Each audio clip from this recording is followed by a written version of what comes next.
Chapter 91. Hey, why does she still hate you? I clearly killed her. Lu Xingchen glanced at Wan Meiling in surprise. Wan Meiling smiled bitterly. Gao Dafu rushed over. Hey, Lu Xingchen, I was worried you let her go. Wan Meiyun has no moral compass, and is too cruel. Letting her go will lead to endless trouble. Lu Xingchen nodded. I noticed too. I was just playing around. Playing around with Wan Meiyun. The main thing was that Wan Meiyun was too close to her, making it difficult for her to shoot. This Wan Meiyun either instigated Wang Lei to kill Gao Dafu, or instigated Wang Lei to kill Wan Meiyun. Now that she had an accomplice, she even wanted to kill Lu Xingchen. She was ruthless, and as venomous as a scorpion. Lu Xingchen would not let her go. Otherwise, what if she tricked a few more men into killing her? The prompts kept ringing. Kill Wan Meiyun, earn 10 points, do you want to take her supplies? Yes. Receive 1 treasure-seeking orb. Huh? Wan Meiyun actually has something this good? Lu Xingchen immediately pulled the treasure-seeking orb from his backpack. It was a walnut-sized bead, white, with a single treasure character on it. It was plain, even a little dim. Treasure-seeking orb. Follow this bead to find treasure. Use it at 9 p.m. today. So simple? Lu Xingchen was surprised. It didn't say what the treasure was, nor did it specify where it was, just that it should be used at 9 p.m. How strange. Wan Meiyun had thrown everything away, only boldly keeping this one thing, indicating that she had high hopes for it, hoping to get a good treasure. It must be a good thing. Keep it. Use it tonight. Lu Xingchen took the treasure-seeking orb. At this time, Wan Meiling came over. She had already applied golden medicine to her wound, which was now much better. She handed Lu Xingchen a blueprint. Xingchen, thank you. Here's a blueprint for a throwing knife. It's of decent quality. I give it to you as a thank you. Lu Xingchen took the blueprint. Flying knife blueprint. Advanced 12 throwing knives, each with a sharp, paper-thin blade. A single shot can easily kill. Note, learning the secret technique of throwing knives would be even better. A blueprint for a high-level weapon? Gao Dafu leaned over. Wow, throwing knives. 12. Lu Xingchen was surprised, and looked up at Wan Meiling. Wan Meiling said, they saw me unboxing the throwing knife blueprint, and then they got greedy and planned to kill me to steal the treasure. She felt a little sad. She hadn't expected Wan Meiyun and Wang Lei to kill her just for a weapon blueprint. They had clearly held back before. She felt she needed to reflect on herself. Now that she was in the survival world, she shouldn't expect anyone to. A fierce glint flashed in Wan Meiling's eyes. From now on, just kill when you need to. Lu Xingchen took the flying knife blueprint and put it away. She had saved Wan Meiling twice, so taking something was nothing. Wan Meiling turned to leave. As soon as she left, Gu Yin strode over. Gao Dafu saw Gu Yin and grumbled quietly, "What's wrong with you? I told you to come and save someone, but you're only here now. If I waited, they'd be dead. Murder, can't leave." Gu Yin, covered in blood, made light of the situation. "The blueprints, the advanced flying knife blueprints. You missed them." "Oh no!" Gao Dafu lamented, "What a shame. If you had come earlier, the blueprints would have been yours." Gu Yin nodded to Lu Xingchen. "Let's go?" Lu Xingchen nodded, and the three of them left together, Lu Xingchen walking at the back. Gu Yin walked with the swift gait of a tiger and a dragon, while Gao Dafu followed behind, muttering, "How nice it would be if I had a throwing knife. Swish, ah, dead. Swish, ah, dead. How cool." Lu Xingchen, Gao Dafu turned back and looked at Lu Xingchen flatteringly. "Xingchen, look, you have so many weapons already. A throwing knife is useless. Why don't you sell it to me?" Lu Xingchen smiled faintly. "Who said it's useless? Flying knives are so great. Swish, ah, dead. Swish, ah, dead. How cool." Gao Dafu, No matter how much Gao Dafu coaxed her, Lu Xingchen refused to budge. There was nothing she could do. Gao Dafu's description had captivated her. She was now extremely interested in throwing knives. After all, she wanted to experience the swish, swish, swish, swish. Of course, the most important thing was that every weapon was a trump card. She needed it. Soon, the three of them emerged from the dense forest. Lu Xingchen picked up her fallen feather arrow, and suddenly, a frown crossed her face. Where were Lan Lan and Li Qin? She'd been so busy fighting Wang Lei and Wan Meiyun that she'd forgotten about them. How could they have disappeared? "Lan Lan!" Lu Xingchen called out. Flutter. Lan Lan flew down from the sky, landing on a nearby rock and smoothing out its feathers. Its feathers were disheveled, but its eyes were sharp, a look of arrogance. "Where's that dwarf?" Lu Xingchen asked. He's useless, Lan Lan said triumphantly. Where is he? Lu Xingchen frowned. Take me to see him. It's ruined, ruined. The shorty is ruined. Lan Lan flapped her wings vigorously, declaring with unwavering confidence. I know he's ruined. Take me to see him. Lu Xingchen repeated. She was afraid Li Qin wasn't dead yet, and wanted to finish him off. Oh! Lan Lan understood, and quickly took flight. Lu Xingchen asked Gu Yin and Gao Dafu to wait while she quickly followed Lan Lan. Man and bird reached a stream. Lan Lan landed, pointing at the pools of blood by the streamside, and said smugly, It's ruined, ruined. The shorty is ruined. Where's he? Lu Xingchen glanced around, but there was no sign of anyone. Lan Lan's eyes widened, and she continued to boast, It's ruined, ruined. Lu Xingchen was speechless. Forget it. With Lan Lan's attack power, Li Qin was probably dead. First, let's go back and kill the monkeys and collect the banana trees and pumpkins. Good job this time. Here, some strawberries. Lu Xingchen took out a few strawberries and told Lan Lan to rest after eating them. After all, it was almost bald now. Lan Lan ate happily, while Lu Xingchen took Gao Dafu and Gu Yin to look for bananas and pumpkins. The three of them set off immediately. Lu Xingchen and Gu Yin walked quickly, while Gao Dafu, sweating profusely, followed behind them. Hey, slow down, both of you, Gu Yin said calmly. There's no point in following them. There's no rush. Gao Dafu was unhappy. Can't I just go and gain some combat experience? It wasn't far away, and soon the three of them arrived at the entrance of the dense forest cave. On the way, Lu Xingchen had briefly explained the situation to them, and the three of them had discussed their tactics. It was simple. Gu Yin would be the vanguard, taking the fight head-on, while Lu Xingchen would follow with a bow and arrow from a distance, and Gao Dafu would provide support.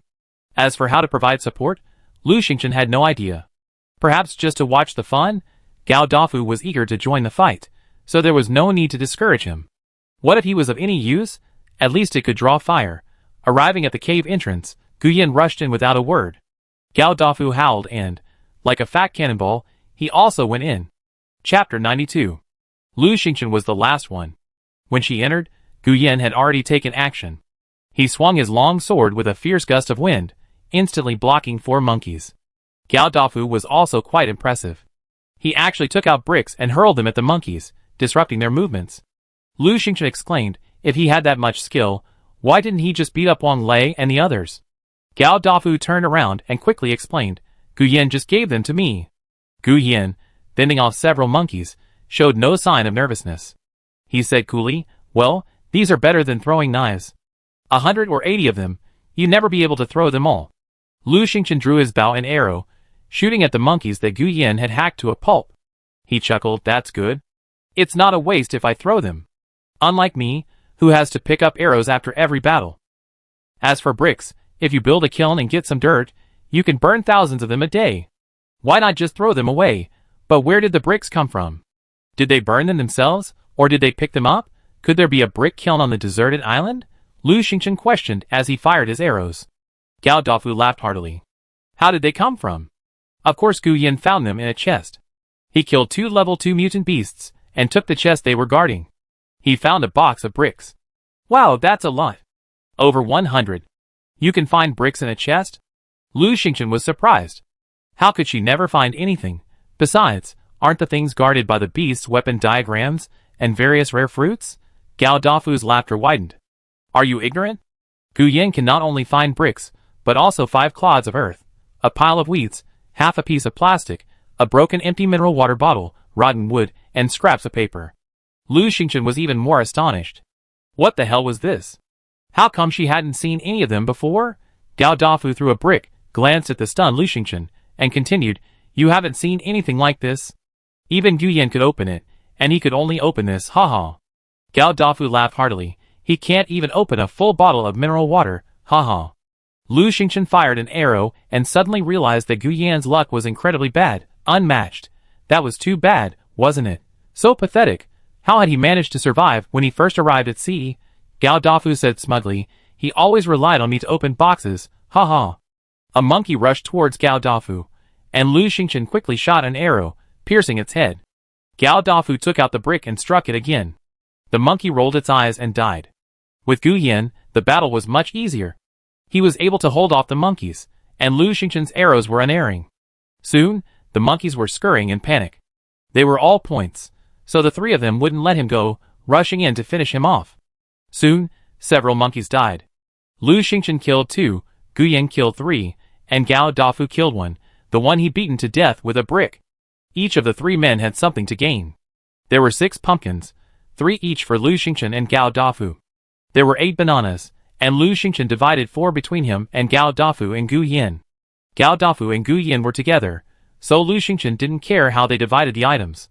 After dividing the items, Lu Xingchen dug up 3 more banana trees and put them in his backpack. She suddenly remembered something and reached out to Gao Dafu. "Where are the glutinous rice seeds? You still remember?" Gao Dafu's eyes widened. "You're such a jerk. We've been working together to kill the enemy, aren't we friends? Brothers are still settling scores?" Lu Xingchen gave Gao Dafu a sidelong glance. Okay, here you go."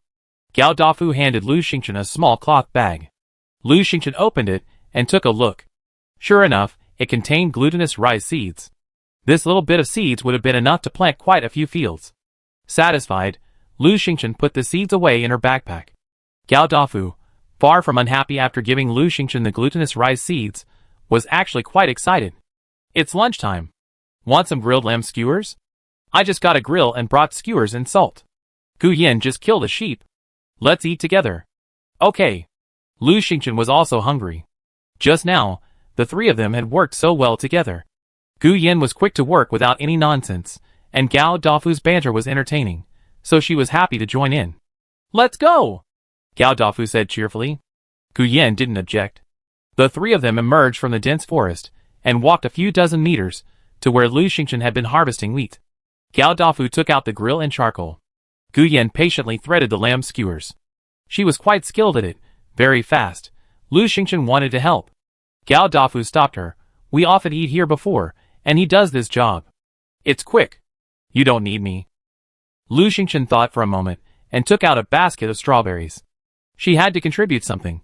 She couldn't just eat for free. Gu Yan quickly threaded the lamb skewers, and Gao Dafu took out the salt to marinate them. Lu Xingchen regretted it. She would have brought some barbecue ingredients. Gao Dafu really understood life. What's wrong with hunting on a deserted island? Can't you eat and drink on a deserted island? At this moment, Gao Dafu pulled out a bunch of red chili peppers. Lu Xingchen's eyes lit up. "How did you get these?" "I saw them as soon as I got to the island.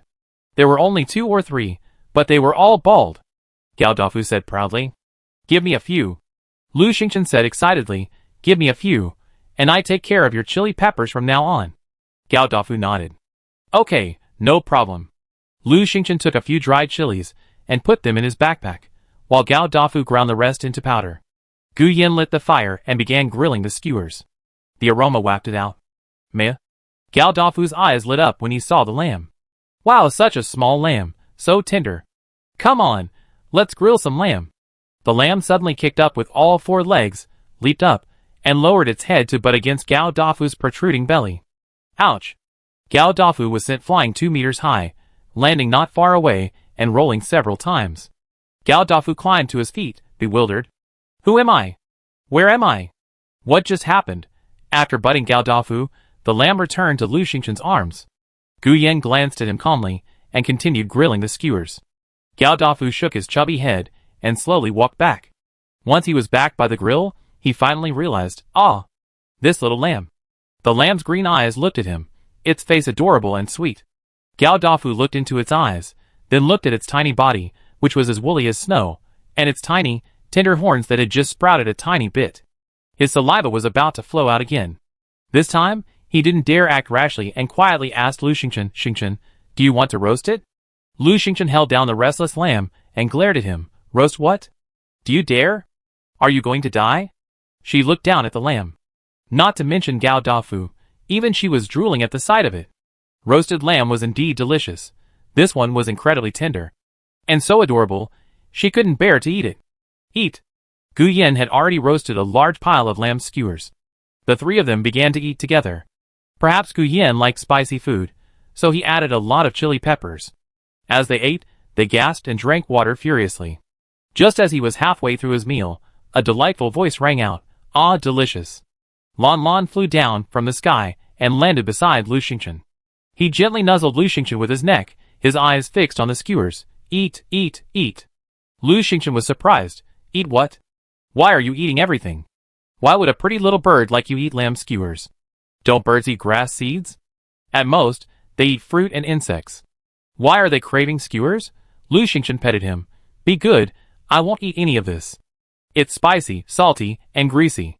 It's not tasty, not for you. Lan Lan was displeased and stretched her neck. Eat, eat, eat, lamb skewers. He knew the fragrant object was lamb skewers. Gao Dafu's eyes lit up. Hey, what a beautiful bird. Lu Xingchen, feed it, feed it. Lan Lan gave Gao Dafu a haughty look. Fatty! Gao Dafu's smile froze. After a moment he said, this bird? Haha, it's so pretty. It even has a beak. It would be so much cuter without the beak. Chapter 93. Lu Xingchen lowered his head and scolded Lan Lan. How can you talk like that?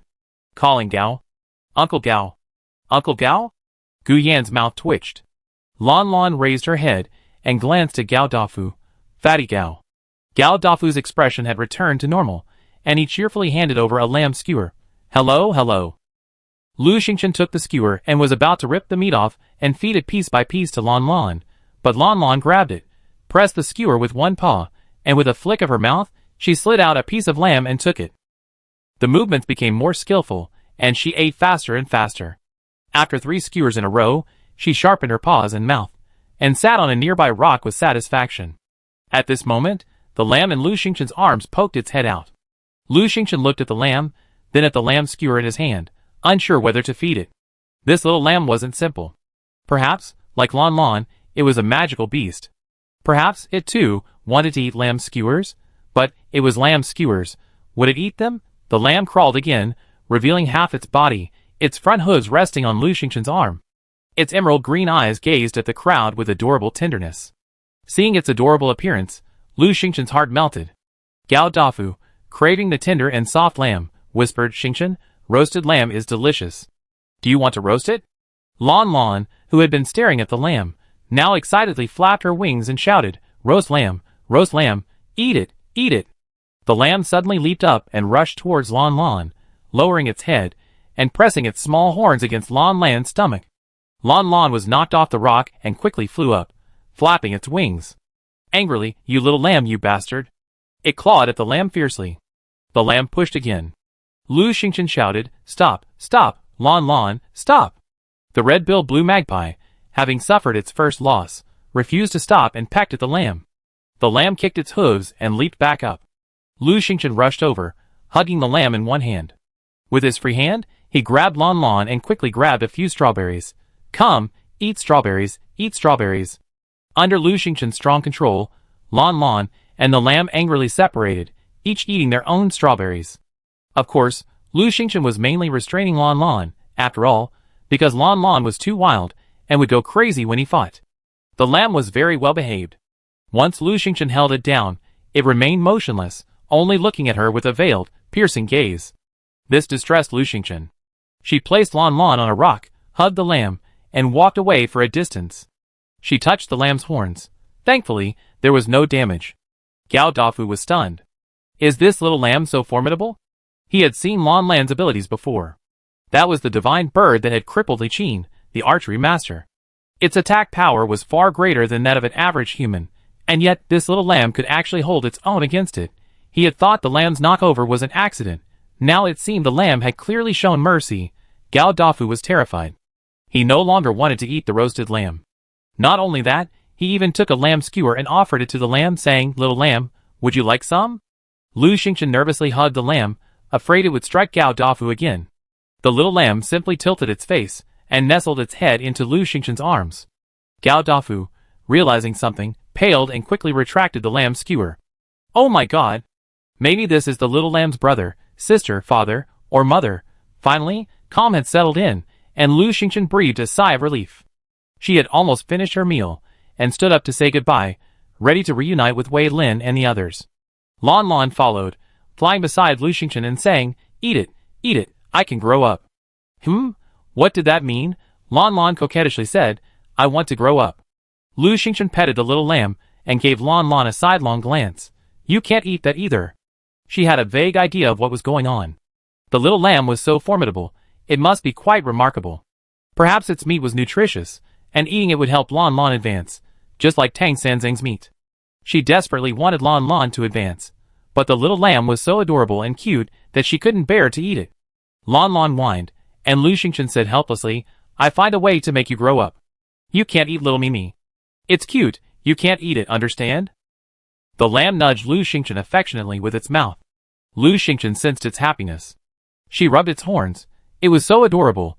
Seeing Lu Xingchen holding the lamb, the two of them acting so intimately, Lon Lon couldn't help but snort, "Flatterer." Then she soared into the air, scouting the path ahead. The lamb was only slightly larger than a teacup dog and very light, making it easy for Lu Xingchen to carry it. They walked for over half an hour. Lu Xingchen was still a little tired, so she sat down on a rock to rest, then set the lamb down and let it eat some strawberries. Having nothing else to do, she opened the regional chat channel, which was filled with gloom. "Why is there a deserted island hunt? Woohoo, I'm scared. I want to go back. I'd rather go back to my raft and starve. Many people have formed hunting teams. They kill anyone they see. It's terrifying. I'm hiding in the woods, afraid to move. Have they all lost their conscience? They kill for no reason. Are you stupid? Killing people gets you supplies and points. Who wouldn't kill? This is a survival world. Please be smart. Is being completely unscrupulous the same as being smart?" Lu Xingchen sighed softly. She couldn't just kill people at will, even if it meant getting supplies, or even getting on the leaderboard for rewards. Rewards don't have to come from killing. There are many other ways. Lu Xingchen glanced at the commandos. Like her, they were gathering supplies while rushing towards this direction. No one was moving very fast. Wei Ying was closest to the meeting point. After a short rest, Lu Xingchen stood up and continued walking.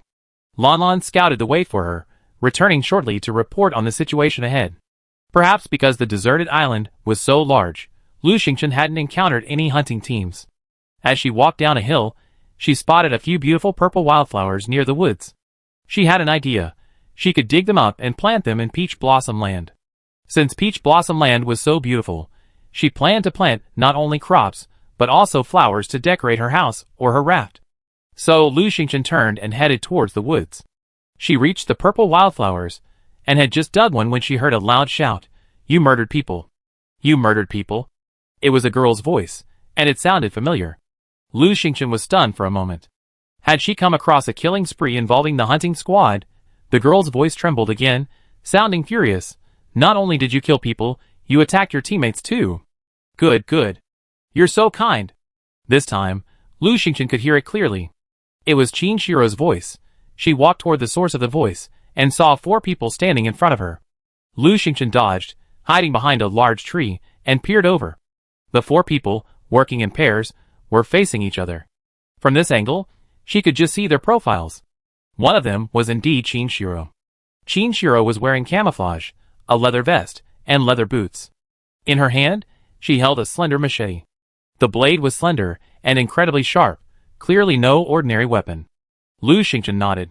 Qin Shiro had always been lucky. Her equipment was good, and compared to others, she had much more comprehensive equipment. Next to Qin Shiro stood a young man, probably in his 20s, with round eyes and a round face. He was a handsome man. Or perhaps, a boy, since he looked rather childish. Across from them stood a man and a woman, both very attractive. The man had dyed blonde hair, the woman red. One of them wielded a short sword, the other a simple wooden stick, staring intently at Qin Shiro. 3 people lay on the ground, covered in blood, likely recently deceased. Qin Shiro's chest heaved with rage. Pointing at the 3 people on the ground, she said, "You could kill anyone else, but your teammates? We agreed to team up to kill beasts, not humans." The yellow-haired man across from her sneered. "So, you're releasing the hunting team that wants to kill us, right?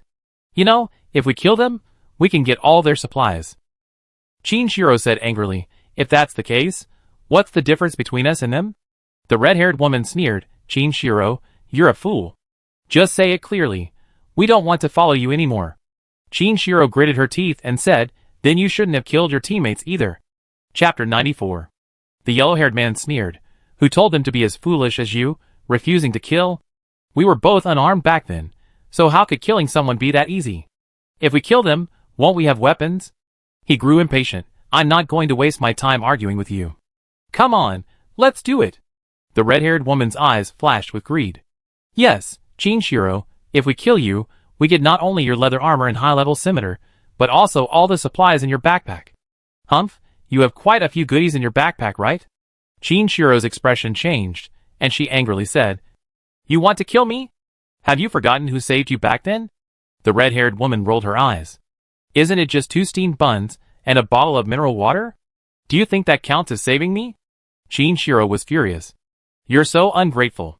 The red-haired woman interrupted her. Enough, stop talking nonsense. She looked at the trembling handsome boy. Jiangwenla, do you want to come with us? Don't worry, we won't kill you. You don't have anything. So this person was Jiangwenla?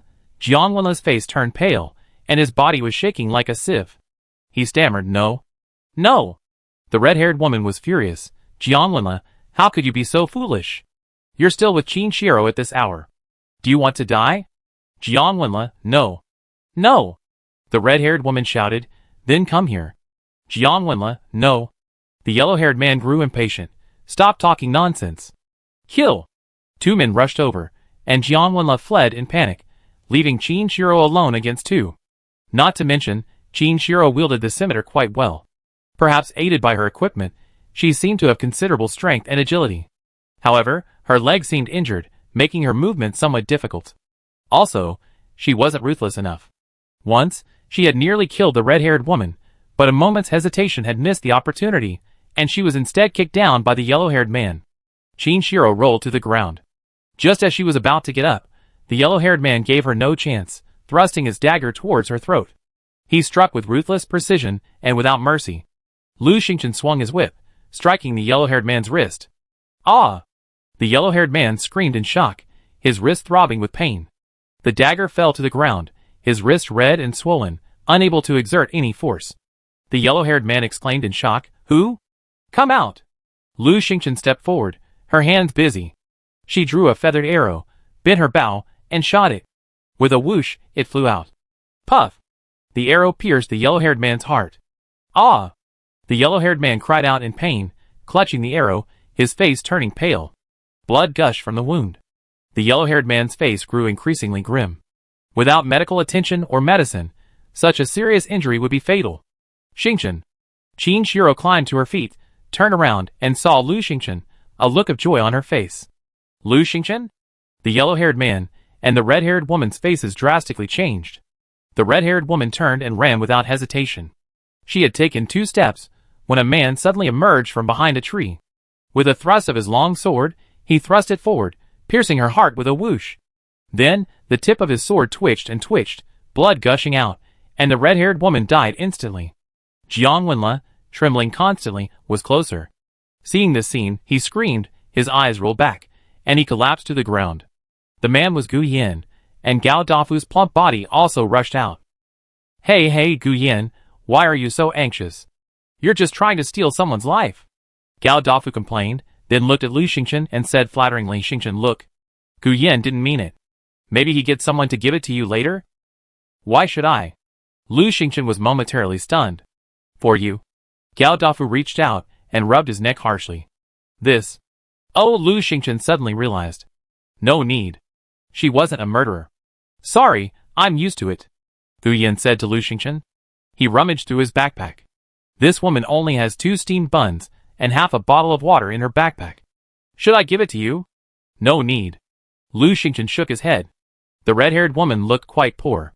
The yellow-haired man's face had already turned pale.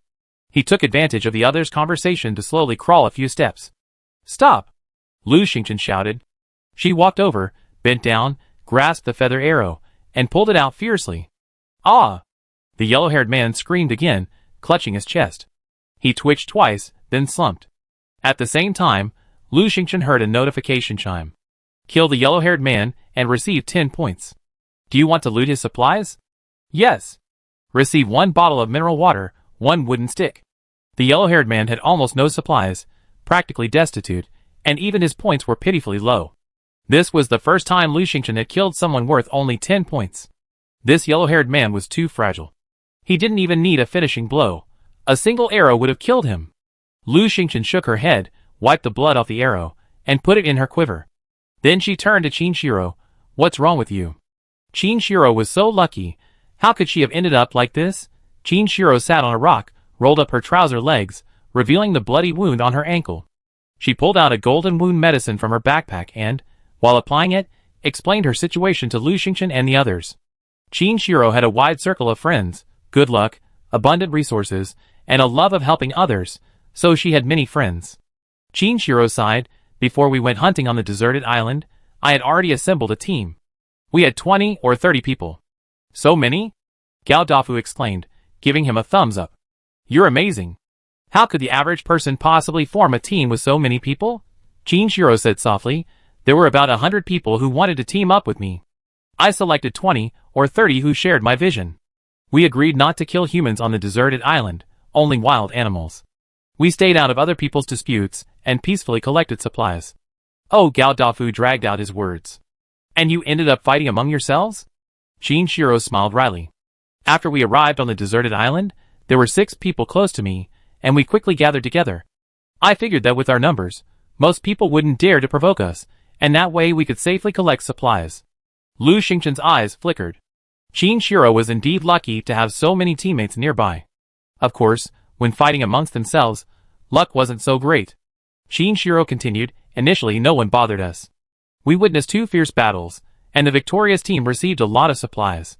It was probably around that time that they started to have other ideas.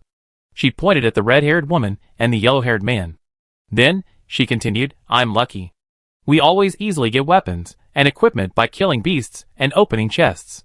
So, we decided who gets the equipment by rolling the dice. Lu Xingchen glanced at her. No wonder Qin Shiro has so much equipment. It all came down to rolling the dice. No wonder. How could anyone be luckier than her? Qin Shiro seemed to understand Lu Xingchen's meaning. We also have a rule.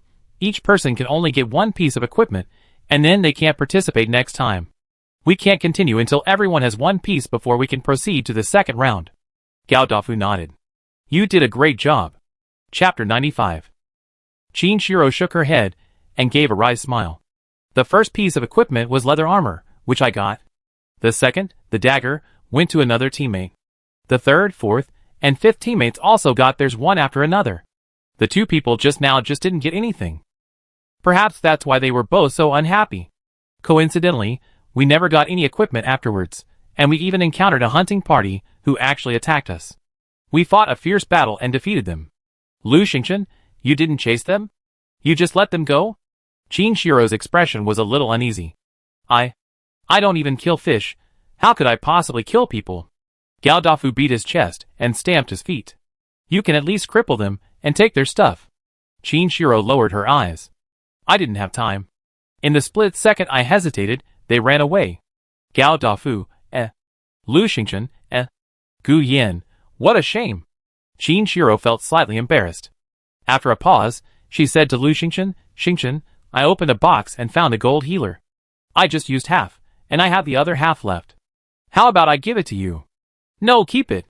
Lu Xingchen shook his head. Half a gold healer wouldn't be of much use to her. She had several more in her bag. Yes, it would be useful to you. Gao Dafu nodded. That's right. If this continues, Qin Shiro will get hurt again. Okay. Qin Shiro blushed. Xingchen, thank you. I see if there's anything I can give you when I get back. A life-saving favor must be repaid. Lu Xingchen glanced at Qin Shiro. Let's wait until she returns alive. Qin Shiro is all alone now. Oh no, there's Jiang Wenle too. He just fainted. Several people looked at Jiang Wenle simultaneously. He had already woken up, sitting quietly and shivering not far away. No one dared look at Lu Xingchen and Gu Yan. Lu Xingchen sighed and said to Qin Shiro, find a safe place to hide until the hunt is over. Don't come out. This world isn't for her. Okay. Qin Shiro looked at Jiang Wenle, her eyes softening. At least Jiang Wenle isn't like them. But he's useless too. Gao Dafu couldn't help but roll his eyes. That's right. He just curls up in a ball during a fight and faints at the sight of someone being killed. He's good for nothing except a few meals. Thanks to the golden healing medicine, Qin Shiro's wounds had healed considerably. She stood up and said goodbye to Lu Xingchen and the others. She really was planning to find a place to hide, and before leaving, she took Jiang Wenle with her. Lu Xingchen, Gao Dafu, and the others watched Qin Shiro and Jiang Wenle disappear from sight. Gao Dafu shook his head. Hey, can she survive? Lu Xingchen, probably. Although she might be silly, she's incredibly lucky. Gao Dafu suddenly frowned, thought for a moment, and nudged Gu Yin with his elbow. Hey, does Qin Shiro look familiar to you? Does she look like that? Gu Yin shook his head. No. Gao Dafu's eyes widened. Yes, of course not. I remember now. Qin Shiro must be his daughter. Gu Yin said coldly. He's not stupid. Gao Dafu laughed heartily. He's not stupid, but his wife is, haha. Lu Xingchen asked curiously, who are you talking about? Gao Dafu smiled and said, a very cunning businessman, black-hearted, a bad guy. Haha, he has a foolish wife and a stupid daughter, he deserves it. Oh! Lu Xingchen didn't want to gossip anymore. She had already wasted quite a bit of time. It was time to reunite with Wei Lin and the others. Lu Xingchen said goodbye to Gao Dafu and Gu Yin and turned to leave. Gao Dafu stared at her for a long time, then suddenly turned back and poked Gu Yin. Why didn't you come out earlier? If you had saved Qin Shiro, it would have been great. Gu Yin frowned. Was it helpful? Of course it was. Gao Dafu said with regret, although the guy is evil, he's grateful, and will definitely repay the person who saved his daughter. You've missed another good opportunity. Gu Yin turned and left. Gao Dafu chased after her, rambling, really? Time and again, you always miss out on good things. What luck you have. Hey, if you had saved one Miling last time, the flying knife blueprint would have been yours. Gu Yin turned back. Are bricks ineffective? Lu Xingchen decided to head to the rendezvous point. She had checked the chat screen. Many people were now forming teams, and after realizing the advantage of numbers, players were forming larger and larger teams. Even though she was skilled in combat and had plenty of weapons and equipment, she couldn't fight alone. What if she ran into a group of 20? Stay close to your teammates, it's safe. After leaving Gao Dafu and Gu Yin, Lu Xingchen walked out of the woods and picked up the lamb. The little creature had been standing there, waiting for her motionlessly. Looking at its adorable face, her heart melted. It was much more obedient than the untamed Lon Lon. Lifting the lamb, Lu Xingchen gently rubbed its little head. Let's go, little lamb, little baby. Hey, I need to give you a name. Your fur is so white, like snow. How about calling you Schwemimi? Lu Xingchen took out a banana and fed it to the lamb. It actually ate with gusto. Lu Xingchen walked along, playing with the lamb, feeling relaxed and at ease. Suddenly, Wei Ying called her in the commando group chat. Xingchen, why are you still so far away from us? Come quickly. It's dangerous to be alone right now. Wei Lin, I'll be there in a few minutes. Zhong Chang, I still have 10 minutes. Lu Xingchen checked the distance and estimated it would take another 2 hours. She had stumbled several times, and she had been killing monkeys to get bananas and pumpkins, wasting too much time. She rubbed the lamb's head and sighed. Oh, Road 11 is so slow. This crappy game doesn't even have transportation. Even riding a horse would be fine. Me! The lamb cried, struggling to get off the ground. What are you doing? Lu Xingchen put it down, a little worried it might run away. After all, she wanted to get it back to the raft. The lamb got off the ground, shook itself, and looked up. Me me me! Me me me! Me me me! Lu Xingchen keenly sensed that its voice was different this time. Before, its voice had been delicate and weak, but this time, it was slightly louder. And, strangely, Lu Xingchen heard a hint of intimidation in it. What a strange feeling. Is the lamb going to mutate? Don't become as wild as Lon Lon. Lu Xingchen quickly picked up the lamb and said, Schwer, little Mimi, we have to hurry. Stop making noise. This time, the lamb didn't struggle. Lu Xingchen continued walking, holding it. After just a few steps, a white figure suddenly appeared on the nearby hillside, darting like lightning. Soon, it was right in front of Lu Xingchen. It was a sheep-like creature. It was about the size of a pony, with fine, snow-white fur, long limbs, and a gentle gaze. Most surprising of all, it had a pair of long ears that drooped from its head, almost reaching its knees. Lu Xingchen couldn't help but lower his head and touch Zumaimai's ears. It was still small, its ears only slightly longer now, and it was hard to tell what they would look like in the future. Me! The sheep-like creature called to Lu Xingchen. Okay, confirmed, it's a sheep. Chapter 96. This sheep is quite pretty. Me! The lamb bleated and nudged Lu Xingchen. Me! The lop-eared Aries bleated again. Lu Xingchen didn't know the sheep's name, and since the system didn't give her a hint, she had no choice but to name it lop-eared Aries. The lop-eared Aries took a few steps, came over to Lu Xingchen, and nudged her with its beak. What does this mean? Me! The lamb suddenly broke free from Lu Xingchen, leaped onto the Aries' back, and turned back to call out. Lu Xingchen was stunned for a moment, then suddenly had an idea and asked, "Will you let me ride it?" "Me?" The lamb responded, nodding. Lu Xingchen's lips curled up. Not bad. When she was little, she'd ridden horses, donkeys, and pigs, but never a sheep. What a novel experience. She hugged the Aries' neck and swung over to mount it. The Aries' fur was soft, fine, and long, quite comfortable. Although there was no saddle or anything like that, Lu Xingchen didn't feel any discomfort at all. Unfortunately, there were no reins, so Lu Xingchen simply grabbed the Aries' two soft ears and hugged the lamb Mimi.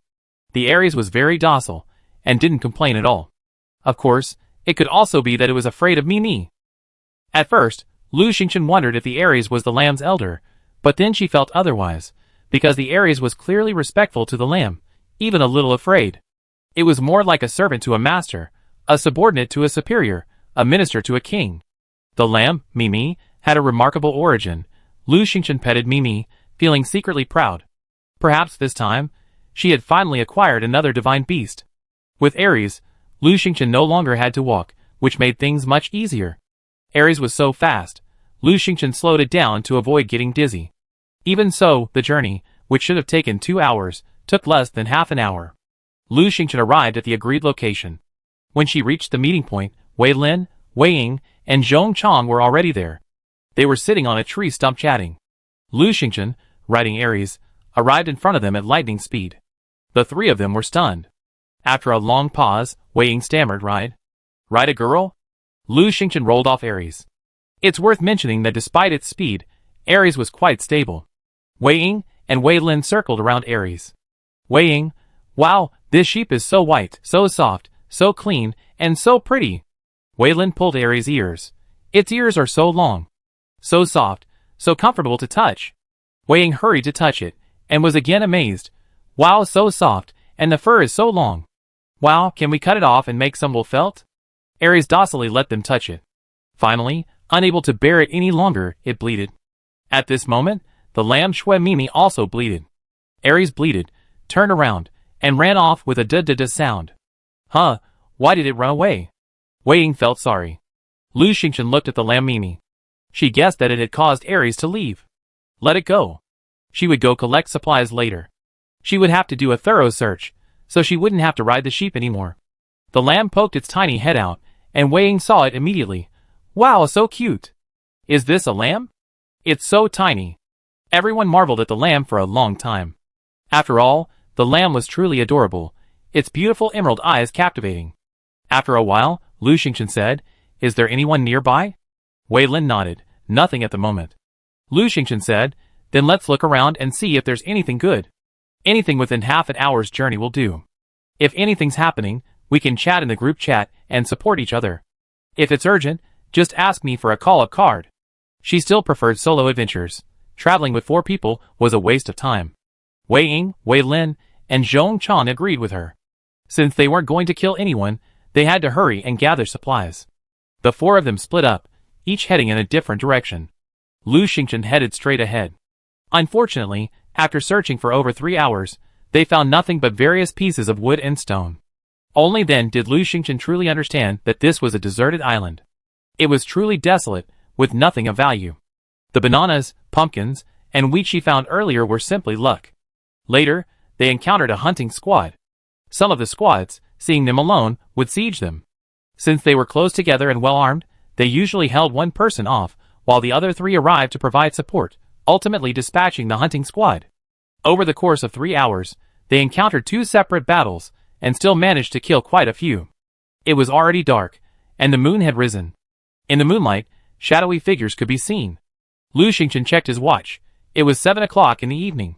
Due to the low light, many people had stopped moving, and the chat screens were abuzz with activity again. What should we do? It's so dark, I don't dare move. You know what? I'm huddled in a tree hole motionless. Let's end the desert island hunt. I need to get back to my raft. Woo! You're such a loser. Forget about hunting, at least chop down some trees. How did you survive being such a coward? I survived by being a coward, honey. Haha, you coward. Oh, by the way, how about you take a look at how many people are left in our district now, honey? In the commando chat group, Wei Lin suddenly said, "When we first entered the desert island hunt, our district had 71,021 people. Now there are only 62,690. In just 10 hours, nearly 10,000 people died." Wei Ying sighed. "So, everyone understands how brutal the hunt is, right?" Lu Xingchen said quietly, "Remember, at the end of the third day, our district had 71,233 people. It was 71,021 before we entered the desert island. In that week, only 100 or 200 people died. Over 10,000 people died in 10 hours. Perhaps the deserted island hunt was created because players were eliminated so slowly." Lu Xingchen fell silent. Who was the game designer? He designed the gameplay where killing people dropped supplies, set up a hunting point ranking system, and even deliberately made killing people earn more points than killing wild animals, just to watch humans slaughter each other. Is it to make humans realize their own ugliness? Ah! Suddenly, Wei Ying screamed, "I'm being attacked." A bat? A whole swarm of bats. Wei Lin hurriedly said, "I be there." The four of them were teaming up, and although they were separated, they could still tell where everyone was. So Wei Lin went immediately. Over here, Zhong Chong was also in danger. He encountered a leopard. And Lu Xingchen encountered a massive goat, a black one, even larger than an elephant, its massive horns gleaming with a cold, cold light. You could tell it was a formidable creature. Its eyes were like bells, and it lowered its head, ready to attack Lu Xingchen. At the same time, Lu Xingchen heard a warning, Level 2 Black Goat. Its attacks are fierce, and its temperament is violent. Please proceed with caution. If you can't handle it, run. Level 2. Nothing to fear. Lu Xingchen drew out his whip and swung it through the air with a snap. Chapter 97. Suddenly, the lamb in her arms bleated. The black goat paused, then, seeing the lamb's head emerge from Lu Xingchen's arms, froze for a moment before turning and running. It ran faster than a rabbit. Even Lu Xingchen's whip couldn't catch up. Lu Xingchen, eh? She glanced down at the lamb. What? Black goats are your responsibility too? Your business is quite extensive, but she really wanted to kill them for the points. The lamb nudged her hand coquettishly. Lu Xingchen, touched by its cuteness, pulled 2 strawberries from her backpack and fed them to it. I want some too. Lon Lon descended from the sky. Where have you been? Lu Xingchen became angry at the sight of it, and disappeared for over 2 hours. This guy is like a dragon, appearing and disappearing without a trace. Lon Lon knew Lu Xingchen was angry and quickly came down, rubbing her neck awkwardly. I can't find you. Don't run so far. Lu Xingchen nudged it unhappily. Looking at its disheveled feathers, he remembered how it had almost gone bald from attacking Li Qin. His anger instantly subsided, and he gave it a few strawberries. Lon Lon ate a few strawberries and quieted down, but her eyes kept looking at the lamb. Eager and persistent. It imitated the lamb, nuzzling Lu Xingchen's hand and softly asking, "Roasted?" What?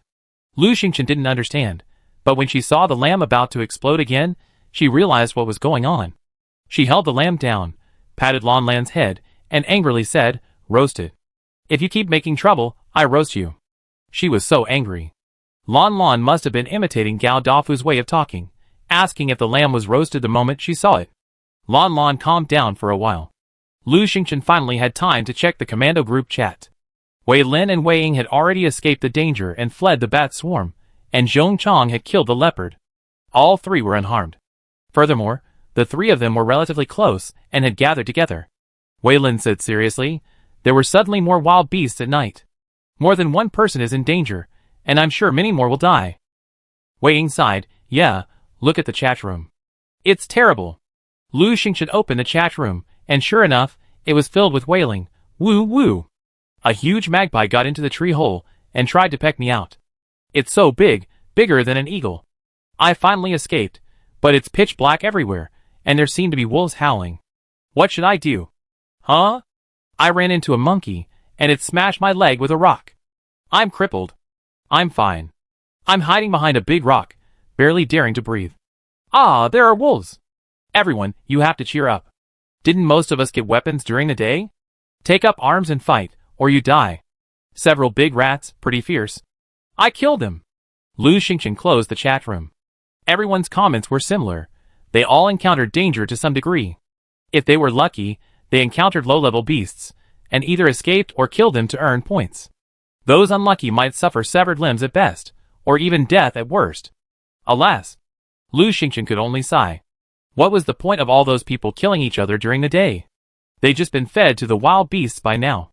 It was too dark, so Lu Xingchen found a dry branch, lit it with a lighter, and held it up to explore the way. She had just walked a short distance when she ran into Wei Lin, Wei Ying, and Zhong Cheng, who had come specifically to look for her. It was so dark, and there was no way to find supplies, so the three of them simply found a forest and chopped wood. Wood was also a good resource, and could be used to expand the raft. Wei Lin chopped a lot of firewood and built a campfire. Later, the group didn't encounter any wild animals. They didn't want to actively seek out wild animals. In the dark, they couldn't see clearly, while most wild animals had night vision.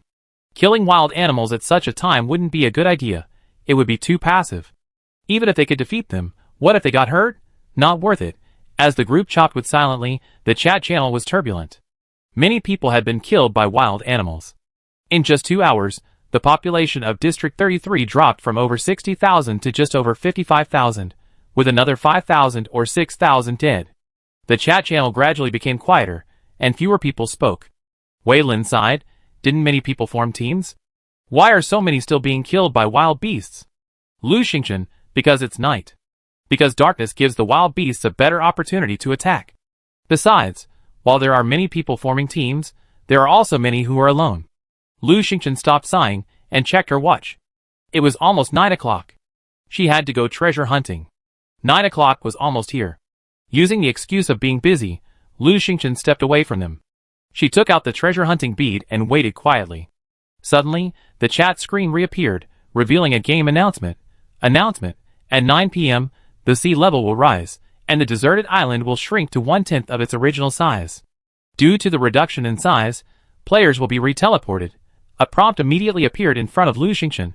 3, 2, 1, teleportation begins. Although the game announcement counted to 3, it actually only gave everyone a little over a second.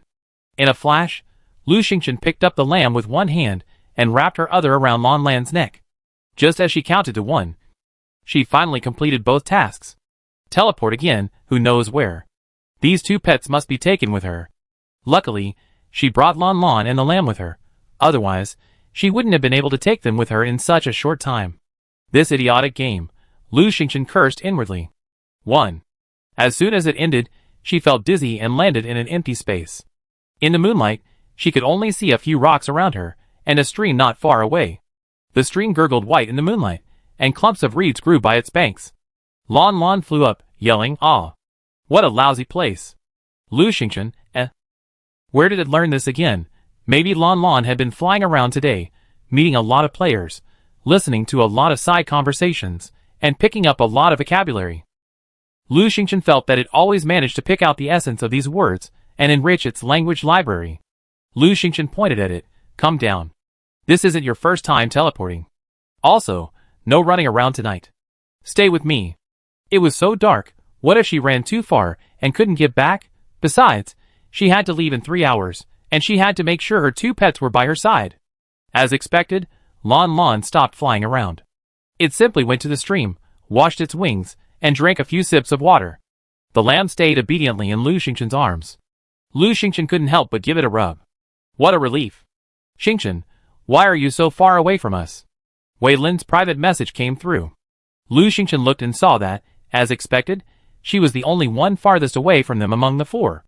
This reteleportation had actually landed them on the same deserted island, but they had randomly moved everyone to a different location. She didn't need to rush over. They were going to hunt for treasure anyway. In the commando group chat, Wei Ying complained, "Why are you doing this again? The hunt is almost over, and now we've been teleported. Now we're all separated. We finally got together. Wei Lin, be careful, I see someone." Now that the deserted island is smaller, it's easier to run into people. Indeed, the deserted island has shrunk to 1/10 of its original size. Now, the chances of players running into each other are much, much greater. Lu Xingchen sneered, "Isn't that the purpose of the game?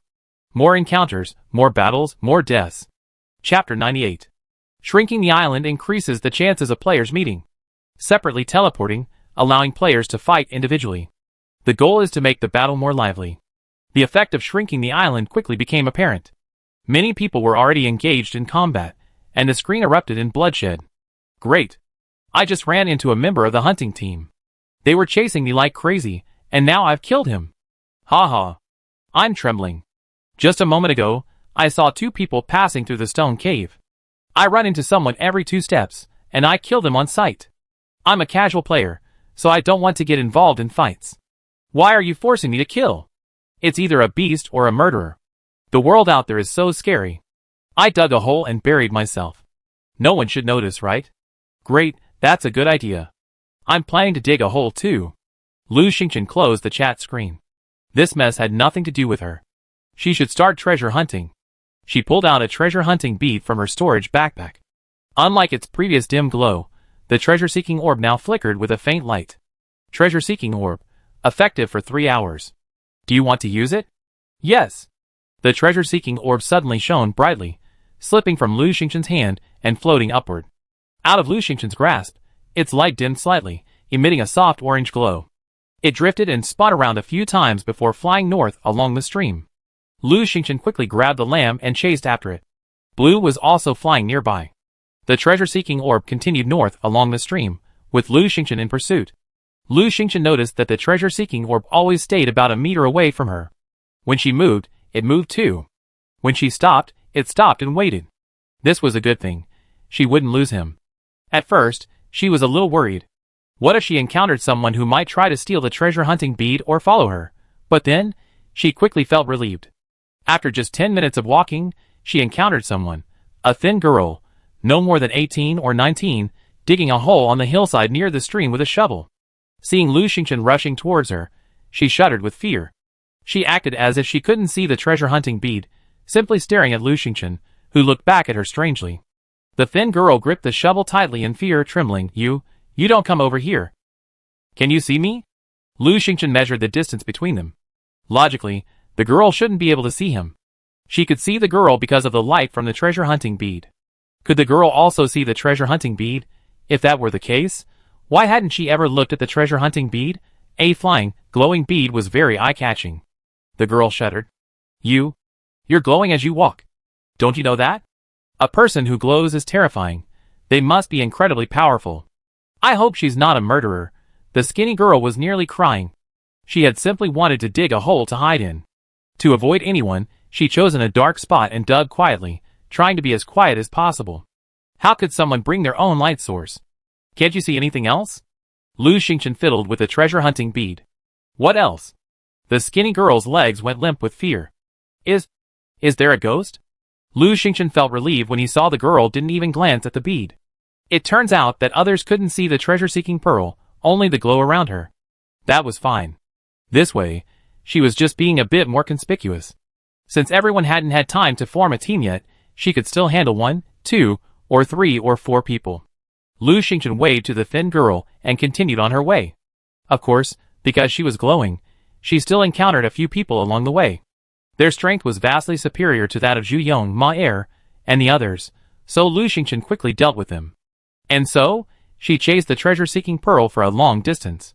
The treasure-seeking pearl followed the stream for over an hour, and they came to a canyon. There, the water was much calmer. Lu Xingchen was tired and wanted to sit down and rest. When she stopped, the treasure-seeking pearl didn't stop. Instead, it suddenly accelerated and flew towards the center of the stream. Hey, wait for me. Lu Xingchen was anxious. The treasure-seeking pearl ignored her and flew rapidly to a nearby distance before stopping, spinning in place.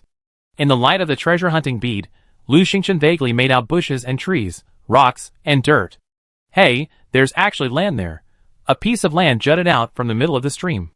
The bead's light wasn't very bright, and it was far away, so Lu Xingchen could only make out its outline. Nothing else was clear. The treasure-hunting bead had stopped moving. Had we reached the treasure site? We've found Babu's treasure. Please go there as soon as possible. Babu's treasure? Who is Babu? Lu Xingchen was puzzled. Well, who cares? If I find him, it's mine. Let's get the treasure. But how do I get there? Lu Xingchen gazed at the gurgling water, lost in thought. Is the water deep? Are there any wild beasts in it? Ordinary streams shouldn't harbor particularly ferocious beasts, but this is a game, anything could happen. Lu Xingchen hesitated for only half a minute. Forget it, go, if you encounter a beast, just kill it. Any more time, and the treasure will be gone. It was over 30 meters from here to there. Without a boat, and no time to build a raft, she had no choice but to swim. Lu Xingchen no longer hesitated, leaving Xiaoyang and Lan Lan on the shore. She tied her ponytail into a bun and jumped into the water with a splash. The water wasn't too cold, so she quickly adjusted and swam quickly towards the treasure-hunting orb. When she was a child, there was a pond in front of her grandparents' house. In the summer, all the kids would swim and play there, and Lu Xingchen had been there too. In college, she learned to swim again and was so good that she even entered competitions. She was still quite good at swimming. The journey was smooth, and Lu Xingchen reached the land where the treasure-hunting orb lay. After reaching shore, Lu Xingchen took off his clothes, wrung them out, and quickly put them back on, running towards the treasure-hunting bead. At that moment, the bead rested near a clump of bushes.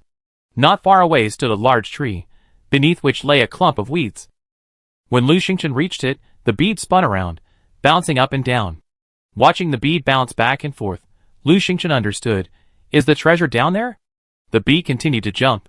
That's it, dig. Lu Xingchen made a quick decision, took out his shovel, flattened the weeds, and began digging. After digging about a meter deep, the shovel made a ding sound as it struck something hard. Lu Xingchen cleared the surrounding soil, and discovered that beneath were blocks of green stone bricks. The shovel was no longer effective. Found bricks, use your pickaxe. Lu Xingchen immediately took out his pickaxe and dug a few times. He found a stone brick and placed it in his storage backpack.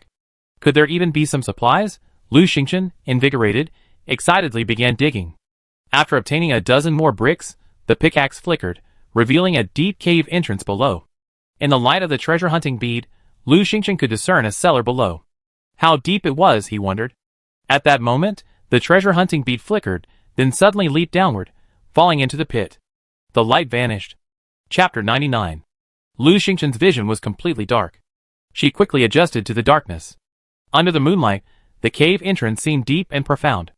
Lu Xingchen took out a torch, lit it, and shone it down. It seemed quite deep down there.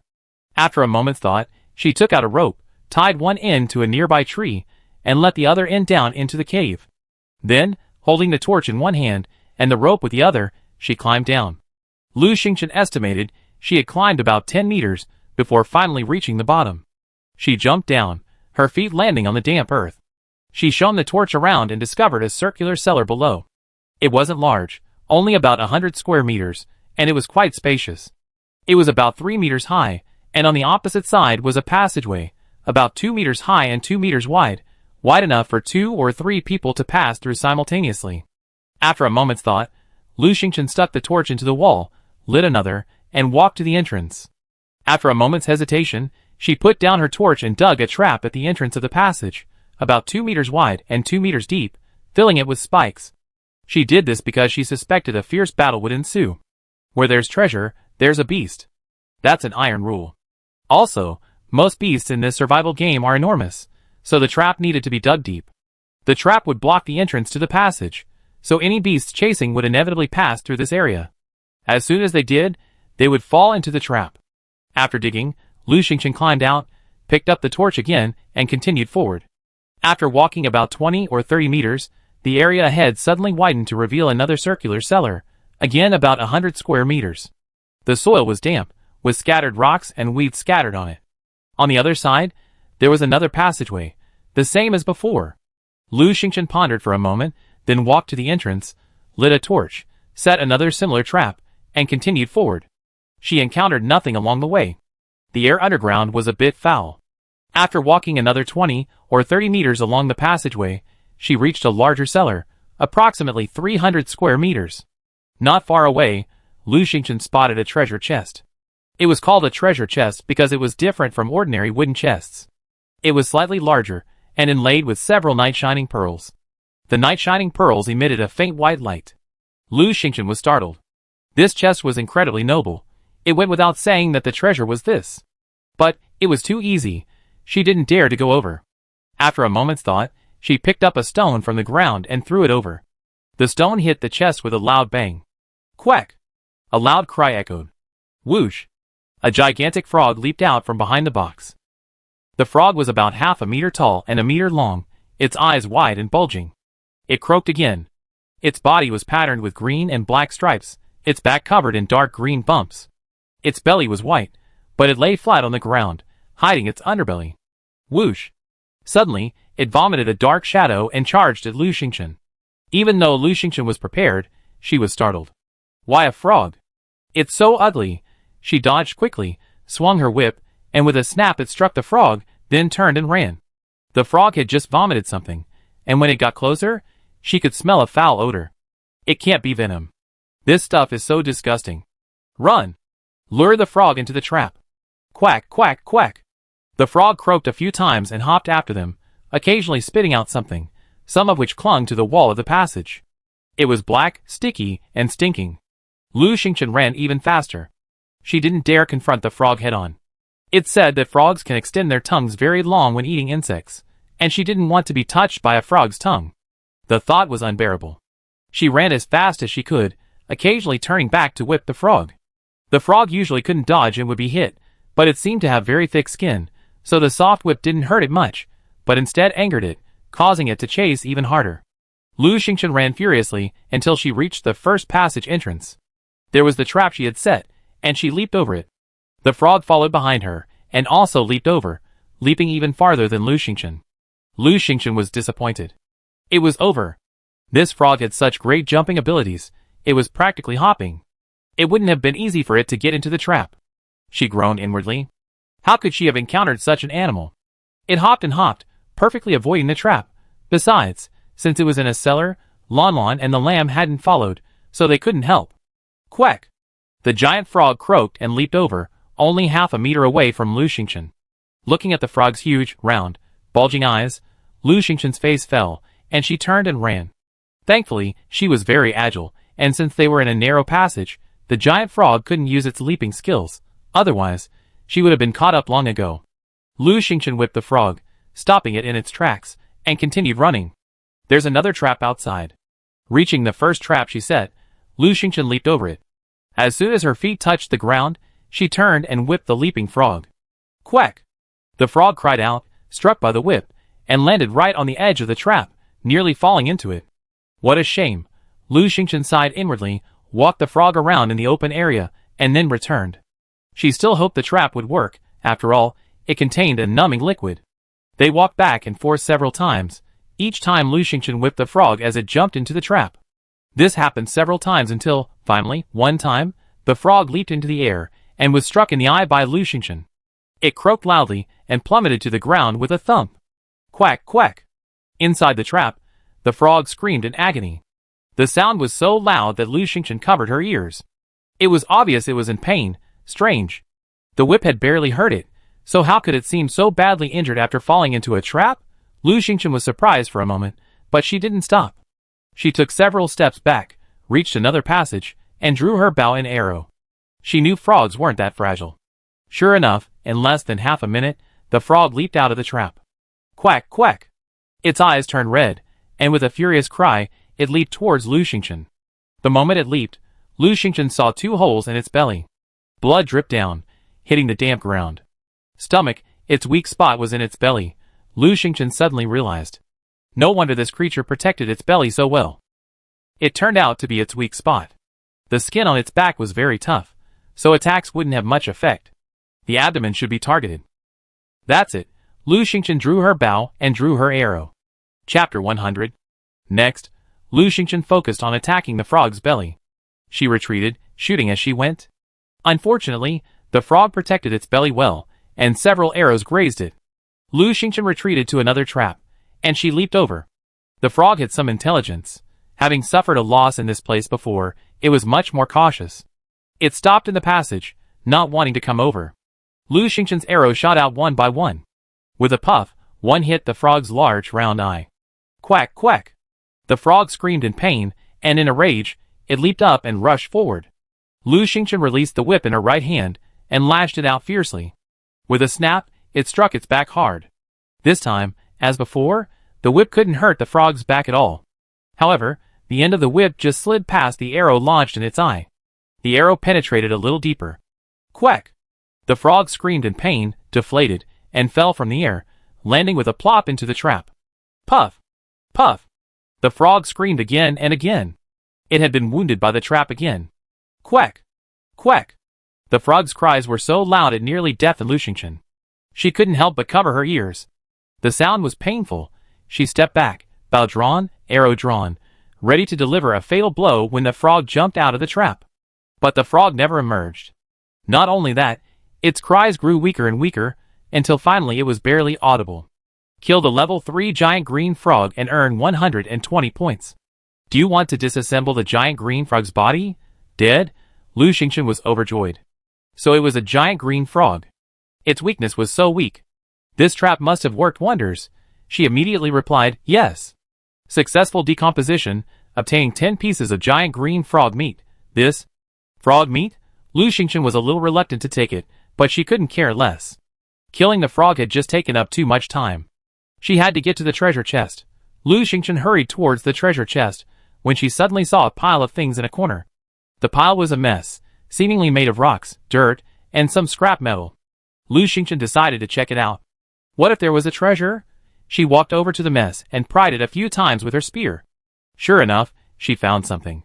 It was a pair of large, mid-calf leather boots, about a size 47, pitch black, covered in mud, and emitting a disgusting stench.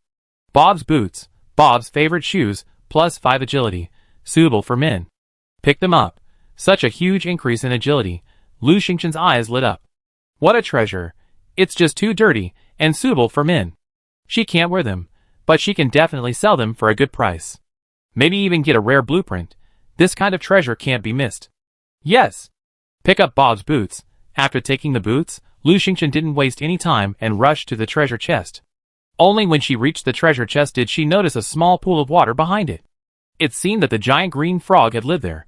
Lu Xingchen excitedly touched the night-shining pearl on the treasure chest. This chest was so beautiful. If she could remove the night-shining pearl and put it in the house, it could be used as a candle. Lu Xingchen was about to open the treasure chest when the nightlight pearl on it suddenly flashed twice, and a short figure appeared on it. Startled, Lu Xingchen quickly stepped back a dozen steps and picked up his oxhorn bow. Huh? It's fake? From a distance, Lu Xingchen realized that the figure on the treasure chest wasn't real. It looked more like a projection, but his features were clearly visible. It was a dwarf, about a meter tall, chubby, with a large, round nose covered in freckles, large, round eyes, and a full beard. He was dressed in tattered clothes and wielded a massive hammer. He shouted at Lu Xingchen, "Who dares to touch my treasure chest? Who dares to touch Babu's treasure chest?" Lu Xingchen looked at him cautiously. The dwarf brandished his hammer and shouted, "Who dares to touch Babu's treasure chest?" Lu Xingchen moved subtly, and noticed that the dwarf was staring straight ahead, his gaze not following her movements. He just swung his hammer, repeating the same phrase over and over. Bab's treasure? Bab's treasure chest? So, this person is Bab? Lu Xingchen observed for a long time and found that Bab was just talking non-stop, not moving much. After thinking for a moment, she picked up a stone and smashed it at the figure. Surprisingly, the figure was not affected at all. It was just a projection. Lu Xingchen grew bolder. She slowly moved to the treasure chest and pressed upwards. I have Bab's treasure chest. Do you want to open it? There's no other way. These treasure chests must be opened first to obtain the items inside before the empty box can be taken away. Lu Xingchen is used to it. Yes. Opening Bab's treasure chest, he received 1 nectar, red, 1 nectar, purple, 1 nectar, yellow, and 1 pet bag. 300 points added. What the hell is this? Plus points? Isn't that a lot? Before Lu Xingchen could take a closer look, the figure of Babu above started yelling, "Who touched Babu's treasure chest?" It was you. The words had changed. Lu Xingchen was startled. She looked closely, and saw the figure staring at her, brandishing a hammer angrily, as if about to burst out of the projection. Oh no! Run! Sensing something was amiss, Lu Xingchen put the box into her backpack and turned to run. From behind, Babu yelled, "You touched Babu's treasure chest. I'm going to kill you!" Lu Xingchen sprinted all the way to the cellar exit, tugging on the rope and scrambling up. Thankfully, no one was chasing her from below. Lu Xingchen didn't dare linger any longer. She jumped into the water, and swam towards the shore she had just come from. When she reached the shore, Xiaoyang and Lanlan were still there, staring at her in shock. It's too late, hurry! Lu Xingchen grabbed the two and ran away. She had a feeling that Babu was no ordinary person. After running for half an hour, Lu Xingchen finally stopped. She put the lamp down, letting Lanlan fall beside her, and sat down on a tree stump. It was so tiring, so thrilling. Now she had run far enough. Babu couldn't catch up, right? Calming down, Lu Xingchen finally had time to examine the treasure she had just obtained. Jade liquor, red upon consumption, permanently increases constitution by 2. Jade liquor, purple upon consumption, permanently increases strength by 2. Jade liquor, yellow upon consumption, permanently increases agility by 2. All good stuff. Lu Xingchen was overjoyed. Attribute-boosting items were rare. In all this time, she had only found the red spirit fruit and the peach. This treasure chest was truly full of good stuff. It actually increased strength, constitution, and agility by 2 points. What a treasure! She took out 3 bottles of jade nectar, and sipped them one by one without hesitation. Of course, good things should be eaten quickly to prevent any delays. Only after eating them can they be yours. Consume jade nectar, red constitution plus 2. Consume jade nectar, purple strength plus 2. Consume jade nectar, yellow agility plus 2. A surge of warmth surged through her, and in that instant, Lu Xingchen felt energized, immensely powerful, and as light as a swallow. She shook his hand, clearly noticing a significant increase in strength and speed. She even ran a bit faster. She was overjoyed. Oh, and there's a pet bag. What's that for? Chapter 101. Lu Xingchen indeed found the pet bag in her backpack and took it out. The pet bag was a small, purple embroidered bag, about the size of a palm, similar to a sachet, with a silk handle and beautiful tassels at the bottom. Pet bag, 3 slots. You can carry your pets in the bag and take them on adventures. Each slot can hold 1 pet. Note: if the pets are not under contract, they must be willing and cannot be forced. Doesn't this mean that I can take Lon Lon and the lamb with me? Lu Xingchen looked at Lon Lon and the lamb, weighed the pet bag, and first asked the lamb, "Little Mimi, do you want to come into my sachet? I take you home." "Me." The lamb responded and disappeared. At the same time, Lu Xingchen saw a miniature version of the lamb in the sachet. "I want one too! I want one too!" Lon Lon excitedly fluttered her wings. "Okay, then you can come too." Lu Xingchen shook the sachet, and Lon Lon disappeared as well. Inside the sachet, she also saw a miniature image of Lon Lon, spinning excitedly.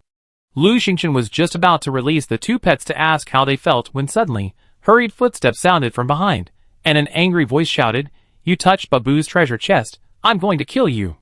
Babu chased from behind, hammer raised. He moved incredibly fast, reaching Lu Xingchen in a flash. At the same time, Lu Xingchen heard a warning sound. Ding! Danger! Danger! Enemy's level is much higher than yours. Escape! A bright red hue shone before Lu Xingchen. Even though she was busy with her studies and work, Lu Xingchen had played games before, and she knew this situation was extremely dangerous. Babu was a boss, a big boss, a boss she couldn't handle. She had to run, but Babu was so fast, how could she run? Lu Xingchen's heart clenched. Oh right, the teleport card. Lu Xingchen suddenly remembered the teleport card she obtained after killing Jian Wenming. She still had 1 use left. If not now, when? She immediately pulled the card from her backpack. Do you want to use it? Yes. The teleport card flashed white, and Lu Xingchen vanished from the spot. Her vision swayed, and her feet landed on something soft, still wobbling. Where was this? In the moonlight, Lu Xingchen saw a dark mass below, and her feet were still wobbling. Still startled, she quickly retrieved a torch. The torch lit up, revealing the surroundings. She was now at the top of a large tree. Fortunately, the tree's branches were dense and clump-like, so she was relatively safe there. If she didn't move, she wouldn't fall. She didn't dare go down either. She saw that the trees and rocks on the flat ground were very small, which meant she was in a very tall tree. Very high, she might get hurt if she fell. Climb down? Impossible. The tree's leaves were too dense, and it was night, so the torch wasn't bright enough to find a suitable branch to climb down. Lu Xingchen didn't dare move. She slowly sat down, perched on the treetop. Only then did she have time to check the pet bag. Inside, the lamb and Lon Lon were both huddled up and sleeping, seemingly oblivious to what was happening outside. After a moment's thought, Lu Xingchen ruthlessly woke Lon Lon and brought her out. After all, it was a bird, it couldn't fall. Lon Lon woke up, looked around, and exclaimed, "What kind of place is this? It's so dark. How can it not be dark at night?" Lu Xingchen held it and asked, "How is it in there?" "It's great. It's boring and small, but it's very comfortable to sleep in." Lon Lon was very satisfied and shook her head. "Are you okay? If not, I'm going back to sleep." "Okay, go ahead." Lu Xingchen let them go. She had been worried about them, but now that they could rest better inside, she felt relieved. This pet bag was so useful. Next time she went on an adventure, she could bring her 3 pets with her and never have to worry about them getting lost. She just didn't know when she could contract pets. Lu Xingchen sat bored in the treetops, swaying with the occasional breeze. She boredly browsed the chat channel. Why do I keep running into people? I can't stand it. Luckily, they're all lonely, peace-loving people. We exchanged glances and quietly slipped away. Why do I always run into war-loving people? They rush at me, but I'm too weak and always kill them. I finally found a pit. While digging, I ran into someone who glowed. It scared me to death. It's only 12 o'clock in half an hour. I have to hide until I get home. It's only 12 o'clock in half an hour? Lu Xingchen checked the watch on her wrist. Sure enough, it was 11:35. Wouldn't Babu be able to catch up? Lu Xingchen was still a little worried. She checked her coordinates. She had only teleported 20 miles this time. Babu couldn't run that fast. Shouldn't she be able to make it until 12 o'clock? No, I'm still a little worried. Babu's speed is too fast. Lu Xingchen was thinking when a sudden gust of wind blew past. As she swayed, she faintly heard Babu's voice. You touched my treasure chest, I'm going to kill you. Was it hallucination? No, Lu Xingchen's mind struck a chord. She immediately opened her backpack, handed the summons to Wei Lin, and said, Call me immediately. Wei Lin was quite far away, at least 100 miles away. As soon as she finished speaking, a bang, bang, bang sound came from not far away. Babu's voice approached from afar. You touched my treasure chest, I'm going to kill you. Ouch, here they come. Wei Lin wants to summon you to his side. Do you agree? The tree suddenly shook violently, and Babu's voice grew louder. Here he is. Agree. Swish. With a flash, Lu Xingchen vanished, leaving only Babu's roar. Lu Xingchen's eyes flashed, and she was beside Wei Lin. At this time, Wei Lin, Wei Ying, and Zhong Chang were roasting chicken legs around the campfire. Xingchen, you're finally here. Come on, eat something. Wei Ying handed a large chicken leg to Lu Xingchen. We killed several pheasants, and these are super delicious. Here you go. Lu Xingchen sat by the campfire, finally breathing a sigh of relief. That Babu was so fierce. The 4 of them chatted by the campfire. Wei Ying gnawed on a chicken leg and asked, Who do you think will make the top 10 in the standings? Wei Lin looked at Lu Xingchen. Lu Xingchen waved his hand. I don't think I can. After a pause, her eyes flashed. I think Gao Dafu's friend Gu Yan should be able to do it. He's such a skilled fighter, so quick to kill, not many people can compare to him. Wei Ying glanced at the open chat screen. Really? That Gu Yan? Someone's cursing at him. The chat screen was still bustling with activity. As expected, someone was discussing Gu Yan. Guolili, Gu Yan, you're not a human being. My classmate just spoke to you for a few minutes, and you killed him. Gao Dafu, Gu Yan saved you, and she tried to steal his weapon while he wasn't paying attention. After being caught, she kept denying it and kept dithering. Shouldn't she be killed? Guolili, who said she stole it? She just wanted to take it and look at it. Gao Dafu, taking something without asking is stealing, isn't it? Guolili, humph. She was such a beautiful girl, and Gu Yan killed her without mercy. He has no mercy on her. He's a murderer. Gu Yan, where are you? Guolili, why? You won't accept an apology. Gu Yan, I kill you. Chapter 102. Seeing the conversation on the chat screen, Wei Lin and Wei Ying finally gained some understanding of Gu Yan. Wei Ying angrily said that Guolili is so unreasonable. Wei Lin's eyes chuckled. At this point, it's hard to say Gu Yan is wrong. During a desert island hunt, strangers might kill each other, let alone stealing weapons. In a peaceful world, Guolili's classmate would only be considered attempted theft, but in a survival world, Gu Yan killing her wouldn't be wrong. Ah, what a chaotic world. Lu Xingchen simply turned off the chat screen and focused on chewing on a chicken leg. It was now 12 p.m., the desert island hunt was over, and the number of survivors in Area 33, 45,228. Survivors will be teleported back to the raft. 10, 9, 8, 3, 2, 1, teleportation begins. Lu Xingchen, holding a chicken leg, saw himself back on the raft. Finally back. Lu Xingchen's clothes were damp and wet, stained with dirt and debris from her fight with the frogs. She couldn't stand it any longer and rushed to the fully automated shower room, where she washed all her clothes, shampooed her hair and showered, and changed into new clothes. When she emerged, it was already past 1 in the morning. While she was showering, the chat screen flipped open, announcing that the points earned from the deserted island hunt and rewards would begin at 9 o'clock tomorrow morning. Not bad, quite user-friendly, allowing everyone to get a good night's sleep. But no one was clearly in the mood for sleep. The chat screen was still buzzing with activity, everyone excited after surviving the ordeal. Lu Xingchen, exhausted, collapsed onto the bed and fell asleep immediately. The next day, perhaps because she was too excited, or perhaps because the sun was too strong, she woke up at 8 o'clock. The sun was rising over the sea, and the water was surging, shimmering in the morning light. Lu Xingchen narrowed her eyes. What a beautiful day. Yesterday had been so tiring and dangerous. Today, she needed a good rest. A beautiful day starts with a delicious breakfast. Today, she must have a good breakfast. But what to eat? Porridge? Xiaolongbao? Instant noodles? Biscuits and bread? No, too greasy. Lu Xingchen missed pancakes, soy milk, and fried dough sticks. Especially fried dough sticks. Yes, make fried dough sticks. Although I don't have baking powder or leavening agent, yeast will do. Lu Xingchen immediately prepared the ingredients: peanut oil, milk, flour, yeast, eggs, and salt. She happened to have all of these. She was incredibly glad she hadn't finished the whole carton of milk. She was frugal, so she only used a few cartons and still had quite a bit of milk left. She just didn't have a dough mixing container. Lu Xingchen looked around and decided to use a small pot. Combine flour, a carton of milk, an egg, peanut oil to taste, and a pinch of salt in a small pot. Knead the dough into a dough, but don't knead it for too long. It's best to use your fist. After the dough is kneaded, cover the pot and let it rise. While it's rising, Lu Xingchen planned to feed the chickens and rabbits. As she walked toward the chicken coop, the panda cub, Tuan Tuan, kept following her around, making trouble. He would either cling to her calf, whining for a hug, or else roll in front of her, trying to get in her way. Lu Xingchen, utterly frustrated by the cub, had to hold it and soothe it for a while.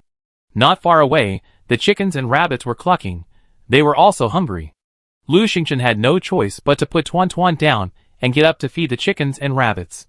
As soon as she got up, Tuan Tuan immediately hugged her calf and scrambled up. You little one. Lu Xingchen reluctantly picked it up, holding it while he finished feeding the chickens and rabbits. There was no way. Little Tuanzi was too small, and Lu Xingchen was actually having the illusion of taking care of a child. No, Tuanzi was too lonely.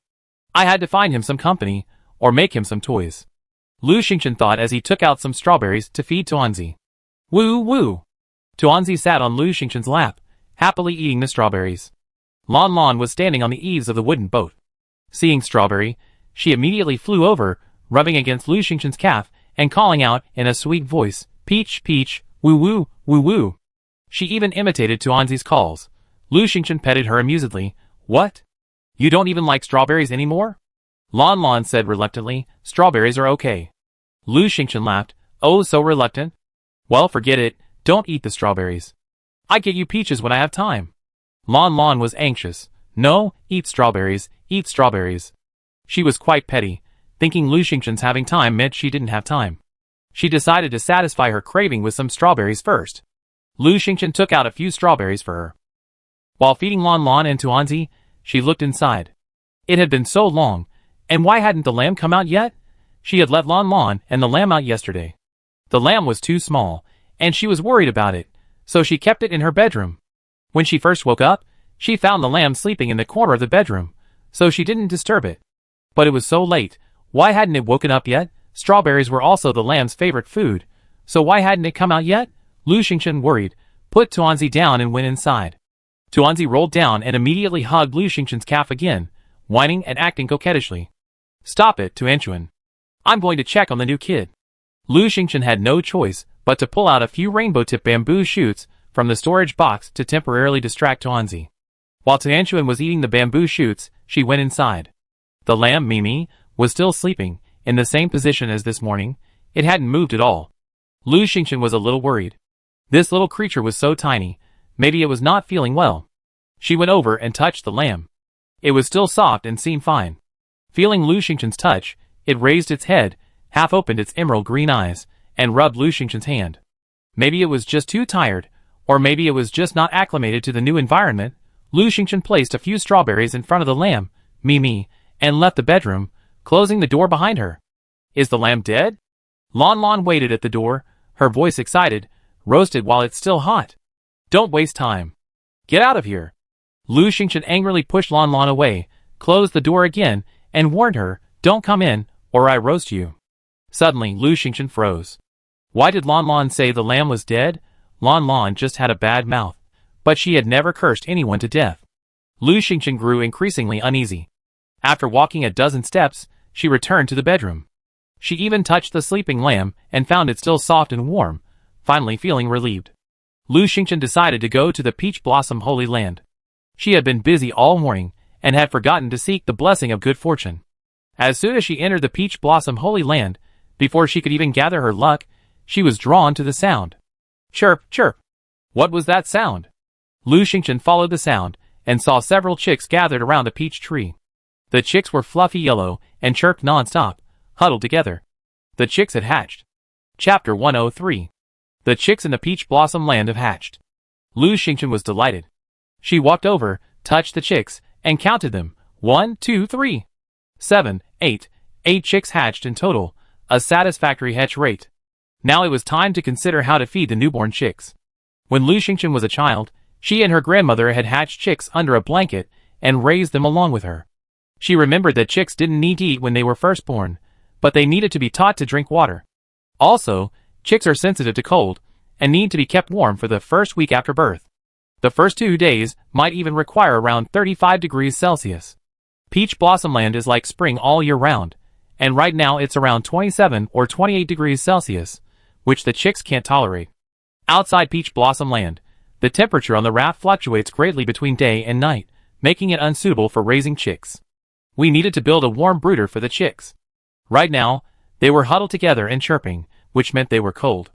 Lu Xingchen checked the incubator and took out the eggshells and unhatched eggs.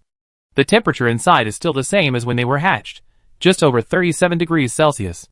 We can keep the chicks here for now, while we think of other solutions. Lu Xingchen brought the chicks back to the incubator one by one, then left Peach Blossom Land and fashioned a small lid out of thin bamboo poles, leaving a small gap between the 2 poles. She then brought it back to Peach Blossom Land and placed it over the incubator. The original lid on the incubator was unusable. This was just a makeshift solution for now. She still had to quickly build a brooder to keep the chicks warm. Lu Xingchen left Peach Blossom Land. Lu Xingchen left Peach Blossom Land and rummaged through the warehouse. Finally, she found an empty wooden box that was perfect for a brooder. It's a bit large, but I could just add more stuff when the time comes. It would be best to use dry weeds or straw, but she didn't bring back any weeds from her adventures. What should I do? Forget it. I just ask in the chat. Lu Xingchen, who has weeds? Collect some and trade them for wood or water. Weeds aren't worth much, so just trade them for common supplies like wood and water. Alas, no one has any. There are plenty of people gossiping, many wondering why Lu Xingchen needs weeds and asking questions. Lu Xingchen is getting overwhelmed. Why doesn't this game have a trading system? Having to call in the area chat every time is too much trouble, and players are always gossiping. However, she only called out to check private chats to see if anyone is looking for her. The first person to approach her was Gao Dafu. Lu Xingchen, if you need weeds, come to me. No, come to Gu Yin. Gu Yin just now refused to believe in evil and insisted on opening a box himself. He ended up with a box full of solid weeds. If you go to him, he throw it away. Gao Dafu paused, then added, I told you, he left the weeds behind. Lu Xingchen, I'm telling you, no one else can find weeds except Gu Yin. Otherwise, look at your private messages. No one's looking for you. Lu Xingchen checked, and sure enough, the private messages were all nonsense. None of them had weeds. After all, weeds are everywhere on the island, and no one would think of pulling them. At this moment, she also received a private message and a friend request from Gu Yin. Gu Yin simply sent her the entire box of weeds, leaving only 2 words. For you. This. Lu Xingchen pondered for a long time, unsure how to repay him. If he gave him something, a few pieces of wood and a few bottles of water, Gu Yin wouldn't be interested. If he didn't, it would be a waste of money. After some thought, Lu Xingchen said, okay, thank you. I have to deal with Gao Dafu and Gu Yin again in the future, so let's just leave it at that. There was always a time to repay a favor. Lu Xingchen took the weeds. The weeds were of good quality, relatively dry, fine, and soft, perfect for a chicken coop. Lu Xingchen spread the weeds inside the wooden box and around the sides, creating a nest-like structure. Next, she drilled a few holes around the box for ventilation. Now, if the box was covered, it would definitely be much warmer than before, but it still wasn't warm enough. How could it be warmer? Lu Xingchen was stumped. Charcoal, braziers, and the like wouldn't fit inside. Even if they were placed outside, they couldn't be too close, or they would burn the box. What should she do? Looking at the purified water flowing from the seawater filter, Lu Xingchen had an idea. Yes, this is the way to go. Lu Xingchen first boiled some water, poured the warm water into small mineral water bottles, and spread it on the hay at the bottom of the box. Then, she covered it with a layer of plastic sheeting, and then another layer of hay on top of that. This way, the water would remain warm for a long time while keeping the temperature moderate. After making her simple brooder, Lu Xingchen moved it into the Peach Blossom Holy Land. She didn't plan to take these chicks out, lest she get lost. Besides, the temperature in Peach Blossom Holy Land was more stable. After setting up the brooder, Lu Xingchen took the chicks in one by one and closed the box. Through the holes in the box, one could see the chicks gradually becoming more active, clearly content with the temperature. Children can go without food after birth, but they do need water. So, a water and food dispenser had to be built inside the brooder. Lu Xingchen thought for a moment and fetched thicker bamboo. She fashioned 4 shallow dishes and found a way to secure them to the box, 2 on the left and 2 on the right. She set the height just right for the chicks to reach. She added a little water to the 2 left dishes and waited for the chicks to drink. Unexpectedly, the chicks only chirped and refused to drink. No way, Lu Xingchen was worried. All the chicks she's seen before were always being cared for by hens, who would teach them to drink. These chicks were just born, so they couldn't drink yet. What should she do? Do she need to find a mother hen for them? But wouldn't the chicks in the chicken farm be motherless? Forget it. Let's try. Lu Xingchen left Taoyuan and caught a hen from the chicken coop, trying to bring it in. Ding! Taoyuan Holy Land is not developed enough. No living creatures can enter. The system notification rang. As expected, no living creatures can enter. Lu Xingchen hadn't held high hopes before, and she wasn't too disappointed now. However, the previous notification held a lot of clues. Not developed enough. If it were, wouldn't it be possible? Lu Xingchen decided to thoroughly expand the raft and develop Taoyuan in the future. Unable to bring the hen in, Lu Xingchen had no choice but to continue into Taoyuan, squatting there and watching the chicks. Finally, she caught a chick and dipped its beak in water, again and again. Soon, the chick had learned to drink. As long as one chick could drink, it was enough. The chicks would learn from each other. Lu Xingchen watched the chicks drink from the water one by one, and then she became worried. What would they eat? Based on previous experience, newborn chicks could eat cooked millet or chick feed, so she decided to collect some. Just as Lu Xingchen had this thought, she suddenly looked at her watch. It was exactly 9 o'clock, and it was time to settle the points. At 9 o'clock, the chat screen was forced open, and a game announcement appeared on it. Point settlement begins now. Chapter 104. After the game announcement, a screen popped up. A series of data appeared on the screen, displaying the names and points of the top 50 players, and these 50 players were constantly changing. The players kept their eyes on the leaderboard. In the commando group chat, Wei Ying suddenly called out, "Ah, Wei Lin, you're on the list. 50th place. Climbing up again. Ah, down again.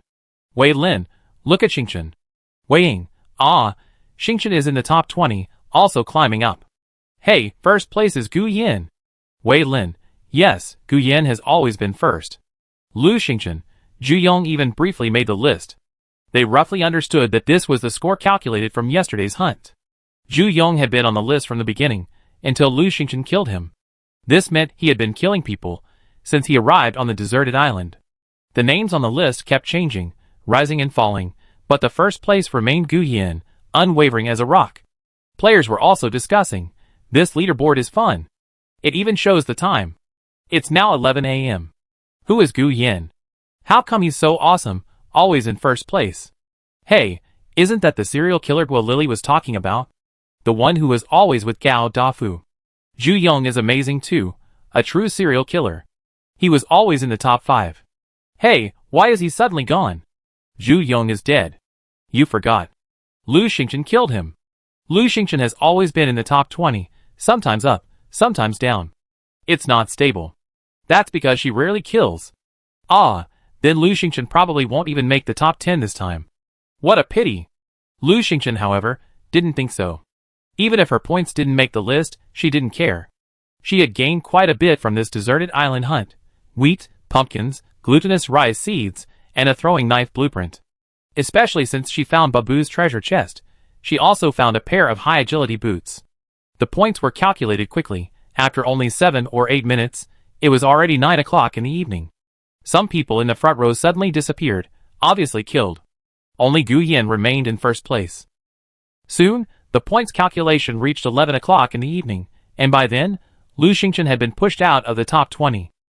The points continued to be calculated, and people watched with great interest. Wow, Gu Yin is so consistent. From the beginning until now, no one has been able to steal his first place. Lu Xingchen has been completely squeezed out. She's always been first. Strange, what was Lu Xingchen doing between 9 p.m. and 11 p.m.? Didn't she kill a single person or beast? What a shame! Lu Xingchen is going to fall from grace this time. Gu Yan's rise. Lu Xingchen thought for a moment. From 9 p.m. to 11 p.m., she was searching for treasures with the treasure bead hunters. No wonder she had no points. No, after finding Babu's treasure, she killed giant frogs and got treasure chests. She did quite a bit, and she earned points, and a lot of them. At that moment, the points ranking suddenly shifted. Lu Xingchen's name jumped from the bottom 20 to the top, above Gu Yin. The chat channel was buzzing with excitement. Look, Lu Xingchen. Lu Xingchen is actually first place, with over 200 more points than Guam Yin. Excited?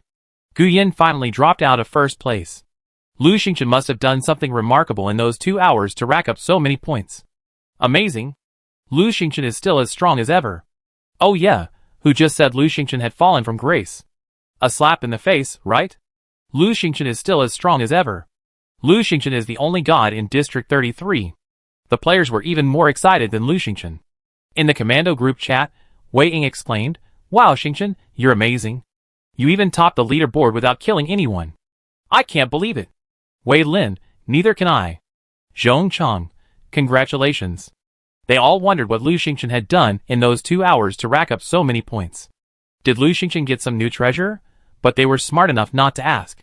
Until the final rankings, Lu Xingchen remained in first place, while Gu Yin remained in second, unsurpassed. The game announcement began again. District 33 leaderboard finalized. First place, Lu Xingchen. Second place, Gu Yin. Third place. 7th place, Wei Lin. 8th place, Zhong Chang. First place rewards, 1, each attribute plus 1. 2, invincible set, for peace set, x1. Second and third place rewards, brave set, for peace set, x1. 4th to 10th place rewards, mighty set, 2-piece set, x1. The top 10 rewards have been distributed. Please claim them. The first deserted island hunt has concluded successfully. Please wait for the server merge announcement. Everyone, hurry up and check the equipment attributes. Invincible set, invincible armor x1, invincible helmet x1, invincible boots x1, invincible wrist guard x1. Equipping the set, 1, constitution plus 5, strength plus 5, agility plus 5. 2, dustproof, blood resistant, fire resistant, and can be kept clean at all times. 3, has a healing effect. Bravery set, bravery armor x1, bravery helmet x1, bravery boots x1, bravery wrist guard x1. Equipped with 1, constitution plus 3, strength plus 3, agility plus 3. 2, unleashes bravery, significantly increasing strength. Mighty set, mighty armor x1, mighty helmet x1, mighty boots x1, mighty wrist guard x1. Equipped with constitution plus 2, strength plus 2, agility plus 2.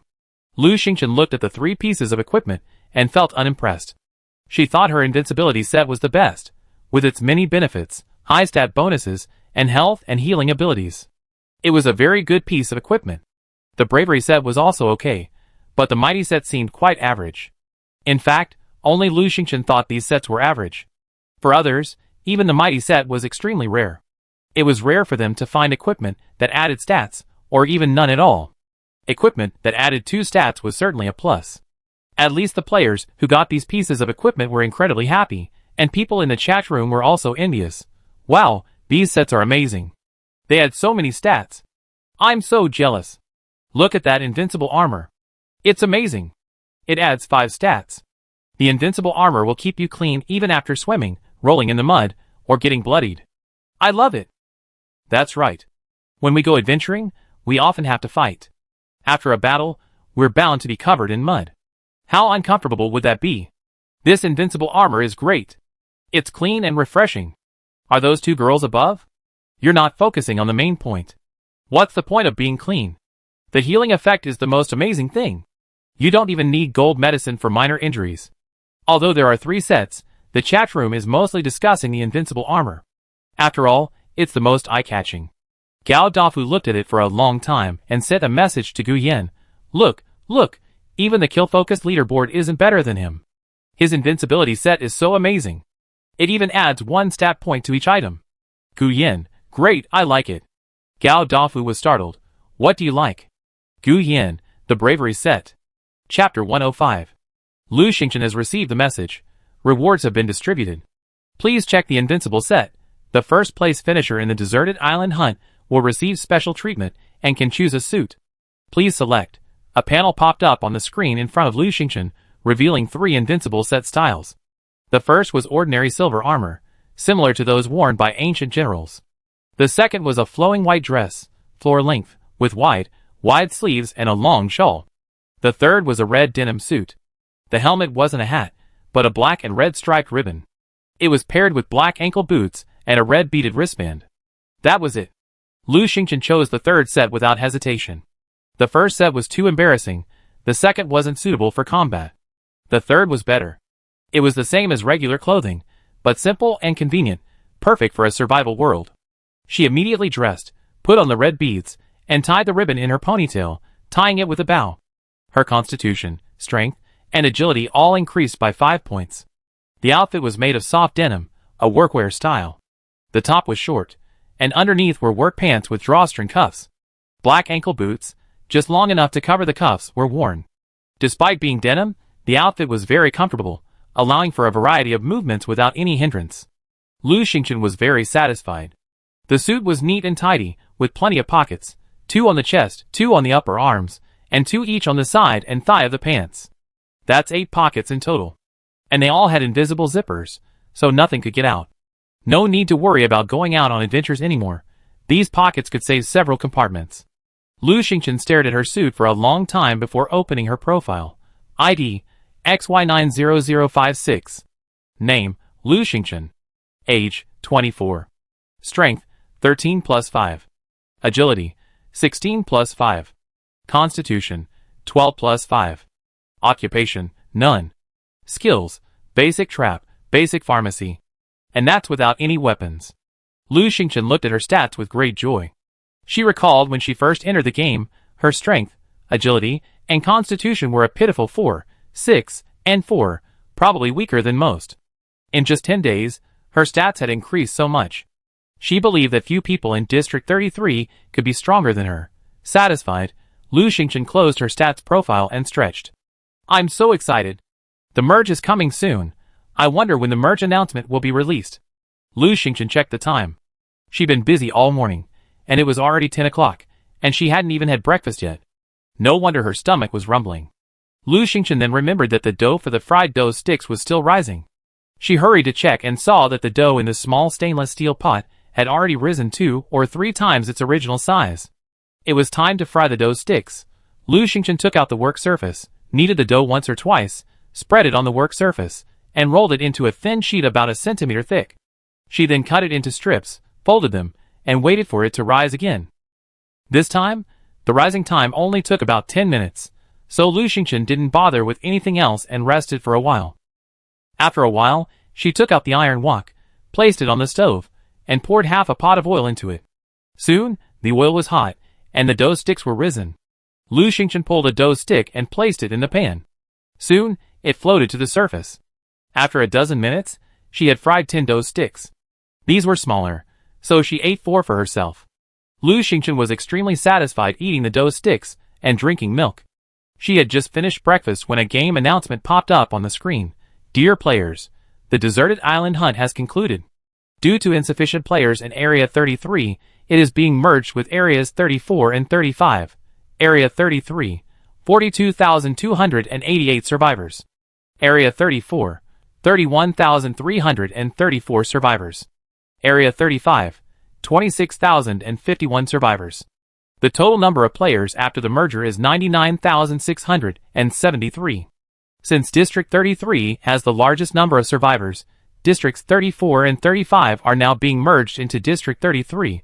New friends are arriving soon, and we wish everyone happy gaming. With this announcement, District 33, previously shrouded in gloom, finally felt a bit more alive. Merge. Merge. We're finally merging. We finally meet the survivors of Districts 34 and 35. Great, great. We're still District 33, just merging them. I'm so inexplicably proud. Me too, haha. I wonder if there are any of my classmates, colleagues, or acquaintances in Districts 33 and 34. Many people are eagerly anticipating this. Wei Ying and Wei Lin were the most excited, because they knew Wei Ting, Wei Feng, and Wei Qing were all in District 34. After the merger, they could finally communicate normally. 3 minutes later, the number in District 33, which had originally displayed 42288, suddenly jumped to 99673. At the same time, the chat channel became lively. Regional chat, 99673/100000 District 33, District 35 friends, I'm here. Let me introduce myself. I'm from District 34. Qi Lingyu, is Qi Lingyu here? Is Qin Shiro here? Shiro? I'm Daddy. Woohoo, call out, Brother Wei Lin, Sister Wei Ying, we're here. Wait, we're in District 33, we're home. How can we let the other districts take advantage? Welcome, friends from Districts 34 and 35, hello. The chat channel was in chaos, with many people trying to find someone. Lu Xingchen didn't even glance. Others might have someone to find, but she didn't. Her grandparents and little nephew weren't old enough to survive at sea, and her brother and sister-in-law had just been in a plane crash. In the survival world, she had no one to worry about. Watching the chat channel buzz with activity, everyone looking for someone, she felt a little sad. Since the districts had just merged, the players were excited, and the chat channel was a mess. Lu Xingchen decided to collect the millet and chicken feed later. After all, the chicks wouldn't be able to eat for a few hours. Now, she needed to organize her supplies and plant and harvest vegetables. Just now, when she entered the Peach Blossom Holy Land, she saw that the strawberries, shallots, and bok choy were all ripe and ready to be harvested. Strawberries are truly wonderful, ripening in just a few days. Lon Lon, Tuanchuan, Mimi, and even the chickens and rabbits love them. Lu Xingchen harvested the strawberries, and then took out the previously dried strawberry seeds and planted them in the Peach Blossom Land. This time, she planted an especially large number of strawberries. Because at this stage, strawberries are the most useful. Some plants take too long to grow, even with accelerated growth, making them uneconomical. Sadly, after planting the strawberries, Lu Xingchen only had time to plant 2 pumpkins and a little wheat before she could continue. Because she ran out of water. The water in her seawater filter was depleted. Helplessly, she collected the remaining seeds and placed them in a box, planning to plant another batch tomorrow. It was already 2 or 3 in the afternoon. Lu Xingchen went out for a quick lunch and then went to feed her chickens, rabbits, and several of her pets. The chat screen had become much quieter now. Even Wei Lin and Wei Ting remained silent. Lu Xingchen assumed they were chatting with Wei Ting and the others. At 6 o'clock in the evening, the game announced another announcement. The trading hall was open, and players could list any item on the trading hall.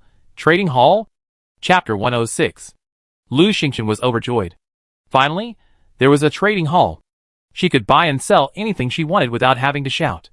For example, what she needed most right now was millet or chicken feed. However, it would probably take a while.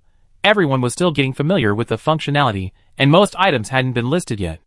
Lu Xingchen opened the trading hall. There were already some items there. Quick players had already put items up. However, perhaps for experimental purposes, the items were mostly wood, iron, plastic, and the like, nothing really special yet. Lu Xingchen decided to give it a try. She glanced at the fried dough sticks next to her, and immediately put 3 on the shelf. She discovered that there were 2 ways to set the price when listing items. One option allowed for exchanging items for wood or iron, even specifying specific blueprints or detailed materials, allowing for direct transactions. The second option allowed for leaving a message or private messaging below the item, which required negotiation. It was quite flexible. Also, the seller's real name could be hidden. Of course, private messaging with this hidden name prevented transactions. Only messages or direct transactions were allowed. Lu Xingchen set the first fried dough stick to exchange for 20 pieces of charcoal, the second for 5 pieces of iron, and the third for a negotiated transaction. She also chose to trade anonymously. Listing the products was quite fun. Lu Xingchen felt like she was running a shop. She had just put them on the shelf, and she had already sold a fried dough stick. Lu Xingchen looked around the trading hall again and noticed that the most popular items were wood, nails, iron blocks, plastic, and the like. After all, these were basic supplies. Wood and nails were so cheap, a thought struck her. She left over a lot of seeds from planting vegetables in the Peach Blossom Holy Land. The Peach Blossom Holy Land now covered 1.5 acres, and she was already planting strawberries, greens, potatoes, sweet potatoes, and more, as well as pears and oranges. With half of that land devoted to fruit trees and half to vegetables, there wasn't much left. So, she needed to expand the Peach Blossom Holy Land as soon as possible. The system had just prompted her to wait until the Peach Blossom Holy Land reached sufficient development before bringing living creatures in and out.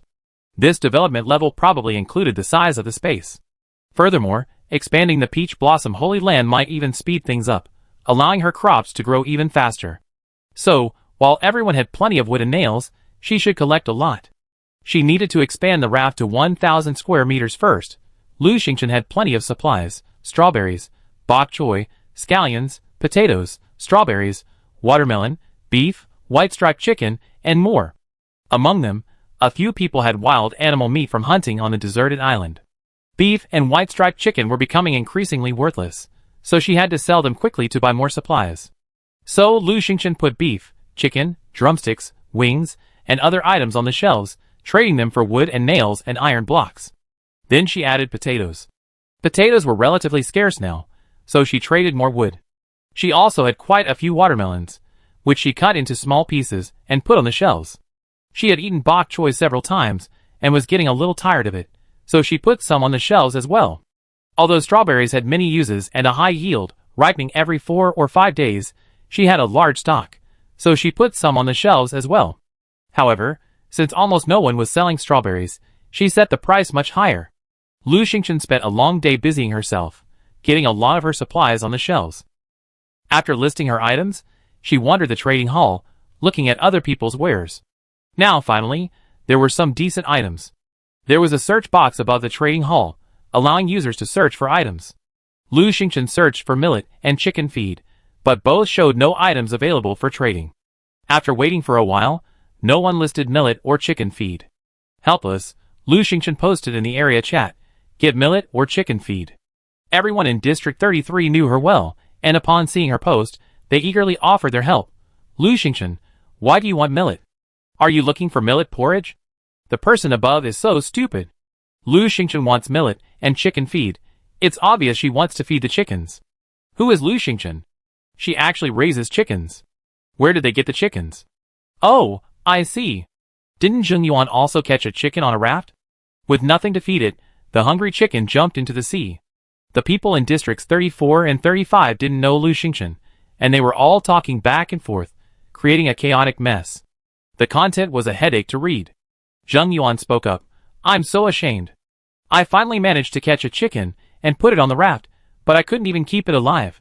Back then, I didn't have a vegetable garden, but now I do. Lu Xingchen, you can feed the chickens some vegetable leaves. I have some here. Do you need them?" "Mada, this is our Zheng Yuan from District 34. He's amazing, probably the best in our district." Zheng Yuan, no, Lu Xingchen. I give you some vegetable leaves. I've already sent them. Please keep them. During the quality of life competition, Zheng Yuan had also remained anonymous, so Lu Xingchen didn't know he was the author of Night of Wine. Even so, Zheng Yuan's high profile help still made her feel a little uncomfortable. There's no such thing as a free lunch. In the survival world, who would unconditionally help a stranger? Besides, she had plenty of vegetables. Lu Xingchen immediately said, "No thanks, thank you, Zheng Yuan." Zheng Yuan, haha, okay. Let me know if you need anything. We're merging districts 33, 34, and 35, so we all be one district from now on. Don't hesitate. Lu Xingchen had already returned to the trading hall, so she didn't see Zheng Yuan's last words and, of course, didn't reply. Zheng Yuan had a good reputation in District 34. Many people had benefited from his services, and he had many followers. One of them, named Ma De, admired Zheng Yuan the most, practically idolizing him. He saw Zheng Yuan's intense enthusiasm for Lu Xingchen, while Lu Xingchen remained cold and distant, and he couldn't help but feel angry. He sneered, "Boss Zheng, you have so much supplies that you think vegetable leaves are nothing. Maybe some people haven't seen vegetable leaves since they came to sea to survive, and they think they're too valuable to take them." Wei Lin, Wei Ying, Gao Dafu laughed heartily. "Oh my! There's a frog in the well here! I'm dying of laughter." "Mada, what do you mean?" Gao Dafu, "Exactly what you think. Many people in District 33 knew Lu Xingchen, and had witnessed his dinner before. Seeing Ma Da's sarcastic remarks about Lu Xingchen, they immediately had a bad impression of him. Many people stood up for him, saying, 'What? Lu Xingchen is short of vegetable leaves? That's the biggest joke I've ever heard.' That's right. I've never eaten vegetable leaves, but I know Lu Xingchen. They definitely don't need that. Yeah, if Lu Xingchen wants to feed the chickens, she could use watermelon rinds, strawberries, or something like that. Why would she need rotten vegetable leaves? Ah, District 34 is really full of frogs in a well." The people from District 33 said this, immediately angering many in District 34. Many of them already supported Zheng Yuan, and with the need to protect their district, many immediately became dissatisfied. Isn't Zheng Yuan's giving Lu Xingchen vegetable leaves a good intention? It's fine if she doesn't appreciate it, but why are the people from District 33 mocking her? That's right. What's so great about District 33? Haha, the people from District 33 are pretty arrogant. Why can't we in District 33 be arrogant? After all, you no longer have District 34, haha. The atmosphere in the chat room grew increasingly tense. Chapter 107. After politely declining Zheng Yuan's offer, Lu Xingchen went to check out the trading hall, then rechecked before returning to the chat channel. She was stunned by the chaotic chatter. She then looked back at the logs, finally realizing what was going on. In his opinion, this was an unnecessary argument. Wouldn't it be better to just collect the trading supplies? Lu Xingchen said, "Everyone, stop arguing. There's plenty of supplies in the trading hall right now. Everyone, hurry up and go to Taobao. If you're late, the items will be snatched up by others." Gao Dafu, "Really? There are items? Don't lie to me." Lu Xingchen said helplessly, "There are nearly 100,000 people here. How could there not be items?" Zheng Yuan had actually been watching the screen. He knew who Lu Xingchen was, so he responded enthusiastically when Lu Xingchen approached Xiaomi. He wanted to win her favor. But just now, his subordinate had told him that Lu Xingchen and Wei Lin and Wei Ying were close, and he immediately felt something was amiss. He likely wouldn't be able to raise Lu Xingchen's favorability. So, when Ma Da started the argument, he remained silent, watching the situation unfold. He wanted to observe just how popular Lu Xingchen was in District 33. He also wanted to see if his people could dominate public opinion. Now that Lu Xingchen had spoken out, it would be bad for him to remain deaf and dumb. So Zheng Yuan quickly said, "Yes, I was in the trading hall the whole time and didn't notice everyone was talking so much. We're all from the same district now, so stop arguing. Okay, let's all go to the trading hall and shop." By changing the subject, the people from both districts shifted the topic, the argument died down, and many of them headed for the trading hall. Lu Xingchen suddenly received a private message from Wei Ying. "Xingchen, Zheng Yuan isn't a good person. Don't be fooled by him. Zheng Yuan is just drunk and out of control." Lu Xingchen was surprised. Is it him? No wonder she felt something was wrong with Zheng Yuan. It was that guy. Now, she could guess that Jiang Wenming had probably helped Zheng Yuan vote, but she didn't know how they were connected. Maybe there was a communication tool. It had to be said that Lu Xingchen had revealed the truth. "Wei Ying, Xingchen, come to our family group first. My cousin Wei Ting is from District 34. She's quite familiar with Zheng Yuan. Let her talk to you." With that, Wei Ying added Lu Xingchen to the group. Lu Xingchen looked over. There were 5 people in the group before: Wei Lin, Wei Ying, Wei Ting, Wei Feng, and Wei Qing. All members of the Wei family. Wei Ying, "Okay, I've brought Xingchen in." Wei Feng, "So your sister Xingchen. I've heard about you from Sister Ying. You're amazing." Wei Qing, "Hello, Sister Xingchen." Wei Lin, "Well, Wei Feng and Wei Qing are 18 and 19 respectively, both in college. They're a little silly, Xingchen, just bear with them." Wei Feng, "How am I silly?" Wei Ying, "They almost took advantage of you, and you're not silly, idiots. If it weren't for Sister Ting protecting you, you'd be dead. If Sister Ting hadn't found the rejuvenation pill and the golden healing medicine in a chest on the deserted island, would you still be here?" Wei Qing, "Sisters, I was wrong." Wei Ting, "Okay, Stop making fun of Xingchen. Hello, Xingchen. Let me tell you about Zheng Yuan. Wei Ting immediately explained the previous situation, and Lu Xingchen suddenly realized that the sudden surge in her previous works rankings was due to Wei Ting's help. She also learned about Zheng Yuan's tragic end. Zheng Yuan didn't win first place in the life contest, and still owed many people wood. It was truly miserable at the time.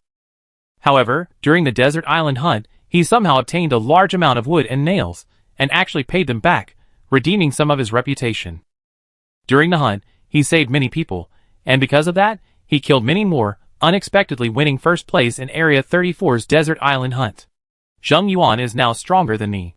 Xingchen, that person is very cunning, you have to be careful of him. Wei Ting said finally. The rewards for first place in the hunt were quite substantial, including an invincible suit and stat boosts. This meant Zheng Yuan was already stronger than Wei Ting. Because of his rescues during the hunt, Zheng Yuan still had many followers. Finally, Lu Xingchen thanked Wei Ting and, despite Wei Ying and others' pleas to stay, left their group chat. This was the Wei family's group, and she wasn't suited to being there. After leaving the group chat, Lu Xingchen went back to the trading hall and searched again for millet and chicken feed, but still found nothing. In a private message, she discovered the supplies Zhong Chong had sent. Zhong Chong had given Lu Xingchen half of the supplies he obtained from the hunt on the deserted island, mostly wood, iron, animal hides, and meat. This time, Zhong Chong had obtained ordinary supplies, but in larger quantities. She also received a private message from Song Liping. Song Liping, you're collecting millet and chick feed. Are you going to feed the chicks? If so, cornmeal will do for now. Cornmeal? Lu Xingchen suddenly remembered that she had corn. All she had to do was grind the corn to make cornmeal. She only had experience feeding chicks with her grandparents, so her memory was shaky, and she had forgotten about corn. Lu Xingchen quickly thanked Song Liping. Then, she took out the corn and crushed it finely with a wooden stick, obtaining the corn dregs. She then soaked the corn dregs in boiling water until they softened into a cornmeal paste before feeding it to the chicks. Watching the chicks gradually devour the cornmeal paste, Lu Xingchen felt relieved. However, Song Liping said that the cornmeal paste was only a temporary solution. If the chicks were to grow well, they still needed chicken feed, and millet was essential. Lu Xingchen made a note of this. She figured she would also need to collect millet and chicken feed. Just now, everyone was watching the trading floor. Now it was 7 o'clock in the evening, time for lunch, so more people should be checking the chat channel. So, she called out again in the area chat, collecting millet and chick feed. Gao Dafu, haha, Lu Xingchen, you can't even get something. You called out several times, haha, you're so anxious. Lu Xingchen, you're the one who talks too much. Is Gao Dafu doing nothing but guarding the chat channel? Seriously, he's always there. Suddenly, a man named Qin Wuchuan said, Lu Xingchen, I have some Xiaomi. I've already sent it to you. Gao Dafu was shocked. For free. The others were also astonished. Is Lu Xingchen so popular? People always give her free things? Hey, who's Qin Wuchuan? Why haven't I seen him before? Isn't he from District 33? Boss Qin is from District 35. Well, Boss Qin isn't a kind person. He just arrived in District 33 and probably doesn't know Lu Xingchen. Why would he give her something for free right away? And Xiaomi is quite rare. That's weird. Who is Lu Xingchen, anyway? Lu Xingchen? I remember her. Isn't she the one who got the first kill reward? Well, let me explain. Lu Xingchen is the boss of District 33, the god of District 33. The chat room was buzzing with discussion. After a moment, Gao Dafu suddenly exclaimed, haha, I know what's going on. Chapter 108. What's going on? Someone immediately asked. Hee hee. Gao Dafu smiled but didn't answer. At this time, Lu Xingchen was chatting privately with Qin Wuchuan. She looked at the millet Qin Wuchuan had sent her, a little confused. She didn't know this Qin Wuchuan, and Qin Wuchuan was in District 35. They had never spoken before, so why would he give her millet without saying anything? Everyone knew she accepted millet, and most people would definitely ask for a high price. Why did Qin Wuchuan give it away for free, and in unopened plastic bags full of it? How generous. So generous that it was a little baffling. Qin Wuchuan sent a message. Sorry, I've been busy. Let me introduce myself. I'm Qin Wuchuan, formerly of District 35, and I'm Qin Shiro's father. The millet is for you. Thank you for taking care of Shiro, and for saving her from hunting on the deserted island. Oh! Lu Xingchen suddenly understood. Qin Wuchuan continued, of course, This little bit of supplies alone can't express my gratitude. My people and I are sorting through the supplies. Once we're done, I see if there's anything we can send out. If you need anything, let me know now, and I do my best to help you." After a moment's thought, Lu Xingchen said, "If you have any seeds, please leave some for me. I don't have much else." Besides the millet and chick feed she needed right now, she didn't have anything she needed urgently. Qin Wuchuan immediately sent over several seeds: bok choy seeds, lettuce seeds, spinach seeds, potato seeds, and pumpkin seeds. Lu Xingchen already had both bok choy and potatoes, so she only accepted the spinach and lettuce seeds. Now she had 2 more seeds. Unfortunately, she still didn't have enough water, and her 1,000 square meters of land wasn't enough. Lu Xingchen decided to expand the raft. Once it reached 1,000 square meters, perhaps the space in her paradise would increase again. She went back to the trading hall and found that she had sold most of her supplies. She now had over 3,000 pieces of wood and some nails. After calculating, she found that the wood and nails were still insufficient, so Lu Xingchen continued to list various supplies. Just as she finished listing the items for trade, Gao Dafu sent a private message. "Lu Xingchen, has Qin Wuchuan contacted you?" "Do you know Qin Wuchuan?" Lu Xingchen asked curiously. Gao Dafu became excited. "Of course I do. I know not only what he was like in the past, but also what he's like now. I just checked with the people in District 35. To keep the conversation going, Gao Dafu paused. After waiting for a moment, seeing Lu Xingchen was silent, he continued, "Qin Wuchuan's quite a formidable guy. Before coming to the survival world, he was a profiteer. Well, he's a bit of a mystery, dabbling in various fields, you know?" Lu Xingchen, ? What does she know? She doesn't. Is he some kind of boss? Gao Dafu said proudly, "I just asked around, and he's a well-known figure in District 35. And, coincidentally, several of his right-hand men were previously in District 35. They teamed up with Qin Wuchuan and, under his command, formed the strongest force in District 35. Lu Xingchen, yeah. No wonder Qin Wuchuan just said me and my people. So impressive, he's even formed a team. Since Qin Wuchuan is so powerful, no one should dare to bully Qin Shiro." Sure enough, some people are just lucky.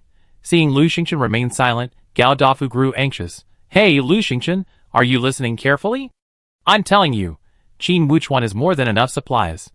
You saved his daughter, and he'd definitely repay you handsomely. Don't be reluctant to accept them." "I know. Thank you," Lu Xingchen said sincerely. She needs to think carefully about what she wants, what will be most valuable. Gao Dafu was quite helpful. Enthusiastic as he was a bit forgetful. Lu Xingchen suddenly remembered something. "Gao Dafu, do you still owe me a blueprint for an intermediate weapon?" Gao Dafu chuckled. "Oh Xingchen, you have a really good memory." Lu Xingchen snorted. "Of course, I have to remember better. Otherwise, what if someone doesn't pay me back?" Gao Dafu was unhappy. "I'm not refusing to pay back. That's why I haven't received the intermediate weapon blueprint. But I did get this. Fine iron knife and staff, advanced. Fine iron knife and staff, advanced can be used as a knife or a staff, a powerful weapon for killing enemies." Lu Xingchen took a closer look. This knife and staff is a special weapon. Normally, it takes the shape of an iron staff. Pressing a trigger, a short knife emerges from the end of the iron staff, allowing it to be used as a knife. It's a good weapon. Lu Xingchen, not bad. Gao Dafu, but these are high-level weapon blueprints, much more expensive than intermediate weapon blueprints. The difference between high-level and intermediate weapon blueprints is huge. 3 intermediate weapon blueprints might not be worth the price of 1 high-level weapon blueprint. Lu Xingchen pondered for a moment and teased him. "How about this? Give me this advanced weapon blueprint. I use it first, and I give you something better later." Gao Dafu was shocked. "You want to owe me?" Lu Xingchen, "Why, is that not possible?" Gao Dafu, He couldn't say no, because he still owed Lu Xingchen the blueprints. He just thought Lu Xingchen was a little shameless. He had so many good things, yet he kept them to himself, and still owed a poor guy like him the blueprints. In fact, he had originally intended to give the blueprints to Lu Xingchen, because he was currently obsessed with flying knives and didn't like these clumsy weapons. Gu Yan's weapon was better, so he didn't need it. But he really wanted Lu Xingchen to add something special, but he thought about it over and over again, and found that he couldn't say it. Who owed him the blueprints before? Lu Xingchen suppressed a smile and waited. Finally, Gao Dafu hesitated. Okay. Lu Xingchen chuckled. "Here, let me show you something, Bab's boots." Lu Xingchen had long wanted to give these Bab's boots to Gao Dafu. They were different from other boots. If you found a pair of boots from a crate, they would automatically adjust to the player's foot size. But Bab's boots were different. Their size remained fixed. In other words, they could only be worn by someone with the same foot size as him. Perhaps because these were Bab's boots, not deerskin or cowhide boots. Bab's boots were about a size 47, a relatively large size, and most people don't have feet that big.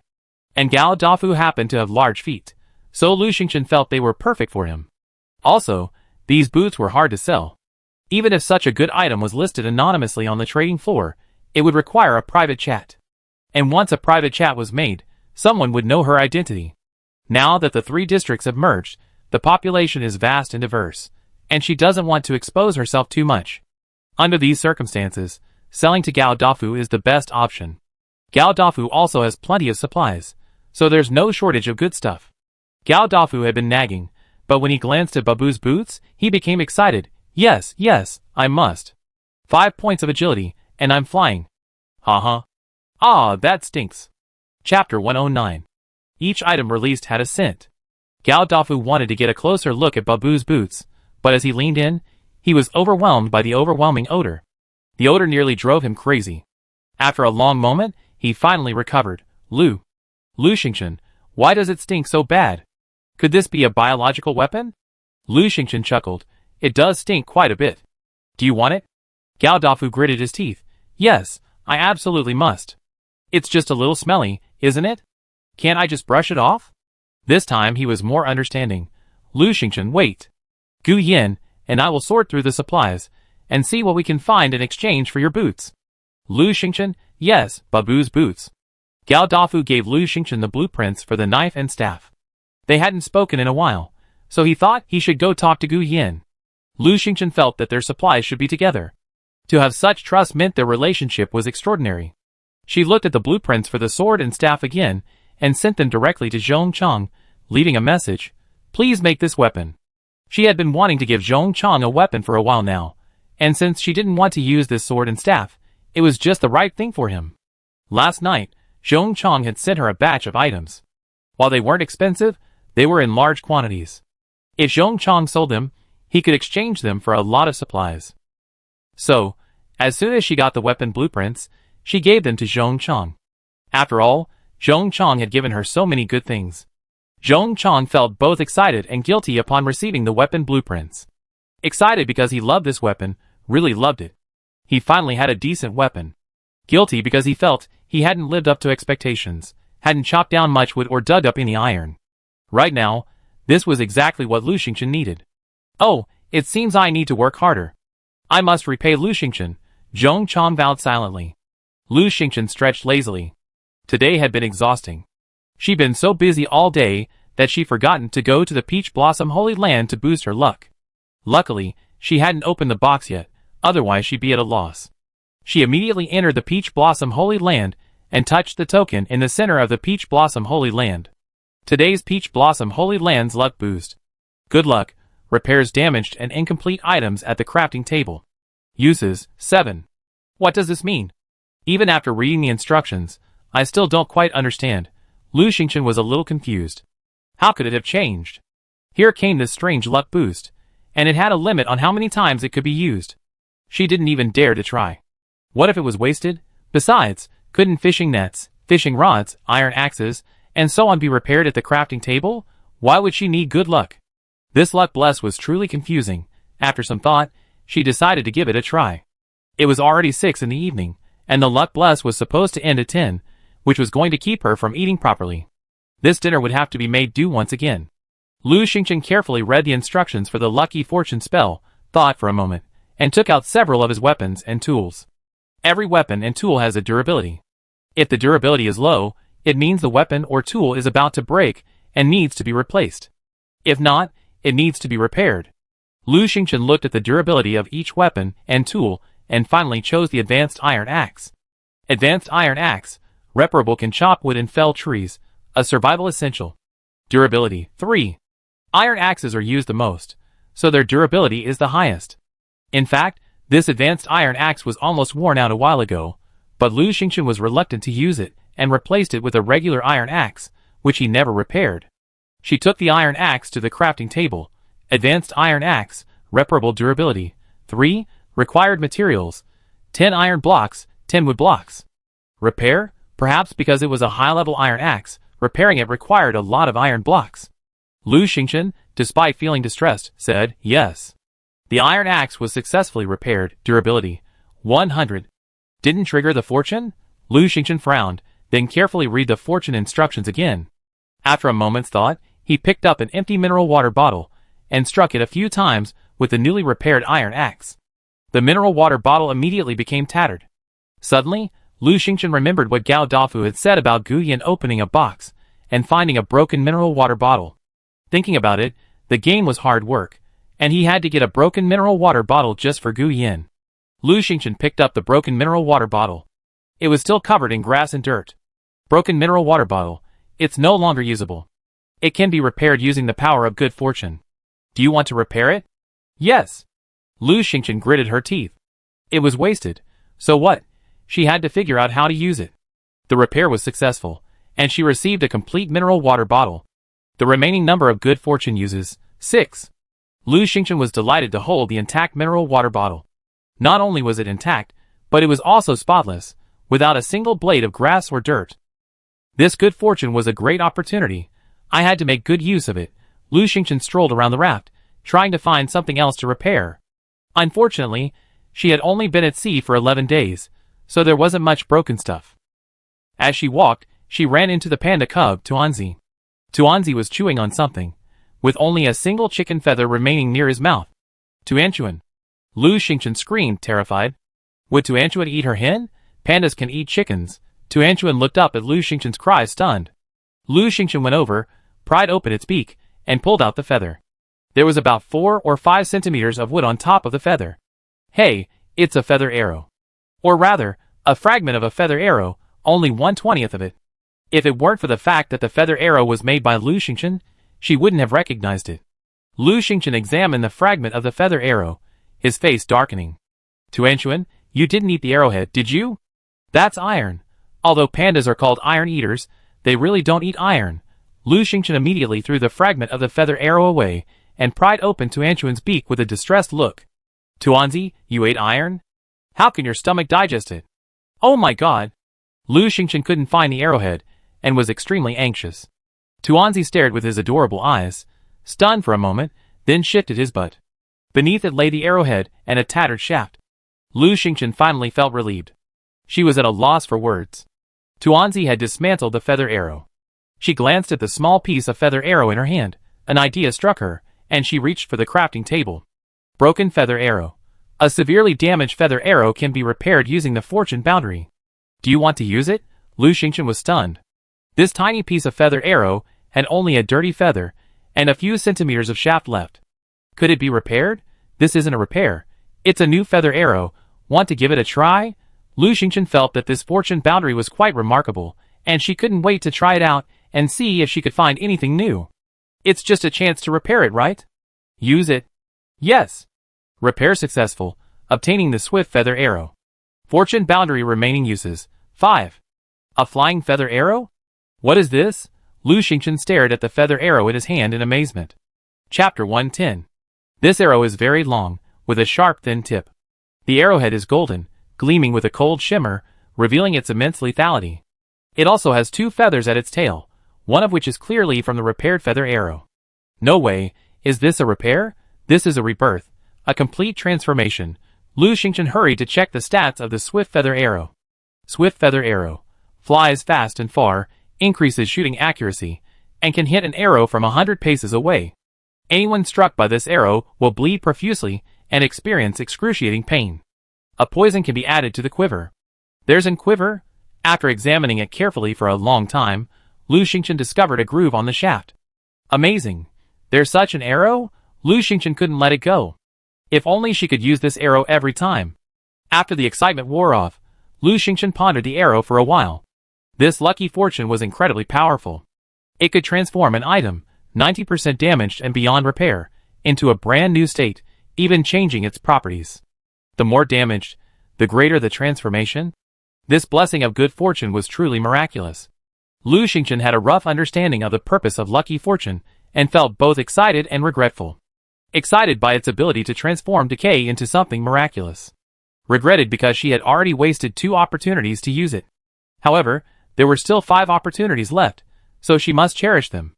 Lu Xingchen stood up and decided to search the warehouse for any damaged items with potential. As she stood up, Gao Dafu's message arrived. Who, Lu Xingchen? I'm trading this for Babu's boots and the white pearl necklace. White pearl necklace. A necklace made of special white pearls. Wearing it increases strength by 1 and agility by 1. Gao Dafu, not bad, isn't it? Lu Xingchen exclaimed delightedly. Not bad. Although the necklace didn't add many stats, this type of accessory was incredibly rare and valuable, far more than a piece of clothing or hat that added the same stats. Lu Xingchen calculated that this necklace, combined with the fine iron sword and staff from before, was completely worth Babu's boots and the intermediate weapon blueprint. No problem, trade? Okay. Gao Dafu happily handed over the white pearl necklace. Lu Xingchen also gave him Babu's boots, and the 2 of them concluded the private transaction. Gao Dafu took the boot and wailed, Ugh, Xingchen, why are they so smelly? Who is Babu? This is so unsanitary. I'm going to make these boots unwashable. Lu Xingchen joked, you try? If that doesn't work, you could make them into a bioweapon. Gao Dafu vomited. No, I'm not going to wash them if they stink. I pay someone to do it. Lu Xingchen asked in surprise, is that even possible? Gao Dafu said complacently, of course, just explain the situation in the trading hall, and someone will take the order. Trading is done. There are rules in the hall. They can't steal my boots. Lu Xingchen said with a smile, okay, try. Gao Dafu suddenly fell silent. After a moment, he shouted, I'm so pissed. Why can't Gu Yan accept the truth? It's a locked treasure chest with a key, and he opened it himself. I'm so pissed. Lu Xingchen asked curiously, so what did he get? Gao Dafu was furious. What? Just a pile of junk. Junk? Isn't that what she's looking for? Lu Xingchen had an idea. Can you show it to me? I didn't know what kind of junk it was, or how broken it was. Perhaps it could be put to good use when the time came. It just depended on whether it was worth the price. Gao Dafu, what are you looking at junk for? Lu Xingchen, just looking at it for fun. Although Gao Dafu was puzzled, he thought of Lu Xingchen's unusual ways, so he ignored it and went straight to Gu Yan. Hey, where's that junk you just found? Bring it here, I show it to Lu Xingchen. Gu Yan, I sent it to you a long time ago. Gao Dafu was furious. You always give it to me. Don't you have a trash can? It's pissing me off. Gu Yan, I think what I found this time is pretty good. One of them is a landing order. If it weren't broken, it would be great. Gao Dafu took out Gu Yan's things and looked at them, becoming even more angry. Landing order? Only half of it is left. How do you use it? Show me one. Besides, there haven't been any landing orders in all these days. Could they be fake? And those beads are so tattered and useless. Gao Dafu was heartbroken. This was a locked box.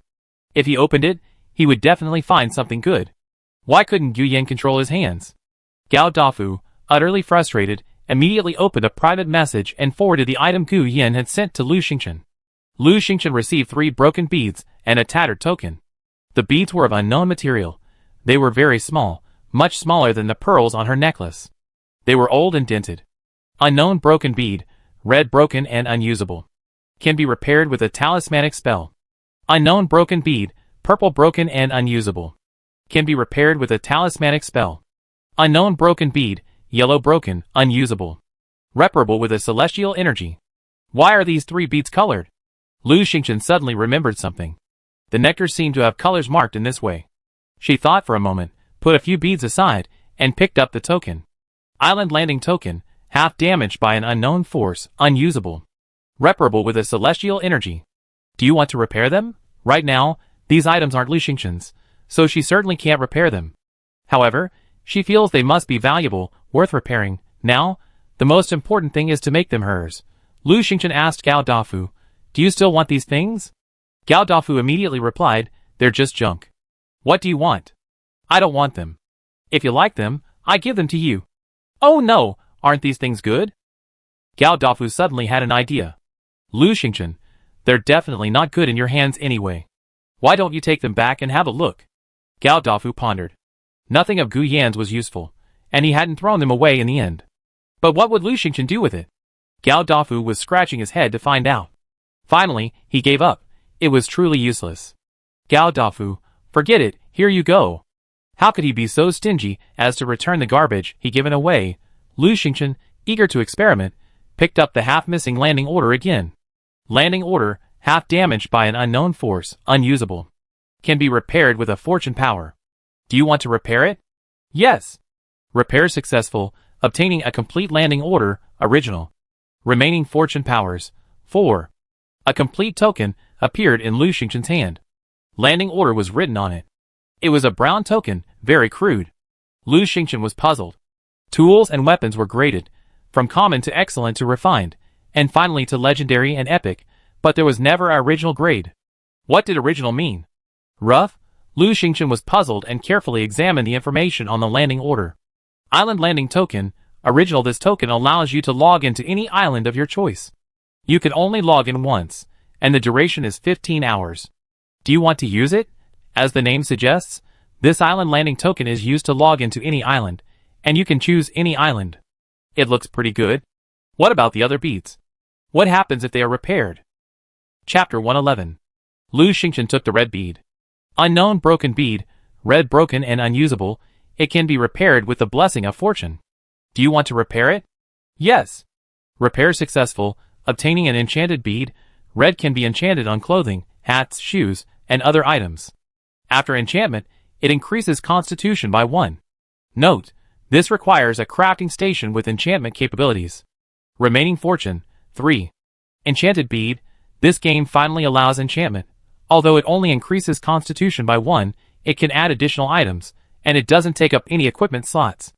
Even hats and clothing with a constitution bonus of 1 are very popular nowadays. If you trade them, you can get a lot of goodies, not to mention the increased enchantment. This enchanted bead is very valuable. She had found a treasure this time. However, she had never seen a crafting station with enchantment capabilities. Could it be that it wasn't available yet? Regardless, items that can be enchanted are very valuable. Lu Xingchen immediately repaired the broken purple and yellow beads, obtaining enchanted beads that increased agility and strength, respectively. The 3 beads were small, and Lu Xingchen couldn't let them go. She then examined the landing order for a long time. It was already evening, so she probably wouldn't be able to land on the island. She would have to wait until tomorrow. Lu Xingchen was very satisfied. Her several lucky breaks hadn't been wasted. Both the enchanted beads and the landing order were valuable. Lucky breaks were truly useful. They were turning trash into treasure. Now there was another opportunity to use lucky breaks, but Lu Xingchen pondered for a long time, unable to find a worthy opportunity. But if she didn't use it, it wouldn't work after 10 p.m. That would be a waste. She decided to go through her storage box later to see if there was anything worth repairing. It was time for dinner, and she decided to eat something first. She went to collect her small fishing net, and found she had caught a lot of shrimp. So, she made fried shrimp, stir-fried vegetables, and egg soup. She was too lazy to eat rice.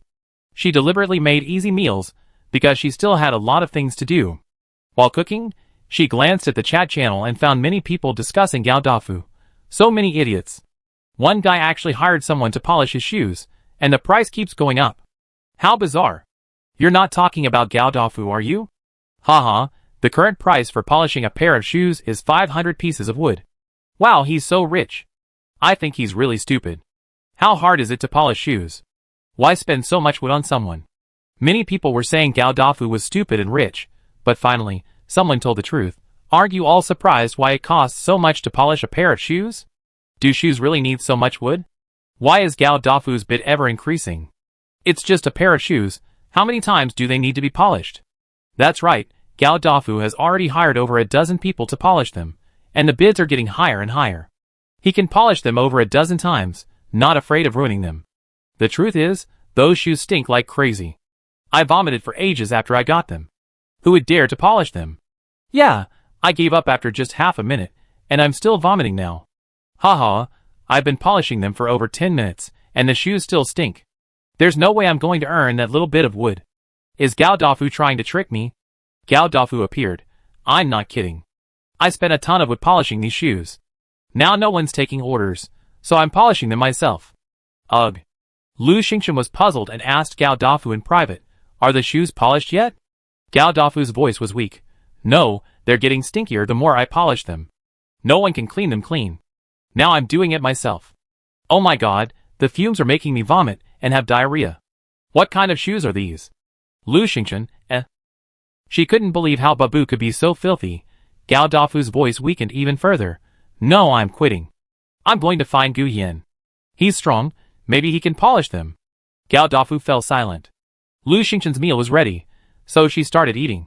She had just finished eating when Gao Dafu privately messaged, "Oh, it's over. Bob's boots are broken." Gu Yan was too strong and rubbed them. Lu Xingchen was shocked. What? Can they be broken? Gu Yan had used so much strength, Gao Dafu was about to cry. Yes, look. Bob's boots broken. Bob's boots, broken. Bob's boots are broken, worthless. Who has such destructive power? So terrifying. Lu Xingchen, can't wear them? Gao Dafu, no, not even for the agility boost, I can't even wear them. They're all torn. Both Bob's boots were broken, and the mid-calf boots had 2 large holes in them. They were truly unwearable. Gao Dafu sobbed. It's over. Such good boots, and I'm doomed.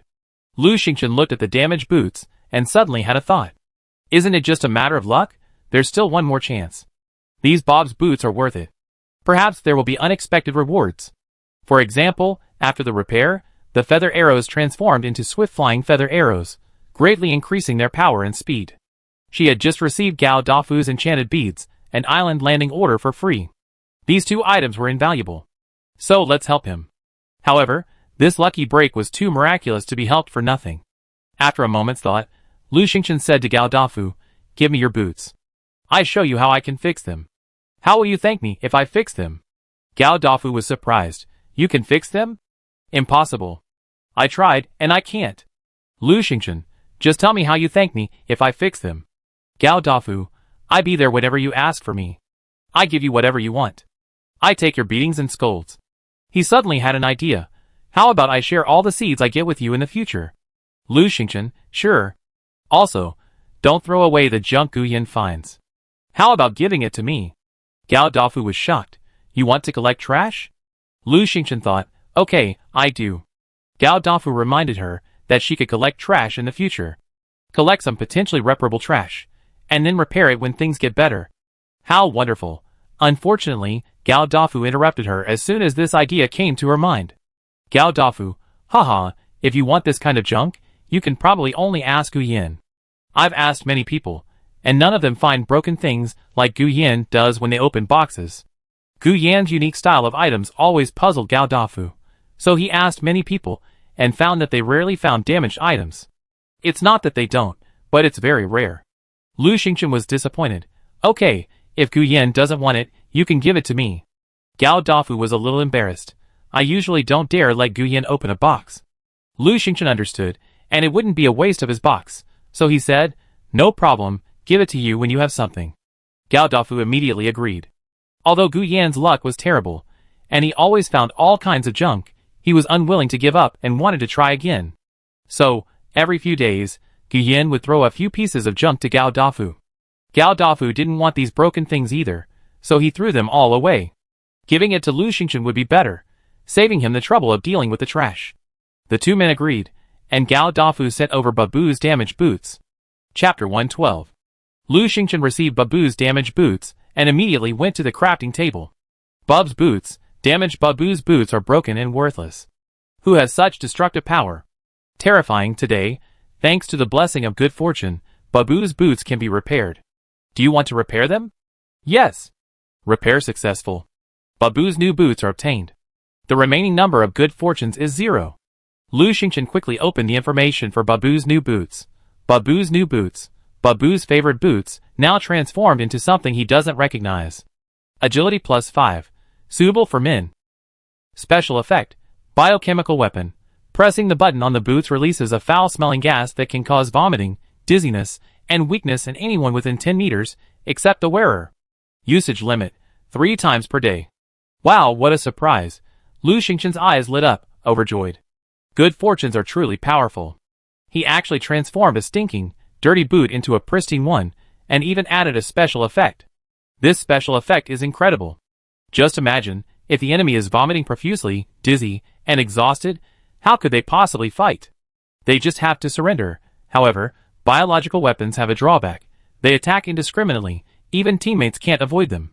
Nevertheless, these boots are still powerful, a truly bargain.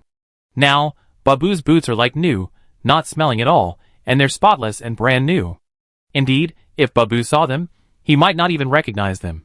Lu Xingchen examined them carefully, and discovered a black metal button on the outside of the boot. It hadn't been there before. She guessed it was the button for the biological weapon. She wanted to try, but after considering the effects of biological weapons, she gave up. Finally, she reluctantly sent Babu's new boots to Gao Dafu. Soon, she received Gao Dafu's high-pitched howl. Oh my god, Xingchen, you're amazing, you. I admire you so much. Gao Dafu sent a series of voice messages, his howls playing on a loop. Gao Dafu, oh my god, Xingchen, I love you so much. Gao Dafu, oh my god, isn't this tailor-made for me? Gao Dafu, oh my god. Lu Xingchen decisively closed the chat screen with Gao Dafu. Let's wait until he calms down. Half an hour later, Lu Xingchen checked back, and found countless messages from Gao Dafu. She only read the last few. Gao Dafu, Gu Yan is so jealous. He doesn't say it, but I know it.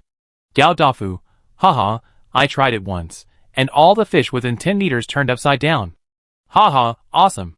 Gao Dafu, Lu Xingchen, I've decided. From now on, I'd be with you.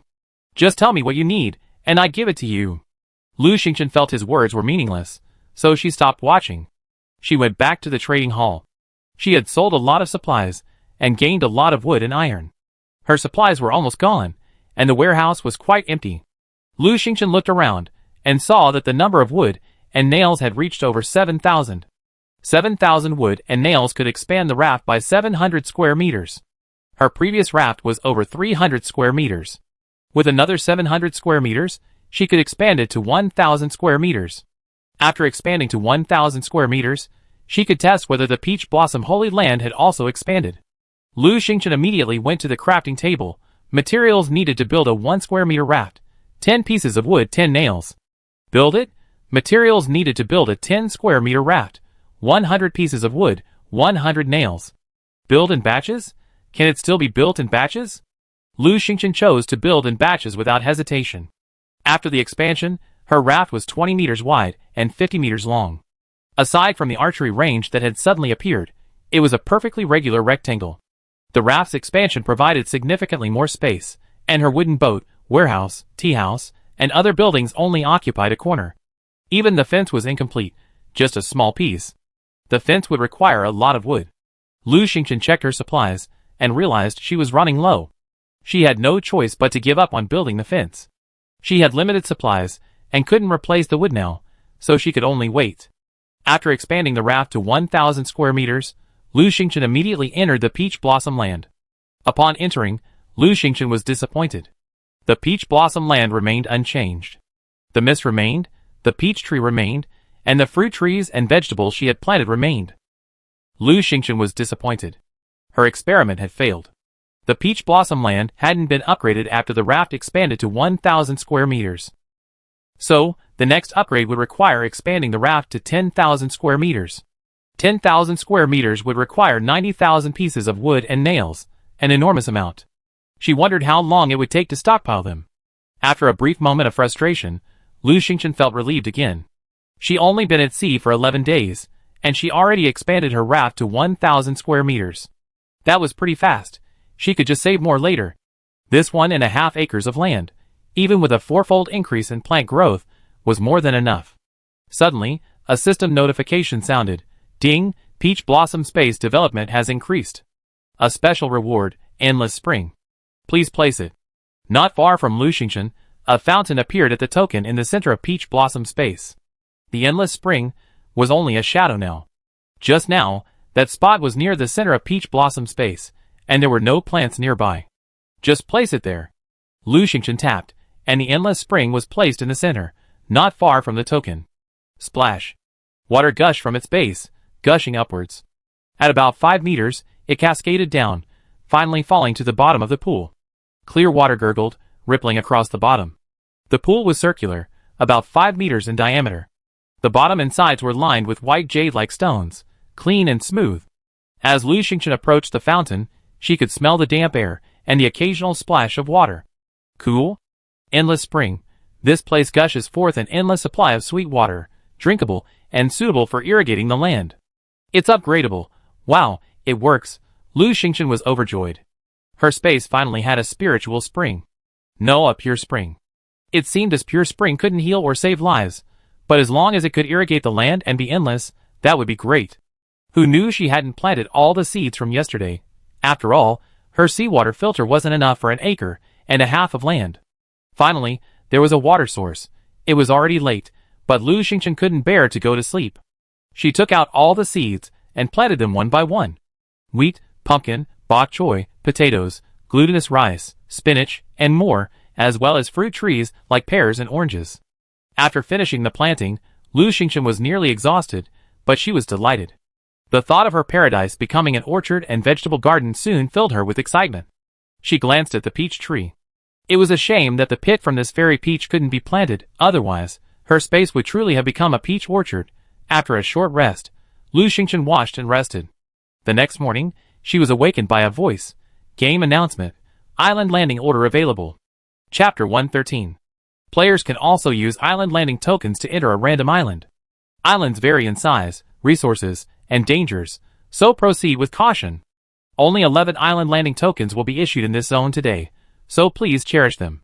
As soon as the announcement was made, the chat channel buzzed with activity. With the island landing token, can we access the island at any time? Yeah, I'm so excited. We can go to the island to collect supplies later, which is much better than being on a raft. What's the use? Didn't you see? There are only 11 island landing tokens in this area. Who can get one? That's right, you're too optimistic. Take a closer look at the instructions. Haha, different sizes, different resources, unknown dangers? From what I know about this game, maybe you've worked so hard to get the island landing token, then randomly landed on an island and... Wow, it's only 10 square meters. Use the island landing token. Wow, I fell into the swamp.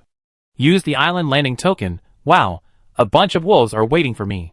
With this explanation, the player's enthusiasm for the island landing token quickly waned. Yes, I've been playing for over 10 days now, so don't you know this game well? Which island you land on with the island landing order is a matter of luck. What if you land on a very small island, or one with a very poor environment, or one filled with high-level beasts? Wouldn't that be ruined? Not only would you not get any supplies or treasures, you could even lose your life. Despite this, many people are still looking forward to the island landing order. Fortune and wealth are sought in danger. You might encounter all kinds of dangers, but you might also find treasures. For example, during this deserted island hunt, many people can say they had a good harvest, with many finding weapons and equipment. Everyone was discussing how to get an island landing order. Suddenly, Qin Shiro, I got an island landing order from a chest. Qin Wuchuan, Shiro, give me the island landing order. I go collect supplies for you. Gao Dafu, oh, you scared me. Qin Shiro, tell your dad in private what you found. Don't let everyone know. Qin Shiro, sorry, I was originally talking to my dad. I switched to the wrong channel. Qin Wuchuan, it's okay, I'm here. Gao Dafu, Qin Shiro, what does an island landing order look like? Send it out and see? Qin Shiro, island landing order. Lu Xingchen was also checking the chat channel. When she saw Qin Shiro had sent the island landing order, she hurried over to check as well. Island landing order. You could enter a random island. Islands vary in size, resources, and dangers. Please proceed with caution. The landing time limit is 5 hours. Everyone went to see it and immediately started talking. Only 5 hours of login time? What can you do in 5 hours? This game is so stingy. 5 hours doesn't even allow you to chop down many trees. That's not right. If you used a good iron axe, you could chop down a lot of trees. Yes, after the merge, everyone's elite. Many people use intermediate or even advanced iron axes, which chop down trees very quickly. Lu Xingchen looked again and again. This island landing pass was different from his own. First, this one randomly entered a small island, while his own allowed him to enter any island. Second, this one only allowed him to stay on the island for 5 hours, while his own stated that he could stay there for 15 hours. Could it be that island landing passes were divided into beginner, intermediate, and advanced levels? No, if there really were levels, the landing order should have explained it. Lu Xingchen was baffled. She compared her landing order with Shiro's, and found hers to be cruder, while Shiro's was much more refined. Generally speaking, shouldn't higher-level orders be more refined than lower-level ones? Lu Xingchen pondered for a long time, but couldn't come up with an answer, so she simply gave up. She felt that her landing order was a treasure. It allowed her to choose any island. Wouldn't that mean she could choose one with abundant resources and few dangers? Unfortunately, she didn't dare experiment now, fearing she might accidentally use this treasure.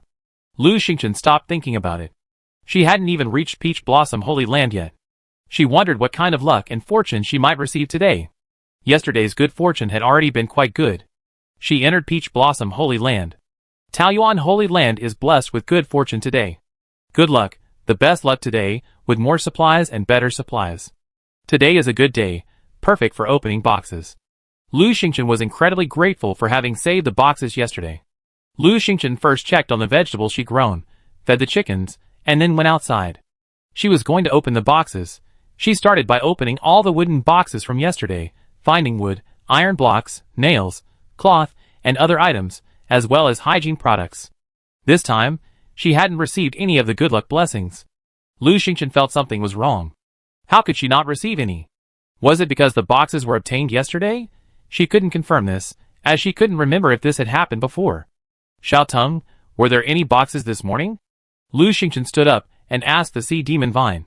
She wanted to try opening today's chest. The Sea Demon Vine waved its vines. Master, it's just past 9 o'clock, and I haven't seen any chests today. Hey, there's a chest. I'd pull it over right away. The Sea Demon Vine waved its vines, and with a swish, it pulled back a chest from a distance and flung it onto the raft, placing it right next to Lu Xingchen. Lu Xingchen opened the wooden chest. Opening the chest, she received a blueprint for a crafting table upgrade, adding enchantment capabilities. Great! Lu Xingchen was overjoyed. She had just received 3 enchantment beads yesterday, and now she had this blueprint. As long as she upgraded her crafting table, she could enchant. Lu Xingchen opened the blueprint for the crafting table upgrade. Crafting table upgrade blueprint. After upgrading, the crafting table gains enchantment capabilities, allowing you to enchant weapons or equipment with enchantment beads. Required materials: 10 pieces of wood, 20 pieces of iron, and 3 magic stones. Lu Xingchen looked at it for a long time. She knew about wood and iron, but what was this magic stone? I never seen it before. No one had mentioned it in the chat either. She went to the trading hall again and searched, only to find someone selling magic stones. The price was ridiculously high. A mid-level weapon blueprint, boots with an agility bonus greater than 3, and a number of wooden nails. It seemed he knew the value of rare goods. Lu Xingchen wasn't going to buy it. Enchanting wasn't necessary, so why spend so much on magic stones? It was past 9 in the morning when Lu Xingchen remembered she hadn't eaten yet. She'd been busy all morning, and not only had she gone without, but the animals were hungry too. She quickly fed the chickens and rabbits, added a few bamboo sticks to the panda cub, and then, avoiding its entanglement, went to see the lamb. The lamb was sleeping again this morning, so she had to wake it up for food. As soon as he reached the door, he saw Lon Lon patrolling again, occasionally peeking in through the crack. Lu Xingchen was amused. How could this fellow still be so obsessed with the lamb? Lon Lon. Lu Xingchen called out, scaring it. If you keep doing that, I roast you. Lon Lon flapped its wings. Roast the lamb. Roast the lamb. It's dead. What? Lu Xing's face fell, and he rushed into the wooden boat. The lamb bleated and huddled in its place. Lu Xingchen picked it up, but it only weakly opened its eyes, unable to even utter a single cry. Chapter 114. The lamb was very weak. It was very obvious. Lu Xingchen was extremely anxious. It had been so energetic last night. How could it be so weak after just one night? Thinking carefully, the lamb hadn't been acting right since it came back. She simply assumed it was too well behaved, too young, and hadn't adapted to the environment, so it had slept a little longer. Isn't it a divine beast? It could scare off a second-level mutant black goat, so how could it be so weak? Lu Xingchen was so anxious that she didn't know what to do. Finally, she turned to the blue magpie for help. Lon Lon, do you know what happened to the lamb? Lon Lon waved her wings. Dead, dead. Roast it. Lu Xingchen touched Lan Lan's wings. Little Lon Lon, the lamb isn't dead. Do you know how to save it? Lon Lon panicked. It's dying, dying. It'd be a waste if we don't roast it. Lu Xingchen thought for a moment, then went to the Peach Blossom Land, picked a peach, cut it in half, and handed it to the eager Lon Lon, asking, how can we save it? Lon Lon pecked at the peach and said, "It's so unfair. I don't know anything." Lu Xingchen, what a mess it has learned. Something. A vine of the sea devil vine reached in from the window, crawled to the edge of the bed, and said, "Master, it's no use asking Lon Lon. He's stupid, his inheritance is incomplete, and he can only act on instinct. He can intuitively sense that the lamb is dying, but he certainly doesn't know the specific reason." Lu Xingchen looked at the sea devil vine eagerly. "Little vine, do you know?" The sea devil vine swayed. "I don't know either, but the lamb certainly understands its situation. It's just too young to communicate with you. If you contract it and make it your pet, you can talk to it. Then, wouldn't it be enough to ask it?" A contract? Lu Xingchen pondered for a moment. She had never heard of anyone contracting a pet, and she had no idea how to do it. Was it like chanting a spell in fairy tales? No, this wasn't a fairy tale. Lu Xingchen felt helpless. She fed the remaining half of the peach to the lamb. The lamb perked up a bit, took 2 laborious bites, and then slumped down again. Lu Xingchen grew even more anxious. If it wouldn't even eat such a good peach, could it really be dead? Lon Lon stared at the lamb's peach, and when Lu Xingchen wasn't paying attention, she snatched it up and flew away. Lu Xingchen didn't feel like arguing. She opened the trading hall and searched, but found nothing related to pets, let alone items for contracted pets. She asked in the commando group chat, "Do you know how to contract a pet?" Wei Ying immediately realized, "Do you want to contract that beautiful little bird, Lon Lon?" "Yeah, sure. It's so wild, contracting it might help. But I've never heard of contracting a pet." Wei Lin said, "I haven't heard of it either. I don't know if this game has that feature." Lu Xingchen understood that this was completely unknown. Still unwilling to give up, she thought for a moment and asked Gao Dafu again. Gao Dafu didn't know either, but he said, "Go to Qin Wuchuan. He should know more." Suddenly, Wei Ying said in the commando group chat, "Xingchen, look, someone signed a pet contract." Lu Xingchen quickly switched to the group chat, where everyone was already discussing the matter heatedly. Someone signed a pet contract. So this game lets you contract pets. So happy. I love pets. I want to contract a bunny. Stupid. They're all contracting combat pets. Why contract a bunny? Let it give birth to bunnies for you to eat? Hey, I don't understand what you're so happy about. First, a pet contract is bound to be incredibly expensive, not something most people can afford. Second, do you have any suitable small animals? There aren't many living creatures on everyone's raft these days, are there? Even Zheng Yuan can't raise a chicken, so what can you possibly have? After hearing this, many people calmed down. Yes, who has a pet to contract now? Xia Xiaoyu, the girl selling pet contracts, immediately said, "Pet contracts are rare. Although there are no pets right now, with the island landing order, your chances of encountering an island have increased. Once you land, you can catch the right beast and make a contract." Everyone's enthusiasm perked up again. Yes, I just issued an island landing order and am heading to the island now. Bye everyone, see you later. If I had the supplies, I would definitely grab this pet contract. Yes, I've already gathered the supplies. Didn't Xia Xiaoyu say it's going to be auctioned soon? The trading hall has an auction function. Why do we have to auction it in the chat channel? It's inconvenient. Why can't we auction it anywhere else? So the pet contract is going to be auctioned soon? Lu Xingchen counted her supplies and prepared to participate. But she felt something was wrong. She couldn't put her finger on what was wrong. She checked on the lamb again. It was in worse condition than before. It wouldn't even eat its peaches. Even if I gave it a green ear of wheat, it wouldn't even look at it.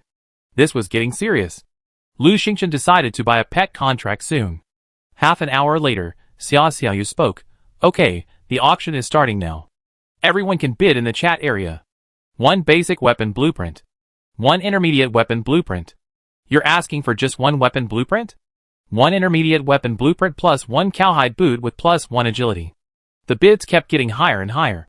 It was clear that everyone wanted this pet contract. Lu Xingchen tried to make a bid.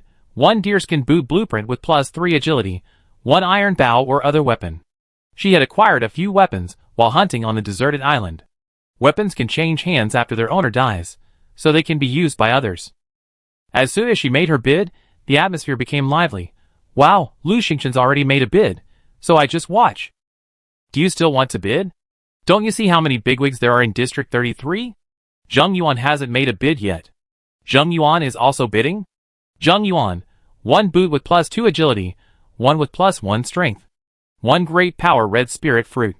Sorry, Lu Xingchen isn't trying to snatch it from you. I was planning to bid before now. Lu Xingchen ignored him. They each made their own bid. What was there to be embarrassed about? This Zheng Yuan seemed a bit fake. She stopped bidding because she felt something was wrong, and the feeling was growing stronger. Suddenly, a thought struck her. Xia Xiaoyu, can you send me the pet contract? Xia Xiaoyu, I said it before. Take a look at the pet contract, basic. Pet contract, basic. You can sign a contract with a pet. One contract can be signed for one pet. Each person is limited to one pet. The details are in the contract. Lu Xingchen's heart skipped a beat. Are there any details? Chapter 115. Xia Xiaoyu, this. I don't dare open it.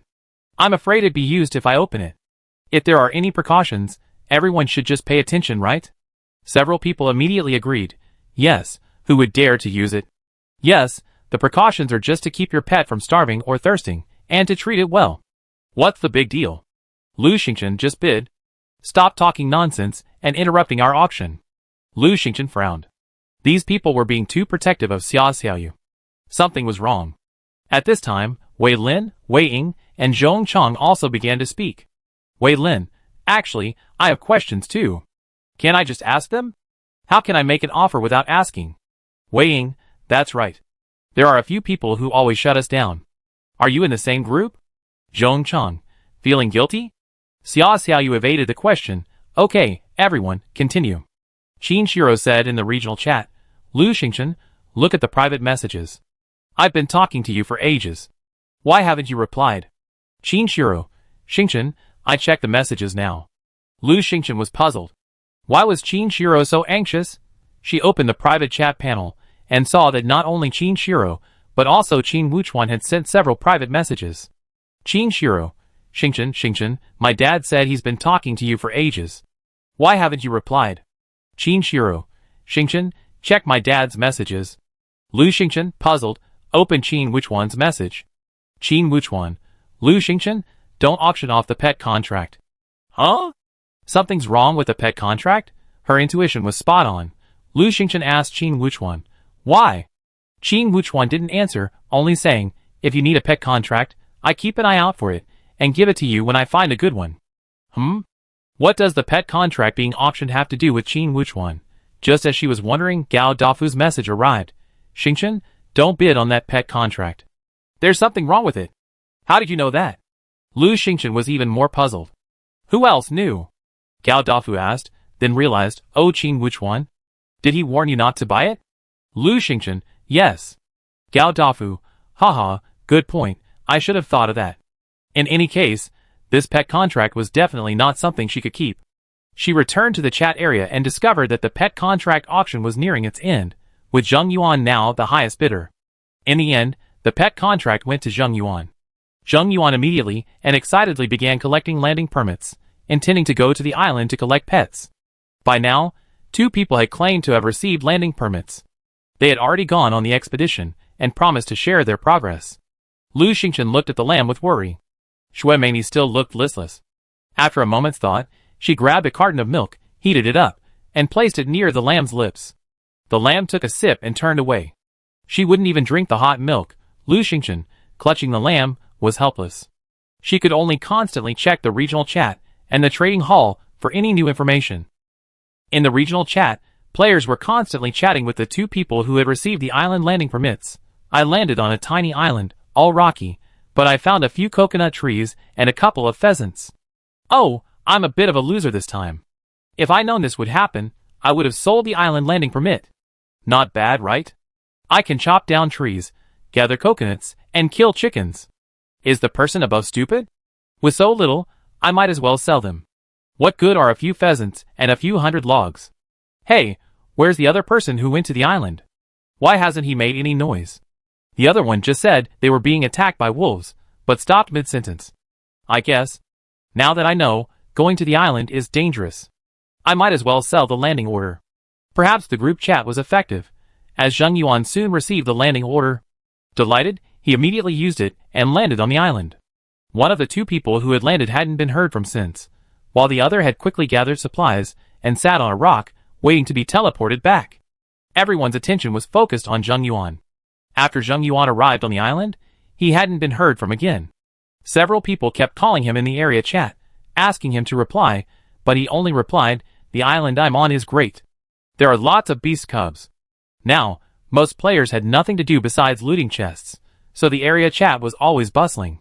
Many people were also interested in Zheng Yuan, curious about the effects of the pet contract, and kept calling him. Zheng Yuan remained silent. After about half an hour, Zheng Yuan angrily declared, "This pet contract doesn't work. Xiaoxiao, you lied to me." Everyone suddenly became alert. Why? Is the pet contract fake? Xiaoxiao, the pet contract is real, absolutely genuine. Zheng Yuan, what happened to you? Zheng Yuan angrily said, "You know?" Xiaoxiao was undeterred. Everyone can see the pet contract information. What I know is also known to everyone. Zheng Yuan fell silent again. Lu Xingchen felt that Zheng Yuan must have discovered something, but he didn't want to say it publicly, perhaps because he didn't want everyone to know the truth. The players, curious as they were, kept questioning Zheng Yuan. Finally, Zheng Yuan said, "Pet contract note 1. The contractor's strength, agility, and constitution must be at least 10 points greater than the pet's to have a chance to subdue the contracted pet." Xiaoxiao, with such stringent conditions, how do you think I could subdue a pet? Xiaoxiao, huh?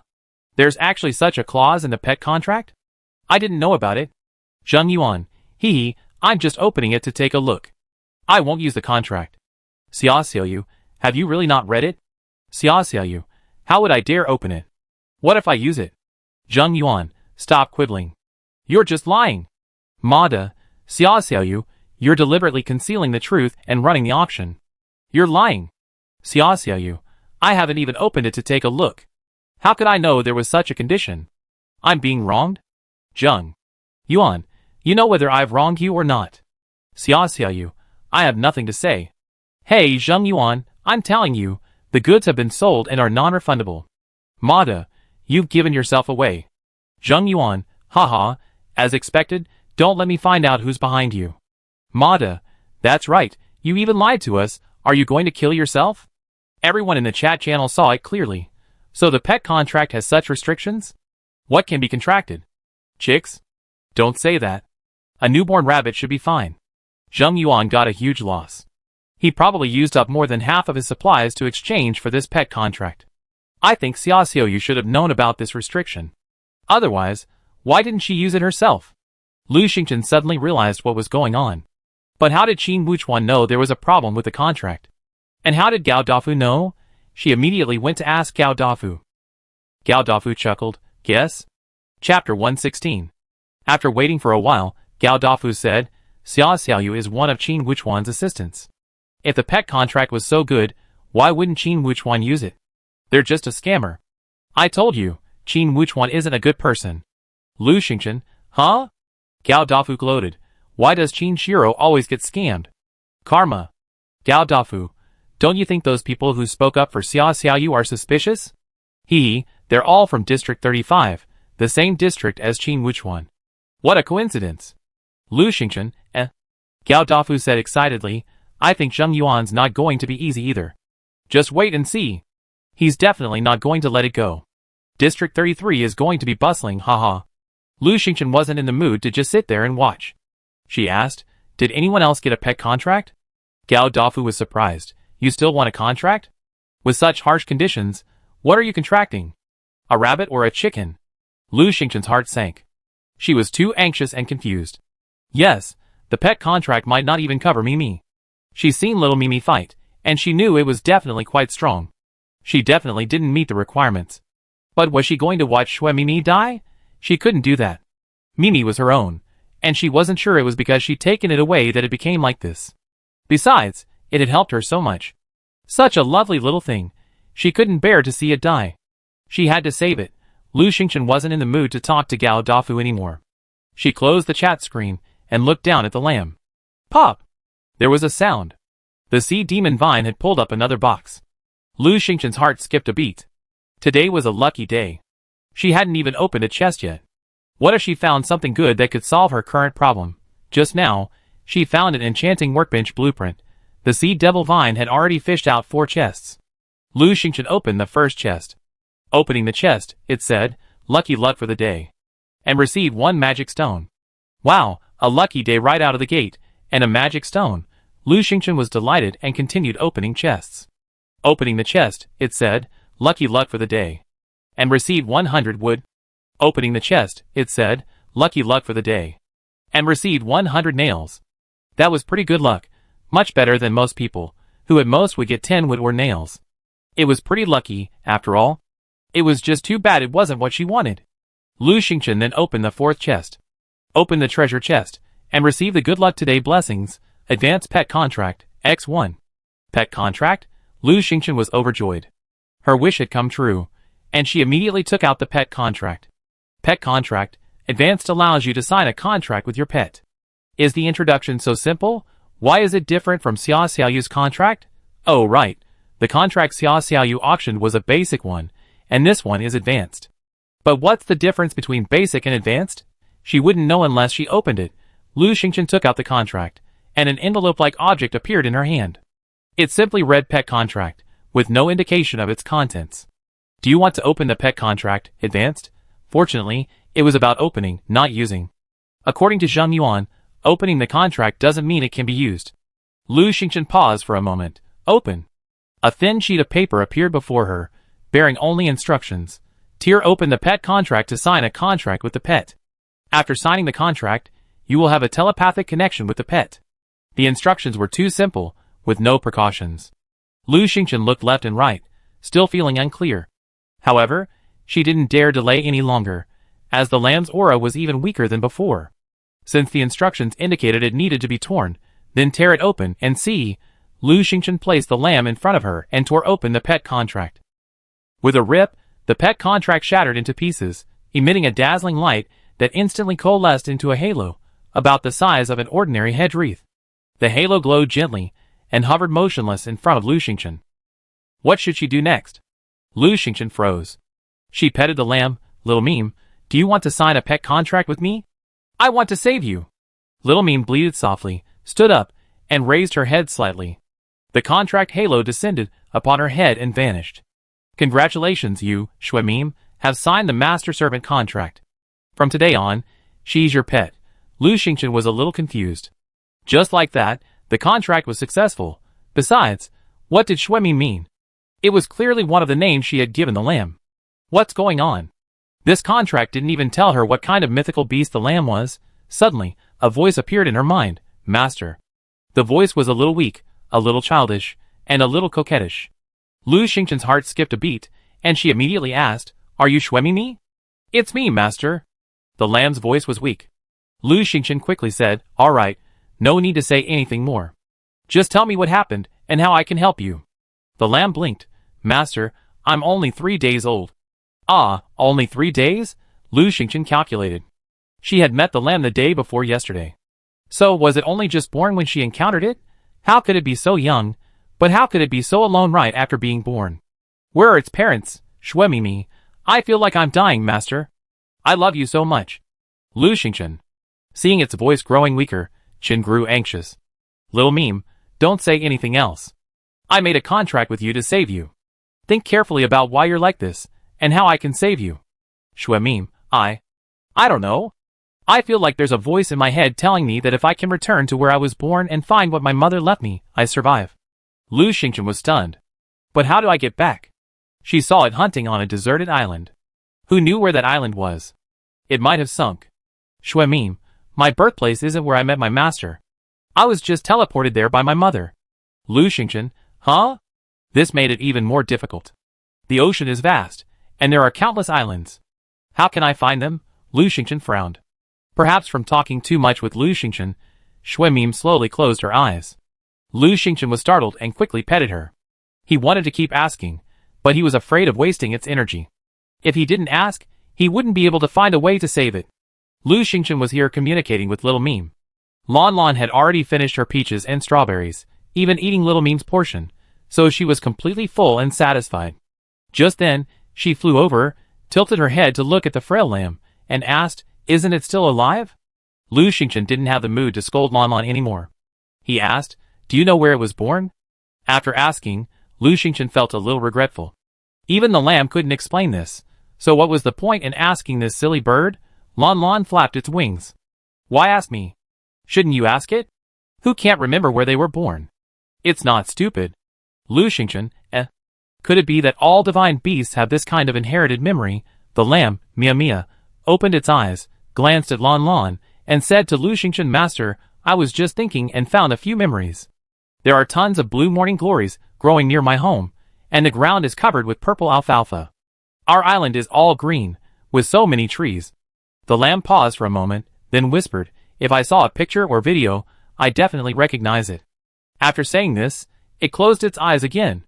Lu Xingchen stared at it for a moment, then suddenly had an idea. Didn't she have a landing order for any island? Wouldn't it be better to just let the lamb choose? Chapter 117. Lu Xingchen took out the island landing token. Island landing token, original with this token, you can log into any island of your choice, but only once. Login duration, 15 hours.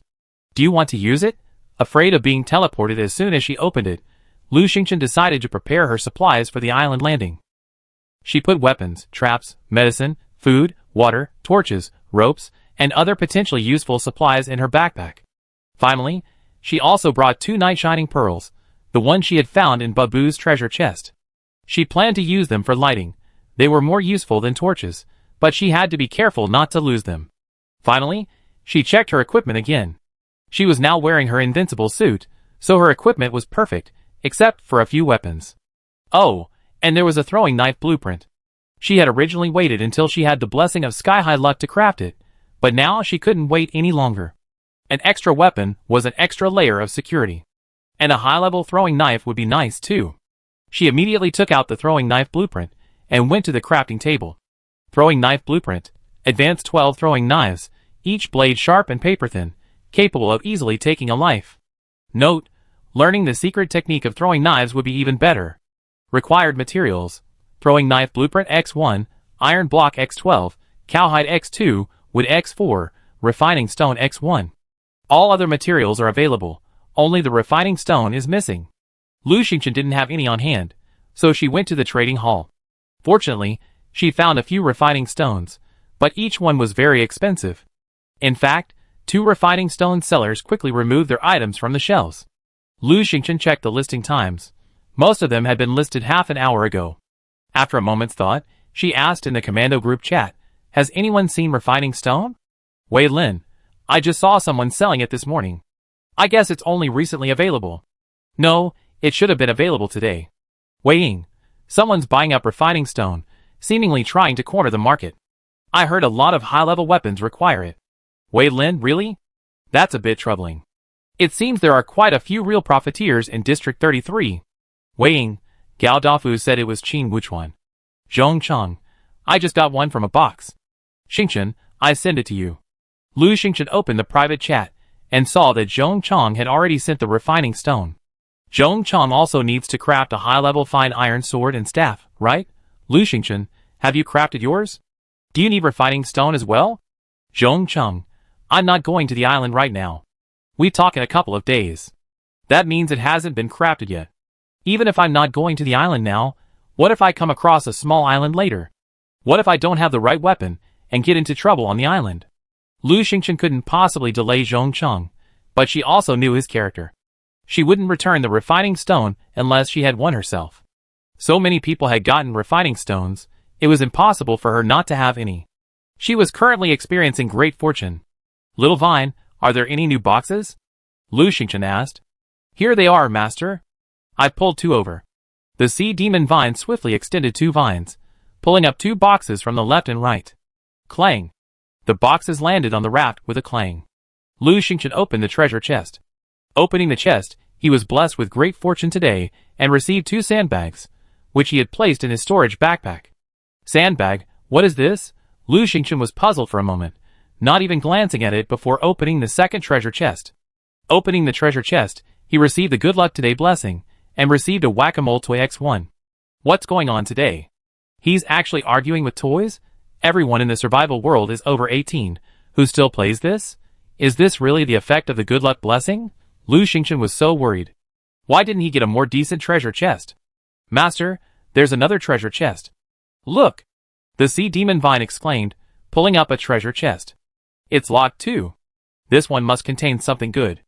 Lu Xingchen didn't hesitate, went to the trading hall, bought a regular key, and opened the locked treasure chest.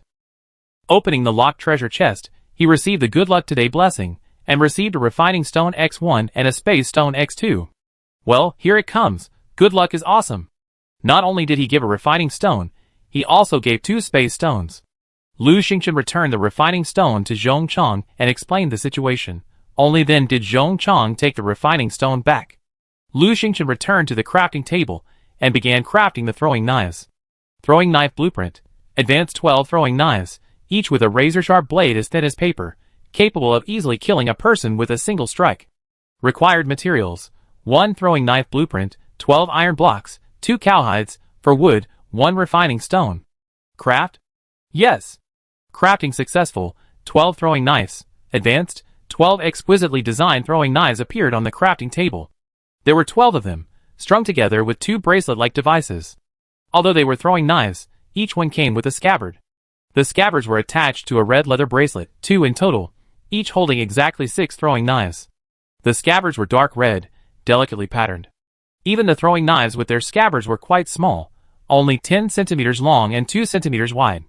Lu Xingchen pulled out a throwing knife.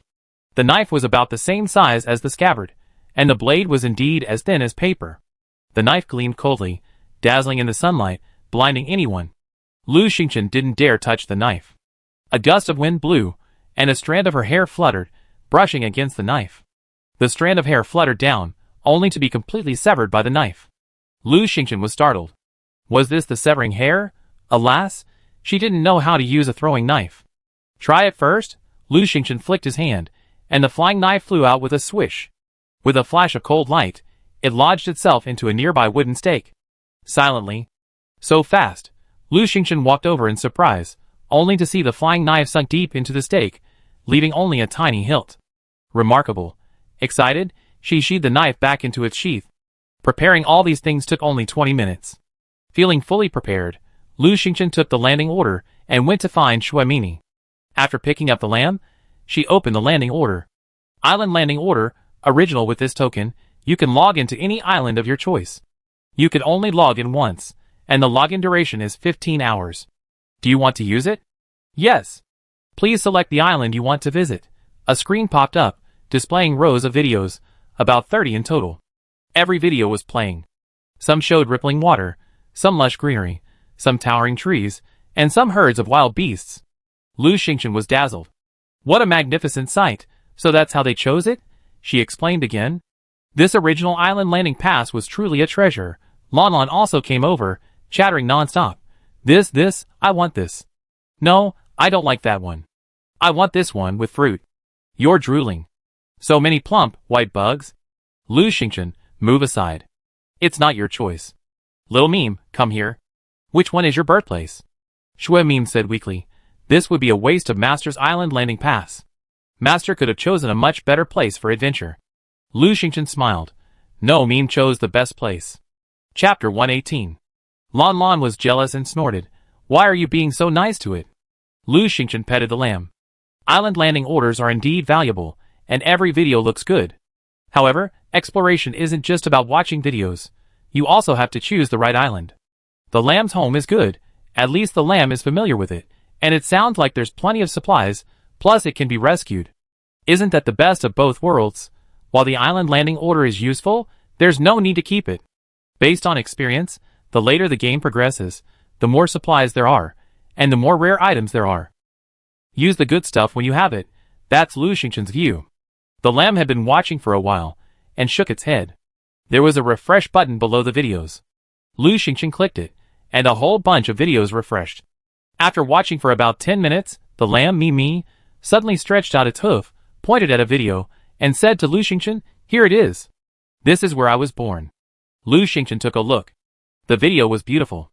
The ground was covered with patches of purple alfalfa, tall trees, and large blue morning glories. The trees were so numerous and lush that they almost covered the entire island. In the center of the island, there was a large open space, resembling a palace, also covered in blue and purple. Among the purple alfalfa, patches of white could be vaguely seen. These were the white sheep wandering among them. The horns of the sheep varied. Some were curved like the moon, some were like intertwined branches, some were straight and pointed, and some had large round horns. Some were tall, some were thin. The ears were also very different, including the lop-eared white sheep that Lu Xingchen had encountered before. Is this Aries Island? Lu Xingchen muttered. Lan Lan stretched her neck and tilted her head to look for a long time, drooling all over the floor. Lu Xingchen pointed at the video and confirmed with the lamb, is this the one with the number 1699? Each video has no name, only a number. For example, this island with all the Aries is numbered 1699. The lamb nodded, that's it. Okay, let's go. Lu Xingchen stood up. She turned back to Lan Lan, are you going? Lan Lan twisted her neck and shouted, yes, yes, of course. Lu Xingchen patted her head, then you must be obedient and don't eat anything you please. Especially not the sheep, that's the Aries territory, and also little Mimi's home. If she pissed off the sheep, little Lan Lan would go bald. Lan Lan rolled her eyes. I don't eat anything carelessly. Bring me 2 peaches. No, bring me 5. I'm starving. Lu Xingchen, haha, why don't you just not go? Lan Lan panicked. Go, I'm going. Okay, I still want 2 peaches. Lu Xingchen, I bring you a basket of strawberries. The peaches can be eaten later. She needed to figure out how to best help Lan Lan eat peaches. This magical fruit couldn't just satisfy her cravings. It would be best if she could find a way to use peaches to enhance Lan Lan's attributes. Lan Lan huffed, stingy. Stingy. With that, she quickly slipped into the pet bag, fearing that if she was a step behind, Lu Xingchen and Mimi would leave her behind. Lu Xingchen smiled. She knew that even if she didn't give her anything, Lan Lan would still make a fuss about going. It just loves to be busy. Putting little Mime and Lan Lan in the pet bag, Lu Xingchen chose Island 1699. Choose Island 1699 and begin teleporting. 10, 9, 8. 3, 2, 1. After the number 1 landed, Lu Xingchen stepped onto a patch of weeds. A vast sea of purple stretched before him. It was a sea of flowers, alfalfa. The difference was that the alfalfa here grew very tall, at least 2 or 3 meters tall. Therefore, they could only walk into the sea of flowers, where they could only see a patch of green grass stalks, unable to even make out the path. How should we get there? Lu Xingchen released Lan Lan and Mime, letting Lan Lan fly up to explore the way. Holding Shui Mime, she asked, Mime, we've arrived at Island 1699. Is this your hometown? Mime, the lamb, wasn't feeling well. She struggled to open her eyes, looking around. A flicker of surprise flashed in her eyes, and she said, yes, this is my hometown. Lu Xingchen was in a dilemma. Now that she had found Mime's hometown, what should she do next? After some thought, she said, Mime, how do I get to your home? The island was quite large, and Lu Xingchen felt that finding Mime's home would be difficult. The game did provide a map, but they hadn't explored it yet. It was just a black patch. The lamb struggled to lift its legs. Go over there. After saying that, its head rested limply on Lu Xingchen's arm, its eyes closed. Shwemyemye? Lu Xingchen's expression changed, and he quickly patted the lamb's head. The lamb had fainted, its breathing very weak, and it looked as if it was dying. Lu Xingchen was anxious. He had finally made it to Myemye's home, but he was afraid it would collapse by the time he reached the door. Just now, the lamb seemed to be pointing south. Lu Xingchen returned little Mimi to the pet bag and headed south. The alfalfa was so tall that she could only push aside the stems and walk with difficulty. Finally, Lu Xingchen, desperate, took out his whip and, snap, snap, lashed the alfalfa, clearing a path. After walking for about half an hour, Lan Lan returned. Lan Lan flapped her wings, a little anxiously. It's all purple, nothing else. Lan Lan had been flying for so long, and was it still the sea of alfalfa? Lu Xingchen's heart sank. Little Mimi couldn't wait that long. They didn't have time to search slowly. Besides, they only had 15 hours to get to the island, so they had to hurry. After a moment's thought, Lu Xingchen said to Lan Lan, look around for any sheep, preferably older ones. She had no other choice but to look for any sheep with some intelligence, preferably one of the same species as Mimi, to see if she could get some information. Keeping the goat this way wasn't going to work. Of course, it would be best if she could quickly wake the lamb and let it lead the way. Lan Lan flew away, but this time she returned within minutes. We found some sheep. They're so old, they're not good to eat. Lu Xingchen, lead the way. She followed Lan Lan for about 10 minutes until they reached a stream. The stream was shallow, and the nearby alfalfa was relatively short. Lu Xingchen finally emerged from the tall alfalfa bushes and spotted 7 or 8 goats. They were enormous. The largest was taller than a horse. And they weren't pure white. Most had a band of black wool around their necks, like a scarf. Only one sheep was relatively petite, looking about the same size as a domestic sheep. Its fur was snow white, save for its 4 black hooves, making it look like it was wearing a pair of black leather shoes. This sheep was also the oldest, with a white beard that reached down to its knees. Lu Xingchen thought for a moment, then released the lamb, cradling it in his arms and walking over. Me! Several sheep bleated at the sight of Lu Xingchen. As Lu Xingchen approached, the tall goat suddenly panicked, yelping a few times before bolting off. Only the oldest, black-footed white sheep remained standing. It calmly looked at Lu Xingchen. As Lu Xingchen tentatively approached it, its legs suddenly buckled, and it fell to the ground with a thud. Lu Xingchen was startled. Is this a scam? Chapter 119. The old goat fell down in front of Lu Xingchen, startling her. Is scamming people into paying off their debts now commonplace in the goat world? And it was an old one. Will his offspring be here soon? Lu Xingchen's expression darkened. Hey, I didn't touch you. She didn't want to bother with the old man, so she walked around him and walked forward. The old goat immediately stood up, took 2 quick steps to Lu Xingchen, and then fell to the ground with a thud. Lu Xingchen frowned at it. The old goat lifted its hind legs and stretched them toward Lu Xingchen. Only then did Lu Xingchen see that one of the old goat's hind legs was injured. There was a thorn stuck in its leg. It was large, about the size of Lu Xingchen's small flying knife. The old goat's wound was swollen and bleeding. Do you want me to save you? Lu Xingchen asked. She felt that many animals in the game had some intelligence, able to understand human speech. This goat was so old.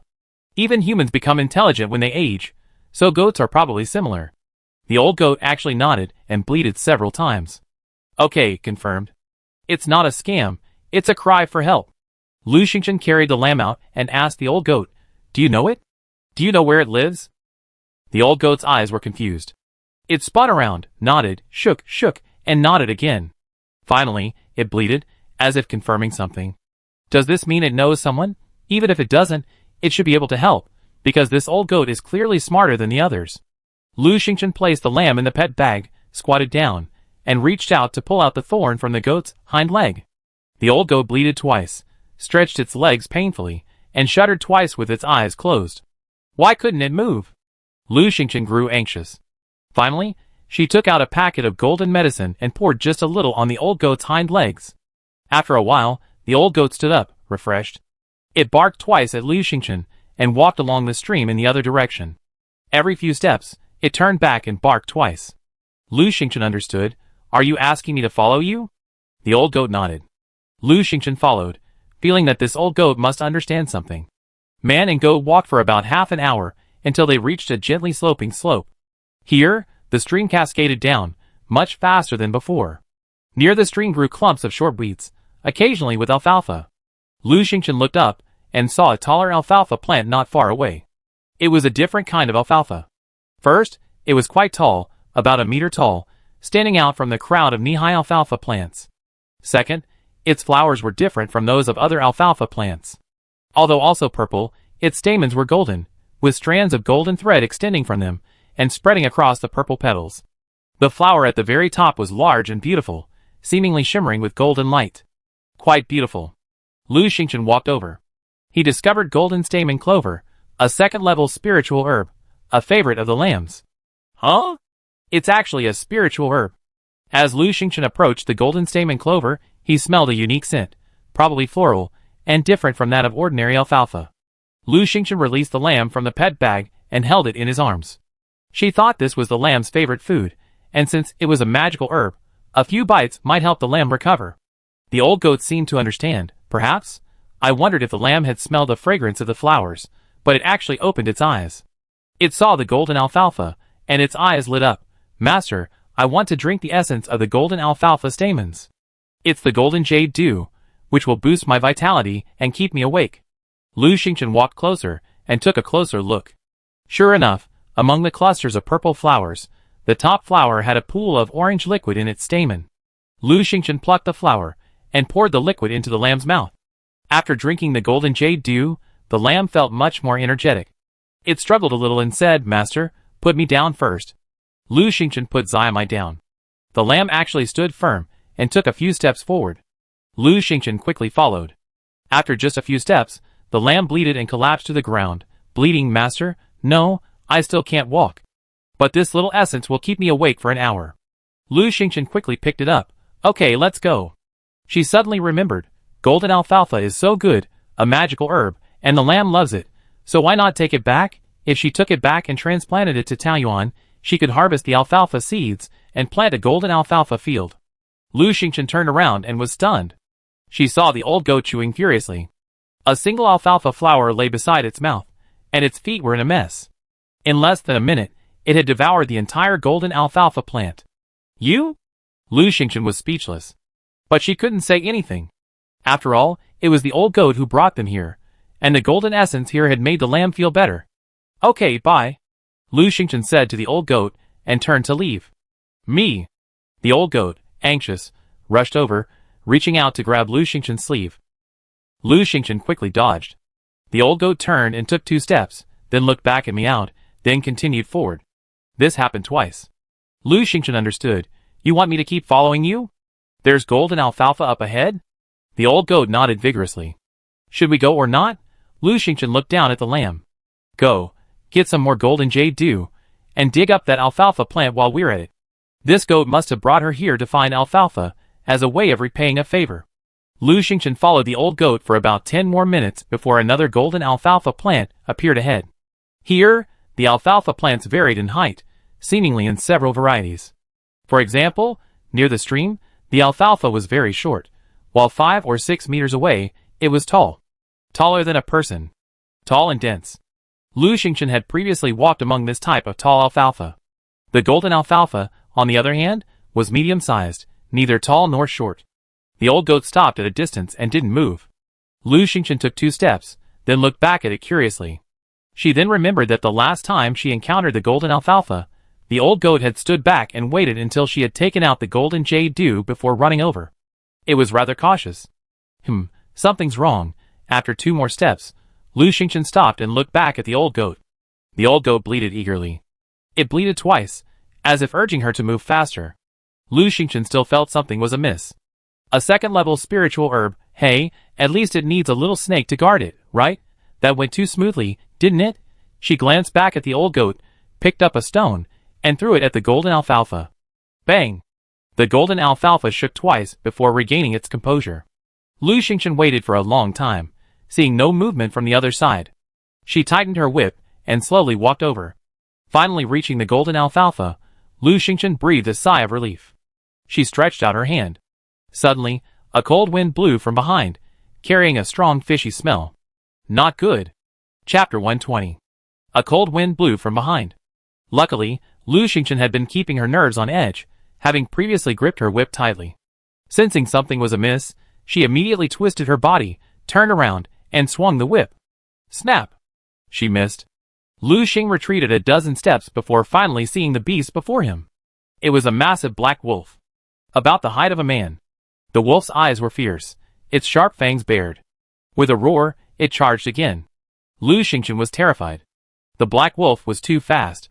Fortunately, her stats had been significantly improved, otherwise she would have been overwhelmed. She retreated a few steps, swung the whip, and fought the black wolf, calling out again, Lon Lon.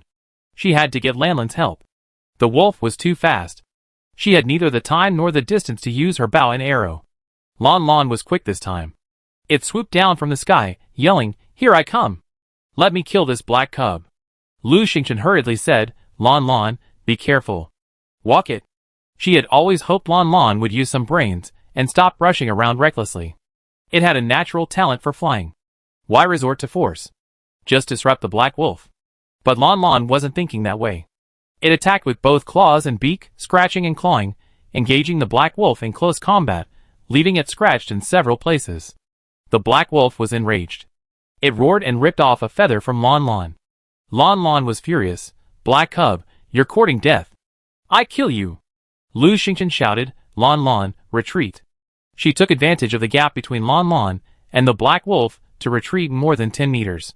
Finally, she drew her bow and arrow, firing 3 arrows in rapid succession, and yelled to Lon Lon, Hurry, hurry. The black wolf was ferocious and fast. She and Lon Lon could defeat it, but there would be a price to pay, like injury for her and baldness for Lon Lon. Lon Lon was already bald enough. It couldn't get any balder. If it got any balder, she was worried Lon Lon would catch a cold, or she might roast it. Lon Lon charged fearlessly, cursing, "I kill you, you little brat." Lu Xingchen shouted, "Lon Lon, retreat. You be damned if you don't obey." The words worked, and Lon Lon soared into the air, cursing. Lu Xingchen fired 3 arrows at the black wolf, impeding its movement. She quickly retreated with Lon Lon, the black wolf relentlessly pursuing them. Lu Xingchen glanced toward the golden alfalfa and spotted the old goat, stealthily heading that way, almost reaching the golden alfalfa. Good, that cunning old fellow. Lu Xingchen was furious. This fellow had indeed been helpful, leading the search for the golden jade dew that had sobered up the little goat Mimi. However, he had also taken advantage of Lu Xingchen and gained some benefits. For example, the golden clover. Now, taking advantage of Lu Xingchen's fight with the black wolf, he was actually trying to take advantage of the situation. Lu Xingchen was furious. Thinking carefully, from the first time, the old goat had stayed far away from the golden clover. It must have known there might be danger, so it stayed away to make it easier to escape. This old fellow was so cunning. How could Lu Xingchen let him have his way? She shouted, "Lon Lon, lead it to the old goat." Lon Lon swooped down, grabbed the black wolf with a claw, and then flew towards the golden clover. The black wolf, enraged, turned and gave chase. Just then, the old goat arrived near the golden clover. The black wolf, of course, preferred the goat. Abandoning Lon Lon, it charged at the old goat. With a shrill cry, it bit the goat's hind leg. "Me!" The old goat let out a sharp howl, struggled to break free, and fled in panic. Lu Xingchen and Lon Lon took the opportunity to slip away. They ran for a while, then stopped when they saw the black wolf wasn't pursuing them. Lu Xingchen sat on a rock, resting and pondering. Given Lon Lon and her fighting skills, defeating the black wolf would inevitably be a difficult battle, taking a long time and possibly resulting in injury. However, her goal was to save the lamb, and she couldn't waste her energy here. Since the lamb was conscious, she had to find its birthplace and find a way to save it. With this in mind, Lu Xingchen decided to call the lamb away. Suddenly, she glanced up and saw a small tree not far away. It was only about a meter tall, its leaves bare, leaving only 7 or 8 round, yellow-brown fruits. The fruit, no bigger than a longan, hung alone on the tree, seemingly ready to fall off at any moment. What was it? Lu Xingchen couldn't help but take a few steps forward. Worm-tooth fruit, highly poisonous, a second-level poisonous weed. Contact with wounds will cause profuse bleeding. Proceed with caution when picking. Poisonous fruit? Lu Xingchen's mind flickered, and he had another idea.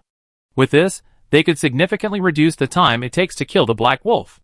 Killing the black wolf would yield golden core jade dew, which the lamb could drink to increase its wakefulness. They could also harvest the golden core alfalfa and plant it back home, providing Shui Mianmia with an unlimited supply of golden core jade dew. If they were quick, it wouldn't take more than a dozen minutes. Want to try? Lu Xingchen made a quick decision. Try. She was about to go up and pick the wolfberry, but after taking a step, she stopped. A second-level poisonous fruit? There must be a beast guarding it, right? Just as she was about to draw her bow and arrow, there was a sudden clattering of footsteps. The old goat approached from behind. Its legs were lame, but its speed hadn't slowed much. Spotting Lu Xingchen, it startled and, in a flurry, detoured and ran past the wolfberry. Suddenly, a black snake sprang up and bit its ear. "Me!" The old goat let out a scream, shook its head vigorously, freeing the black snake. Then, it lowered its head and slammed it hard. The snake's body was pierced by its horns. Oh, so the beast guarding the wolfberry was a black snake. Lu Xingchen stopped, folding her arms, and watched the fight between the snake and the goat. The old goat's repeated encounters had aroused a certain ferocity, and it engaged the black snake in a fight. Despite being just an old goat and lame, it was no less powerful, battling the black snake to a stalemate. Lu Xingchen waved to Lon Lon, and the two stood there watching the action. Lon Lon watched, cursing, "Hurry up, old man. Look at you, such a coward." Me! The old goat cried, glancing at Lu Xingchen with pleading eyes. Lu Xingchen sneered and continued to watch. After a while, the old goat collapsed to the ground exhausted. The black snake was also in a miserable state, its body covered in blood, the result of the old goat's attack. Lu Xingchen couldn't help but admire the old goat. He hadn't expected the old goat to be so powerful, even holding its own against a snake. The black snake struggled to move. Lu Xingchen flicked his whip, and with a snap, the snake was killed. Killing a level 2 black snake yields 1 snake gallbladder and 5 snake meat. Yes, I've snatched a head. Lu Xingchen didn't even glance at the fallen old goat. She walked over to the wolfberry berries and plucked every last one. Back at the rock, she took out a wolfberry berry, squeezed out the juice, and smeared it on her throwing knives and a few feather arrows. She used this against the black wolf later. After doing this, Lu Xingchen glanced at the old goat, lame and covered in wounds, lying pitifully nearby. Yes, it was badly injured. It wouldn't come to pick up the spoils this time. Lu Xingchen waved to Lan Lan and headed towards the golden alfalfa field where the black wolf lay. Go kill the wolf! Chapter 121. Lu Xingchen and Lan Lan quickly returned to where they had been. The golden stamen alfalfa was still there, swaying in the breeze, a faint scent wafting over. Lu Xingchen swung his whip, sweeping past the tall alfalfa bushes nearby. Woof! A wolf howl, and a huge black wolf rushed out. Lan Lan swooped down, blocking its path. Lu Xingchen stepped back a few steps, drew his bow, and with a flick of his tail, 3 poisoned arrows flew past. The black wolf dodged, its tail swung, deflecting the arrows. Only one arrow grazed its body, causing a slight numbness, probably just a scratch. The black wolf ignored it, and continued its attack. Lu Xingchen hadn't realized she had already hit the target. Seeing the black wolf's speed making it difficult to hit with the arrow, she stepped forward and lashed out with her whip. The black wolf was furious. The tingling sensation on its body from the scratch made it furious, and it charged directly at Lu Xingchen. Lu Xingchen's whip danced with such force that it was impenetrable, temporarily subduing the black wolf. However, she knew her endurance was far inferior to the massive black wolf's, so she needed to make a quick decision. Especially, she needed to let the wolfberry fruit take effect. At that moment, Lan Lan swooped down, snagging the black wolf with her sharp claws. A trace of blood appeared on the black wolf's back. Lu Xingchen gave a thumbs up. Good, Lan Lan was still as fierce as ever. If she hadn't been afraid of it licking its paws, she would have rubbed wolfberry fruit on him. Ouch! The black wolf, enraged, leaped up and bit Lan Lan's tail, tearing off 2 feathers. Ah! Lan Lan, watching the 2 feathers fall, screamed in rage, You black bastard, you bastard! I'm going to kill you! Furious, Lan Lan swooped down again, unscrupulous. Lu Xingchen was overwhelmed. Can't Lan Lan take it easy? She was the main force. She only needed to disrupt the attack. Why was a bird always thinking about fighting monsters? Lan Lan had already charged, and Lu Xingchen didn't wait any longer. If she waited any longer, her bird would be bald. She lashed out with her whip, unsheathed another throwing knife, and launched it. The distance was perfect. Lu Xingchen's throwing knives were tied around her waist, a string of small knives, like a string of red peppers. They were very convenient to use. The throwing knives were good and fast, but unfortunately, she hadn't practiced much, so her throws weren't very accurate. Lan Lan attacked the black wolf frantically, ignoring her feathers flying everywhere, which frightened Lu Xingchen. She found the perfect moment. Finally, at the moment when the black wolf's tail paused and its movement froze, her throwing knife shot out, piercing deep into the black wolf's buttocks. The black wolf howled and shook itself. Lu Xingchen could clearly see blood oozing from its rump. It's done! Lan Lan, let's go! Lu Xingchen shouted. No, I haven't killed it yet. Lan Lan was not happy. Hurry! Lu Xingchen was anxious. Now all he had to do was wait for the black wolf to bleed profusely. A reckless fight would only exhaust him. Besides, Lan Lan's tail feathers were now thin, making it difficult to control its direction when flying. A reckless approach would only lead to losses. Lan Lan retreated with Lu Xingchen, unwilling to give in. The black wolf chased him angrily for a while, but when he saw Lu Xingchen getting further away, he turned back. Lu Xingchen saw that it had bled all the way. Moreover, its legs were visibly weak. Seeing the black wolf return, Lu Xingchen told Lan Lan to wait while she chased after it, and whipped it. The black wolf, enraged, chased back again. After several attempts, it was exhausted. From the excessive exercise, it was bleeding more and more, gradually weakening. Finally, Lu Xingchen whipped it, sending it plummeting to the ground. Not giving it time to breathe, Lu Xingchen switched to a spear and hurled it fiercely, piercing its throat. Killing the 3rd-level black wolf yielded 1 black wolf hide, 10 wolf meats, and 1 wolf bone, which she had already placed in her storage backpack.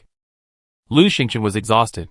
She rested for a while before calling out the lamb and leading it to the golden alfalfa.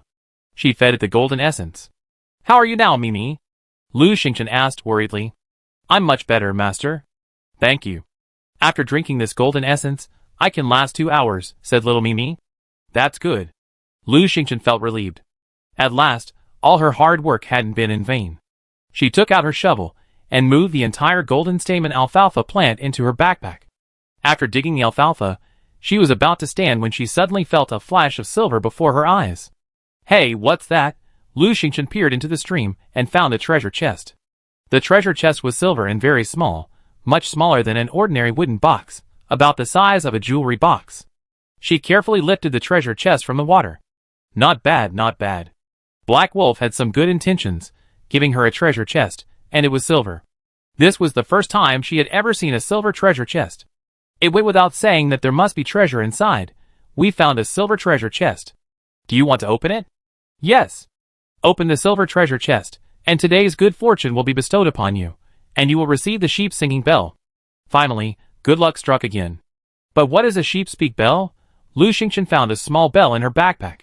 It was a silver collar, apparently woven from silk thread, soft and adjustable. Dangling from the collar were 3 tiny bells, about the size of peanuts, almost inconspicuous. What could such a small thing do?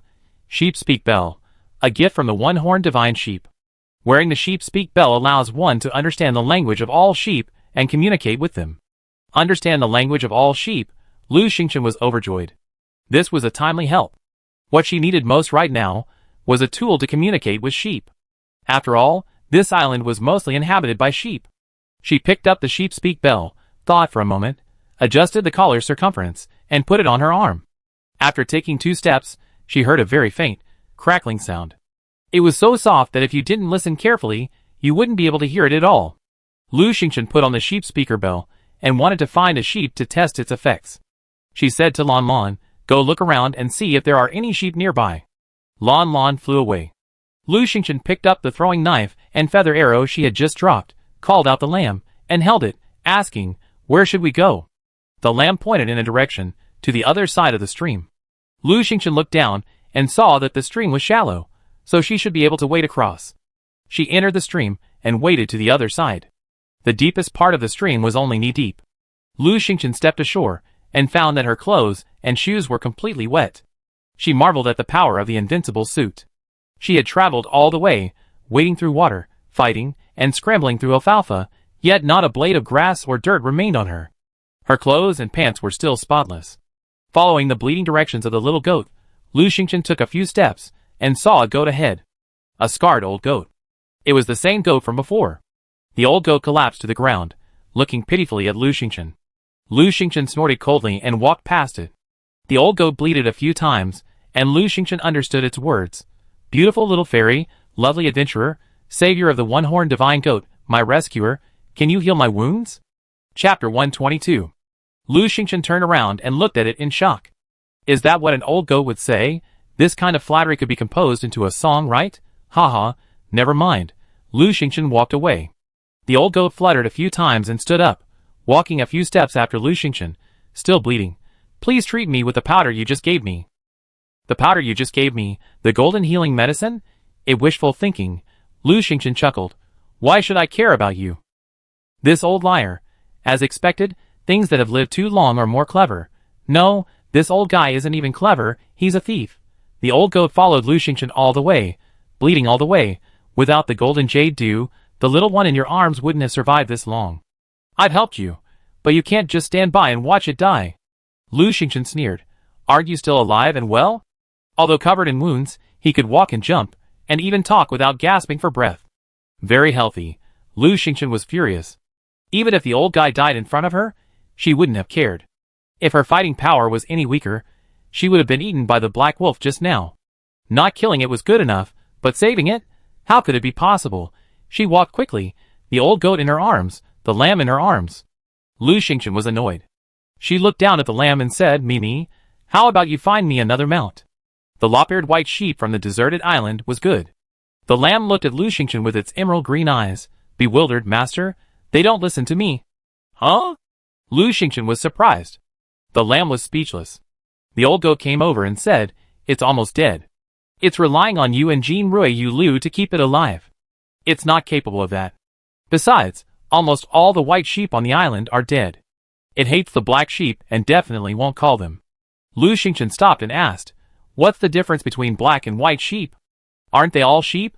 The old goat raised his beard and said, "There's a huge difference. White sheep are pretty, black sheep are dirty."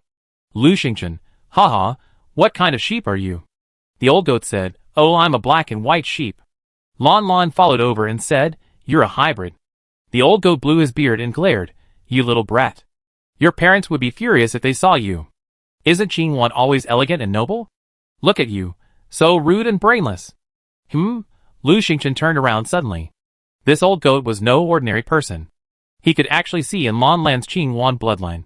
Even so, Lu Xingchen didn't have time to investigate further because she had to find little Mimi's home quickly. She carried Shui Mimi and hurried along. Although the old goat looked badly injured, it ran at full speed, following Lu Xingchen closely, nagging for treatment. Lu Xingchen suddenly asked, "Why do you say they don't listen to the lamb?" Previously, on an island, the lamb easily called a white sheep over. The old goat glanced at the lamb and said, "It's only been a few days old. When it was born, it still carried its mother's power, so of course it could command the flock. Now, its mother is dead, and it's dying too. Who would listen to it? Shui Mimi's mother is dead?" Lu Xingchen saw tears in little Mimi's eyes, and quickly patted her head. Indeed, if there wasn't danger, why would a mother send her newborn child to a strange place? The old goat said solemnly, "Something big happened 3 days ago." It waited for Lu Xingchen to ask. Lu Xingchen glanced at it and asked, "What happened?" The old goat said, "Something only I saw, something earth-shattering." Lu Xingchen quickened his pace and sneered, "Ha ha." The old goat quickly caught up with him. "Do you want to know?" "I can tell you, but you have to heal me with that powder." Lu Xingchen, "Don't even think about it." She quickened her pace again, not because she didn't want to know what happened, but because saving Mia was the most important thing. Besides, this old guy was too cunning. His words couldn't be trusted. The old goat became anxious. "Hey, don't disbelieve me. I'm 300 years old. I'm quite impressive." Lu Xingchen sneered. 300 years old. How dare it make up such a story? The old goat grew even more anxious. "You little girl, why don't you believe me? I'm telling you, your sheep speaker bell won't work once you leave this island." Lu Xingchen stopped and turned to look at it. "You also know about the sheep speaker bell?" This old fellow really knows so much. The old goat was pleased. "Of course, I know everything." Lu Xingchen nodded. "Okay, wait. I rescue you once the lamb is safe. Just follow me." Saving it wasn't certain, but extracting information from it was certain. But there was no time now. She walked quickly forward, and a path appeared before her. The path was paved with bluestone, about a meter wide, with tall purple alfalfa on either side. Shui Mimi became excited. "We're almost there, master. We're almost there." Lu Xingchen carried it inside. After walking for about 10 minutes, the area ahead suddenly opened up, revealing a vast expanse of land. It was also a vast expanse of ruins. A vast expanse of tiles, stones, and wood piled together, along with dirt and hay. Surrounding the ruins were vast fields of tall alfalfa, covered in purple flowers. A fragrant aroma filled the air. The scent was a bit strange, and Lu Xingchen didn't particularly like it. "Is this the place?" Lu Xingchen lowered his head and asked Shui Mimi. Little Mimi looked around, a little hesitant. "The location is right, but my home isn't like this." Lu Xingchen sighed inwardly and asked, "This place was intact before. Maybe something happened, and it collapsed." "No," the lamb shook his head. "My home is surrounded by large blue morning glories and alfalfa, but not this tall. This?" Lu Xingchen looked around, but there were no large blue morning glories here. A man and 2 sheep stood motionless. The old goat coughed. "I had the pleasure of visiting the Divine Goat Palace once, and it wasn't like this, much bigger. This place was only 700 or 800 square meters, a bit small." Lil Meme was very confused. "But it's right here." Lu Xingchen stepped forward. "It's okay, let's look." She carried the lamb and walked around the ruins, but found nothing. "Do you know where it is?" Lu Xingchen turned back and asked the old goat. "I don't know either." The old goat was also very confused. Seeing it didn't seem to be lying, Lu Xingchen didn't ask any more questions. She carried the lamb and turned to leave the ruins. With the sheep speaker bell, it was necessary to put it to good use. Lu Xingchen planned to search the area to see if there were any sheep around. Lon Lon had already gone out to explore the route and soon flew back, saying, over there are lots of delicious lambs." Lu Xingchen followed it eastward for less than a few minutes before the front opened up, and a large field of low alfalfa appeared. Most of the alfalfa was ankle-deep, like a lawn. Here, there were about a dozen lambs. As Lu Xingchen approached, The incessant bleating of lambs automatically transformed into words she could understand. Why don't you believe me? I told you there's something strange about those ruins. Chapter 123. Weird? Lu Xingchen stopped dead in his tracks. The lamb who said this was a white lamb. It only had black circles around its eyes, like panda eyes, which looked a bit ridiculous. It was quickly surrounded by the other lambs. I've told you so many times, you're just a coward. That's right, we're all going over there to play anyway, so you stay here, huh? That's right, the ruins are perfect for hide and seek. Huh, we've thought of so many games, and you don't know any of them. You're such a coward, we won't play with you. The panda-eyed lamb was furious. You can't go either. It's dangerous. The other lambs ignored it, and happily ran off, heading towards the ruins. Only the panda-eyed lamb hesitated. After the other lambs left, Lu Xingchen walked over with Mime in her arms and asked, Little one, what's strange over there in the ruins? Tell me, and I give you something delicious. She held out a strawberry. Panda Eyes, lost in thought as it watched its companions flee, turned around to look at Lu Xingchen, its ears trembling with fear. What kind of sheep are you? Why don't you have horns? No, you're not a sheep. Ah, Mom, I need to find Mom. It turned and ran, quite fast. Luckily, Lu Xingchen was quite agile and quickly stopped it. Don't be afraid. Come, eat some strawberries. Her strawberries had lured many small animals, including lambs, panda cubs, and Lon Lon. She thought she could easily capture an ordinary lamb, but Panda Eyes panicked. After a long pause, realizing that Lu Xingchen meant no harm, she trembled and said, Wow, I won't eat any strawberries. Lu Xingchen, The old goat walked over, shaking his long white beard. He said proudly, Strawberries may attract more intelligent creatures, but ordinary creatures still prefer to eat what they like. For example, this little fellow prefers carrots. The panda-eyed lamb's eyes lit up. Yes, I prefer carrots. Lu Xingchen was helpless. Where could she find carrots? So, she softly said to the panda-eyed lamb, Tell me first what's strange about the ruins, and I find carrots for you. The old goat, Hey, aren't you lying? Lu Xingchen glared at it. The lamb stopped shaking and said firmly, I want carrots. The old goat quickly said to Lu Xingchen, I know where I can find carrots. I take you there, as long as you heal my wound. Lu Xingchen looked at it coldly. Tell me, where are they? The old goat started to leave, saying, Come with me. Lu Xingchen remained motionless, saying calmly, First, tell me how long it will take to get there, and is it dangerous? The old goat shook his beard and rolled his eyes. It's not far, it won't take long, and there's no danger there. Lu Xingchen sneered. She was sure the old goat was lying. From its vagueness, she knew it would take a long time to find carrots, and there would definitely be wild beasts guarding the place. The old goat was clearly hungry for carrots, so he was trying to use her again. She did want carrots, after all, since she didn't have any of them in her garden. However, her priority now was to help the lamb find a way to survive. She only had 15 hours on the island, so she had to complete that mission first. Seeing Lu Xingchen didn't move, the old goat grew anxious. Let's go! We have to hurry. It'd be dark soon. Lu Xingchen released the whip in his hand and lashed it out with a snap. Are you sure? If you waste my time, I kill you. The old goat took 2 steps back in fear. I wasn't in any danger before, but now? I haven't been there in ages. Heh! Lu Xingchen ignored it. She said to Lon Lon, Take that old fellow aside and keep an eye on him. Don't let him get away. She wanted to convince the panda-eyed goat alone and didn't want the old goat to interfere. Lon Lon immediately flew down, swiping a tuft of the old goat's beard with her claws. She shouted, Get out of here, you old bastard. Lu Xingchen was startled. Lon Lan's words were becoming more and more cunning. She was terrified that one day he offend someone he shouldn't and end up stewed or roasted. Lon Lon was so arrogant that the old goat didn't dare to argue and quickly stepped aside. Lu Xingchen walked over to the panda-eyed goat, squatted down, and said softly, Little guy, I know you love carrots, but there's so much alfalfa here. It's delicious too, right? I'm tired of it. Panda Eyes said weakly, blinking. But you rather play with your friends than eat carrots, right? Lu Xingchen continued to guide them. Yes. Panda Eyes lowered his head, a little unhappy. But they say I'm stupid, can't think of new games, and am timid, so they don't like to play with me. Lu Xingchen's eyes flashed. There's hope. This little guy is timid and easily persuaded. Coaxing him would be much easier than painstakingly searching for carrots. Lu Xingchen stroked its head and slowly extended his hand. A sandbag appeared in his palm. He said, I give you a toy and teach you how to play with it. Then you can find other lambs to play with. Then you tell me about the strangeness of the ruins, okay? Panda Eyes looked up at the sandbag in surprise. How do you play with it? I teach you. Lu Xingchen stood up and tossed the sandbag. This toy has several ways to play. The animals in the game world are much smarter than those in the ordinary world, so playing with sandbags is easy to learn. It's just teaching a child.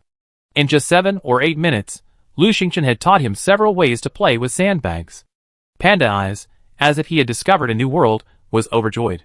He held the sandbag tightly in his mouth and refused to give it back to Lu Xingchen no matter what. It was just a sandbag. Lu Xingchen didn't care.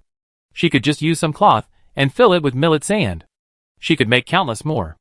Lu Xingchen clapped his hands and asked with a smile, "Okay, now, can you tell me the secret of the ruins?" Panda Eyes put down the sandbag, stepped on it, and nodded. "Yes, I take you there now. I have to go to that secret, because I'm the only one who can do that dance." Lu Xingchen smiled faintly. "Okay. The little ones are so innocent. Look at that old man over there. He claims to be 300 years old, but he never tells the truth." Panda Eyes ran off with the sandbag in his mouth. He carefully hid it under a rock, then ran back and said sweetly, "Let's go together." Lu Xingchen nodded, called Lon Lon and the old goat, and followed him back. When they reached the ruins, a group of lambs were playing hide-and-seek. There were many collapsed shells in the ruins, and they were scurrying around inside. The panda-eyed lamb paused, a bit embarrassed, and whispered, "I don't want to dance in front of them. They say I dance ugly and laugh at me." Lu Xingchen glanced at Lon Lon, who immediately understood and said loudly, "I go chase those little cubs away." Mimi suddenly said, "How about I do it?" It was afraid Lon Lon would be too rude. After all, Lon Lon had just pulled the old goat's beard. Lu Xingchen nodded, "Okay, go ahead." Chapter 124. She figured these lambs were Snow Mimi's people, so they should listen to her. Snow Mimi walked up to the group of lambs and said in a milky voice, "Brothers and sisters, can you please go out for a while? We have something to do." The lambs were stunned. After a while, one lamb spoke up first. "Where did this lamb come from? You're so arrogant. You told us to go out, so we go out. Who are you?" The other lamb started to speak up. "Yes, who are you? Why should we give in to you?" Mimi, perhaps caught off guard by this situation, quickly said, "This is my home." The lamb that spoke first, Mimi, laughed. "Mimi, your home? This is still our home, ugh." The other lambs responded without hesitation, "Yes, this is our home. Get this kid out. He's so tiny, maybe it's just been born, haha." "That's right, so tiny, I don't think it lived long." Shue Mimi was stunned, blinking, almost crying. This is really my home." Lu Xingchen could understand the lamb's speech. Seeing Shue Mimi being wronged, she couldn't help but walk over, hugged her, and swung the whip in her hand. "We need to go home, hurry up." She had always been polite to the lambs here, for Shue Mimi's sake. Since these lambs didn't respect her, she didn't need to treat them well. The lambs had a natural fear of the whip. They screamed and ran away. Lu Xingchen patted Mimi's head and comforted her. The old goat came over again and said in a pretentious tone, "See?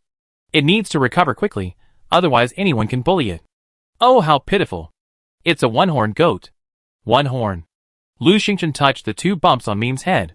"Who said it's one horn? It has 2. The old goat was startled, then noticed the 2 small bumps on little Mimi's head. "Little one, your mom changed your dad?" "Me." Little Mimi felt even more aggrieved, tears welling up in her eyes. Lu Xingchen glared at the old goat. "Don't talk nonsense." The old goat dared not speak. It lagged behind, muttering, "I wonder who said it first." Lu Xingchen ignored it, because the panda-eyed goat had already led it to a small clearing.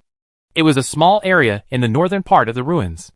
The ground was paved with square bluestone slabs, each no more than 60 centimeters long and wide. Some of them had numbers vaguely engraved on them. The slabs were covered with a lot of dirt and gravel. Panda Eyes froze for a moment, then said unhappily, "They're so bad. They've made a mess." It needed cleaning, and that was easy enough. Lu Xingchen whipped the whip and quickly cleared the empty space. They could also roughly see the numbers on the slabs. Lu Xingchen looked. Some of the slabs were blank, while others were engraved with the numbers 0 through 9. The Panda Eyes lamb said, somewhat proudly yet somewhat unsurely, They won't play with me, so I created a dance of my own. Every time I follow my own dance, something strange happens." Lu Xingchen said with interest, "Try it." The Panda Eyes lamb stood in the middle, took a breath, and with a kick of his hooves, jumped to the 8th position. Then, with another leap, he jumped across 3 diagonal squares to the 3 position. It jumped back and forth like this. After it had danced a few times, a light curtain suddenly lit up in the middle grid. It read, Island 1699 Shenyang Palace scene is temporarily closed. To restart, please enter the restart password. Below it was a row of 12 boxes. Password? Scene? Lu Xingchen felt a little strange. Why was the term so strange? It felt a bit technical. A 12-digit password, quite confidential. She looked left and right, but couldn't find any hints for the password. Helplessly, she touched Xuemini. Do you know what the password is? After asking, she felt she shouldn't have asked, because Mimi couldn't possibly know the password. Sure enough, Mimi's eyes were filled with confusion, and she simply muttered, it wasn't like this before. Lu Xingchen looked at the panda-eyed lamb again. Panda Eyes stared at the screen excitedly and said, see, I told you this place is weird, right? Every time I do this strange dance, stepping on these numbers in a certain order, this strange thing appears and disappears after a while. Lu Xingchen frowned. At this moment, the old goat muttered, you don't know, this little one must know. Its mother is so powerful. Since she was able to prompt the little one to come here, she must have left it some information, like this glowing thing. Lu Xingchen looked at the little lamb Mimi. Mimi was anxious. It closed its eyes, as if deep in thought. After a moment, it opened its eyes and said disappointedly, Master, I'm useless. I can't remember anything. The old goat puffed its beard proudly. I think this must be related to that shocking event I know. Lu Xingchen turned her head suddenly. The old goat excitedly said, do you want to hear it? Lu Xingchen nodded, okay, tell me. The old goat was upset. Why? I told you I'd tell you only if you heal my wounds. Lu Xingchen looked at it like an idiot. Am I being so nice to you that you've got the illusion that you can negotiate with me? This old guy is always lying. Just now, he was trying to trick her into looking for some carrots. How could Lu Xingchen possibly heal his wounds first? She swung her whip, and with a snap it grazed the old goat's back, just barely brushing past its wounds. The old goat shuddered in pain. Lu Xingchen said coldly, tell me, or I whip you to death. Just now, she hadn't had time to listen to his so-called earth-shattering story. Now, since this matter was related to saving Xuemini, she naturally wanted to hear it. A hint of fear flashed across the old goat's eyes, but it quickly calmed down. Suddenly, it laid down on the ground and said, okay, beat me to death, and see if your little goat survives. Why won't it survive? Lu Xingchen sneered. Didn't I just take care of this little guy? She pointed at the panda-eyed goat next to her. The old goat was stunned for a moment. Not giving it a chance to prepare, Lu Xingchen said to Lan Lan, go, drive this old guy over there and skin him. Lan Lan cheered, okay, I want to learn how to skin him. It charged forward savagely. The old goat shuddered, scrambling to its feet. No. It had witnessed Lan Lan's ferocity, and knew that even if Lu Xingchen had reservations, Lan Lan wouldn't. It would definitely skin it. Perhaps it would be quick. The old goat suddenly shrank. You little girl, if you have something to discuss, please talk it over. I'm over 300 years old, and you're so impolite. Lan Lan continued charging, paying no attention to what it said. Lu Xingchen didn't reply. Lan Lan had already grasped the old goat's horns with her claws and, with a single effort, lifted it up. The old goat panicked. I tell you right now. Chapter 125. The old goat was terrified and begged for mercy, finally agreeing to reveal the shocking story. Lu Xingchen remained silent, merely staring coldly at it. Lan Lan cursed, talk nonsense. Don't delay my skinning. The old goat was truly panicked. It yelled and got straight to the point. This place was destroyed by a bunch of weirdos. They even said a few words. Ahem, put me down. I'm telling you. Lu Xingchen raised his hand. Lan Lan, put it down. Lan Lan was furious. Old man, you're just wasting time. Go to hell.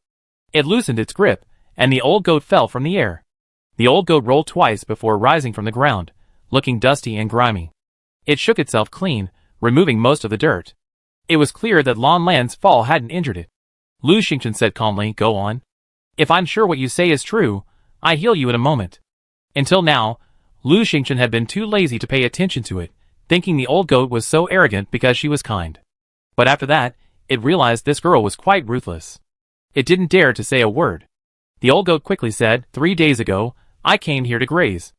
Actually, it wasn't mainly to graze, but to see the Divine Goat Palace and see if I could encounter the one-horned Divine Goat. I wanted to persuade it to lead me to find a treasure. Lu Xingchen looked at him with disdain. This old guy was so shameless. What persuasion? I'm afraid it's just cheating. He even dared to deceive the one-horned divine goat. This guy is so bold. He should be taught a lesson. Otherwise, he won't tell the truth. The old goat bleated awkwardly and continued, I was strolling here when I heard someone talking. The person said to get rid of all the sheep nearby. If all else fails, kill them all. I felt something was amiss, and quickly hid in a safe place I stumbled upon by accident. There no one, no sheep, could find me. So, I hid and overheard a few words from them. The old goat, playing two roles, began to speak. One said, Alas, it's a shame to close the divine goat palace like this. This scene took a lot of manpower and resources. The other said, The one-horned divine goat's intelligence is too high. It's out of control. We have to eliminate it. There's nothing we can do. The first person said, Let's not destroy it. Let's get rid of the one-horned divine goat and shut down this scene. I set a password and reopen it when the time is right. What do you think? The other person said, Okay, but you're always careless and prone to accidents. This time, you must be careful and don't leave any traces. The first person said, No problem. The old goat said, I don't know how long it took before the two men came out. I heard a lot of noise, and then they started talking again. One person said, Oh no! Did this unicorn goat leave a message? It's so clever. Another person said, Don't worry, it's stupid. The little information it left behind requires the blood of the unicorn goat to activate it, and there's no other unicorn goat in the world. The first person said, I'm worried. How about you reset it? Another person grew impatient and said, Why are you so timid? No need. The old goat continued. The two men stopped talking. Then I heard a rumbling sound. I was so scared I didn't dare move. I waited for a long time until calm returned, and then it was dark before I emerged. By then, the divine goat palace had become like this. Lu Xingchen glanced at it. So you were pretending not to know just now? You're quite good at pretending, you old liar, the old goat muttered. I was just trying to keep my cards close to my chest. It was frustrated. Lu Xingchen had already revealed his cards. It regretted trying to scam Lu Xingchen. Suddenly, Lu Xingchen frowned. Wait a minute, you said you only heard two people talking. You didn't see anyone at all. How did you know they were human? The old goat said firmly, Of course they were speaking human language. How could they be sheep? The old goat said proudly, I'm over 300 years old. I'm born to understand human language. Lu Xingchen, strange. What does living 300 years have to do with being born to understand human language? She was almost certain that the old goat was telling the truth, although it was a little unbelievable. She looked at Mimi, and an idea came to her mind. These two horns, are they also considered the bloodline of the one-horned divine goat? But it has memory. Never mind, let's give it a try. She put the little lamb Mimi down and asked, Just now, do you remember the little lamb's dance next to you? She was talking about the little lamb with panda eyes. Mimi nodded. I remember it, master. Lu Xingchen explained in admiration. Not bad, a strong memory. The little lamb's dance was so chaotic that she couldn't even remember it, but Mimi had. She pointed to the bluestone slab and said, Go and try to imitate the little lamb's dance. Can you hold up? Her only concern was little Mimi's stamina. No problem, master. Mimi said confidently. Mimi was nervous. She had been wanting to do something. Its master had done so much for it. At this crucial moment, when it was needed, how could it fail? It had a good memory. Although the dance just now was aesthetically awful and disorganized, it remembered it clearly. Mimi jumped to the middle and repeated Panda Eyes' dance. By the time it finished, it was already panting. The message on the screen flashed. A chaotic mess of information appeared. A few seconds later, the screen flashed twice, and a line of text appeared. Password expired. Password expired. The text disappeared in less than a second, replaced by another. Welcome home, my child. There were several loud rumbling sounds, and the surrounding alfalfa quickly retreated, crumbling into ruins. The scene before them changed. It was a towering palace, seemingly carved from white jade. A plaque on it read, Shenyang Palace. Above the palace, an animal stalked with its head held high. It was a beautiful, one-horned white ram. It was enormous, its entire body as white as jade, and atop its head was a giant silver horn, high and curved in a beautiful arc. Its eyes were emerald green, gleaming like jade. Its ears drooped slightly, and its hooves were as white as snow, as if treading on auspicious clouds. On its back lay a pair of enormous snow-white wings. With its wings spread, it resembled a Pegasus, a majestic figure. Around its neck was an emerald green collar, and beneath it dangled an emerald green gem. The gem also shone with a brilliant luster. So beautiful. Lu Xingchen was dazzled, unable to recover for a long time. Is this the unicorn? It was so beautiful. Could Miemia look like this when she grows up? It has wings, so it can fly.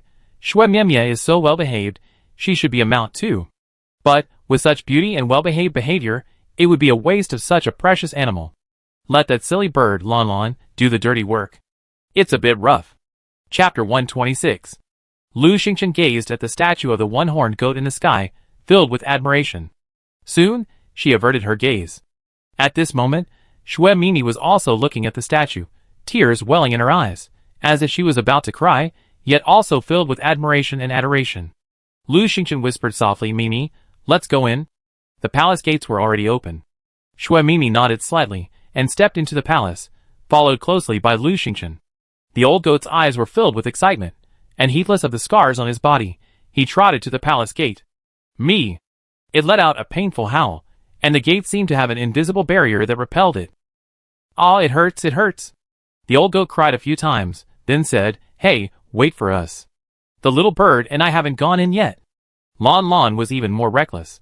He charged straight ahead, and when he reached the palace gate, with a bang, he was also sent flying. He was unhappy. Little lamb, you're courting death. Let us in. Lu Xingchen and Shui Mimi turned around in surprise. Shui Mimi whispered to Lu Xingchen, Master, this is my home. My mother doesn't welcome anyone except me and my master. Lu Xingchen suddenly realized that she was able to enter because of her contract with Mimi. She said to Lon Lon and the old goat, wait outside. We be out soon. Both the old goat and Lon Lon were reluctant. After all, one wanted to go in and see if there were any treasures, and if so, take out one or two, while the other just wanted to join in the fun and wouldn't be satisfied without seeing the excitement. A sheep and a bird were chirping outside. Lu Xingchen and Mime had already entered. The palace was actually quite imposing, not very large, just very high. Lu Xingchen and Mime climbed countless steps before finally reaching the main hall. Inside the hall stood a massive throne, upon which again sat a statue of a one-horned divine goat, much smaller than the ones outside. Moreover, this one-horned goat had a gentler expression. Mime stared at the statue, tears streaming down her face. Lu Xingchen waited for her. After a while, Shui Mime said, Master, I've regained some of my memories. I know where the things my mother gave me are. She walked slowly towards the throne. When she got close, she leaped onto it, stretched out her front legs, and embraced the divine goat statue. Crack, crack. A subtle sound was heard, and a treasure chest slowly emerged from under the throne. It was made of white jade, inlaid with a huge emerald. Master, here's what my mother left me. Shui Mimi exclaimed cheerfully. Lu Xingchen walked over. He discovered the one-horned divine sheep's white jade treasure chest. It couldn't be opened. Unopenable. Lu Xingchen walked over, felt around the chest, even pressed hard on the emerald, but nothing happened. What was in there? She couldn't open it, and there wasn't a keyhole. Lu Xingchen looked back at Shui Mimi. Do you know how to open this treasure chest?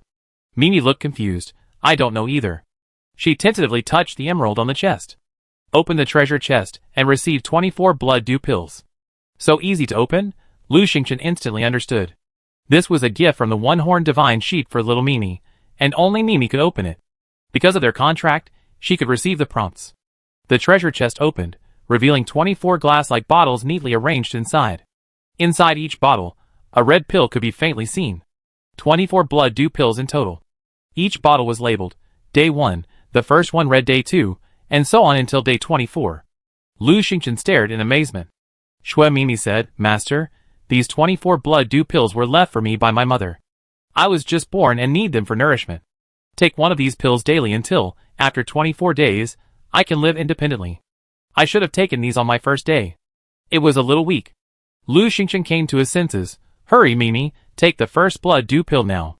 Lu Xingchen picked up the first bottle, uncorked it, and poured out the first pill. Blood dew pill. Contains the immensely powerful bloodline of the one-horned divine sheep, and is only for descendants of the one-horned divine sheep. Shui Mimi took Lu Xingchen's hand, rolled the pill with the tip of her tongue, and swallowed it.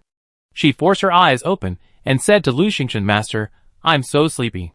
Wait for me, I take a nap. Before she could finish her words, her body slumped over, and she fell asleep on the ground. Lu Xingchen thought Shui Mimi was probably absorbing the blood dew pill. After all, the description said it was a treasure, especially for little Mimi. Lu Xingchen looked at the white jade treasure chest again. Looking at the only 23 bottles neatly arranged inside, he inexplicably felt that these bottles resembled the milk of the one-horned divine sheep mother, perhaps saving her own milk for her child. This box needs to be put away. However, strictly speaking, this is Shui Mimi's box. I wonder if she can keep it. Lu Xingchen closed the white jade box and touched it. White jade treasure chest of the one-horned divine sheep, the one-horned divine sheep's treasure. Time stops inside the treasure chest, and items placed inside remain in the same condition as when they were placed inside. Time stops. Lu Xingchen's eyes widened. He had never expected that his greatest treasure would be this white jade treasure chest. How wonderful it would be if time stopped. If you put hot food in the treasure chest, no matter how long it takes to take it out, the food will still be as hot as before. If you put iced drinks in the treasure chest, no matter how long it takes, the drinks will remain the same temperature. This is better than a refrigerator. If I come across any treasures that need to be used within a certain time limit, can I put them in the white jade treasure chest? For example, her mysterious peach. This has always been a concern for Lu Xingchen. The mysterious peaches couldn't be picked. Once picked, they had to be eaten within 24 hours, otherwise the stat-boosting effects would be lost. However, only 3 peaches could be eaten.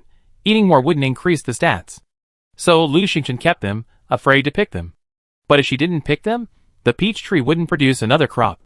Now, with this large box, she could pick the peaches and store them here, waiting for the right opportunity to sell them. Lu Xingchen was delighted. This white jade treasure chest was more useful than any other treasure. This trip to Island 1699 had not only yielded a way to rescue the lamb, but also a treasure. She immediately put the white jade treasure chest into her backpack. She had only been on the island for 7 or 8 hours, and that much time before leaving, plenty of time for Shui Mimi to sleep. Afraid that Lan Lan would get impatient waiting, Lu Xingchen went out to let her know. When she returned to the main hall, Shui Mimi had already woken up. It was so fast. Shui Mimi only slept for 30 minutes. However, in just half an hour, Lu Xingchen felt that Mimi had changed a lot. Chapter 127. Lu Xingchen detected an aura from little Mime that resembled the statue of the one-horned sacred goat. A faint sense of pressure suddenly emanated from little Mime. The aura flashed, and Mime ran over, rubbing her head against Lu Xingchen's calf affectionately, saying in a soft voice, "Master, why did you leave? I thought you didn't want me anymore." Oh my!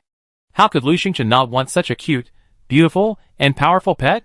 Lu Xingchen picked up the little goat and coaxed it, then asked, "Anything else?" Little Mime shook her head, "Master, I'm fine." Let's go! The sacred goat palace was deserted. The buildings were beautiful, but there were no other treasure chests. Lu Xingchen carried the little goat out of the palace gates. As soon as they left, the sacred goat palace slowly vanished, leaving it in ruins. Lan Lan stared at little Mimi for a long moment before letting out a huh and flying off to the side. Lu Xingchen looked at Lan Lan curiously. What was that look in his eyes? Had he finally realized he had no chance of eating the lamb? The old goat tried to approach, but the lamb poked its head out of Lu Xingchen's arms and glanced at him. He immediately took several steps back, his eyes filled with fear. Lu Xingchen was pleased. Little Mimi had finally regained his former strength. We still had half the time left, at least 7 more hours. What should we do next? Lu Xingchen rolled his eyes. Little Mimi, what kind of alfalfa do you like? I harvest some for you. We had to bring back a rich meal for the lamb. Snow Mimi, as obedient as ever, said, "Master, just harvest some purple alfalfa. I prefer the shorter ones. Golden alfalfa would be even better." The old goat shuddered. Lu Xingchen had already looked at it. Where are the golden alfalfa plants? Meh. There are none. The old goat said quickly, I swear to the divine goat palace, there are only 2 golden alfalfa plants. And it took years to find them. All right, I go harvest the purple alfalfa for you. Lu Xingchen didn't give the old goat any trouble. She already had a golden alfalfa plant in her backpack. She planted back in Peach Blossom Land. It would probably produce seeds soon. Once she harvested the seeds, she'd have a large field of golden alfalfa. For now, she just harvested some alfalfa, which the lambs loved. Lu Xingchen carried the lamb and Lan Lan back to the place where they met the panda-eyed lamb. The old goat was a little apprehensive, but reluctantly followed, unsure of what it was up to. When they reached the patch of short alfalfa, they found a group of lambs playing with sandbags. It was the same group from before, and the sandbag was the one Lu Xingchen had given to Panda Eyes. They were arguing again. Lu Xingchen noticed the panda-eyed lamb standing motionless in the distance, a look of grievance on his face. The other lambs were having fun. The panda-eyed lamb finally couldn't help himself and said, "Have you had enough fun? If so, give me the sandbag." One of the black lambs laughed heartily. "Who said it's yours?" The panda-eyed lamb shouted, "Of course it's not mine. I hid it under a rock. I was the one who taught you how to play with sandbags. Now that you know how to play, you kick me away and steal my sandbag. How unreasonable." The black lamb said, "The sandbag is mine. I hid it under the rock." "Who told you to take it, you thief?" The panda-eyed lamb cried out in grievance, "I'm not a thief. Someone gave it to me. It's mine." The little black fish was very arrogant. "It's mine, it's mine. Humph! If you make trouble again, I'd beat you up." The other lambs all said, "That's right, beat you up." The little lamb with panda eyes was furious and ran over to grab the sandbag. As a result, he was hit several times by the other lambs, leaving his skin bruised. It started to bleed. Lu Xingchen was also angry. She had never expected bullying to exist in the lamb world. Just as she was about to step forward, little Mimi stopped her. "Master, let me go." Lu Xingchen was a little worried. After all, little Mimi had just been bullied by those domineering lambs over an hour ago. Little Mimi jumped down, walked over quietly, and said, "What are you doing?" The lambs turned around and saw it. Just as they were about to yell, they suddenly retreated. Several lambs retreated, bleeding in fear. "Don't go!" Snow Mimi shouted, and the lambs fell to their knees in fear. The remaining black lamb could barely stand. "Give it the sandbag," Snow Mimi said. Without needing to specify who to give it to, the black lamb had already thrown the sandbag to the black lamb with panda eyes. Its legs gave way, and it fell to the ground. "From now on, you won't be able to bully it," Snow Mimi said. "Yes, yes." The lambs responded in unison. "From now on, you won't be allowed to play here again, and you won't be allowed to go to the ruins," Little Mimi continued. "Yes, yes." The lambs lowered their heads, not daring to look at it. "All right, go." At Little Mimi's command, the lambs quickly got up and ran, faster than rabbits.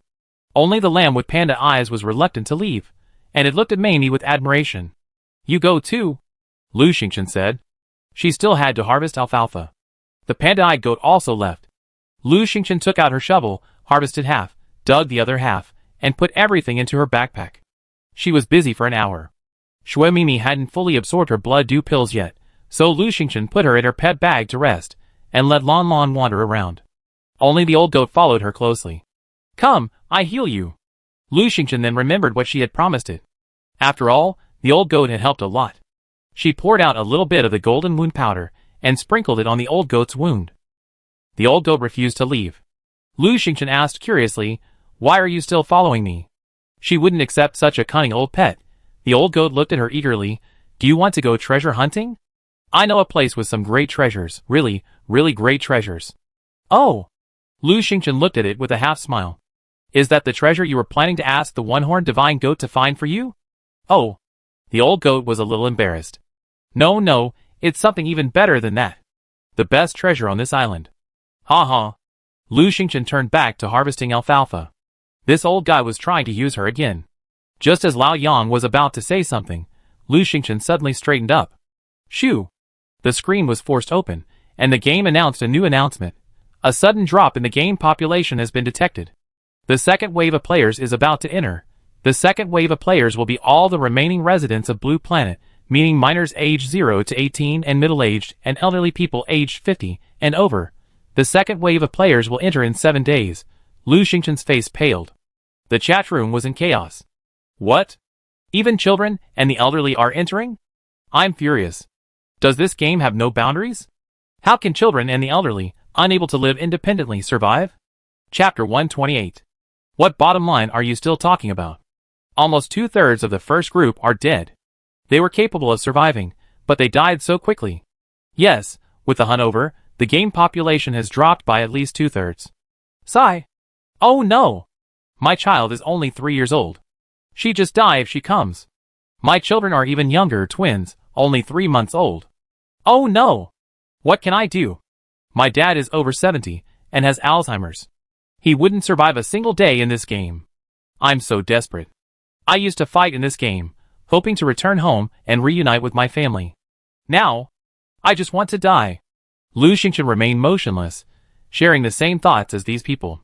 She fought here, hoping that if the game could be completed or shut down one day, she could return to the real world and reunite with her grandparents and adorable little nephew. But he's only 5. If he were given only a raft and a fishing rod like them, he'd be doomed. Although Grandpa and Grandma were in better health than the average elderly, they were still 70 years old. How could they endure this? At sea, a simple cold could kill them. Furthermore, the environment gradually deteriorated with the first group, giving them time to adapt. But what about the second group? Would they be given the same time to adapt? If something happened to Grandpa and Grandma again, she would be all alone. Tears slowly welled up in Lu Xingchen's eyes. Seeing this, the old goat stopped talking. The chat channel was filled with despair. Some people, thinking of their young sons and the elderly at home, were completely devastated. One person, completely despairing, jumped directly into the sea. As people's emotions grew increasingly frustrated, the game released a new announcement. 1. The raft rating system has been launched. Please explore the rating rules on your own. 2. With a raft rating over 100, you can build 1 portal. With a raft rating over 500, you can build 2 portals. With a raft rating over 1200, you can build 3 portals. With a raft rating over 2000, you can build 4 portals. With a raft rating over 5000, you can build 5 portals. 3. Each player can only build a maximum of 5 portals. 4. Each portal is a one-time use item and can summon 1 family member to your raft. 5. Portals can only summon family members who are blood relatives. 6. Islands have been active recently, appearing more frequently on the sea surface. You have a higher chance of encountering them. Island appearance times vary, and players can stay overnight on them. Please cherish this opportunity to visit, collect supplies, and upgrade your raft. Happy gaming! This announcement excited players even more. Oh my god, there are so many announcements this time. Let me take a closer look. Haha, I only saw a little bit. Staying overnight on islands? Are they finally planning to make us work overtime? Okay, everyone can work 24/7. Great. I can summon my children onto my raft. So happy. We're finally reunited. Woohoo! Excited? This crappy game finally gives us a way out. I have 6 children. I summon 3, and my wife summons 3 more. Perfect, haha. Why are you only summoning children? Where are your parents, your grandparents? You don't care? Of course we summon the children first. Children won't survive without adults. The elderly know more, and can hold on a few more days. How heartless. You've just abandoned your parents like that. The chat was about to erupt in a quarrel, when someone finally checked the raft ratings and gasped in shock. Wait, everyone, stop arguing and check the ratings. My raft rating is only 11. Mine's 12. Mine's even worse, only 5. Hey, I think my raft is doing pretty well. Everyone, take a look. What are the raft ratings? Many people went to check and reported their scores in the area chat. The highest score was only 22, belonging to Zheng Yuan. Gao Dafu also reported his own raft rating, a mere 24. These people were the elites of District 33, among the wealthiest. Now, no one was discussing who should be summoned first. There was no need to discuss. No one qualified. Not only did they not qualify, they were far from qualified. Wei Lin and the others were also chatting within the commando group. Wei Lin, my raft rating is 23. Wei Ying, that's it. I'm not even as good as you, only 22. Xingchen, how about you? Zhong Chang, 23. Lu Xingchen looked for it and, upon opening his profile, saw his raft rating. Lu Xingchen, 56. Wei Ying exclaimed, oh my god. You're twice as high as us. No, you're more than twice as high as the highest rated person in District 33. Wei Lin, that's not surprising. Xingchen's raft construction is truly excellent. Lu Xingchen was also stunned. After working for a long time, her raft only scored 56 points. So far off, after everyone checked in and found out their scores, the chat channel started complaining again. This crappy game is really a rip-off. I told you, it's not that easy. What a treacherous game. They don't even explain the scoring rules. How can anyone know where this is going? It gives me hope, yet also despair. I've toiled for over 10 days, and my raft only scored 17. But I want my children to come over, so I have to get it to 107 days. Is that even possible? Okay, we can stay overnight on the island. The game allows overtime, so let's work hard. For the children and the elderly, let's roll up. Lu Xingchen closed the chat screen. She needed to invite her grandparents and nephew over, exactly 3 people. So, within 7 days, she had to work hard to get the raft to 1,200 points. It was very difficult, but she had no choice but to try. She couldn't lose any of her 3 loved ones. She looked down and saw the old goat staring at her. Old goat, do you want to go treasure hunting? Lu Xingchen, yes. The old goat was overjoyed. Okay, let's go. It was still a few hours before they could leave the island, and Lu Xingchen wanted to take a look first to see what the treasure was. Perhaps it could be used to upgrade her raft. Of course, it was just a look. If the danger proved too great, she would give up. Now, she had a greater responsibility. She wanted both her grandparents to get here safely. Mimi called a fast antelope to Lu Xingchen. Lu Xingchen rode the antelope and followed the old goat, galloping all the way until they finally reached the foot of a mountain. Mia and goat reached halfway up the mountain. The old goat reached a large pine tree and parted the tangled weeds nearby, revealing a cave entrance. A stone cave. It quickly called out to Lu Xingchen. Just as Lu Xingchen reached the cave entrance and was about to take out a torch, the system notification sounded. Found Babu's treasure. Do you want to enter? Chapter 129. Bab? Lu Xingchen's face changed. Why him again? No, it's him again. Great. She immediately retracted her torch, stepped back, and examined the old goat. Bab's treasure was indeed valuable, but if she took his things, she would be hunted. Besides, she couldn't possibly defeat Babu. Did the old goat understand the situation? Was it trying to trick the treasure into leaving quickly, leaving her to bear Babu's wrath alone? No, Lu Xingchen shook her head secretly. Bab's pursuit was swift. Perhaps she had just obtained the treasure, and hadn't had time to divide the spoils when Babu came after her. Seeing Lu Xingchen motionless, staring at it, the old sheep grew anxious. Why don't you go in? There really is treasure inside. Lu Xingchen stared at it. How do you know? Have you been inside before? The old sheep nodded. Yes, I went in once and saw a treasure chest from a distance. But a treasure of that magnitude must have been guarded by a monster. I couldn't defeat it, so I quickly ran out. Lu Xingchen continued. What kind of treasure? The old sheep said, it's a silver treasure chest. It definitely contains treasure. Lu Xingchen frowned. Even if there's treasure inside, it might not be useful to you. Why do you want it? What if it's just armor or blueprints? What use would the old sheep have for it? The old sheep's eyes shifted slightly. Feeling guilty, Lu Xingchen raged. You're not telling the truth again? Seeing Lu Xingchen's anger, the old sheep panicked and quickly said, I'm not lying.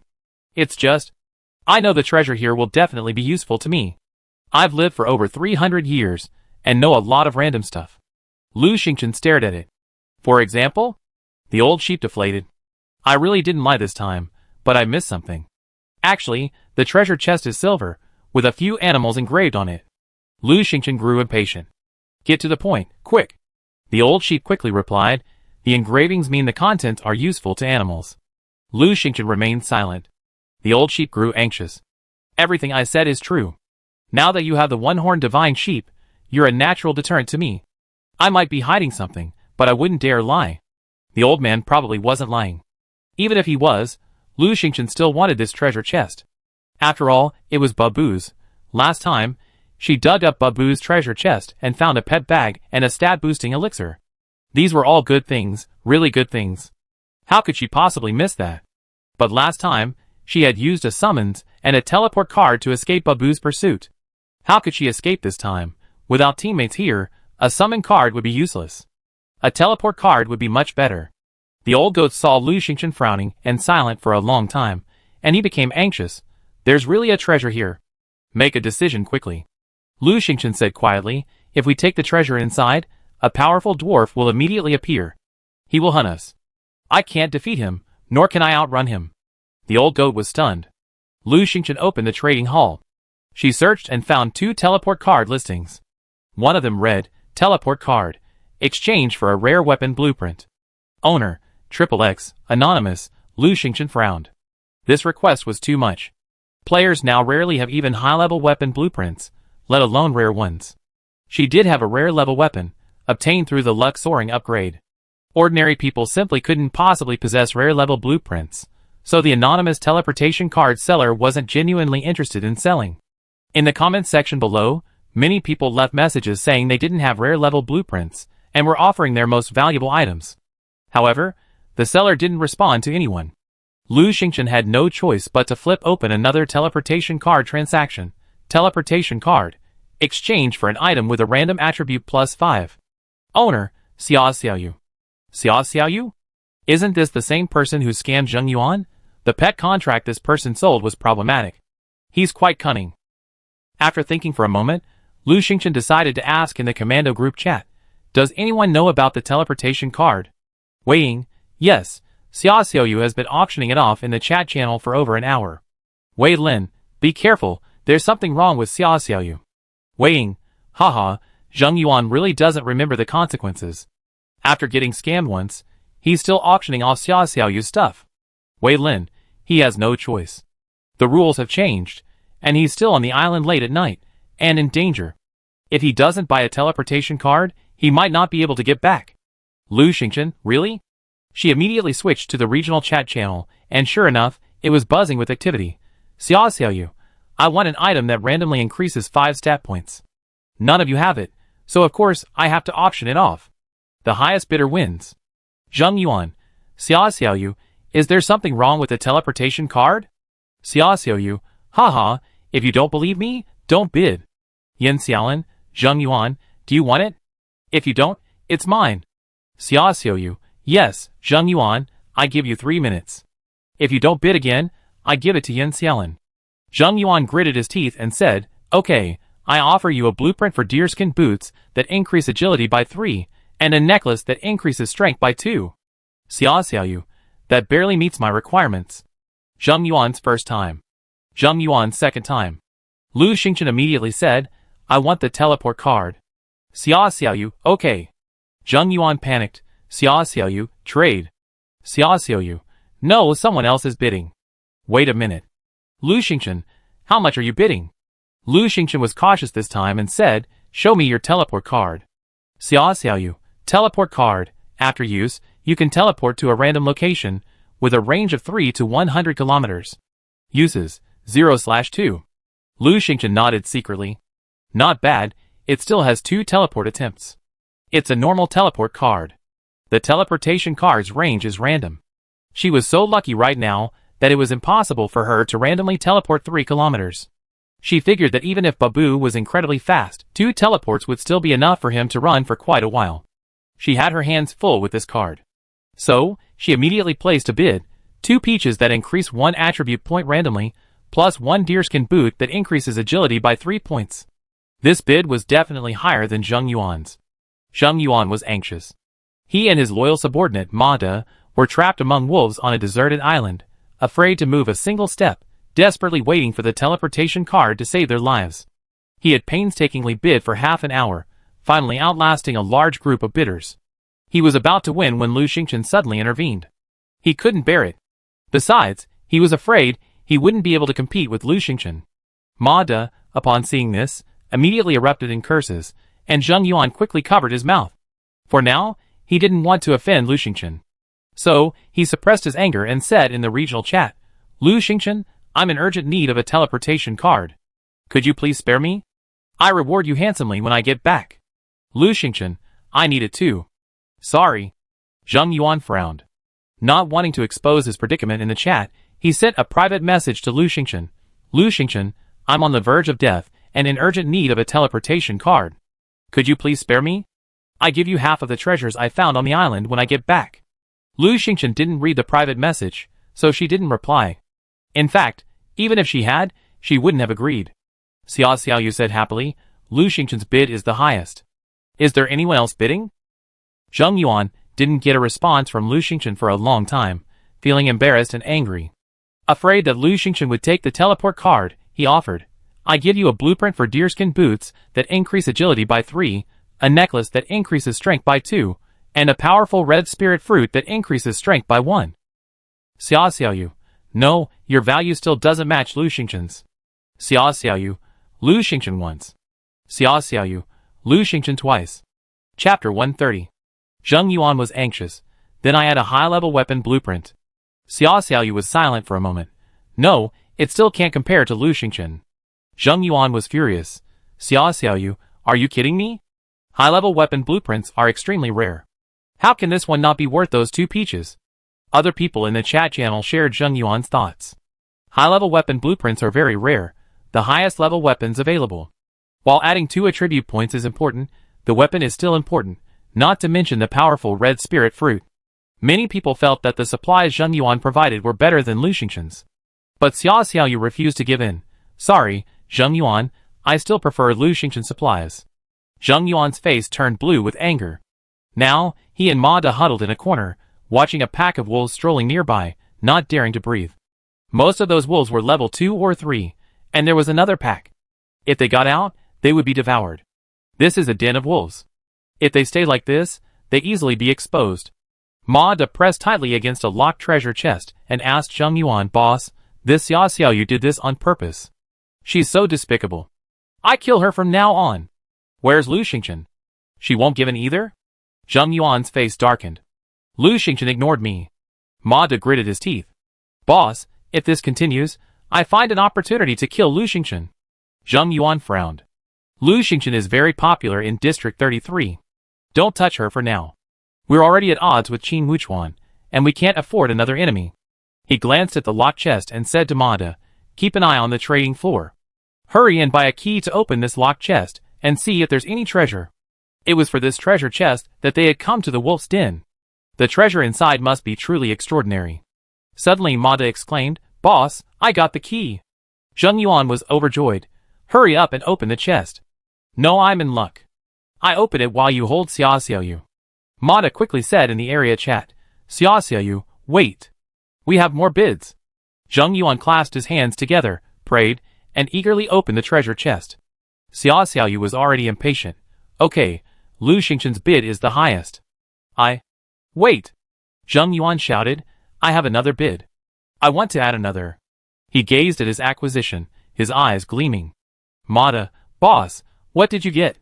Zheng Yuan texted Ma De directly, and Ma De exclaimed, "Boss, we're worth it." His excitement made his voice even louder, and the wolves nearby glanced over and quickly ran over. The 2 men shrank back in fear, staring at the wolves. Zheng Yuan's face paled even more. Ma De was reluctant. "Boss, we can't trade this. It's such a loss." Zheng Yuan was even more reluctant, but he still had some sense. He gritted his teeth and said, "If we don't, we might die here." He had no choice but to part with it. Xia Xiaoyu waited a moment, and seeing that Zheng Yuan and Ma De were silent, she continued, "Okay, the teleportation card belongs to Lu Xingchen." Zheng Yuan, "No, I want to offer you a pet contract, advanced." Zheng Yuan, "The advanced pet contract has no conditions or restrictions. As long as you find the right pet, you can sign it." He even opened the instructions for them to see. After reading it, people were buzzing with discussion. Zheng Yuan spent a fortune on this teleportation card, even offering such a good thing. Hey, he must have faced a life-threatening situation. Otherwise, who could have come up with such a good thing? Zheng Yuan is incredibly lucky. I'm from District 34, and I can attest that Zheng Yuan has incredible luck opening boxes. Otherwise, he wouldn't be the boss of District 34. Xia Xiaoyu was excited as she looked at the high-level pet contract. She wanted to trade with Zheng Yuan immediately. But Qin Wuchuan had just instructed her to give the teleportation card to Lu Xingchen. That's why she had favored Lu Xingchen over the previous 2 bids. However, the value of the high-level pet contract was so great that she had to ask Qin Wuchuan again. Lu Xingchen frowned slightly at Zheng Yuan's offer. Zheng Yuan even offered such a good thing. It seemed he was determined to get it. But she needed it too. In Babu's last treasure, she obtained a nectar that increased 3 attributes, as well as a pet bag, both extremely rare and valuable items. The pet bag, in particular, was even more valuable than the pet contract.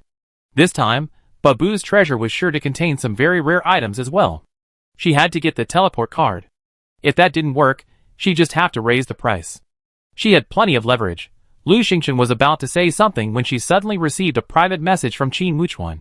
Qin Wuchuan, "Xingchen, do you need the teleport card urgently?" Lu Xingchen, "Urgent, absolutely necessary." Qin Wuchuan said without hesitation. "Okay, I have Xia Xiaoyu give it to you." Lu Xingchen quickly said, "My stat-enhancing peaches are on the raft. I'll be back in a few hours to give them to you." Qin Wuchuan, "No need. You saved Shiro, and I'm incredibly grateful. Here's the teleport card."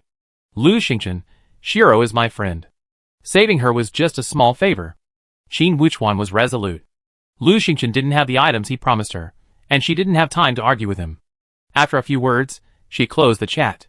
She accidentally glanced at the chat room, and noticed it was in disarray. Xiaoyu. Okay, the teleport card will ultimately belong to Lu Xingchen. Lu Xingchen, trade? Zheng Yuan was furious. Why? A high-level pet contract isn't worth those 2 random attributes? Xiaoyu. Sorry, those 2 random attributes are what I need. Zheng Yuan, you're lying. Xiaoyu, believe it or not. The others were also puzzled. No matter how you look at it, Zheng Yuan's offer is much higher, isn't it? Xiaoyu is a little strange. She doesn't even want the pet contract. Maybe she likes Lu Xingchen more? No, it has nothing to do with liking him. I think she hates Zheng Yuan even more. Oh, Zheng Yuan is so miserable. He got tricked last time, and now he's been fooled this time. Back in Area 34, no one dared to treat him like this. Wei Qing, the areas have merged. The ones left are all elites, so he won't stand out anymore. Wei Feng, he be treated like this more often in the future. He have to get used to it, haha. Zheng Yuan's eyes were red with anger. He knew, of course, that Xiaoyu obeyed Qin Wuchuan. So, was this Qin Wuchuan's decision? He gripped the pet contract tightly and said, Xiaoyu, you're going back on your word and running an auction without any rules. I see if anyone bids for your stuff again. Xiaoyu, oh. Zheng Yuan felt like he punched cotton, his breath choking. Xiaoyu added Lu Xingchen as a friend and sent her the teleportation card without asking for any supplies. Zheng Yuan, like an ant on a hot pot, couldn't think of any other solution. He tried to privately message Lu Xingchen again. Lu Xingchen, I need the teleportation card urgently. Name your price. This time, Lu Xingchen saw it and replied, sorry, I need it too. After replying, Lu Xingchen closed the chat, no longer paying attention to what Zheng Yuan said. She glanced at the cave entrance and frowned slightly. She should think about how to get Babu's treasure. With only a few hours left before leaving, she didn't dare go in too early, fearing she'd be hunted by Babu. Nor did she dare go in too late, fearing she missed the treasure. She was in a dilemma. Chapter 131. After a moment's hesitation, Lu Xingchen privately messaged Zhong Cheng, don't do anything else right now. Watch me in private. I might ask you for something later. She wanted Zhong Cheng to be a backup. If she needed torches, ropes, or something, he could immediately trade them. After making her preparations, Lu Xingchen decisively entered the cave. The old goat was overjoyed and followed. The cave was dark. Lu Xingchen took out the night pearl, which shone brightly, instantly illuminating the cave. The night pearl's light wasn't enough. It was only enough for illumination. It wouldn't be clear at a distance. But it was better than a torch anyway. She walked about 50 or 60 meters, holding the night pearl. The path ahead gradually widened, and they finally arrived at a relatively large cave, an irregular circular shape, estimated to be around 200 to 300 square meters. In the innermost part, a silver treasure chest lay. There it is! The old goat said excitedly. Despite its excitement, it remained rational, and simply followed Lu Xingchen, letting him explore the way. Lu Xingchen held up the night pearl, and surveyed the area. Aside from the silver treasure chest, the cave floor was littered with scattered small stones, and further away, a blurry, unseen presence. The entire cave contained only the solitary silver treasure chest, not even a pile of trash. Do you want to go? The old sheep asked quietly. How about you go over and take a look? Lu Xingchen glanced at the old sheep. Huh? I'm just leading the way, hee. The old sheep took a step back, cunning as always. Lu Xingchen wouldn't go over there. There was no way this treasure chest wasn't guarded by a ferocious beast, and... She frowned, feeling it was too easy. Found the treasure chest so quickly? That Babu was too careless, wasn't he? Lu Xingchen took several steps back, and the old sheep quickly retreated as well. Lu Xingchen retreated to a position where he could just see the treasure chest. He paused, placed the night shining pearl in a depression in the stone wall, and set a row of traps at his feet. There was no need to dig a pit. This was rock. How long would it take? The old sheep suddenly realized. Do you think finding the treasure chest is too easy? That's why you're a little worried? Lu Xingchen glanced at it. Shouldn't I be worried? The cave was halfway up the mountain, with a small entrance. Once inside, it only took a short walk to reach the treasure. How easy? Is Babu a fool? The old sheep quickly said. This cave was previously blocked by rocks, and outside were pine trees and weeds, making it invisible to both humans and beasts. I cleared the weeds, and was planning to dig a temporary shelter by scraping away the rocks, but while digging, I stumbled upon this cave. Lu Xingchen was surprised. What a coincidence.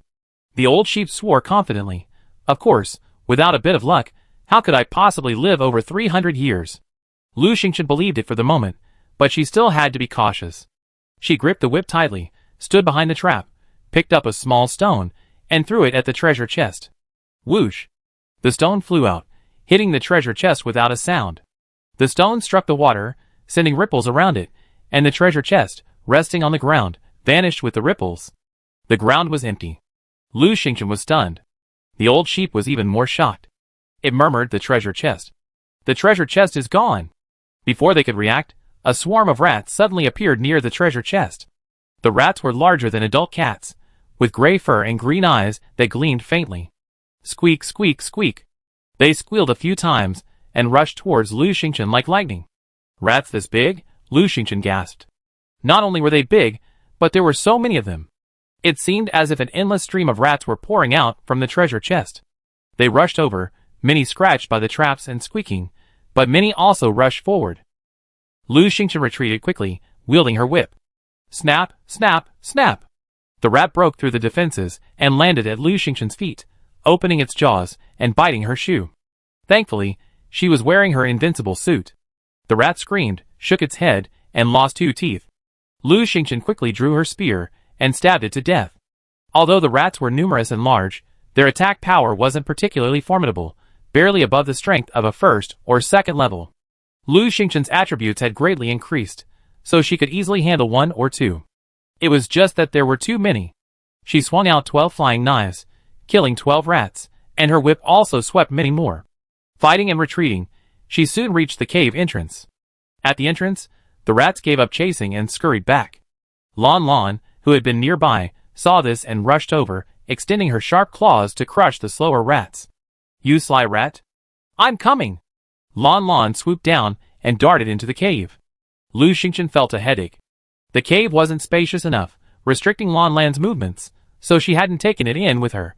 But since it had already rushed in, she had to follow, otherwise, Lon Lon would be a complete mess. Lu Xingchen turned and was about to go in. Mimi, in the pet bag, suddenly said, "Master, I want to go out and help you too." Lu Xingchen hesitated for a moment. "Can you?" "Mimi, I've taken the blood dew pill. I'm even stronger than when Master first met me. I can do it." "Okay." Lu Xingchen released it and rushed into the cave with it. The cave was littered with dead rats. Lu Xingchen chased it closely, finally catching up with Lon Lon. Lon Lan's wings were disheveled, and she cursed and lashed out with her claws. The rats were surrounding her. Mimi rushed forward, but Lu Xingchen couldn't use a whip, so he simply took out his spear and stabbed the rats one by one.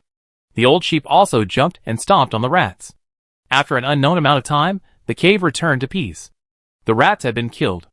Lu Xingchen harvested rat meat and rat teeth along the way, even retrieving the throwing knife she had just thrown. After finishing, she led her pets back to the spot where the treasure chest had appeared. The cave was empty, devoid of anything. The old sheep paced back and forth around the spot where the treasure chest had appeared, muttering, "That's impossible. How could it be gone?" Lu Xingchen glanced around and said quietly, "That was just the illusion of the treasure chest.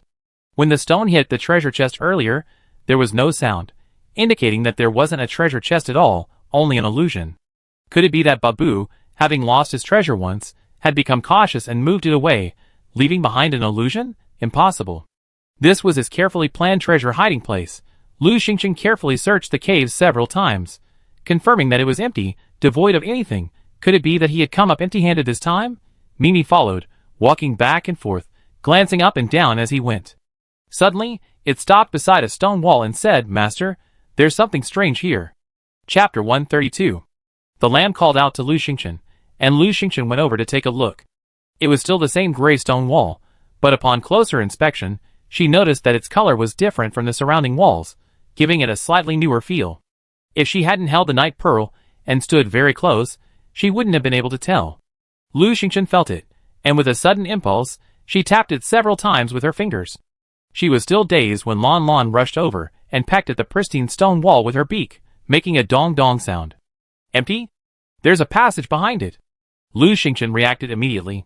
Perhaps the stone wall was too thick. She hadn't been able to make out anything after knocking for a long time. Lon Lon was so strong that she noticed the difference with just one peck. She took out her pickaxe and began to chip away at the stone wall. After chipping about a meter, with a crack, a small piece of stone fell away, revealing a hole the size of a fist. Almost there, Lu Xingqian continued to work hard, and after an unknown amount of time, she finally carved a hole in the stone wall large enough for her to enter. Under the light of the night pearl, she could vaguely make out a passageway on the other side. Lu Xingqian widened the hole considerably, turned back, collected the night pearl, replaced it with a torch, and planted it in the stone. Then, holding the night pearl in hand, she jumped into the cave. It was a deep passage, growing wider with each step, until it was about 2 or 3 meters wide and 3 or 4 meters high. Lon Lon, the young lamb, and the old lamb followed. Lu Xingqian walked cautiously forward. After about 10 meters, she came to a staircase leading down. She walked for an unknown amount of time before a sharp turn appeared ahead, and finally, there were no more downward stone steps. After walking a dozen meters, the area ahead widened until they finally arrived at a spacious hall. The hall was enormous, perhaps 700 or 800 square meters. It was also very high, the roof invisible from above. Lon Lon cried out, about to charge forward, but Lu Xingqian quickly grabbed her and made her stand still. One person and 3 animals stood at the doorway, surveying the items within. The hall stone walls were illuminated by dim orange-yellow lights, making the room dim and vaguely illuminating. In the center of the hall stood a tall table and 3 stone chairs. Beneath the table, a faint glow of precious gems shone. Lu Xingqian carefully stepped along the stone wall and finally saw a treasure chest beneath the table. It was a silver treasure chest, just like the one he had seen in the illusion. In the hall, aside from the stone table, 3 stone chairs, and the treasure chest, there was nothing else. What the hell are you looking at? Hurry and get the treasure chest.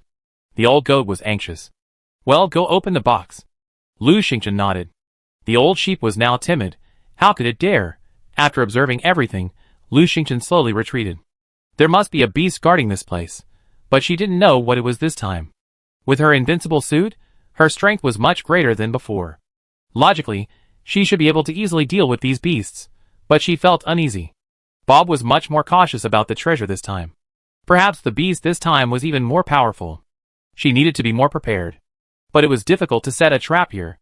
Thinking for a moment, Lu Xingqian retreated a long way, stopping only when she reached the narrowest part of the exit. The narrowest part of the exit was about 3 or 4 meters high and 2 or 3 meters wide.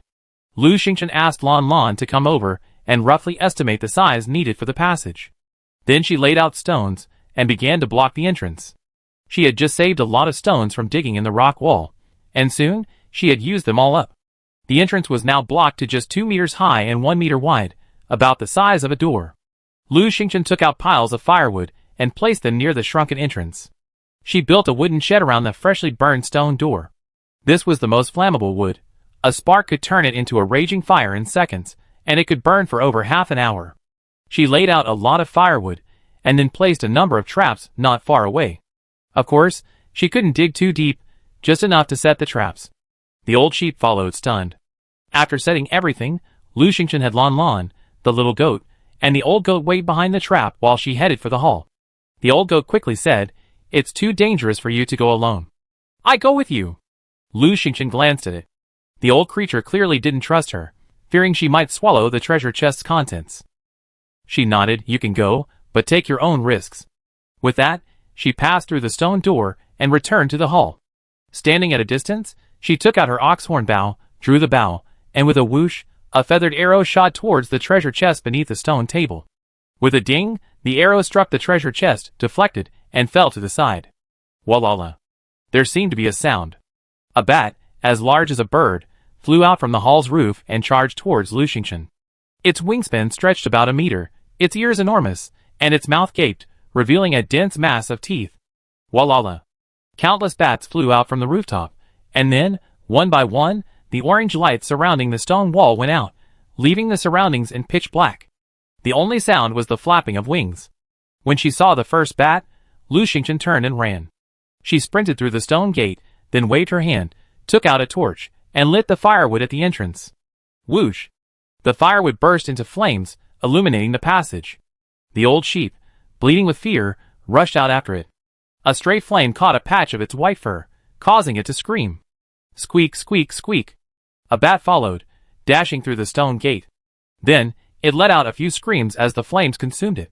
Lu Xingchen had already retreated a dozen steps, positioned herself in the most convenient position, and released her feathered arrow. The arrow pierced its forehead with a puff sound. It screamed, fell, struggled a few times, and died.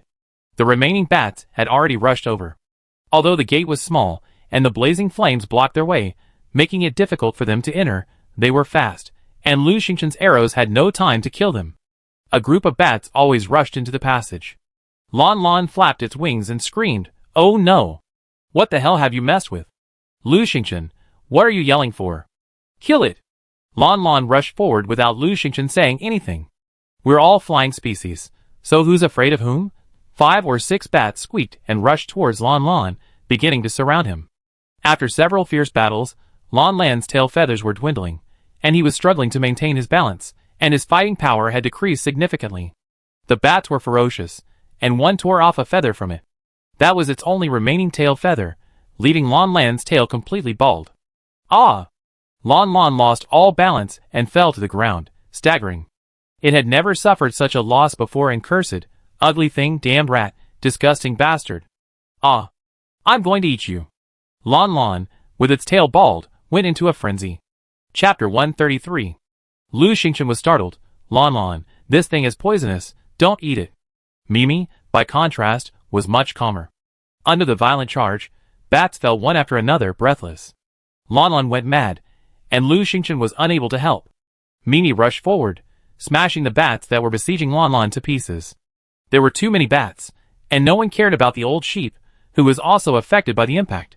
It scurried around, surprisingly unharmed. As Lu Xingchen shot arrows, she was thankful that she had blocked the cave entrance smaller and added a fire. Although there were many bats flying in, the cave entrance and the fire stopped most of them. Speaking of which, this was something she had just thought of while killing the rats. These bats were all level 1 or 2. If she had seen even a few during the previous Babu treasure, she would have struggled to resist them, let alone the endless stream of bats. Babu not only hid the treasure deeper, but also significantly strengthened the security of the treasure chest.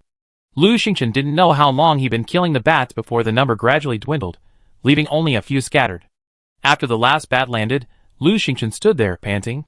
So tired, Lon Lon came bounding over, its claws bruised, its wing feathers disheveled, looking utterly miserable.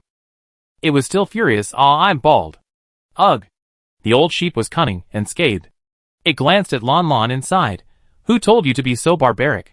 Look, you're not only bald, you're lame." "Lon Lon, even if I'm lame, I can still take care of you, old man."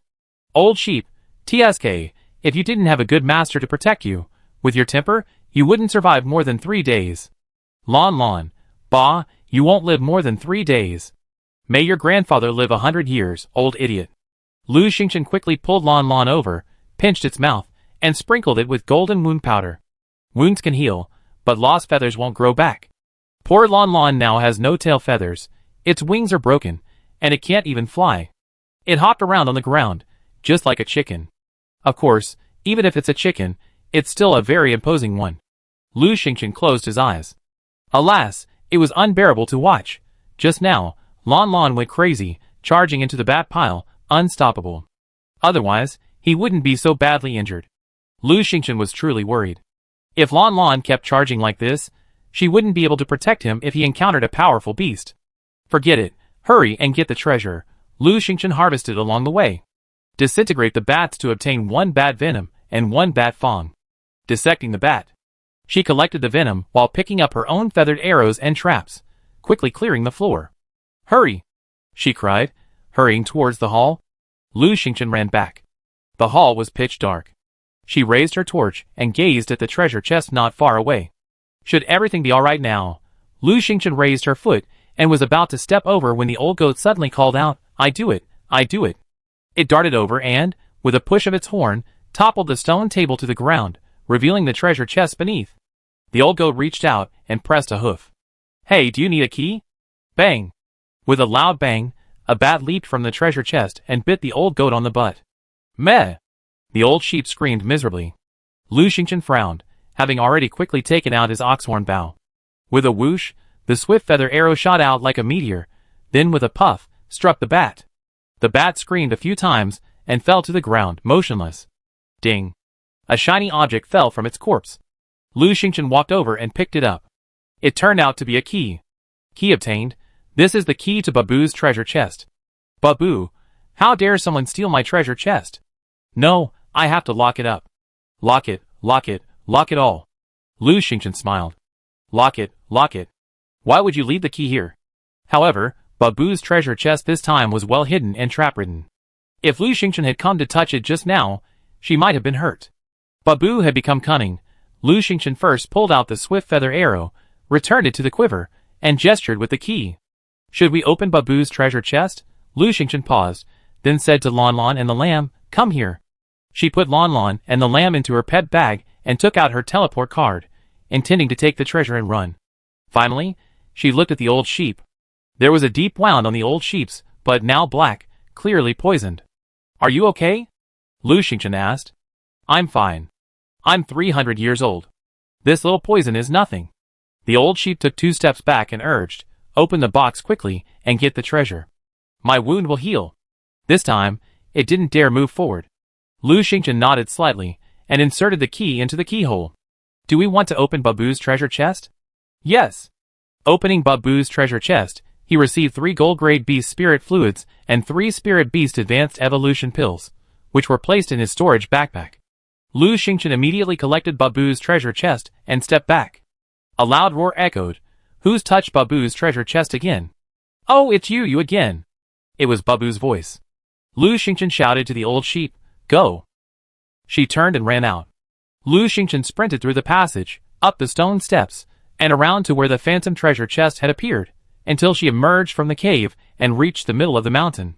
She rushed down the mountain until she reached an open space and stopped.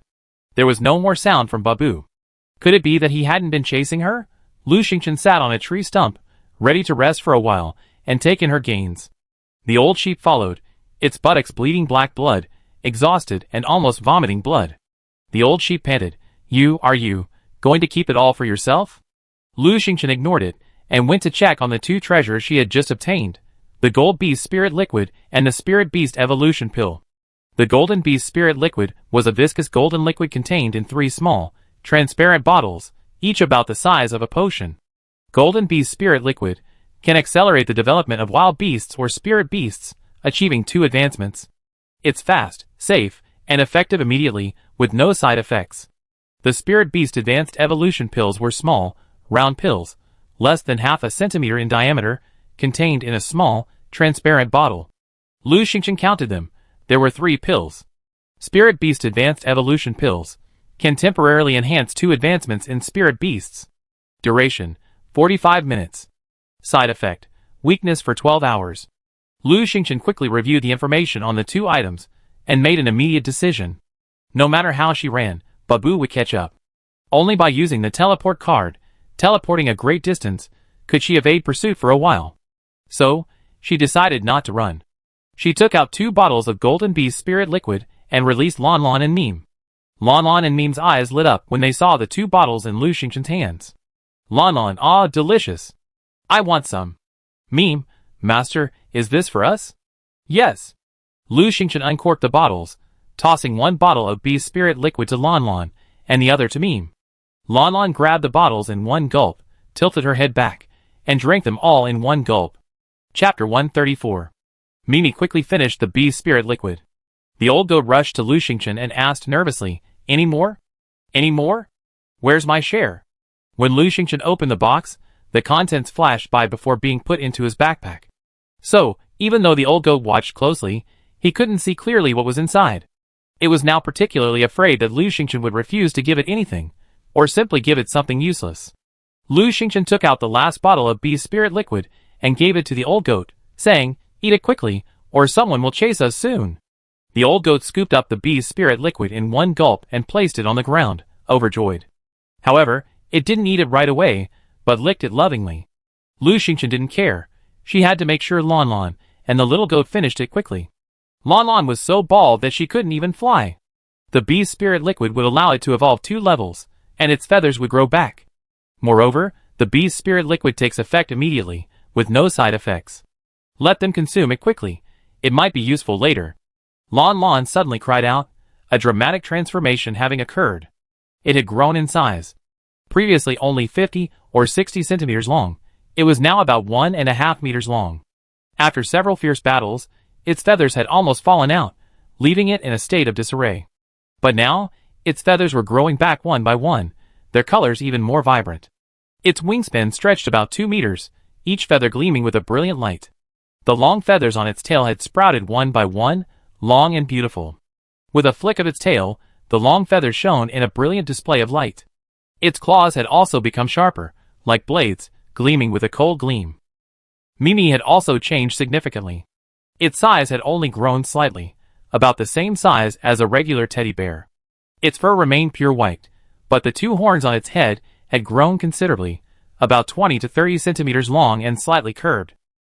Also, 2 soft bumps had appeared on its body, where its wings would have grown. Lu Xingchen saw its profile, one-horned divine sheep, a mutated descendant of the one-horned divine sheep, a 3rd-level mutation. Skill 1, Violent Charge. The one-horned divine sheep's horn can inflict immense damage to enemies. Don't believe it? Then try it. Skill 2, Super Hearing. Its hearing is excellent, allowing it to hear sounds from far away. Skill 3, Invisibility. Unstable, needs upgrading. Mimi actually had so many skills. Lu Xingchen was overjoyed. She checked Lon Lon again, but found no information on her. Thinking about it, she realized it was probably because she hadn't yet formed a contract with Lon Lon. In just a few seconds, Lon Lon and Mimi had undergone drastic changes. The old goat stared at the bee's spirit liquid without moving. Why aren't you taking it? Lu Xingchen asked curiously. It's not the right time. It's too dangerous here. It might take me some time to digest it. The old goat nodded at Lon Lon and the lamb. They have strong bloodlines, so they can digest it quickly. I can't. Lu Xingchen nodded and waved. Okay, we're leaving. See you later. She stood up with the lamb and Lon Lon and walked forward. In reality, from the time Lu Xingchen obtained the bee's spirit liquid to the time Lon Lon and the lamb digested it, only a few minutes had passed. They had walked just a dozen meters when a voice suddenly came from behind. Who took Babu's treasure? Oh, it's you. You took Babu's treasure. I'm going to kill you. Bab's here? Lu Xingchen, clutching the teleport card, suddenly turned around. Bab ran towards him from a short distance away. He was just as dirty, short, and fat as before, holding a massive hammer. The old sheep was still lingering over its bee's spirit liquid. Seeing Babu, it quickly grabbed the liquid in its mouth. Bab saw it and said, Ah, you took Babu's treasure. I'm going to kill you. He swung his hammer, and it flew up, smashing towards the old sheep. Startled, the old sheep quickly ran away, clutching the bee's spirit liquid. It was fast, but the hammer was even faster. Bang! The hammer struck its tail with a loud bang. The old sheep screamed in agony. Lu Xingchen turned around, her face darkening. She swung her whip, wrapping it around the old sheep and pulling it towards her. At the same time, she used the teleport card. Do you want to use the teleport card? Yes. Bab rushed over. Ah, I'm going to kill you. Lu Xingchen flashed, vanishing with the old sheep. Lu Xingchen's eyes flickered, and the scene before her changed. This was a valley, covered with low alfalfa and occasionally with tall trees. It was now dark, and she relied on the night pearl to see clearly.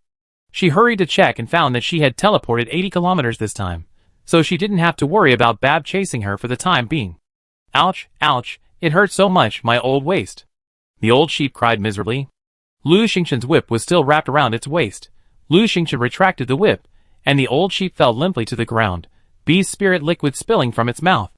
The old goat's tail was completely smashed, and its buttocks were mostly rotten, emitting a foul stench. How are you? Lu Xingchen asked. Ouch, ouch! The old goat groaned incessantly. Lon Lon and Mime had just successfully advanced and were getting restless in the pet bag, so Lu Xingchen let them out.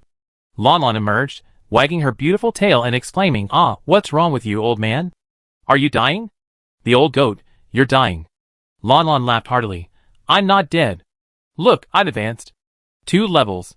I'm so jealous. Its beautiful wings spread out, and its long tail feathers flicked, shimmering and dazzling in the light of the night pearl. Lu Xingchen couldn't help but touch its gorgeous feathers. The old goat spat out a mouthful of blood. What are you bragging about? You be bald again in a few days.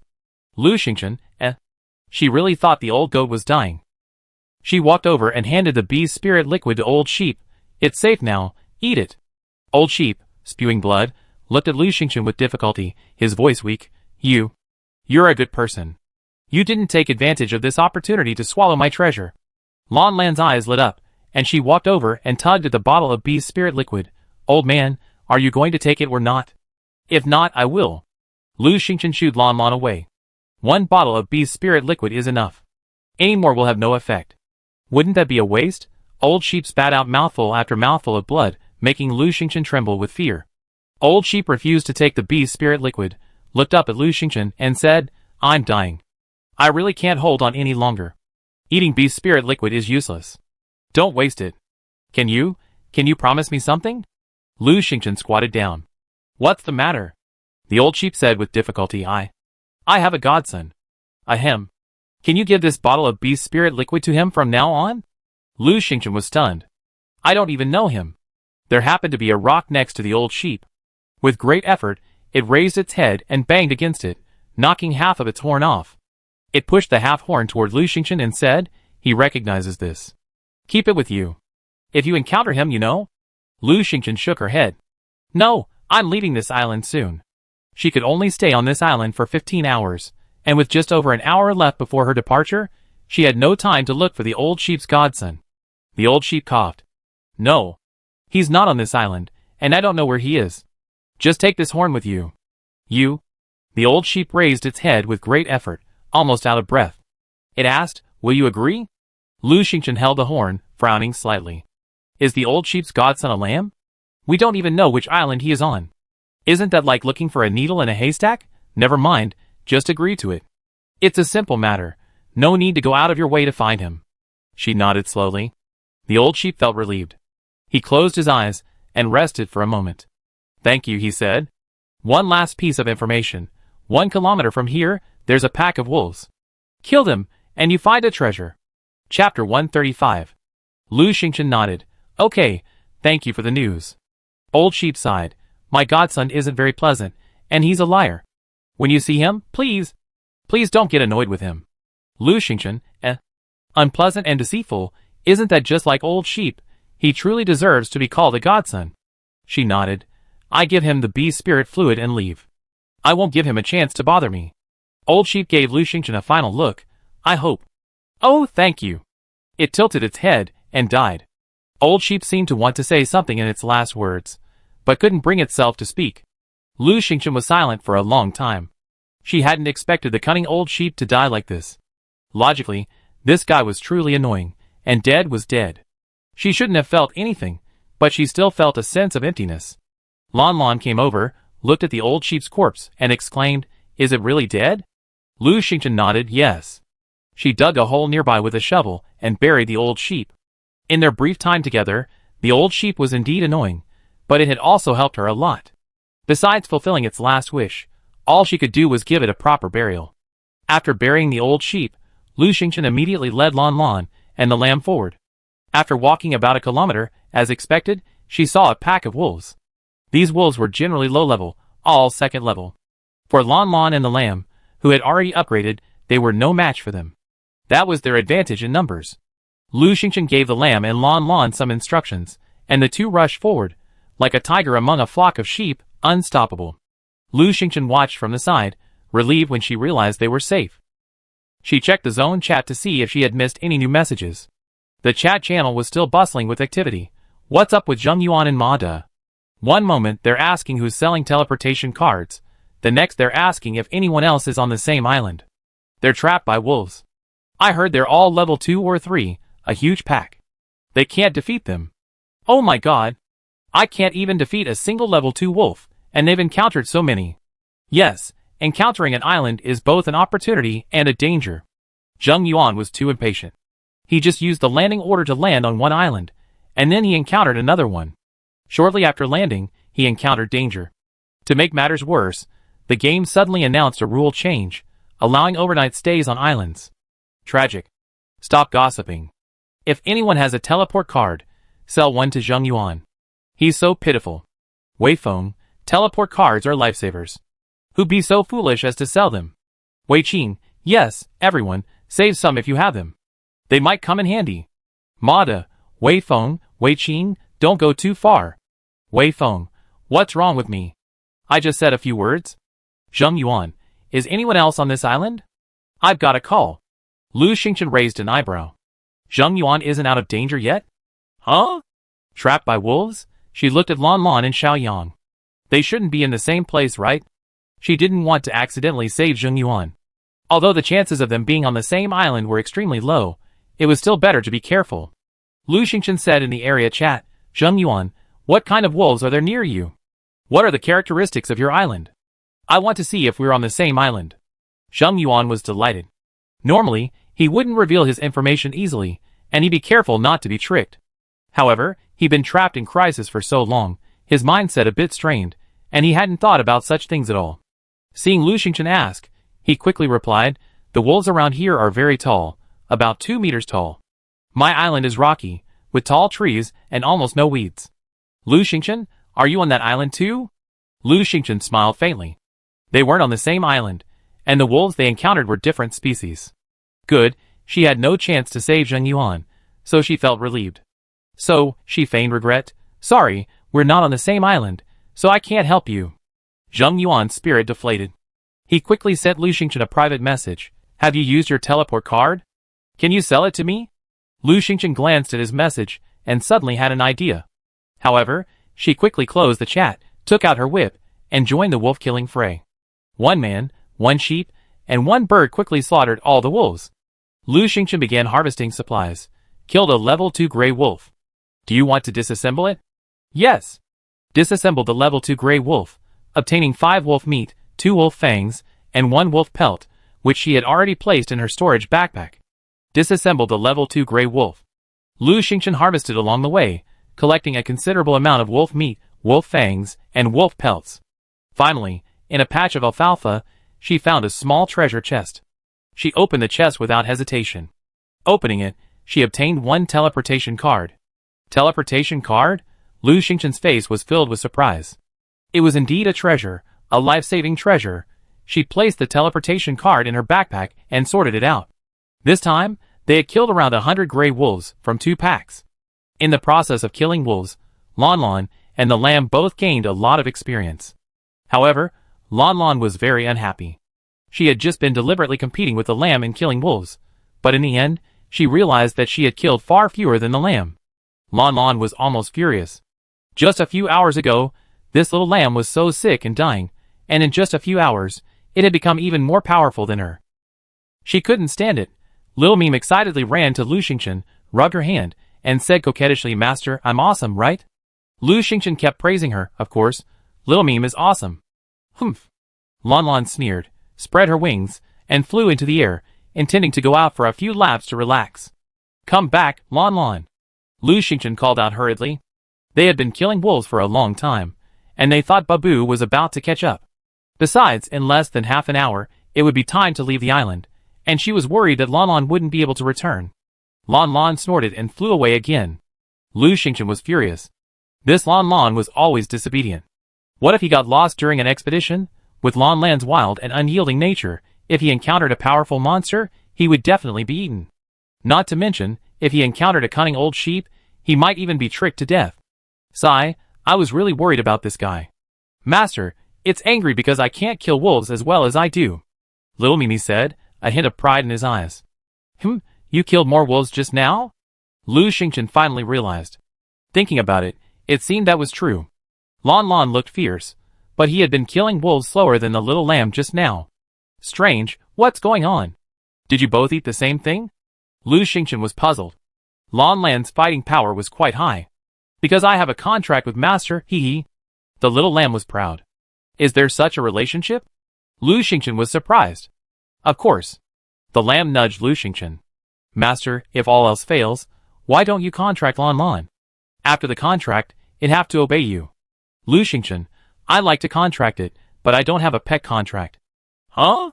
I do. Doesn't Zheng Yuan have a high-level pet contract? Chapter 136. Lu Xingchen's eyes flashed, and she patted the lamb. You have sharp ears. Listen carefully, and tell me anything you hear. With that, she opened the chat channel. Sure enough, Zheng Yuan was looking to buy something again, Zheng Yuan, excuse me, who owns the teleportation card in the trading hall? I'd like to buy it. Any terms? Wei Feng, Zheng Yuan, are you annoying? I've asked the same question countless times, and they've ignored me. They just don't want to sell it to you. Wei Qing, that's right, you're such a bad person, no one cares. Zheng Yuan and Ma Da huddled behind a rock, nearly fuming. Ever since arriving in District 33, Wei Feng and Wei Qing, those two brats, have found supporters and become increasingly arrogant. Whenever he spoke in the area chat, these two would inevitably taunt him.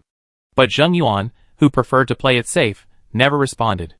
Zheng Yuan didn't have time to worry about this right now. Several wild wolves sauntered over, their sharp gazes scanning the bushes and rocks, as if sensing something unusual. Zheng Yuan didn't dare speak. Whether in the area chat or private chat, you can use voice or text. Zheng Yuan had just gotten anxious and used voice, but now, with the wolves closing in, he dared not move. Even the chat screen was closed. Lu Xingchen glanced at the trading floor, and saw that the high-priced teleport card was still there, with Zheng Yuan's messages underneath. It was clear that Zheng Yuan had been pushed to the brink of despair. Lu Xingchen looked at his two teleport cards. One had been used once, with one more use remaining, and the other was brand new. After a moment's thought, Lu Xingchen said in the area chat, selling a teleport card. It's been used once. Asking price.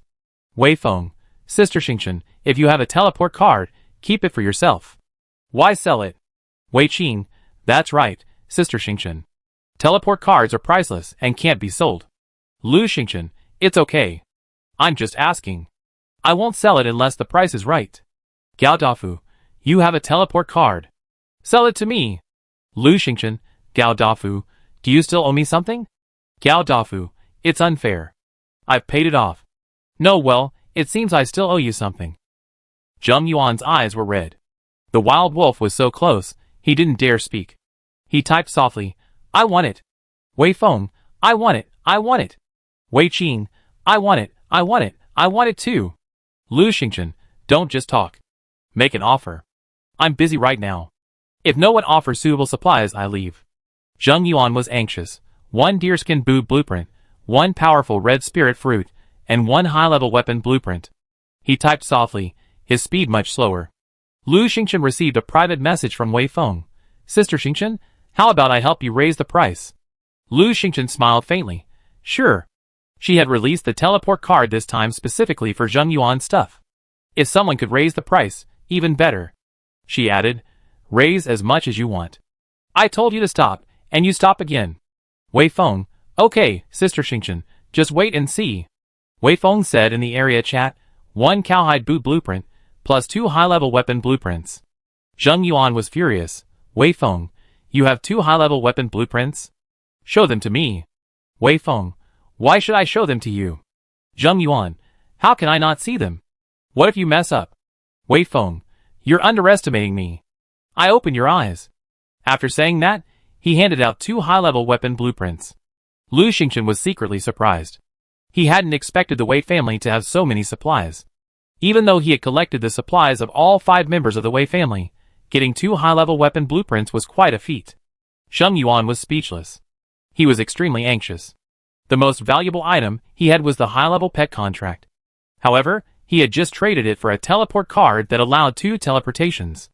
Now the teleport card only had one chance, and he had traded so many supplies for it. It was a loss no matter how he looked at it. Not only that, he felt like he'd been fooled. Zheng Yuan was silent for a long time. Lu Xingchen, okay, Wei Feng's bid is the highest now. Wei Feng's first time. Zheng Yuan was frightened and broke into a cold sweat. The teleport card, which only had one chance left, was his chance to save his life. He absolutely couldn't miss it. Before Lu Xingchen could say it a second time, he immediately said impatiently, I add another necklace that adds 2 points to strength. He was desperate. Right now, the only item he hadn't equipped and could trade, besides the advanced pet contract, was this necklace. If it weren't for the fact that necklaces were supposed to be worn by women, he would have used it long ago. Lu Xingchen paused. Wei Feng suddenly said, oh, then I add another. A necklace that adds 2 points to constitution. Lu Xingchen, okay, Wei Feng has the highest bid. Zheng Yuan was anxious. Lu Xingchen, adding 2 points to strength is much better than adding 2 points to constitution. Why is Wei Feng the highest bid? Lu Xingchen, Oh, I have enough strength. I don't need too much. Zheng Yuan fell silent. Mado was also watching the chat and couldn't help but fuming. Boss, is Lu Xingchen doing this on purpose? Zheng Yuan gritted his teeth. He had long seen that Lu Xingchen was doing this on purpose. He wasn't stupid, and he knew the relationship between the Wei family and Lu Xingchen. But he had no other choice.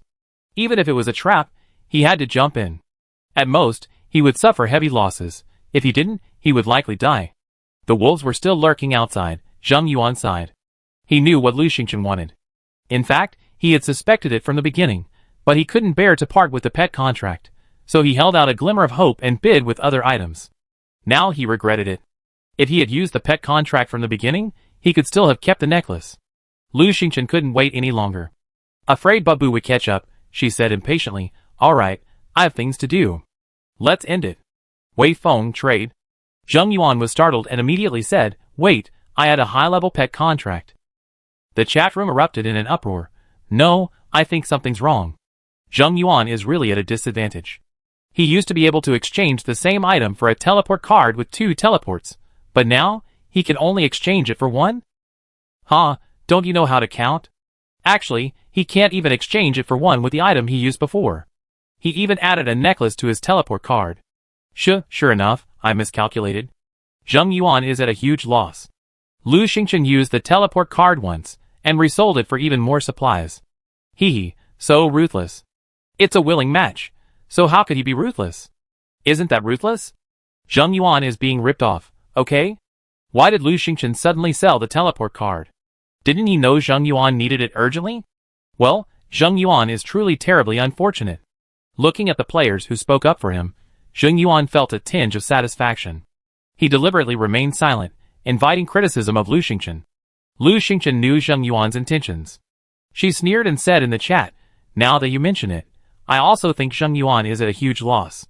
So I won't sell it. Lu Xingchen, Zheng Yuan, Wei Feng, I'm sorry, but I'm keeping the teleport card for my own use. I'm not selling it. Zheng Yuan's face changed drastically. Lu Xingchen actually refused to sell. How could this be? The wolves were closing in.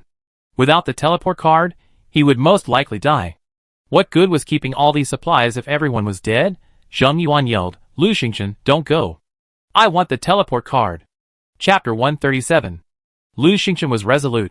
Forget it. I have plenty of supplies, so I don't really need anything. You better keep the teleport card, otherwise you'd be at a loss. Zheng Yuan, it's not a loss, it's not a loss. Lu Xingchen, no, you really are at a loss. Zheng Yuan, I'm on the verge of death right now. The teleport card can save my life. How can human life be compared to anything else? Lu Xingchen, I really don't think it's a loss. Nothing is more important than life. Zheng Yuan said this through gritted teeth. Because, in his anxiety, he had just raised his voice, and another wolf was looking over his shoulder. The life or death crisis, under the pressure, he was almost unable to bear it. He was smart enough to know what Lu Xingchen wanted to hear. Even though he was furious, he had to say something that suited Lu Xingchen's taste. After he said that, everyone thought it made sense. That's right. Zheng Yuan urgently needs the teleport card right now. It can save his life, so its value is certainly inestimable. This teleport card can not only save his life, but also Ma Da's life. The two of them together. How did you know? Upstairs? They both went to the island together. If they weren't together, Ma Da would have used the summon card to save Zheng Yuan long ago. Why would he need the teleport card? That makes sense. Lu Xingchen isn't that ruthless, after all. Zheng Yuan needs it urgently. Wei Feng, if it were me, I would definitely keep the teleport card and not trade it for anything. Lu Xingchen must have wanted to save Zheng Yuan by giving it away. She's so kind. Wei Qing, that's right. Zheng Yuan should be grateful to Lu Xingchen for saving his life. Wei Feng, Zheng Yuan, be nice to Lu Xingchen from now on. If you ever go against Lu Xingchen, you be an ungrateful villain, an ungrateful bastard, and a traitor. Lu Xingchen, Wei Feng really hated Zheng Yuan. No wonder, after all. I heard the two brothers were nearly killed by Zheng Yuan, only to be lucky enough to survive. They were young, hot-tempered, and outspoken. But Zheng Yuan, in order to maintain his magnanimous image, never argued with them in public. At this point, Zheng Yuan was practically gritting his teeth. However, he was in a den of wolves, and every word brought danger. So, he dared not say anything more, and could only ignore it, staring intently at the chat channel, anxiously awaiting Lu Xingchen's response. Lu Xingchen was delighted. In reality, she didn't care what others said or how they viewed her. She just wanted to discuss Zheng Yuan. Who made Zheng Yuan discuss her first, fearing Babu would come after her. Lu Xingchen didn't hesitate any longer and said, "Okay, Zheng Yuan, trade." She didn't dare delay any longer. What if Zheng Yuan died? If Zheng Yuan died, where would she find the advanced pet contract? It was a rare item. If she missed this opportunity, she didn't know when she would find it again. After the two of them finished trading, Lu Xingchen received a deerskin boot blueprint, a powerful red spirit fruit, an advanced pet contract, and a necklace that increased strength by 2. And an advanced weapon blueprint. What a lucrative deal. Lu Xingchen felt that Zheng Yuan hated her to death. It didn't matter. He wasn't a good person anyway. Lu Xingchen unfolded the pet contract and shouted into the air, "Lan Lan, come back. It's time for dinner." In less than half a minute, Lan Lan fluttered back. Its eyes flashed red. "Where's the food? Peaches or strawberries, skewers or chicken wings?" "Mimi, I ate it all." Lan Lan yelled, "Idiot, good for nothing, good for nothing." Mimi stomped on it unceremoniously. "Bad-haired chicken." Lan Lan was furious. "You unweaned lamb, bah." "Mimi, the feast is for those who kill the most wolves. You're worse than me, so of course you don't get a share." Lan Lan was furious. She flapped her wings and was about to attack. Lu Xingchen quickly hugged her. "Be good, stop messing around. Let's make a contract." Lan Lan scoffed. "What's the point of a contract? I'm a free bird. I don't need a master." Lu Xingchen, Mimi, do you know why I'm stronger than you? Because I have a contract with my master. If you don't, you always be a loser. Lan Lan, Lusa? What's Lusa? Oh, you're scolding me. She broke free from Lu Xingchen's arms and rushed to fight Mimi. Lu Xingchen was quick to act and grabbed her. She was completely bewildered. She hadn't expected the usually well-behaved Meow Meow to be so sharp-tongued. Had the blood dew pills and milk awakened her talent for quarreling? But it was clear that Meow Meow was helping her. She was a cunning little lamb. Lu Xingchen sighed. Lan Lan, that silly bird, would benefit from a contract. She didn't want to waste words. Contract, Peaches? No contract, no. Do you want to sign? Lan Lan wilted. I'm angry, okay? Come on, get angry. Lu Xingchen swiftly produced the advanced pet contract and tore it open. A halo appeared. Before she could say anything, Lan Lan spread its wings and collided with the halo. Congratulations. You and Lan Lan have signed a master-servant contract. From today, it's your pet. Lan Lan spread its wings and flew around, returning with a satisfied nod. Not bad. It felt different from before. Something had changed, and it was a good change. Lu Xingchen also saw its information. Red-billed blue magpie. Blue Luan bloodline, upgradable, level 3 mutation. Skill 1, chain claws. When attacking, claws become incredibly sharp, capable of rapid, continuous strikes, tearing an average person to pieces. Skill 2, lingering sound, sonic attack, temporarily unavailable due to insufficient aptitude. Not bad, not bad. Lan Lan's skills are also very good, especially the lingering sound. In fact, Lan Lan's voice is melodious and beautiful, though her mouth is a bit foul. If she sang, she would definitely be very pleasant. Master, there seems to be a voice. It's that Babu, Mimi suddenly said. Lu Xingchen immediately stood up, clenching the teleport card. Suddenly, Lu Xingchen remembered that half of this teleport card had been exchanged for a bunch of rare items. The thought made him feel bad. Bub was very fast, almost as fast as Lan Lan. What if? Lu Xingchen had an idea. She looked at Lan Lan and asked, "Can you be my mount now?" What? Lan Lan was startled. You're being ridiculous. I'm so young, and you're so embarrassed? Lu Xingchen was amused. Why are you embarrassed? Have you forgotten your promise? Lan Lan muttered, Why are you riding me? Don't you like riding sheep? Mimi, no, my sheep aren't fast enough. Lan Lan was reluctant. I really can't do it now. I'm too small. I need to upgrade to at least 2 levels before I can be my mount. 2 levels? Lu Xingchen had an idea and immediately took out the evolution pill. Isn't that all? The evolution pill was quite useful. After weighing the pros and cons, Lu Xingchen felt the teleport card was more valuable. Besides, she wanted to test the pill's effectiveness. Lu Xingchen took out an evolution pill and waved it in front of Lan Lan. This treasure can instantly advance 2 levels. Do you want to take it? The pill exuded a fragrance that was fatally attractive to spirit beasts. Lon Lon was immediately delighted. Eat it, eat it. Chapter 138. Lu Xingchen tossed a pellet into its mouth, and Lon Lon swallowed it in one gulp. As soon as it swallowed, Lon Lon let out a loud cry. Boom! Instantly, its size grew several times larger.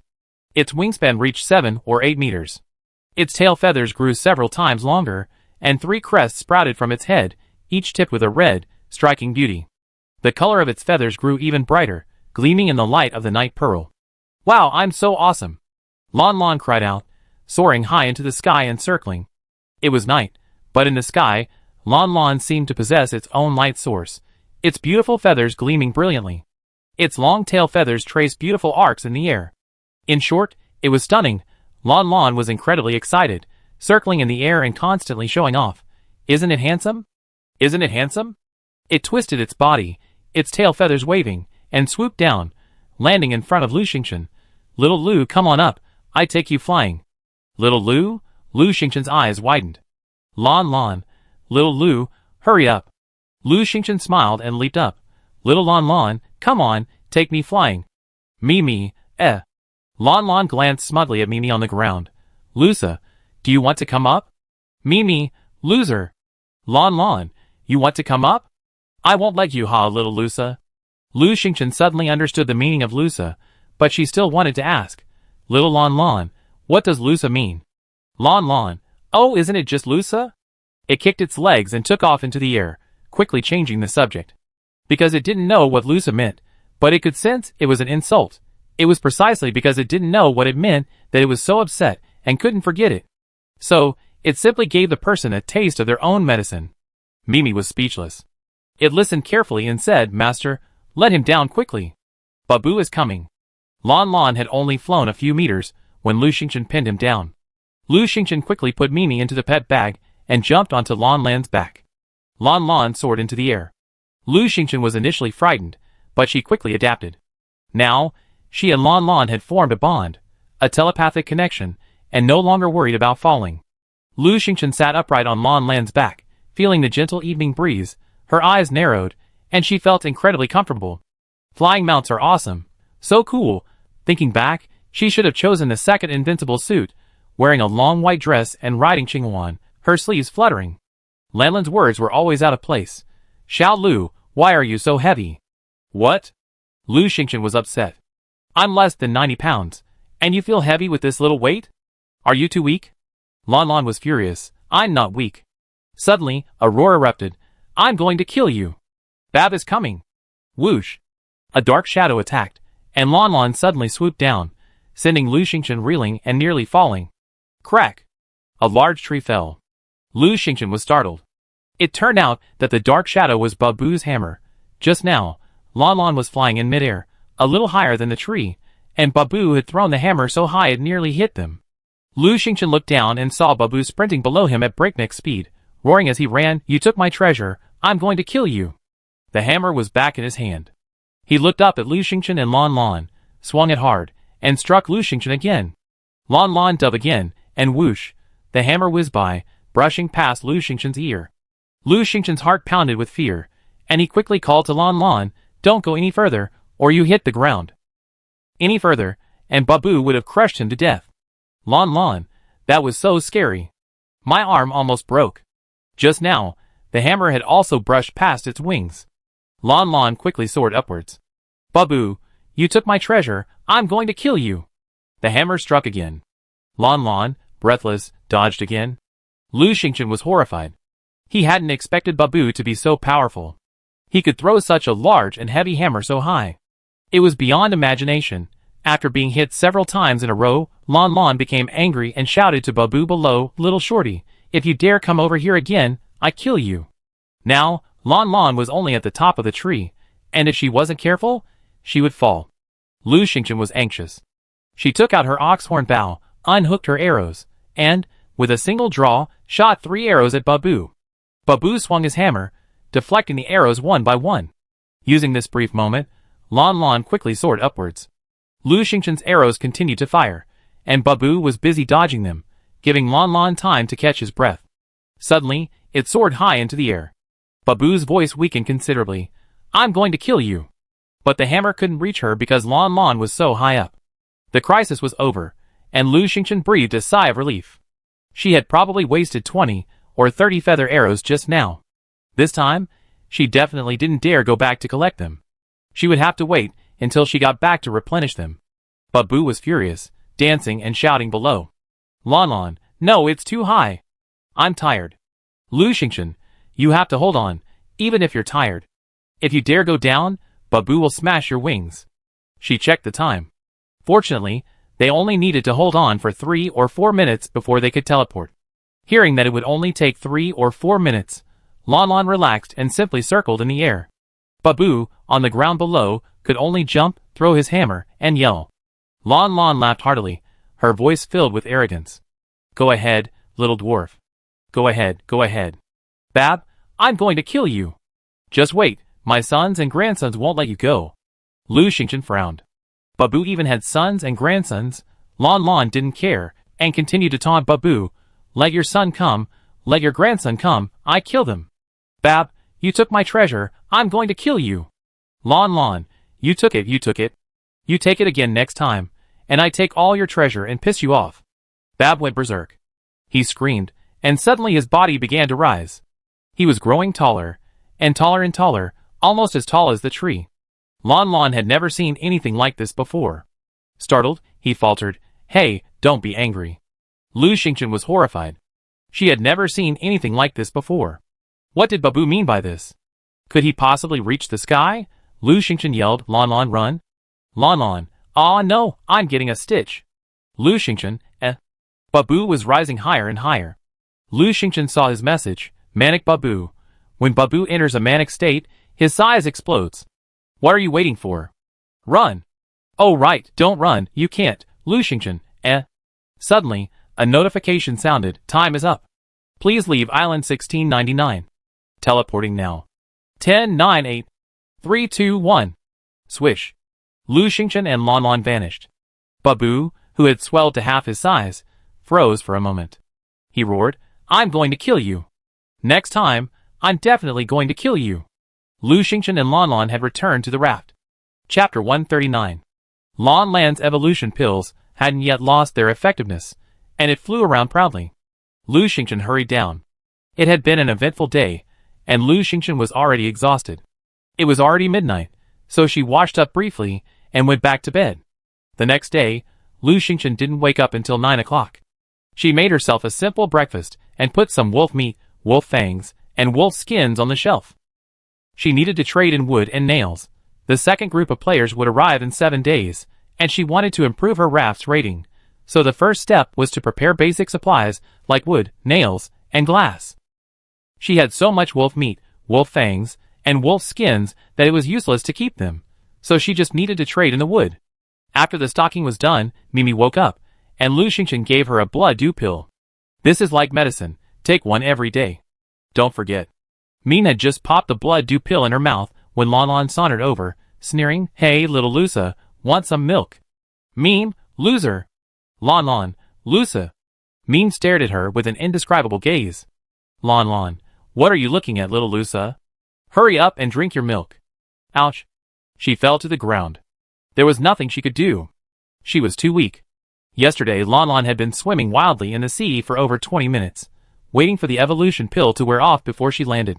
Then she fell into a weakened state. Even Lu Xingchen's peaches couldn't make up for it. Lan Lan knew that after 12 hours, she would be full of energy again, so she took advantage of that time to pester Lu Xingchen, demanding peaches and strawberries. Early in the morning, Lu Xingchen had already fed her 2 baskets of strawberries and 1 peach. Lan Lan was really weak. Not only could she not fly, she could hardly walk. She would fall if she walked a little faster. If she hadn't been in a hurry to come over and laugh at the lamb drinking milk, she wouldn't have wanted to move. Lan Lan didn't stand up, but leaned over. Ouch. Ouch. It hurts. Lu Xingchen found it amusing. Where does it hurt? Lan Lan, it hurts everywhere. Ouch, are there any more peaches?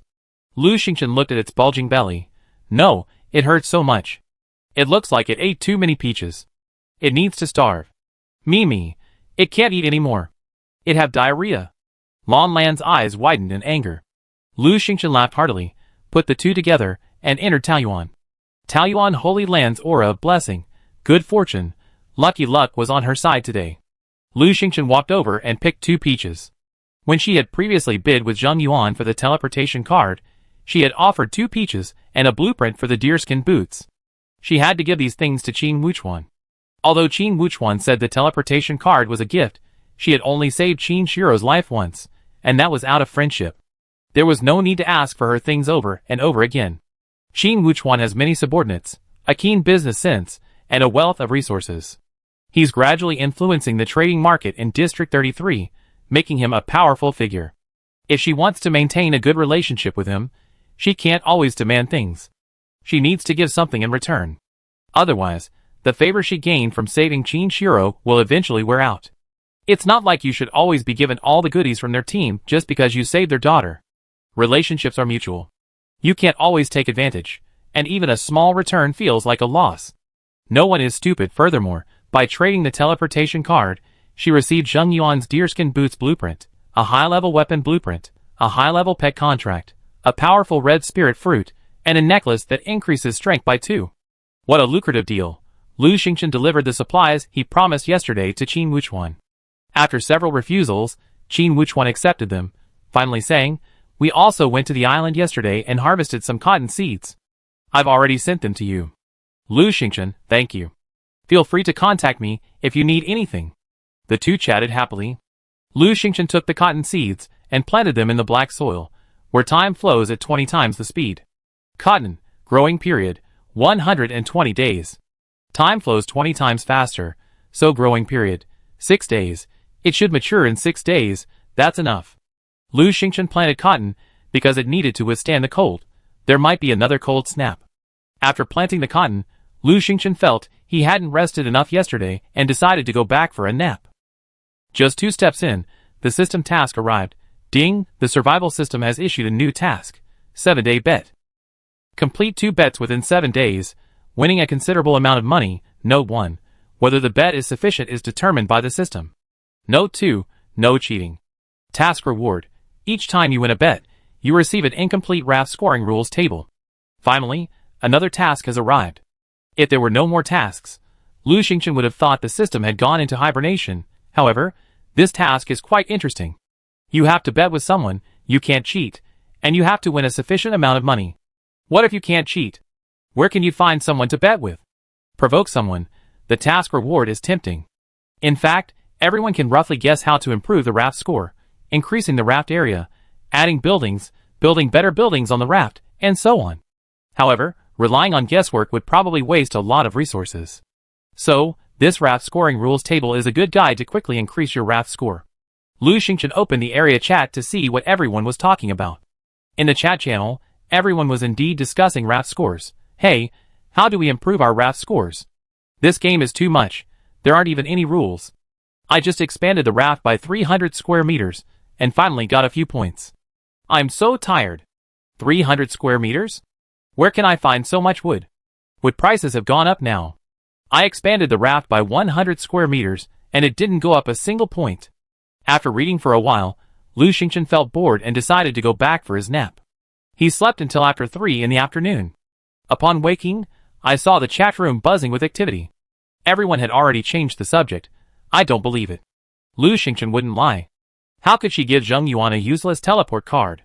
Yeah, didn't Zheng Yuan escape? I heard Zheng Yuan didn't use the teleport card to escape. He waited until dawn, when the wolves left, and then they escaped.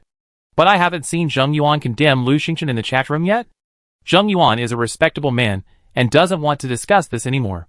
Nonsense. If he doesn't want to discuss this, then where did this rumor come from? Lu Xingchen was surprised. What had happened? She immediately checked her private messages, and saw that Wei Lin, Wei Ying, Zhong Cheng, Gao Dafu, and others had all left her messages. Wei Lin, Xingchen, a rumor suddenly spread today that the teleportation card you gave Zheng Yuan has been used up. It's useless, and Zheng Yuan has suffered a loss. Be careful, Zheng Yuan is very treacherous. Lu Xingchen, no, I still have one more chance to use the teleportation card I gave Zheng Yuan. Wei Lin, Wei Ting said Zheng Yuan staged it himself, deliberately framing you. Chapter 140. Lu Xingchen was absolutely certain that the teleportation card she gave Zheng Yuan yesterday still had one use left. This rumor must have been spread by Zheng Yuan. She then looked at the private messages from the other people, and they were all saying the same thing as Wei Lin. Returning to the chat channel, Lu Xingchen said, "The teleportation card I gave Zheng Yuan is fine. Everyone, think about it. If it was a problem, would Zheng Yuan still trade? Do you think he's such a fool?" Lu Xingchen's words made sense to everyone. Yes, before a transaction, both parties can see each other's traded items. Everyone would check them. If there was a problem with Lu Xingchen's teleportation card, Zheng Yuan would have been able to detect it. What if Zheng Yuan trusted Lu Xingchen and didn't check it? Upstairs, do you think Zheng Yuan is stupid? How could he not check such an important transaction? Zheng Yuan, everyone, please stop discussing this. Mada, boss, you clearly told me you're too. I was nervous, but I trusted Lu Xingchen, so I didn't check. Someone asked curiously, Zheng Yuan, you really didn't check? Zheng Yuan, alas, I was in deep crisis at the time and forgot to check. But the teleportation card Lu Xingchen gave me is definitely fine. I trust her. Lu Xingchen sneered. Yeah, if there was a problem, how did you get back? Mada, we used the teleportation card, but it didn't work. We waited until the teleportation time was up before we got back. Lu Xingchen, why didn't it work? Mada, I used the teleportation card, and it flashed white, and nothing happened. Doesn't that mean it's ineffective? Lu Xingchen snorted. If it's ineffective, why would it flash white? Mada was furious. How can it work and nothing happen? Zheng Yuan, okay, no more talk, Mada, stop talking. Lu Xingchen scoffed. This Zheng Yuan was indeed cunning. It seemed he was upset after having ripped him off before, and was seeking revenge. Zheng Yuan only let Mada speak, while he smoothed things over, constantly trying to stop Mada, yet every word he said hinted that he had obtained the used teleport card. However, in this kind of situation, both sides had their own version of the story, and neither could produce any evidence. Players, based on their previous impressions, either trusted Lu Xingchen or Zheng Yuan. This put Lu Xingchen at a disadvantage, because some players considered her a fraud. She didn't care about the impression she made on others, but she couldn't let Zheng Yuan smear her. However, how could she prove her innocence? Lu Xingchen's mind shifted. She had used a teleport card twice in a row. After using it twice, it became just an ordinary card. A teleportation card used once and twice should be different. She immediately retrieved the old card and examined it carefully for a long time. Finally, she smiled. Zheng Yuan had never used a teleportation card before, and didn't know the difference between a brand new one, a used one, and an invalid one. That's why he was so certain he wronged her. Alas, she used two cards and still had a brand new one. Lu Xingchen returned to the chat channel. Everyone was still discussing her and Zheng Yuan, divided into two camps. One camp consisted mostly of people from District 33, who believed Lu Xingchen couldn't be a scammer. The other camp consisted of people from District 34, who had a favorable impression of Zheng Yuan, and felt he'd been deceived and were defending him. Another group, the original District 35 residents, were just watching the show. In short, it was quite lively. Some even wanted to make a bet, eager to watch the fun. A bet? Lu Xingchen immediately became excited. Aren't Mada and Zheng Yuan now at loggerheads? She thought carefully. Zheng Yuan was smart, but his younger brother Mada was clueless. She could use Mada as a leverage point. Lu Xingchen, Mada, come out. Mada, what's the matter? Lu Xingchen, are you sure my teleportation card is invalid? Mada, of course. Lu Xingchen, where's the evidence? Mada was furious. What evidence do you need? Lu Xingchen, you're shameless. You think I have no evidence, so you're just making a fuss? Lu Xingchen's heart skipped a beat. Mada had been insisting the teleportation card was invalid, and he was so certain it didn't seem like he was lying. What had happened? She didn't have the time to delve into it, nor did she want to. Mada's determination was actually a good thing. Lu Xingchen sneered, that's what I was trying to say. Do you think I have no evidence, so you're just making a fuss and accusing me? Mada was furious, shameless. Lu Xingchen, in that case, let's make a bet? Mada instinctively asked, what? Lu Xingchen, if I give you an invalid teleportation card, I give you 2,000 pieces of wood and 2,000 nails. If I give you a valid teleportation card, you give me 2,000 pieces of wood and 2,000 nails. How about that? Mada, how do you prove it? Lu Xingchen, just ask if you want to bet. At the critical moment, Zheng Yuan reappeared. Let's stop this. Don't dwell on it anymore, Ma De. Lu Xingchen, stop it. Lu Xingchen ignored him. Ma De, do you dare to bet? Ma De remained silent. Zheng Yuan said, Xingchen, maybe it was a misunderstanding. There's no need to make such a fuss. Ma De, stop talking about this. Lu Xingchen sneered. Whether Ma De was panicking or not wasn't clear, but Zheng Yuan was definitely panicking. He kept saying things like maybe, and no need and so on. Even at this point, Zheng Yuan was still hinting that he was at a disadvantage. She was determined to punish him. Lu Xingchen ignored Zheng Yuan. Ma De, you don't dare? If you don't, then admit that you framed me before. Ma De was furious. Who said you don't dare? I do. Okay, I take the bet. But Lu Xingchen, how can you prove it? Lu Xingchen, where's the used teleport card? Send it out and see? Ma De, I threw it away. I don't have it. What do you want to do? Lu Xingchen, I want to ask, when you used the teleport card, what prompt did you receive? Ma De, what prompt? Zheng Yuan, Ma De, stop talking. This matter is over. Lu Xingchen interrupted him impatiently. Ma De, tell me, what's going on? Are you thinking of another lie? And Zheng Yuan, why do you keep trying to stop me? Are you feeling guilty? It's gone. Ma De, okay, Lu Xingchen, I tell you, when I used the teleport card, it prompted me if I wanted to use it. I said yes, and that was it. Zheng Yuan, Ma De. Lu Xingchen, haha Ma De, are you sure? Ma De, of course I am. You're not moving, and you still say your teleport card is valid? Zheng Yuan persisted in stopping him. Okay, stop talking. This is over. Lu Xingchen, come on, why are you going on about it? I haven't won my bet yet. Come, let me show you a teleport card. Teleport card, what are you looking at? This card is used up, and can only be used as a table cushion. What? You still want to use it? Are you stupid? Everyone saw it clearly. Lu Xingchen, this is a used, invalid teleport card. The teleport card Lu Xingchen sent was gray. The chat channel was silent for a moment, then erupted. Chapter 141. This teleportation card is inactive. It's gray. How could it possibly prompt you to use it? Yes. It doesn't seem right the moment you think about it. Ma De said that a flash of white light after use means it's definitely working. But if that's the case, why did he bet with Lu Xingchen and play such a high stakes? Maybe he thought Lu Xingchen couldn't prove it. After all, teleportation cards are so rare. Who knows how many Lu Xingchen has? Ma De remained silent for a long time. He looked at Lu Xingchen's teleportation card and felt something was wrong. The one he held before didn't look like this. Could he really be wrong? Ma De pondered for a long time. At the time, he and Zheng Yuan were hiding in the cave. Zheng Yuan, out of loyalty, insisted on standing in front of him. Therefore, he could only see Zheng Yuan's back and the narrow stone walls around him. He couldn't see outside at all. After Zheng Yuan and Lu Xingchen completed their transaction, he immediately gave him the teleportation card, as Zheng Yuan had already taken out his weapon to fight the wolves that had already spotted them. He didn't have time to check the card's information and used it immediately. A flash of white light struck him, and he felt a sense of deception. When he opened his eyes again, he saw the cramped stone wall and Zheng Yuan's back again. At that moment, he was furious, accusing Lu Xingchen of deceiving them. Lu Xingchen had snatched the teleportation card, and then forced Zheng Yuan to spend a large amount of supplies to buy a card that had already been used. She was incredibly treacherous, and for this very reason alone, he hated her to death. So, his first thought was that they had been deceived.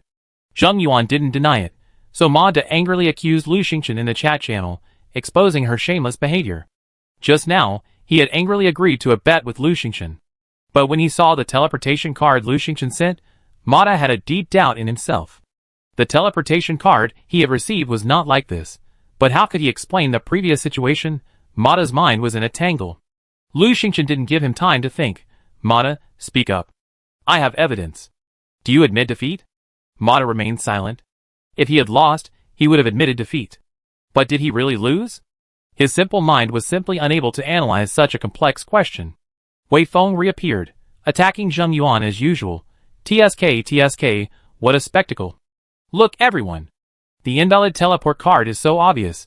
How could our brilliant and wise boss Zheng Yuan not see it? Wei Qing, yeah, even a pig could see that, right? Wei Feng, so, Zheng Yuan is either framing Lu Xingchen or, worse than a pig or a dog. Wei Ting, well said. Wei Ying, brilliantly said. Wei Lin, brilliantly said. People began to suspect Zheng Yuan and Ma De, ultimately concluding that they had deliberately framed Lu Xingchen. Because of the raft raiding incident, the players were furious and irritable, and they needed an outlet. So, the idle people on the boat began to curse, calling Ma De and Zheng Yuan liars, using harsh language. Ma De hated being called names, but he couldn't argue with the situation. He kept thinking hard, and suddenly, an idea struck him. Oh right, I remember after using the teleport card, there was a flash of white light. We were still in the cave, but the cave had changed in height, and seemed to have grown a bit larger. I didn't notice it at the time. Could it be that we were teleported from one cave to another? Ma De recalled this and finally figured it out. Yes, that's what happened. I slipped and looked down to see a pool of water. I was so confused at the time. The cave was so dry before. How could there suddenly be water? Ma De, yes, that's it. Ma De, absolutely. Ma De finally figured it out, and found the perfect excuse. Zheng Yuan was furious. He had been sending Ma De private messages, countless messages, but Ma De's simple mind was so caught up in complex reasoning that he hadn't read a single one. In fact, the truth was indeed this. The teleportation card worked, but they were transported from one cave to another, similar cave. Zheng Yuan was briefly angry at the time, but then he noticed the scenery outside was drastically different. He realized it wasn't that the teleportation card didn't work, it was just that they were unlucky. They had only teleported 3 kilometers. There are wolves outside too. Ma De, behind Zheng Yuan, couldn't see the scenery outside. His carelessness and inattention to detail led him, under Zheng Yuan's guidance, to believe the teleportation card was invalid and that Lu Xingchen was deceiving him. Zheng Yuan didn't warn him, allowing him to spread his misconceptions. He wanted Lu Xingchen to be unable to defend himself. Lu Xingchen had taken so many treasures from him. There had to be a price to pay. He hadn't expected Lu Xingchen to have so many teleportation cards. He hadn't realized there was such a huge difference between an invalid teleportation card and one that had only been used once. In his rage, Ma De broke and crushed the invalid teleportation card before he could even observe it. Just now, when Lu Xingchen suddenly wanted to make a bet, he felt something was wrong and kept trying to stop him. But Ma De was too foolish and insisted on the bet. Watching the players' outcry, Zheng Yuan practically gritted his teeth. He sighed. Thankfully, no matter what he did, he always had a way out. So Zheng Yuan said in the chat, Ma De, is that so? I was so nervous at the time, I didn't even notice. Ma De, that's right. I was just confused at the time, and didn't think much of it. Lu Xingchen, really? That's such a coincidence, isn't it? Wei Feng, right, it's such a coincidence, isn't it? You're not lying, are you? Wei Qing, if we didn't expose you, you wouldn't remember. And once we did, you changed your story. So impressive. Wei Feng, exactly. What a coincidence. You teleported to a different place, and the inside of the cave is exactly the same as before, and the outside is exactly the same as before. Who would believe it? Wei Qing, Ma De could only see inside the cave, but Zheng Yuan could see outside. Are they really exactly the same? Zheng Yuan gritted his teeth and continued to explain. Yes, it's a coincidence, or perhaps there are some differences, but we were so flustered that we didn't notice. He sighed. I've always emphasized that the teleportation card definitely works, but there were reasons we didn't know. Thankfully, the mystery is now solved. Lu Xingchen, do you believe this reason yourself? Do you think we're all fools? Wei Feng, that's right. Zheng Yuan, do you think all of us players in District 33 are fools? The others condemned him, their voices boiling with indignation. After all, no one considers themselves fools. Ma De's words might be believed, but Zheng Yuan's were harder to believe. When everyone had finished cursing, Lu Xingchen called out to Ma De, Ma De, you lost. Where are the 2,000 pieces of wood and nails? Ma De grunted for a long time. Wait. Lu Xingchen, okay, ask your boss, Zheng Yuan, and see if he let you give it. Zheng Yuan, eh? He felt dizzy, and nearly spat out a mouthful of blood. Lu Xingchen was so cunning. This way, Ma De couldn't deny his debt. Everyone knew he was his most loyal subordinate. They often went to the island together, rarely separating their supplies. If Ma De denied his debt, it would be the same as Zheng Yuan denying his debt. Ma De could deny his debt, but he couldn't. The good reputation he had worked so hard to build in the original District 34 would be ruined. Ma De had already privately messaged him. Boss, what should we do? Did I do something wrong? Zheng Yuan swallowed back his blood. It's okay. Since we've wronged Lu Xingchen, we just admit defeat and give her what we promised. Zheng Yuan was speechless. What could he do? His persona had always been one of righteousness, competence, integrity, generosity, and so on. Who had given himself so many positive personas? Ma De was a little reluctant, but we finally managed to gather all this wood and nails, and you're planning to expand the raft, boss? Yung Yuan, then we should keep our word. Ma De, give it to you. I send it to you. Ah, why does he have so many positive personas? Why doesn't he just be a bad guy? Being a good person is so tiring. Chapter 142.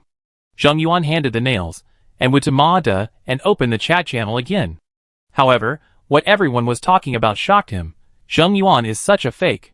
You only realize that now? Why are Wei Feng and Wei Qing always against him? Because they were tricked by Zheng Yuan and nearly killed.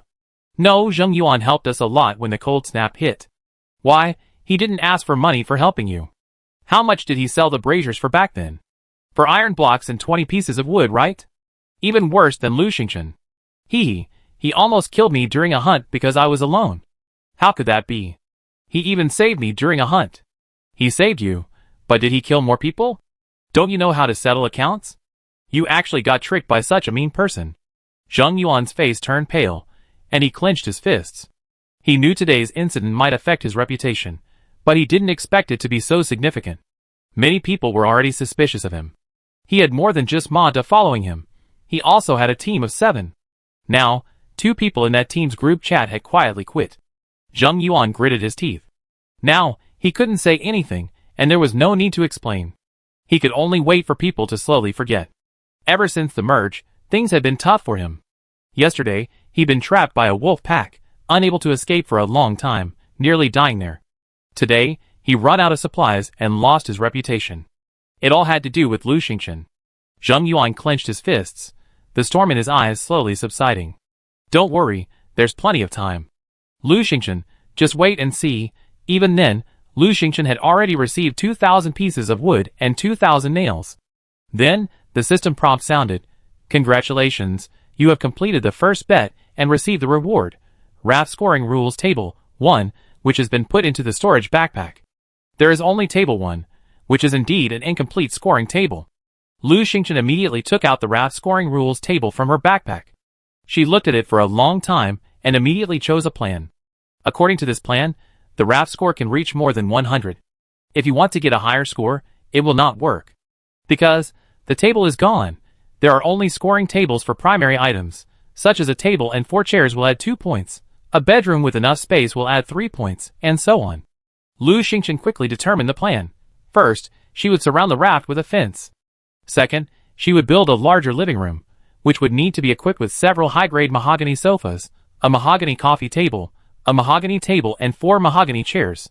Third, she would build another bedroom with the same specifications as before. No one would have thought that adding a bedroom, a living room, and making a high-grade mahogany sofa would add the highest points. Lu Xingchen speculated that perhaps the rosewood sofa was Chinese-style furniture, perhaps a good match for the wooden raft. This set of rosewood furniture had added an insane amount of points. Lu Xingchen didn't really like rosewood furniture. It was too old-fashioned, but this was the easiest way to achieve a perfect score. As long as she completed these steps, her raft score would reach 100. High-grade rosewood is a valuable wood and rare at sea, but it can be found with a careful search in the trading hall. The hardest part was finding the diagrams of the Chinese furniture. I couldn't find them. Helplessly, Lu Xingchen shouted in the chat channel, "Who has a diagram of Chinese furniture?" I take it. If she collected a set, specifying it was high-end mahogany furniture, it would have easily been exposed. Many people would have been wary, speculating that a set of mahogany furniture would have significantly increased her points.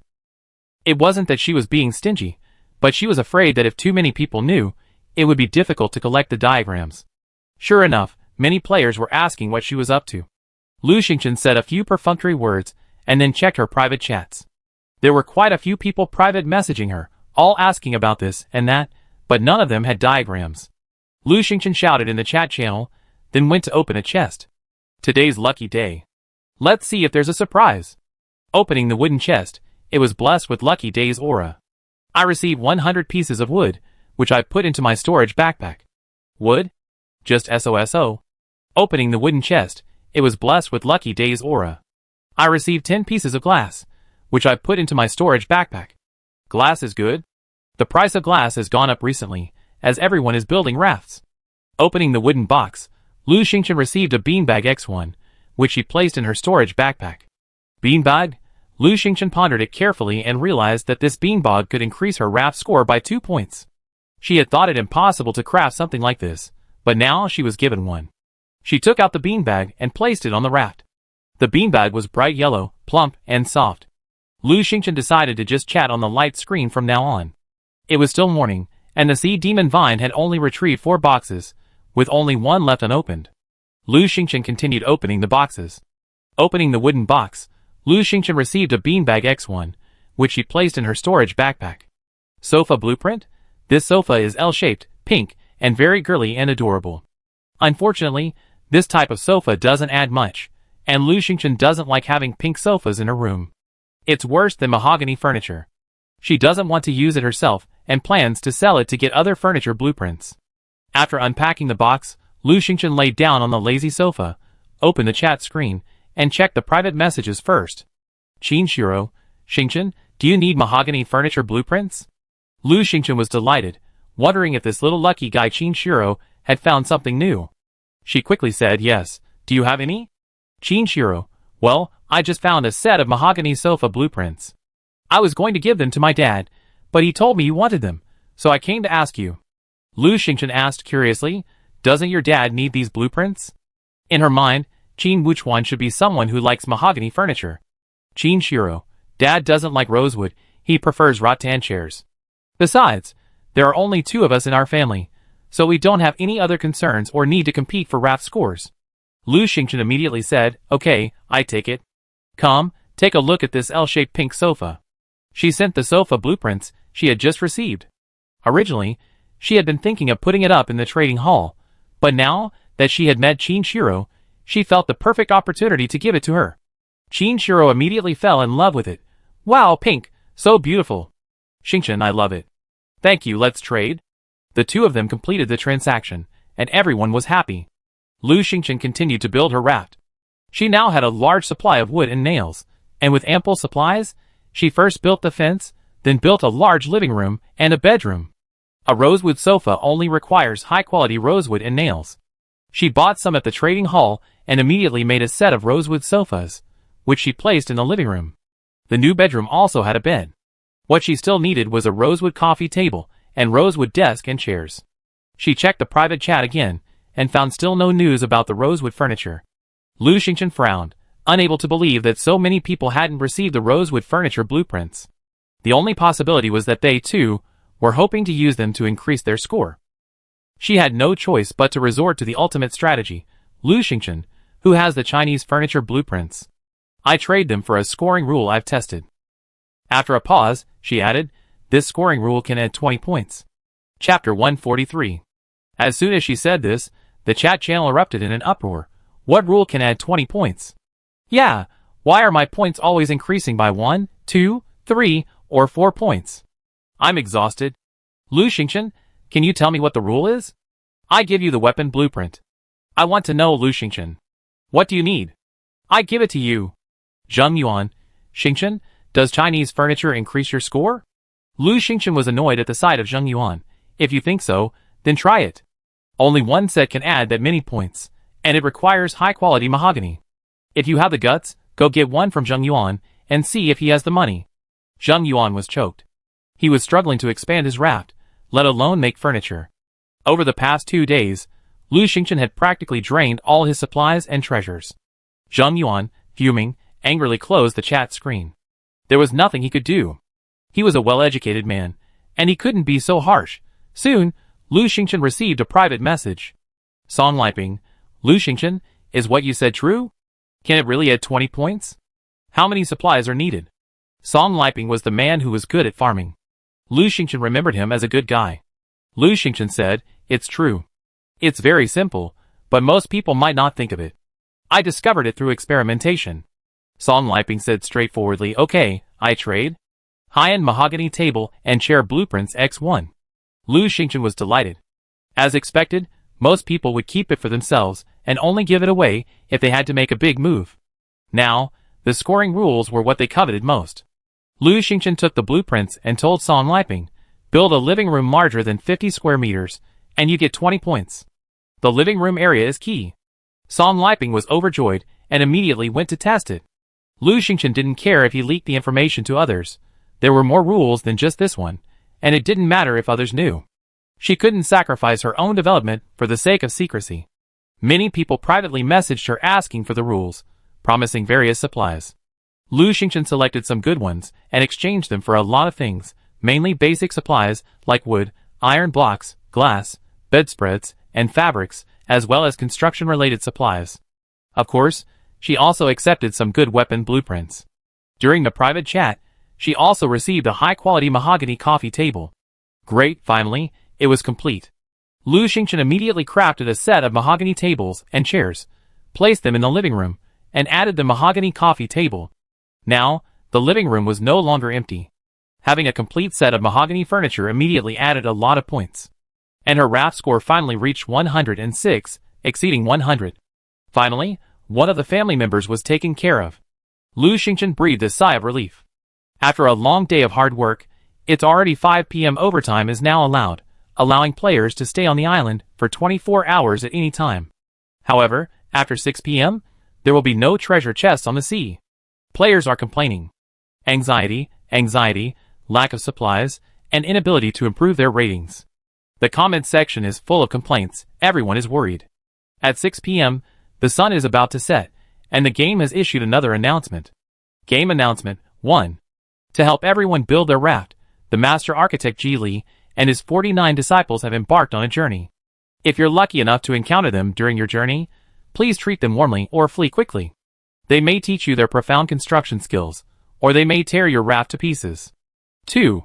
Master Ji Li and his 49 disciples have different temperaments and personalities. How they treat you depends on how you treat them. Happy gaming. When the announcement came out, players were stunned. After all, game announcements are often vague, like a puzzle. Master Ji Li? Master Jiwa? Yes, it's Master Jiwa and his 49 disciples, 50 people in total, rafting on the sea. So happy. The game finally did something human and asked the master of construction to help. Silly, look carefully.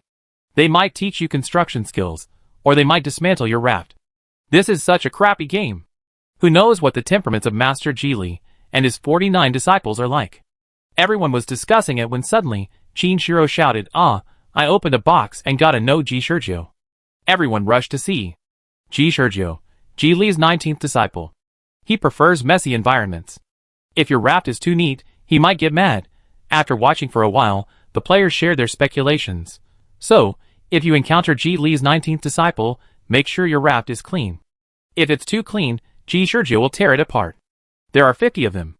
Who can even remember what they like and dislike? It's terrifying, like walking on thin ice. I'm not afraid. My raft is definitely messy and in good condition, just like Ji Sergio's taste. Ah, there's a raft floating up ahead, with a bearded man holding a saw on it. I saw his name. He's Ji Sergio. Brother, you're so lucky. What the hell? I was bored today, so I just cleaned the raft. It's spotless, pristine. Oh no! Anyone got some trash? Lend me some. The chat was in chaos. Lu Xingchen froze for a moment, then quickly spoke to the sea demon Vine, telling it to keep an eye on the water and notify her if anyone approached. Then, she went to find Meme, asking her to occasionally use her super hearing to listen for anyone approaching. Finally, she went to check on Lon Lon. By now, Lon Lon had passed her weakness and was nibbling on strawberries. Her belly was still round, bloated. Lu Xingchen, Lon Lon, stop eating. When you have time, go out to the sea and see if there's anyone around. Lon Lon looked at Lu Xingchen in shock. What time is it now? It's late at night, and you're asking me to work overtime? Lu Xingchen, Who did Lon Lon learn all those words from? Isn't she the only one on the sea who can talk? She didn't even say that to him. No, there's also the lamb. They've been bickering all day. Unlike Lon Lon, the lamb has a complete heritage and knows a lot. Even more terrifying, her mother installed a bilingual system for her. She's actually pretty good in English too. So Lan Lan's vocabulary has expanded significantly. Lu Xingchen patted it. Good boy, go. There's overtime pay and a basket of strawberries. Woohoo! Lon Lon immediately flapped its wings and took off. Do you mean what you say? Lu Xingchen, of course. Lon Lon happily flew away, circled around, and quickly returned, circling the lamb and proudly asking, I can work overtime, get overtime pay, and a basket of strawberries. Do you have any? Min looked at Lanlin's bulging belly, as if she were mentally retarded. I'm not a fool. I can't eat that much. Lon Lon sneered. TSK, are you jealous of me? Then she flew away triumphantly. Chapter 144. In the afternoon, the sea demon Vine fished out a few more boxes, and Lu Xingchen opened the remaining boxes. Opening the wooden box, good luck for the day. Granted 10 pieces of glass. Opening the wooden box, good luck for the day. Granted 10 pieces of glass. That's 2 pieces of glass now. I won't have enough for building houses later. Glass prices in the trading hall are exorbitant these days. Opening the wooden box, good luck for the day. Granted 1 piece of high-quality land, plant growth rate 4x. There's actually land? And it's high-quality land. Lu Xingchen happily placed the land next to the previous one and planted strawberries. There was no other way. The blue consumption was too high. She opened another box and found an iron block. Now, after opening all the boxes and getting late, Lu Xingchen started making dinner. After a simple meal, she lay on the beanbag, scrolling through the screen and watching the chat. As soon as she opened it, she found 2 in-game messages. Ji Sergio scolded player Yin Xiaolin. Ji Sergio had left Yin Xiaolin's raft and resumed his journey. Yin Xiaolin? Isn't that the person Ji Sergio had met before? Why was he still reporting on his journey? Players were also discussing. Oh my god, Ji Sergio is finally on his journey again. I have to pray that I run into him next time. Yin Xiaolin, what did you learn? Yin Xiaolin, I reported everything, didn't I? I got scolded, and I didn't learn anything. Why?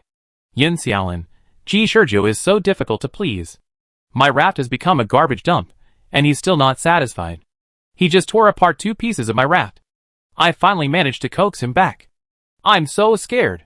I don't believe it. Are you lying to us? At this moment, 2 more in-game messages flashed by. Ji Urshiba taught players Son Liping the construction technique of shoddy work, saving 10% of materials during construction, but the quality will be reduced accordingly. Ji Urshiba left Son Liping's raft and resumed his journey. Yin Xiaolin, see, now you've learned something. What's that? Shoddy work? Is Ji Urshiba just a poor student or a bad person? Saving a little bit of materials, who knows how much the quality will be reduced? What if it falls apart in the wind? How scary. The game is always broadcasting the itinerary of Ji Li and his 49 disciples. There's no privacy left? What privacy do you need? We won't meet each other in the vast ocean. I quite like his broadcasts. It's a fun way to entertain myself when I'm bored. Lu Xingchen also thought it was good. She spent a long while browsing the chat channel with relish. The players were buzzing with excitement, a mixture of anticipation and fear, but no one had posted the introductions for Ji Li's 49 disciples. They were probably all being kept secret. Suddenly, someone named Wutong called out, I think I ran into G23. He's a cute kid and wants to get on my boat. What should I do? Should I run? Ugh, does anyone have an introduction for G22? I don't know him. You're afraid of even a little kid. How cowardly are you? Yeah, why run? Didn't you see Son Liping learned a skill? Wutong, okay, then I let him on board. G23 boarded Wutong's raft. G23 was furious. He dismantled Wutong's raft and sped away. G23 left Wutong's raft and resumed his journey. Lu Xingchen was shocked. How could he be gone so quickly? He just gotten on, and he was gone. Everyone was also surprised and questioned Wutong. After a long while, Wutong finally cried, It's over. I only have 4 square meters of raft left. G23 dismantled my raft. Someone asked curiously, What did you do? Wutong, I didn't do anything. The raft wasn't tidy or messy. He came up and started tearing it up without saying a word. Gao Dafu, is G23 from the demolition team? Wutong, it's over. I had just expanded the raft to over 100 meters, and it was gone, just like that. Everyone was frightened. Even if they saw Ji Wang's apprentice, they wouldn't dare let anyone on board. How could someone just come up and start tearing things down? As they watched, Lu Xingchen fell asleep. The bean bag was so comfortable that she slept until midnight before returning to her room to rest. The next day, she woke before 8 o'clock. After making and eating breakfast, she immediately entered Taoyuan. Taoyuan Holy Land is blessed with good fortune today, double happiness. Lu Xingchen was overjoyed. How long had it been since she had experienced such a blessing? Good luck is coming. She ran to the raft and watched closely as the sea demon vine retrieved the crate. As soon as the sea demon vine pulled up the first crate, she immediately went over and opened it. Opening the crate, she received the double happiness blessing, 2 wind direction control cards. What was this? Lu Xingchen quickly took it out to examine it. Wind direction control card. Use this card to control the wind direction within a kilometer of the sea surface. Each card can only be used once. What's the use of this? Lu Xingchen looked at it for a long time, but she couldn't figure out what this card could be used for. Forget it, just take it. The second box is here. Open the wooden box, and today's double happiness is bestowed upon you. You receive 2 gray luxury rugs. Carpets? Lu Xingchen took it out and examined it. It was gray, a pleasant color, and it felt nice to the touch. But where should I put it? Yes, this rug is perfect for the living room. I'd put it there later. 2 rugs, 1 to use, 1 to save. Life is good. With no boxes to open, Lu Xingchen, bored, returned to his lazy sofa and checked the chat channel. Just now, I ran into Ji Ershizhen from the demolition team. He's really cute. I almost welcomed him aboard, but when I saw his name, he was constantly rejected, terrified. Haha, you're quite clever. Last night, some idiot took Ji Ershizhen aboard a raft, only to have it torn to pieces. He's still crying. Horrible. How can Ji Ershizhen run so fast? He only appears every once in a while? Maybe he's on a demolition mission? I just ran into 2 people, Ji Ba and Ji Jiao, on a boat together. A man and a woman, they seemed to be a couple. They were arguing, and it was pretty intense. I quickly ran away. Lu Xingchen had never been so engrossed in the chat channel. She had no choice but to gather information about Ji Li and his 49 disciples. She watched for over an hour. Unfortunately, Ji Li didn't show up, nor did the other disciples. Only Ji Ershizhen from the demolition team was unusually active. Suddenly Mimi called out, "Master, I hear a noise." Lu Xingchen sat up immediately. What's that noise? Mimi listened carefully. A man and a woman, 2 voices, they're arguing. Ji Ba and Ji Jiao? Lu Xingchen frowned slightly. What should she do? She didn't know either of them. Besides, a couple arguing? How could she dare let them onto the raft in that situation? Thinking for a moment, Lu Xingchen quickly woke Lan Lan and asked Mimi for directions. She told Lan Lan to fly over and take a look. Mimi listened intently. Lu Xingchen, what are they arguing about? Chapter 145. Mimi listened carefully, recounting each other's words word for word. Ji Ba, male, you still say you're fine with G12? Ji Jiao, female, you and Ji Shursan are clean? Don't think I don't know you were having an affair. Ji Ba, male, nonsense, I always treated her like a younger sister. Ji Jiao, female, oh, then I treated 12 like a younger brother. Ji Ba, male, you 2 clearly dated for 2 years. Everyone knew about it. Who are you kidding? Ji Jiao, female, we did, so what? 12 is much better than you. Lu Xingchen frowned as she listened. This was just a normal couple's quarrel, nothing to listen to. She was about to stop Mimi from continuing, when the topic suddenly changed. Ji Ba, male, what's so great about him? Don't you think I don't know? He has eye problems. If anyone dares to look him in the eye, he goes crazy. You can still date him for 2 years? Pa, you can't even kiss him, right? Ji Jiao, female, so what? He's more capable than you. He built a house with a built-in climate control system, warm in winter and cool in summer. Can you do that? Ji Ba, male, haha, then Shursan is even better than you. He saves materials and guarantees quality when building a house. What about you? You use too much materials and the quality is poor. Ji Jiao, female, she's so nice. So why don't you go to her? Isn't it because she doesn't like chattering? If anyone dares to talk to her for more than 3 sentences, she start to tear the house apart. It's hard for you. Every time you go to help, you keep your mouth shut, afraid she get mad. And yet, you're such a jerk, going there every day. Mimi suddenly turned around. Master, they're coming. A small boat drifted in the distance on the sea. A man and a woman on board were shouting and yelling. They turned their heads simultaneously to look at Lu Xingchen's raft. Ji Jiao, what bad luck. We've run into adventurers so soon. I don't feel like working. Ji Ba, come on, with your limited skills, you're just a nuisance. Ji Jiao, aren't you the same? The house you built is inherently bad luck-inducing. Anyone who tries to imitate it will be in trouble. Ji Ba, alright, at least we won't tear it down. Enough chatter, let's get to work. The two of them were getting closer. Jijio began to wave at Lu Xingchen, but Lu Xingchen's expression changed. He quickly turned his head away, avoiding them, and returned to the wooden boat. This couple is terrifying. Even though they won't tear down the house, one of them isn't skilled, and the other has a natural bad luck-inducing effect. Who would dare to learn? Let them drift on. The vast ocean suits them best. Mimi stood on the raft with a harmless look on her face. Jiba, huh? Why did she leave? Jijio. She was blind and didn't see us. Let's go! Just say hello. She's the one who wouldn't let us go up, so it's not our fault. Let's drift over there quickly. Don't run into anyone. I don't want to work. Jiba, go, go, go. After a while, Mimi said to Lu Xingchen, they've left, master.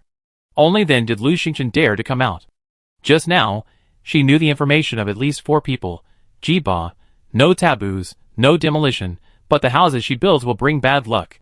Jijio, no taboos, no demolition, but the houses she builds will use a lot of materials and be of poor quality. Jishur air, no eye contact, the houses she builds will have built-in temperature control. Jishur Lan, she hates talking.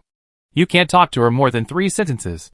The houses she builds are high quality and use less materials. Yes, those are the 4 rules. From this perspective, without their introduction book, players are definitely going to make a mistake. Think about it. Who hasn't been making eye contact? Who hasn't been talking to people? People like Zhong Chang and Gu Yan are capable of this. They can probably handle Jishur-san. Lu Xingchen lay on the beanbag, continuing to browse the chat channel. Oh my god, I ran into G23 from the demolition team. He gave me a cute smile, and I complimented him, and he immediately started demolishing houses. I was crying my eyes out. You're stupid. G23 is from the demolition team. He's already demolished several houses, and no one dares to talk to him, and you brought him on board. But he was so cute, I softened my heart for a moment. Who would have thought a kid could be so fierce? Serves him right.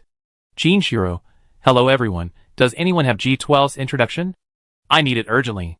Feel free to bring any supplies. Lu Xingchen immediately sat up and privately messaged Jinshiro. Did you run into G12? Jinshiro, not me, but my dad. G12 is on his way to see him. We're about to run into each other, and my dad's very worried.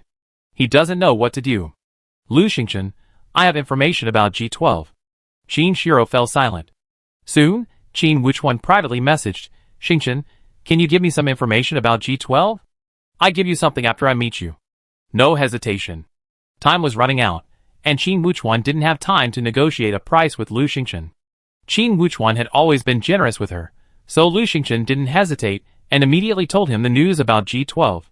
After all, this kind of information could sell to many people, as long as they could meet him. A message appeared in the chat channel. G12 boarded the player Qin Wuchuan's raft. Wow, G12? Another disciple of Master Ji Li has appeared. I wonder what he can teach us. Never mind the teachings. Let's just keep the raft safe. I heard Qin Wuchuan's raft is full of supplies, and it's quite large. Hee hee, this time we're in for something exciting. It's over, it's over. Will the Qin family's business empire collapse midway? Qin Wuchuan, quickly move the supplies. Haha, if Qin Wuchuan is finished, the people in District 35 will probably disperse. The chat channel was abuzz with discussion, many gloating. Because Qin Wuchuan's reputation wasn't great, after all, he monopolized supplies, buying low and selling high, and many people had issues with him. This included Zheng Yuan. Of course, Zheng Yuan had issues with Qin Wuchuan. Besides the previous incident where Xia Xiaoyu had scammed him, it was also because Qin Wuchuan's popularity had overshadowed him. He was most eager for something to happen to Qin Wuchuan, so he was paying close attention. Many people waited in the chat channel, eager to see what would happen to Qin Wuchuan. After just 5 or 6 minutes, news arrived. G12 had taught player Qin Wuchuan the construction technique, warm in winter, cool in summer, buildings with automatic temperature control. G12 left Qin Wuchuan's raft and resumed his journey. Everyone was shocked. So fast. What did Qin Wuchuan do? He took care of G12 in just 5 or 6 minutes. This G12 is incredibly efficient. I've heard some disciples spend hours on player ships, asking for food and water. But how come G12 is so quick? Automatic temperature control. I'm so envious. G12 has begun his journey. Everyone, be careful. Grab him. Qin Wuchuan, do you know anything about G12's situation? Lu Xingchen received a private message from Qin Wuchuan. Thank you, Xingchen. Here are these. A leather sofa blueprint. G12 gave me, along with sisal seeds. Leather sofa blueprint. Craft a leather sofa. A luxurious and elegant look. It was a beautiful sofa, blue and white, elegant and luxurious. Lu Xingchen fell in love with it immediately. The sisal seeds were also good. Although she wasn't sure what they could be used for, she planted them. They would come in handy. She accepted them without hesitation. Qing Wuchuan. Xingchen, I'm collecting information about Master Ji Li and his disciples and selling it. If you also sell the information you provide, I split it 80% for you and 20% for me. How's that? Lu Xingchen. Of course I can, but once the information gets out there, it's probably worthless. One person spreads 10, 10 spreads 100. Once the information is sold, it quickly depreciates in value. If you can sell it, so can others? Qing Wuchuan was silent for a moment. I see. Lu Xingchen continued to browse the chat channel. Today, she pretty much settled down on the lazy sofa. Suddenly, the game announced, Ji Shursen has begun her journey. Master Ji Li has begun his journey. Master Ji Li is a highly skilled player. He not only masters the architectural skills of each disciple, but also possesses many unique skills. Players, please cherish this opportunity. If you're lucky enough to meet Master Ji Li, please invite him aboard immediately. Chapter 146. Master Ji Li is highly cultivated and won't ruin anything. Please feel free to invite him aboard. Master Ji Li is humble and friendly, always offering careful guidance to players. If you encounter him, don't miss him. Lu Xingchen took a look and smacked her in amazement. This Master Ji Li is a good person, unlike his 49 disciples, each with their own quirks and some with subpar skills. But is that really the case? She didn't believe the game could be so kind. Many players didn't think that deeply. Seeing how good Master Ji Li was, they were eagerly anticipating him. Master Ji Li doesn't destroy homes, doesn't have any quirks, is kind and friendly. Not bad, not bad. Yes, and if you can meet him, you can learn his skills. A master is always better than an apprentice, right? An apprentice can teach you how to keep warm in winter and cool in summer, so I wonder how many skills a master possesses. I really want to meet him. Hey, what are you thinking? There are nearly 100,000 people in total, and the chances of meeting Master Ji Li are incredibly small, less than 1 in 1,000. For someone with unlucky luck like me, forget it. I guess only a few powerful players have a chance. Indeed. Several of the big guys have surprisingly good luck, like Zheng Yuan from District 34. Zheng Yuan isn't that good, is he? Lu Xingchen is still the better one. She's won first place several times. I think Zheng Yuan is better. The reason he has fewer supplies than Lu Xingchen is because he's more righteous, and refuses to be a profiteer. Wei Feng. Who's that idiot upstairs? I'm sick of hearing that. Wei Qing. Yes, yes, Zheng Yuan refuses to be a profiteer, only a murderer. Mada. That's enough, you ungrateful villains. Wei Feng. Who's ungrateful? Are you talking about your master? Idiot. The chat channel was a mess. Suddenly, Zheng Yuan burst into laughter. I got something. Let me show you Master Ji's introduction. Master Ji. 1. He doesn't like. 2. He doesn't like. 3. He doesn't like. Everyone looked at it and asked curiously, Zheng Yuan, what exactly does Master Ji dislike? Why can't I see it? Zheng Yuan proudly said, masters and disciples are different. For example, this introduction is only for me to see. Even if I post it, no one else can see it. Everyone suddenly realized, oh, I see. But then everyone was puzzled again. Isn't it said that Master Ji has no quirks, is good-tempered, and always guides players? How come a master has more taboos than his apprentice? That's right, his apprentice only has 1 taboo. How come he has 3? Zheng Yuan. Haha, Master Ji simply doesn't mess things up. The specifics of what he teaches are uncertain. For example, if you don't pay attention to the taboos, what if he cuts corners? Everyone nodded in agreement. So some quick-witted people quickly fawned over Zheng Yuan. Not bad, not bad, Zheng Yuan is really lucky. Here's Master Ji's introduction. Even if she doesn't meet Master Ji, she can still make a lot of money selling the information, right? Mada. Haha, our boss has always had good luck. Mada pointedly, a warning to some people, don't be so ruthless. If you're too ruthless, the game won't want to give you good luck. Mada. Our boss was number 1 in District 34, and she can still be number 1 in District 33. Zheng Yuan, for once, was bragging and didn't stop Mada from boasting, because he believed the same thing. Ma Da's comments were primarily directed at Lu Xingchen.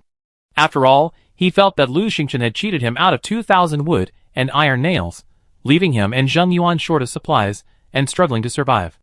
Lu Xingchen had long since turned off the chat screen. Because Meme had called her. Meme was nervous. Master, is Lan Lan arguing with someone? Lu Xingchen looked around. Where is Lan Lan? Only you and I can talk. Who else could it be arguing with? Meme pricked up her ear and listened.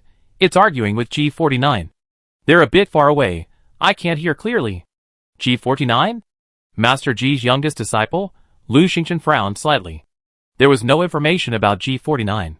She wondered what the taboos were. And why was Lan Lan arguing with someone? She quickly contacted Lan Lan, but moments later, Lan Lan flew back, angrily saying, You little brat, you actually scolded me? Pa! Lu Xingchen asked curiously, Who scolded you? Lan Lan angrily replied, I was flying in the sky when I suddenly saw a small boat below. On it was a little kid. Seeing me, the kid yelled, Big goose, look at me. Lu Xingchen, big goose? Lan Lan was furious. Is he blind? Calling me a big goose? Are there really such beautiful geese?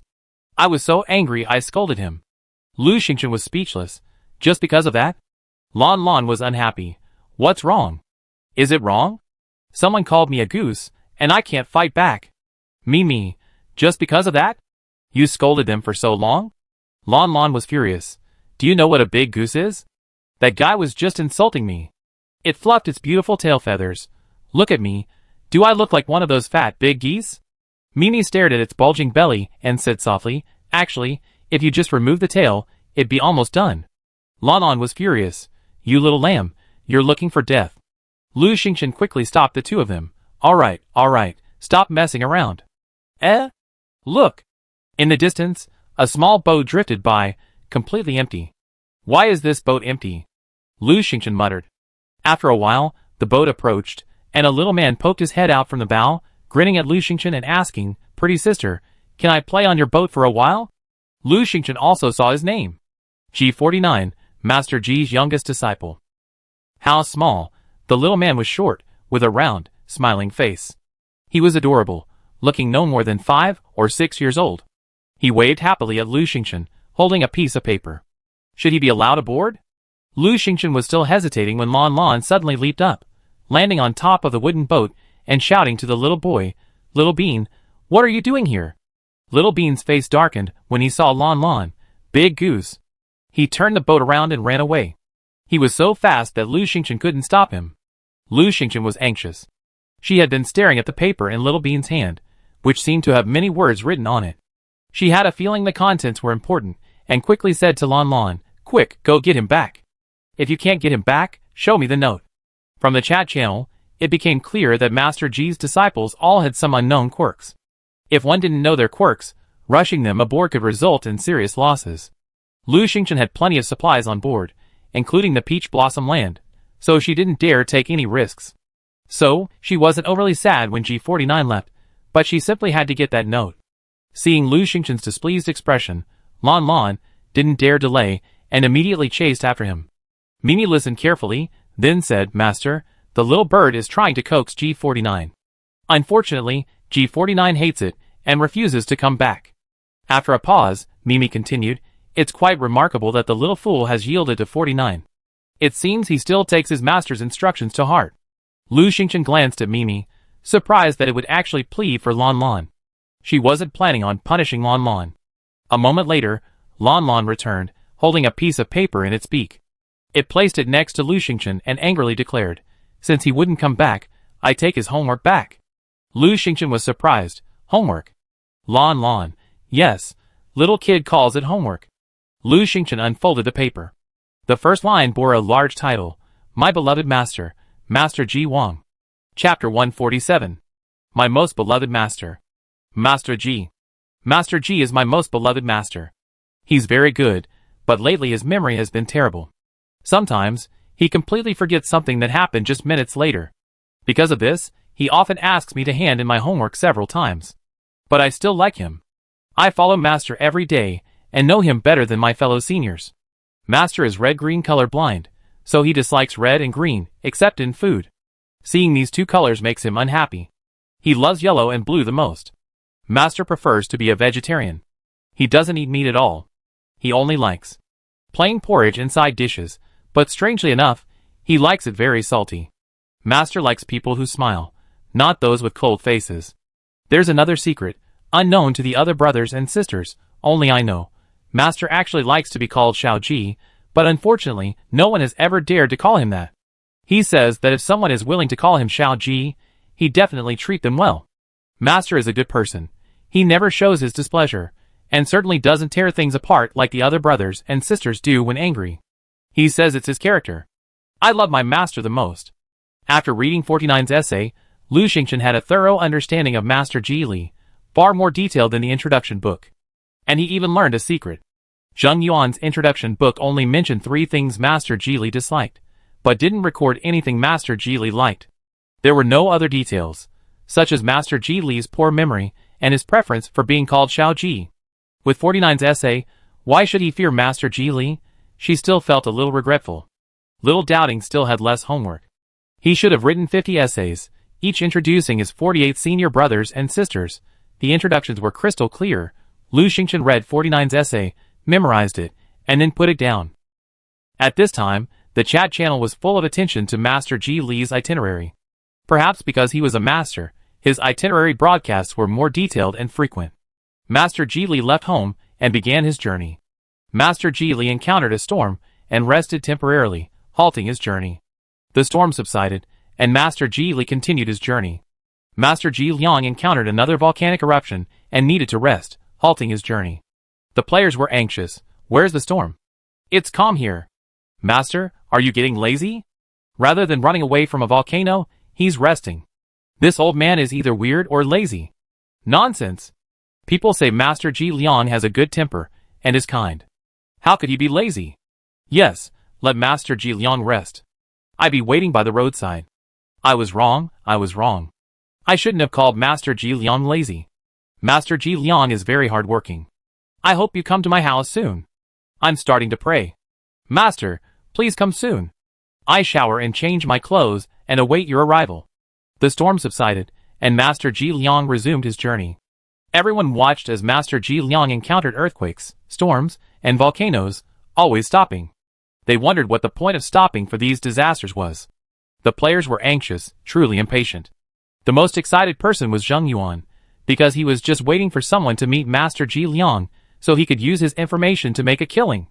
Of course, he thought he'd meet Master Ji Liang. After all, he was lucky.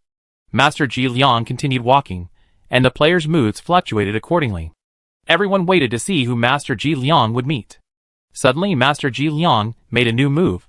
He randomly handed out an invitation card. Players who received the invitation card could actively invite Master Ji Liang to their raft. Invitation card? The players were excited. Where's the invitation card? Who got it? Hello, who got it? Zheng Yuan held the card in his hand, ecstatic. He was truly lucky. Master Ji's only invitation card had been given to him. He was the luckiest person in the entire district. Who was Qin Wuchuan? Who was Lu Xingchen? They all lost to him. He was blessed with luck, so he should be the star of the sea world. Zheng Yuan wasn't one for publicity. He preferred to keep things to himself. But lately, he'd been constantly being outshined by Qin Wuchuan or Lu Xingchen, and he'd been holding back. Now, he had to let it out. Zheng Yuan, Master Ji's invitation card is here, haha. Everyone must have been amazed and flattered. Zheng Yuan's vanity was immensely satisfied. Mada, Master, you're so awesome. Mada, Master, use it. Zheng Yuan, what's the rush? I get ready first. Meeting the Master requires a sense of ceremony.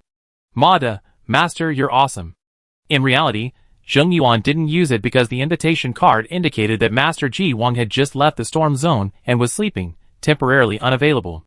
Zheng Yuan went to pack up the raft, opening the chat screen as he did so, watching everyone's envy and hatred for him. Qin Wuchuan and Lu Xingchen remained silent, and even Wei Feng and Wei Qin remained silent. Zheng Yuan grew even more complacent. Lu Xingchen also noticed this. After a moment's thought, she immediately dispatched Lan Lan. A moment later, Lan Lan returned, breathlessly exclaiming, I saw an old man with a white beard. He's a chicken coop. Master Ji Wang? Lu Xingchen stood up and asked hurriedly, where is he going? That way. Lan Lan pointed, away from the raft. Lu Xingchen frowned. Not coming here? Will I miss it? No, now that he's already here, how can I let him leave? After a moment's thought, Lu Xingchen had an idea. Lon Lon, take a basket of fruit to Master Ji Wang and tell him, Little Ji, my master invites you to the boat for a chat. Lon Lon, oh, what about the chat? Lu Xingchen, ask him to come here and talk. Remember, his name is Little Ji. Lu Xingchen quickly prepared a basket of fruit and handed it to Lon Lon. Lon Lon grabbed the fruit in her paw and took off again. Lu Xingchen was nervous. She couldn't let Zheng Yuanka snatch it away.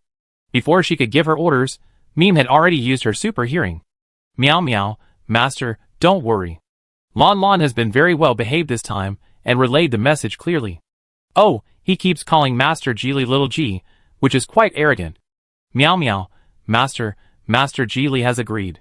He's coming. Lu Xingchen was overjoyed. Here? Meow meow, yes. Lu Xingchen suddenly stood up. Quick, get ready. Master Geely disliked red and green, so she quickly asked the sea demon vine, Little vine, can your leaves turn blue and your flowers turn yellow? The sea demon vine, knowing what was happening, immediately replied, no problem. Swish. In a flash, the vines and flowers changed color. Not to mention, the blue leaves and yellow flowers looked beautiful together, giving it a fresh feel. Lu Xingchen looked around, covering up the greenery on the ground. Her raft was usually very neat, so there was no need to make a special effort to clean it up. She returned to the beanbag, thankful it was yellow. If it were red or green, she would have had to hide it. Then she took out the sunflower seeds, peanuts, bananas, and oranges, washed them carefully, and waited for Master Geely to arrive. At this moment, the chat channel was buzzing with chatter, urging Zheng Yuan to invite Master Geely. Zheng Yuan checked the time and said, okay, I get started. He took out the invitation card. Would you like to use the invitation card to invite Master Geely to your raft? Finally, it was working, and Zheng Yuan was thrilled. Yes. Chapter 148. Zheng Yuan used an invitation card to invite Master Geely to his raft.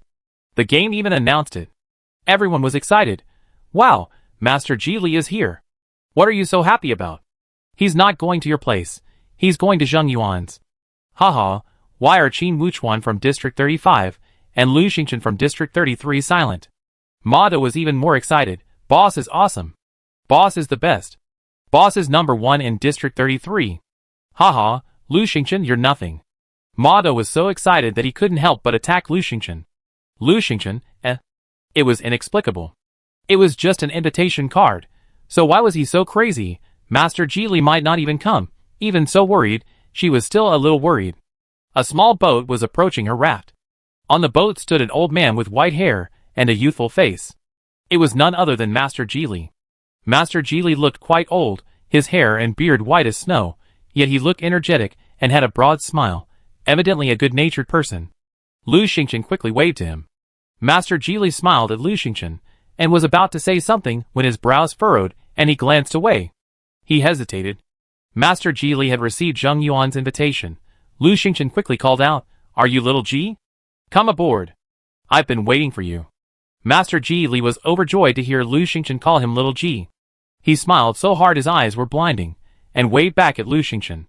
He still looked a little hesitant. Suddenly, the sea demon vines unfurled, spreading rapidly.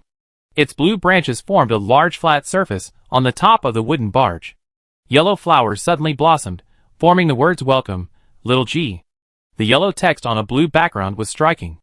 Lu Xingchen was startled. The sea demon vine was quite something. It had actually made its own decoration. Beautiful. Master Geely saw it, his eyes lit up, his smile widening. He laughed heartily, and leaped onto Lu Xingchen's raft. Dear adventurer, excuse me. At the same time, the game announced, Master Geely has boarded Lu Xingchen's raft. The chat room erupted in chaos. What? Did I see it wrong? Why did Master Geely go to Lu Xingchen's place? Yes, didn't Zheng Yuan invite him? This is chaos, is there a game bug? Maybe the announcement was wrong? Zheng Yuan, did Master Geely go to your place? Zheng Yuan's face also changed drastically. Of course, Master Geely hadn't gone to his place, and he had received a reply. Master Geely was delayed and couldn't accept your invitation at the moment. Undeterred, he invited again, but it said that it was temporarily unavailable. What the hell is going on? Is there really a game bug? The chat channel was still in chaos. Someone asked, Zheng Yuan, did Master Ji Liang visit you? Zheng Yuan gritted his teeth and said, no. Then the person pressed on, Lu Xingchen, did Master Ji Liang visit you? Lu Xingchen, yes. Now everyone knew for sure that Master Ji Liang hadn't visited Zheng Yuan, but Lu Xingchen. Zheng Yuan was furious. Lu Xingchen, what did you do? Lu Xingchen, I didn't do anything. I just ran into Master Ji Liang. He waved to me and insisted on getting on my raft. I had no choice but to welcome him. Zheng Yuan, you're lying. Lu Xingchen, haha. Wei Feng, oh my, who is this? You're so mad you can't even play. Are you mad? Wei Qing, crazy mad. Wei Feng, you're such a bad person. Even with an invitation, it's no use. Master Ji Li just doesn't want to go. Wei Qing, that's right, I don't want to go. Zheng Yuan was truly furious. He had clearly invited Master Ji Li, so why didn't he come to his place, but went to Lu Xingchen's instead? Lu Xingchen cheated. He wanted to complain. Unfortunately, he searched for a long time but couldn't find the complaint button. This game is just so overbearing. Wei Feng and Wei Qing kept taunting him, and some people in District 33 were also sarcastic. Zheng Yuan was furious. Someone advised him, Zheng Yuan, don't worry. Master Ji Li isn't just going to one place. Just wait until he comes out of Lu Xingchen's place, and then invite him again. Zheng Yuan finally calmed down. That's right. He just have to wait for Master Ji Li to come out and invite him again. He has the invitation card anyway. Based on players' experience, if Master Ji Li's disciples stay on a person's raft for a long time, they likely find fault and eventually tear it down. If the Master's disciples stay on a person's raft for a shorter period of time, they'd be more willing to teach them something. Zheng Yuan was no longer anxious. Lu Xingchen had already closed the chat screen and gone to greet Master Ji Li. Master Ji Li, dear adventurer, what's your name? Lu Xingchen, big. Little Ji, my name is Lu Xingchen. The master was always smiling and had a good temper. Lu Xingchen cut up the fruit and said, big. Oh, little Ji, come here, have some fruit. She almost called him master. There was no way around it. Master Ji Li was so masterful, Lu Xingchen couldn't help but call him senior. Or master. She finally managed to hold it back. She realized that she couldn't act like a senior or an elder to Master Ji Li, and she couldn't be too polite. Master Ji Li happily ate his fruit. He quickly finished his fruit, looked at the sun at the top of the sky, and said, Dear adventurer, I'm hungry. Can I have lunch with you? Hungry? Hadn't he just had peanuts, melon seeds, bananas, and oranges? Master Ji Li's belly was already bloated, and he still wanted lunch? Was it programmed? Lu Xingchen quickly agreed, okay, Xiao Ji, I go cook. Master Ji Li strolled around the raft, while Lu Xingchen prepared lunch. Master Ji Li preferred light meals, and disliked meat, so thankfully she had some vegetables. Lu Xingchen prepared a stir-fried bok choy dish, a plate of lettuce with oyster sauce, a tomato scrambled egg dish, a plate of hot and sour shredded potatoes, and an egg soup. It was incredibly light. No, not really light, because Master Ji Li liked salty food, so she added a lot of salt. She placed the vegetables and rice on the table, and told Master Ji Li to eat. Master Ji Li came over and looked at the table full of vegetables, a look of satisfaction on his face. As the two of them ate, the players in the chat channel waited anxiously. It's been so long, why hasn't Master Ji Li left yet? That's right, it's been so long, why hasn't he been there? Lu Xingchen, what are you doing? What can Lu Xingchen do? Of course, I'm nervously welcoming Master Ji Li. Wei Feng, he won't leave. He doesn't want to go to that nasty guy's house.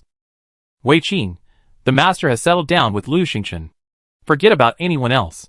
At this point, the master finally finished his meal. He probably enjoyed the food so much that he devoured it all. The food was too salty, so Lu Xingchen barely ate anything, just watching the master eat.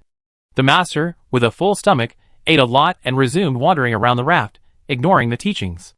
Lu Xingchen followed him. Xiao Ji, what do you think of my raft construction? Master Ji nodded. Lu Xingchen, Xiao Ji, how's my wooden boat? Does it need any improvements? Master Ji nodded, then shook his head. Lu Xingchen, Xiao Ji, what about my tea house? No matter what he asked, Master Ji remained unfathomable, either shaking his head, nodding, or chuckling. A man of quality. Lu Xingchen was getting a little impatient. The master wasn't easy to deal with. Master Ji Wang was always smiling and speaking softly, but what good was just spinning around? The raft was so small, and Lu Xingchen had already been spinning around with him for so many times that she felt dizzy. Bringing Master Ji Wang to the wooden boat again, Lu Xingchen felt a stirring in her heart. She had been following the master, asking for his opinion, and still considered him a senior. It was an attitude problem. She stopped, her expression suddenly changing, and she said proudly, "Little Ji, what do you think of my wooden boat? Doesn't it look good? Is it better than yours?" Chapter 149. Master Ji Li was stunned for a moment, then smiled faintly. Haha, a frog in a well. In the chat channel, players eagerly stared at the screen, afraid to miss Master Ji Li's announcement. Zheng Yuan was even more so. He clutched the invitation card in one hand, his eyes fixed on the screen, intending to invite Master Ji Li as soon as he left Lu Xingchen's raft. He couldn't wait any longer. The players were also impatient. After all, fearing missing the announcement, they were afraid to go to lunch. What's going on? What's Master Ji Li doing? Lu Xingchen, answer me. Hey, Master Ji Li is not tearing things down, is he? Experience tells me that staying on a raft alone for too long is never a good thing. Have you forgotten? Master Ji Li doesn't tear things down. Hey, masters don't tear things down, but they can kill people. Ma De said maliciously. Maybe Lu Xingchen is already dead. Suddenly, a message appeared. Master Ji Li has taught player Lu Xingchen the construction skill. Master Architect, reducing building materials by 30%, improving quality by 30%. Master Ji Li offers. Lu Xingchen received 1 bottle of gold plant nutrient solution. Master Ji Li gave Lu Xingchen 3 bottles of silver plant nutrient solution. When this news came out, there was an uproar. You can actually reduce supplies by 30%. That's impressive. I think others can only reduce by 10% at most. Those who can reduce materials by 10% are rare. Most can only reduce by 5%. Okay, Master Ji Li's disciples aren't very skilled. Yes, there's even a 10% reduction. They've actually cut corners. Haha, I don't know whether to laugh or cry. No, I'm jealous. I'm so jealous. I'm so jealous I'm grimacing, stamping my feet, beating my chest, not knowing what to do. Aren't you jealous enough? Didn't you see those 2 nutrient solutions? 1 bottle reduces the plant's growth period by half, and the other makes it mature immediately. Take a close look. Are you still here after seeing them? Thank you, I'm gone. Why? Master Ji Li, besides teaching, actually gives away gifts? And such rare treasures. This game favors Lu Xingchen so much. That's because he's stronger. Hee, after all, he can steal Zheng Yuan's spoils. Haha, now that you mention it, I remember. Zheng Yuan is probably the most jealous, right? After all, these things were almost his. Haha. Zheng Yuan was indeed jealous. His eyes were red, be it the effects of Architecture Master or those 4 bottles of plant nutrient solution. These were things he couldn't even imagine. He hated Lu Xingchen so much. Ma De, just wait. My boss will definitely learn a better technique than this. Wei Feng, no one's going, huh? Ma De, Master Ji Li's next stop will be back at the boss's. Wei Feng, dream on. Wei Qing, Master Ji Li has stayed at Lu Xingchen's house. Look, it's been so long, and he hasn't left yet. Zheng Yuan was extremely anxious. He had already seen Master Ji Li's strength, and now, he had great expectations for him. He clutched the invitation card, his eyes glued to the chat channel, afraid to miss Master Ji Li's announcement. But, after waiting for a long time, Master Ji Li still didn't leave Lu Xingchen's raft. He thought he had missed something. Master Ji Li did indeed not leave Lu Xingchen's raft, because Lu Xingchen was desperately trying to keep him. The master lingered, not because Lu Xingchen tried to persuade him to stay, but because she repeatedly called out little Ji, which the master loved and wanted to hear more. Finally, after staring at the ink for far too long, the master reluctantly excused himself and disembarked from Lu Xingchen's raft. The game announcement rang out. Master Ji Li has left player Lu Xingchen's raft and begun his journey again. Zheng Yuan, thrilled to see him, immediately used his invitation card. The game announcement continued. Zheng Yuan used his invitation card, inviting Master Ji Li to his raft. Everyone perked up immediately. Here they come. Master Ji Li is going to see Zheng Yuan. How envious.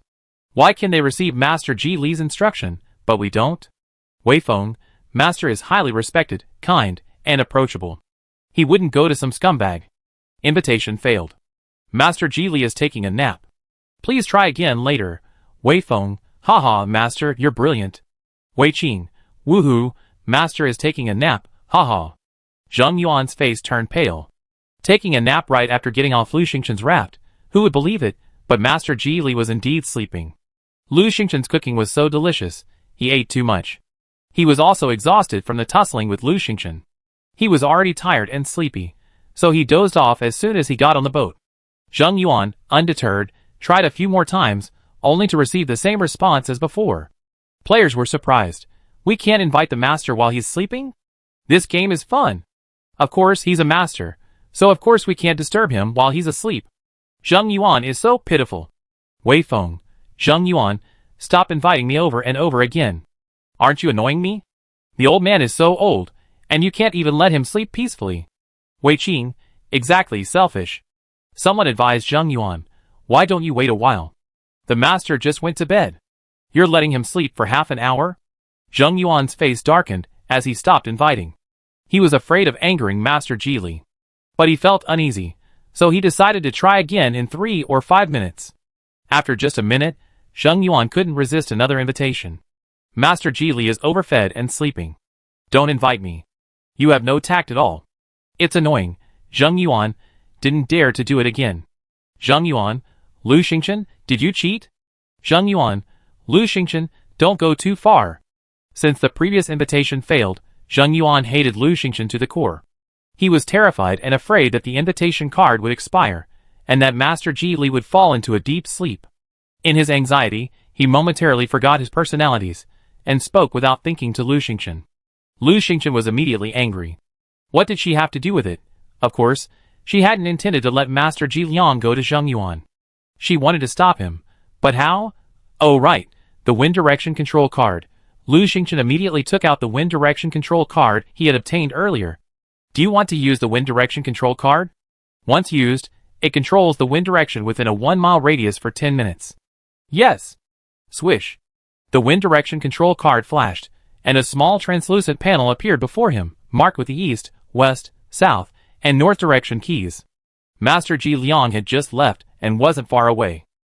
Lu Xingchen immediately controlled the wind direction around him, blowing him towards his raft.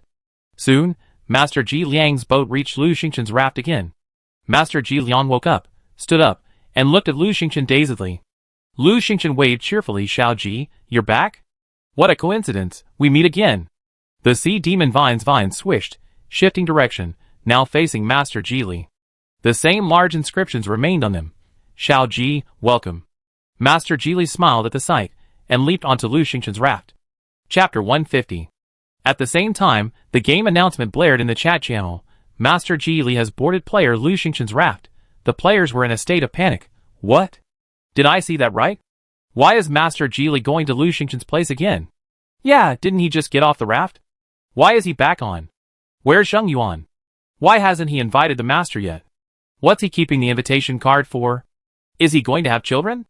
Zheng Yuan is such a loser. He even has an invitation card, but he can't invite the master. What a loser. How shameful. Zheng Yuan's face turned pale. Lu Xingchen, you're going too far. I'm done. Lu Xingchen, what's wrong with me? Zheng Yuan, why did you call Master Ji back again? Lu Xingchen, Master Ji likes my place. He wandered around and got bored, and he was afraid someone he didn't like would invite him back, so he came back to visit me. What's wrong? Is it not okay? Zheng Yuan was furious. You cheated. Lu Xingchen, you cheated too, if you can? Zheng Yuan was shaking with anger. Lu Xingchen was so infuriating. After Zheng Yuan's irritation, Lu Xingchen felt relieved. She turned around and saw Master Ji smiling at her. Master Ji, dear adventurer, what's your name? Lu Xingchen, what? Master Ji was very kind, but the question he asked confused Lu Xingchen. He actually asked her name. He had clearly asked it before. Suddenly, Lu Xingchen's mind struck. G49's essay had mentioned that Master Ji Wang had been forgetful lately, forgetting things that happened just a few minutes ago. So, had he completely forgotten everything that had just happened? That was too fast. Lu Xingchen announced his name again. Master Ji Liang nodded and automatically sat down at the table. What does this mean? OT and sunflower seeds. Lu Xingchen quickly set out a variety of fruits and vegetables, and Master Ji Liang happily began to eat. After eating for a while, Master Ji Liang clapped his hands, looked up at the sun, and asked with a smile, Dear adventurer, can I have lunch with you? Lunch? Lu Xingchen was startled and couldn't help but look at Master Ji Liang's stomach. The master had eaten quite a bit. his belly bulging, almost as full as lawn lands. Master Ji Liang had just had lunch. Why was he eating again? Even if he forgot about lunch, he should have felt full, right? Lu Xingchen followed Master Ji Liang's lead and looked at the sun. It was now slightly west, meaning it was just afternoon. So we have to eat lunch at this hour? Program setting? Master Ji Li, curious about Lu Xingchen's long silence, asked again, is that okay?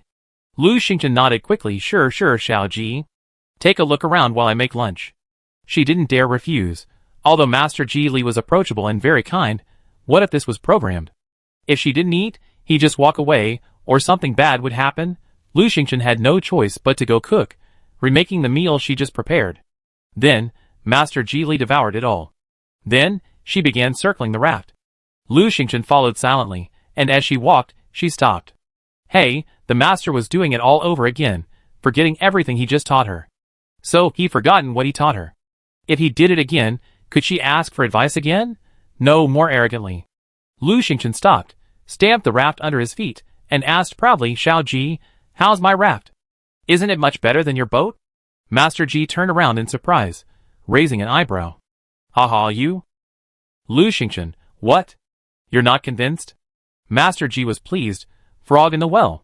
Come here, let me show you what true skill is. Lu Xingchen, come on, what kind of skill can you have with that shabby little wooden boat? Ji. Master, you underestimate me? Lu Xingchen, so what if I underestimate you? Master Ji Li, just wait and see. Master Ji Li teaches player Lu Xingchen construction techniques. Iron wall increases the raft's damage resistance by 300%. After Master Ji Li's on-site fusion, Lu Xingchen's raft transforms into a large wooden boat, which can be switched between the two freely. Master Ji Li, feeling heavy-hearted after having spent so much of his own supplies, left Lu Xingchen's raft without a word. Master Ji Liang continued his journey disconsolately. As soon as the 3 messages were announced, the chat channel erupted in excitement. What happened? Why is the master upset? Didn't you see? Lu Xingchen's raft has transformed into a large wooden boat. Master Ji Liang supplied the necessary supplies, so of course he's unhappy. Why is Master Ji Liang helping Lu Xingchen? Didn't he teach Lu Xingchen before? Why is he teaching him again? I don't know. I'm completely confused. I just feel pity for the master, disconsolately continuing his journey. Lu Xingchen even dares to kill the master? He's desperate. Looks like she's doing pretty well now, but the master isn't doing so well, I admire her so much, plucking the feathers of a passing goose. Lu Xingchen was at a loss for words, but it wasn't her fault. She had just spoken a little too rudely to the master, and the master had relentlessly taught her how to build a fortress, step by step. Well, she used her raft as practice. Perhaps the master was too excited, or perhaps seeing that Lu Xingchen was so poor and had nothing, the master simply used his own supplies to fill the raft for Lu Xingchen. The deck, the sides, the rudder, and so on were all made of the finest black gold wood, which Lu Xingchen couldn't possibly have. The master, a meticulous craftsman, didn't even bother with her stuff and used his own collection. Lu Xingchen couldn't stop him. Of course, she couldn't try to stop him. If she did, she was afraid she regretted it. After teaching him, without waiting for Lu Xingchen's thanks, Master Ji Li disembarked from the raft and fled. Zheng Yuan used an invitation card to invite Master Ji Liang to his raft. Master Ji Liang was in a bad mood and didn't want to talk to anyone. Zheng Yuan, Wei Feng. That's hilarious, haha. Wei Qing, oh this guy, he can't do bad things. If he does, even heaven won't help him. Everyone was also puzzled. Master Ji Liang is so willful? How can he be so willful? He just threw away so many supplies, and is in a bad mood, so he can't ignore others? That's right, Master Ji Liang is quite pitiful, don't bother talking to him. This Zheng Yuan is even more pitiful. He's holding an invitation card for nothing, and he can't use it no matter what. He must be so depressed. This kind of... Come on! Zheng Yuan used the invitation card to invite Master Ji Liang to his raft. Master Ji Liang fell into a dream. Zheng Yuan, He was really going crazy. Now, many people couldn't help themselves, and the chat channel erupted in laughter. Oh my, this is hilarious. I'm announcing, the unluckiest person in District 33. Zheng Yuan. Pathetic and ridiculous. Oh, Zheng Yuan is so miserable. I used to envy Zheng Yuan so much, thinking he was lucky to get the invitation card. Now, haha, I'm not envious at all. That's right, he's not as cheerful as us. Zheng Yuan is always nervous, irritable, and anxious. He must be going crazy, right? Zheng Yuan was indeed going crazy. Chapter 151. Zheng Yuan's face darkened as he used his invitation card again. Zheng Yuan used his invitation card, inviting Master Ji Liang to visit his raft. Master Ji Liang stood up dazedly. Zheng Yuan used his invitation card to invite Master Ji Liang to his raft. Master Ji Liang had boarded Lu Xingqian's raft once again. This was driving not only Zheng Yuan mad, but the other players too. What's going on? Is Master Ji Liang lost? Or is he stuck in a loop? Why is he at Lu Xingqian's again? There's a bug, a major incident. Isn't anyone doing anything about it? Didn't Zheng Yuan invite Master Ji Liang? Why is he at Lu Xingqian's again? Did Lu Xingqian do something? Stupid. You think it's a bug? Lu Xingqian must have done something. Is Lu Xingqian just swiping Master Ji Liang over and over again? It's terrifying. How many times is she going to swipe him? Save some soup for Zheng Yuan, Lu Xingqian. If you swipe Master Ji Liang again, Zheng Yuan will go crazy. Have some pity on Zheng Yuan. We can't stand it anymore. Haha, I want to laugh. Zheng Yuan's eyes were red. He had long forgotten his character. Zheng Yuan, Lu Xingqian, stop it. Wei Lin, what do you mean by stop? You can defeat Master Ji Wang over and over again, and still let him leave? Wei Ying, yeah, you can't let such a good opportunity go. Who are you? Do you think everyone else has to give way to you? Wei Feng, you're just a toad dreaming. Wei Qing, you shameless bastard. Wei Ting, you deserve it. Gao Dafu, ahaha, the Wei family team building? Xia Xiaoyu, spectacular. Zheng Yuan's nose was twisted with anger. He couldn't even bother to pay attention to the Wei family. He looked down at his invitation card, almost crushing it. Damn it, Lu Xingqian had gone too far. From today on, he would make her his enemy. One day, he would kill her, steal all his supplies, and destroy her raft. Zheng Yuan's eyes flashed with murderous intent. Over here, Lu Xingqian greeted Master Ji Li with a beaming smile.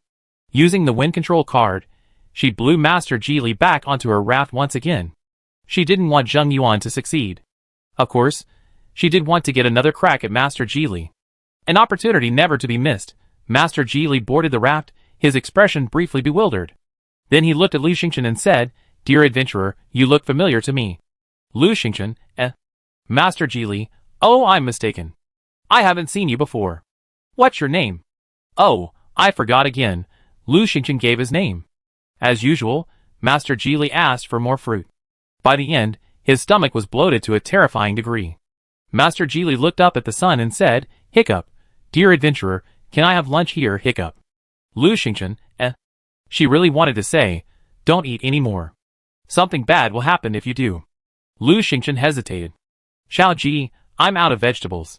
How about you take a walk while I go find some? She was really worried Master Ji Liang might get too full.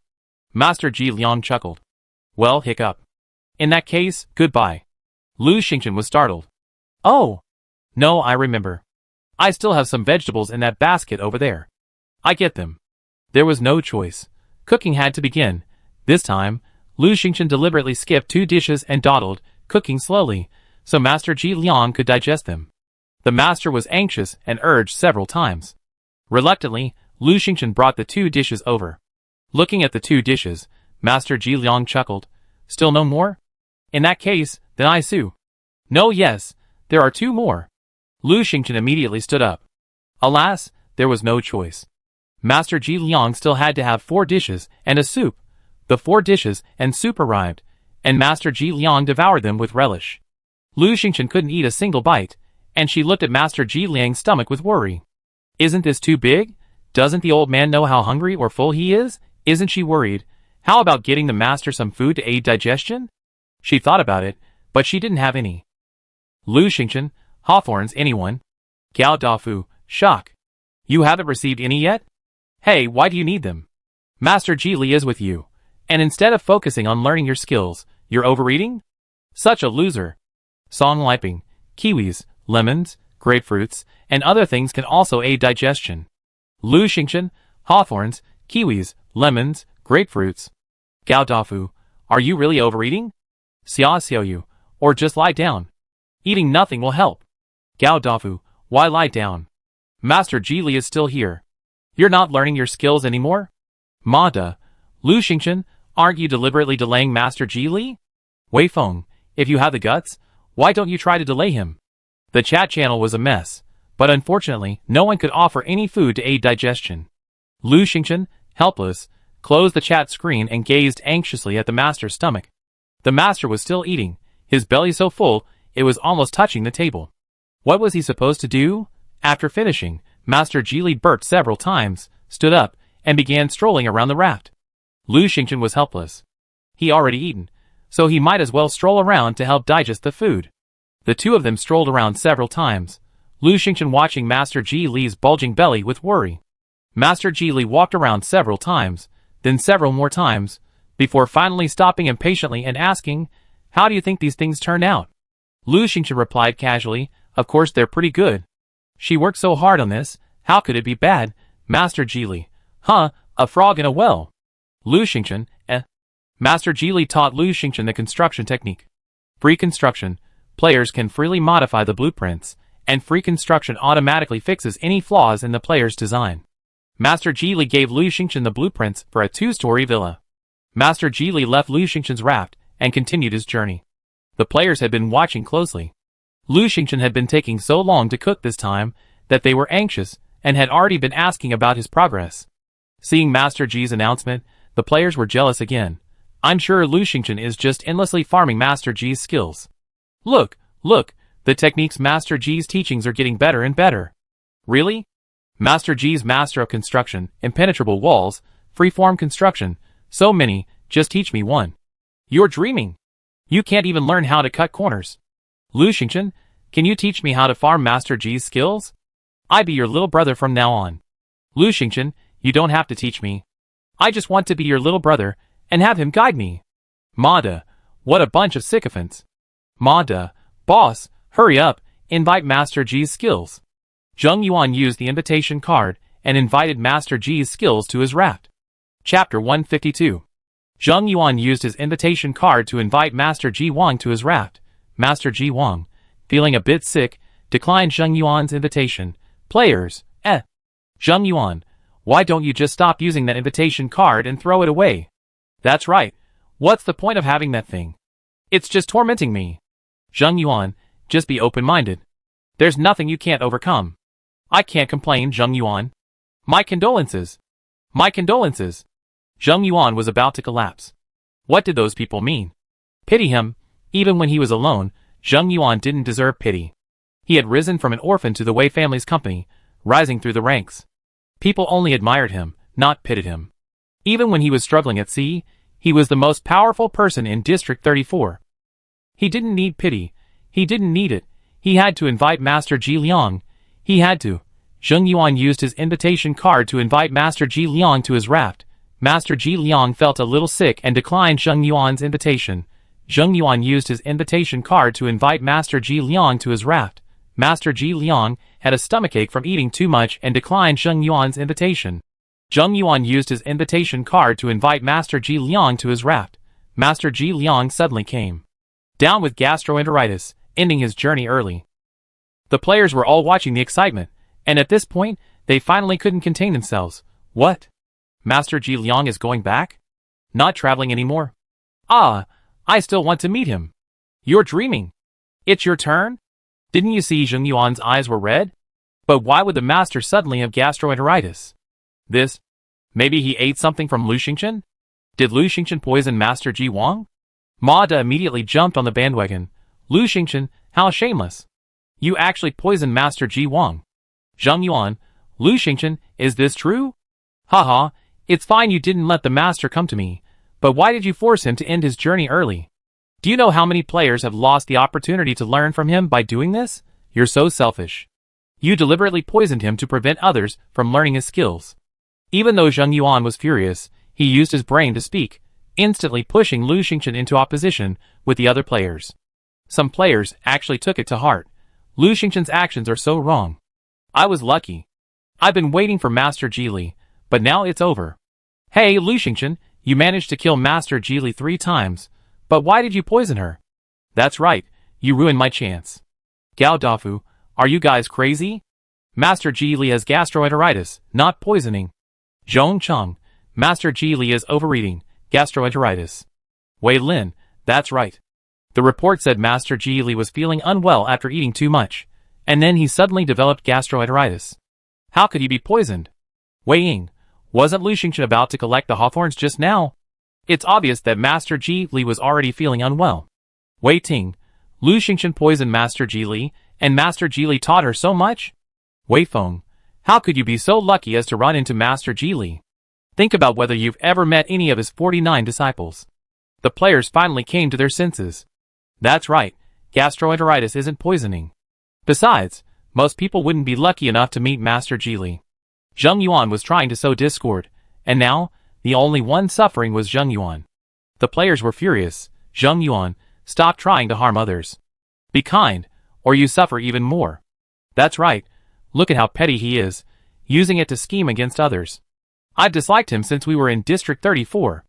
Wei Feng and Wei Qing were tricked by him, and almost died. He's such a ruthless person, a real murderer. No wonder the invitation card can't be used. Serves them right. The chat was abuzz with players, mocking, cursing, taunting, and gloating. Zheng Yuan was enraged, losing his composure. Zheng Yuan's face was gloomy. Ever since arriving in District 33, things had been tough for him. And his reputation was in danger of collapse, all because of Lu Xingchen. But now, he not only hated Lu Xingchen, he also hated Master Ji Liang immensely. Why? Why did Master Ji Liang send out invitations, but not fulfill his promise? Why did Master Ji Liang repeatedly visit Lu Xingchen's raft, only to refuse his invitations? Since Master Ji Liang had sent out the invitations, he had to take responsibility. He needed an explanation.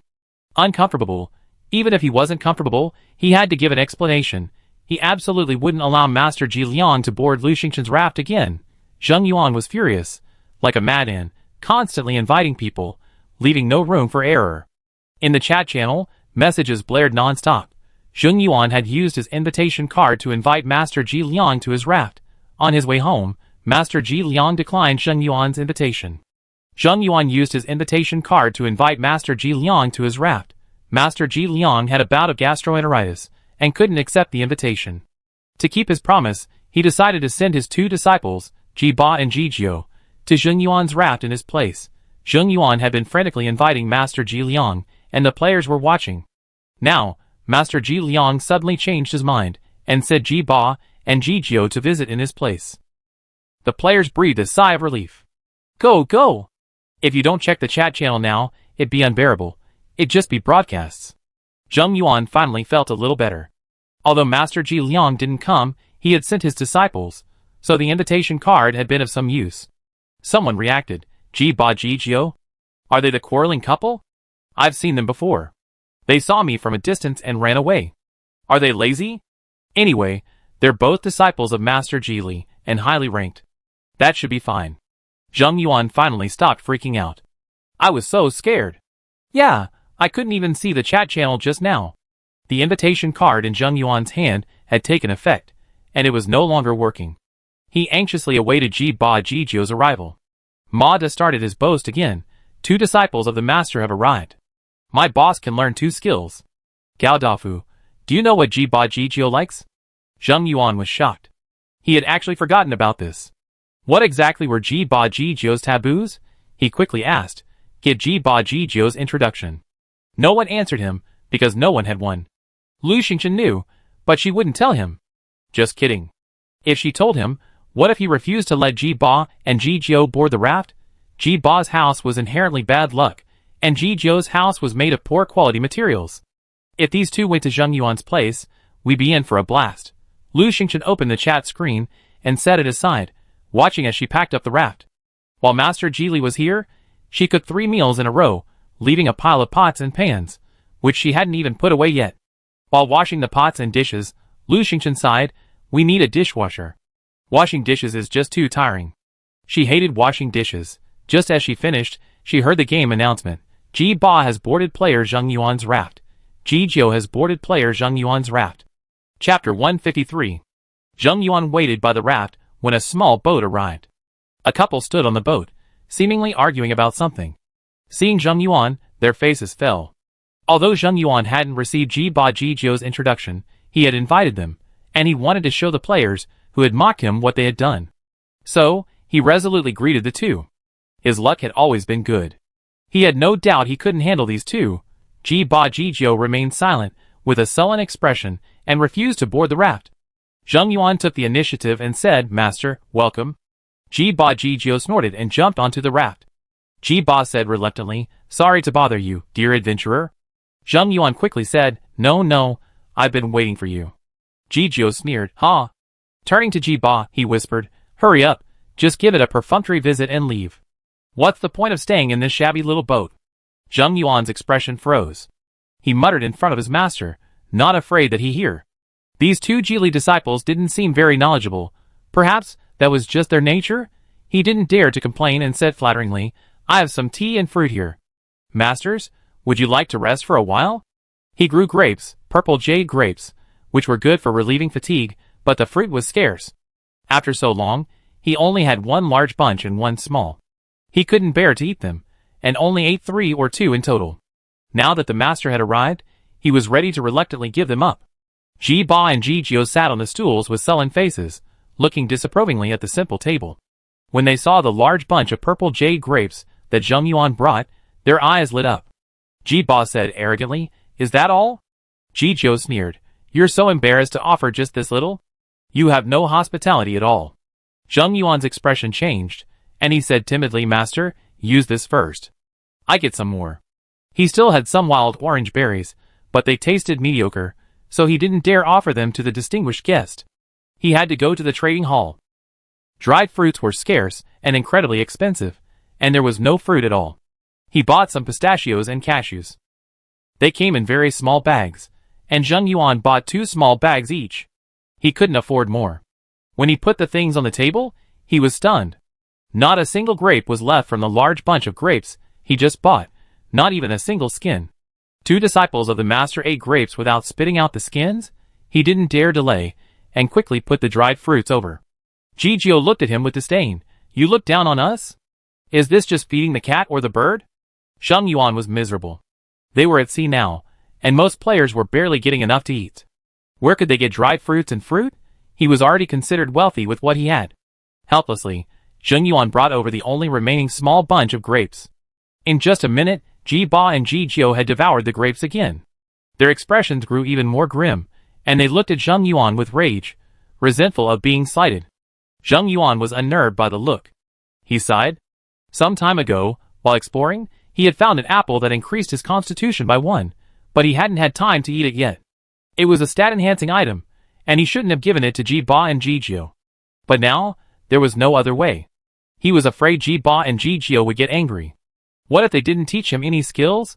Zheng Yuan carefully washed the apples, but they looked so shabby, so he steeled himself and washed the unpalatable wild oranges and red fruits as well. What if the 2 masters had some strange quirks and liked this flavor? Zheng Yuan placed a few fruits over.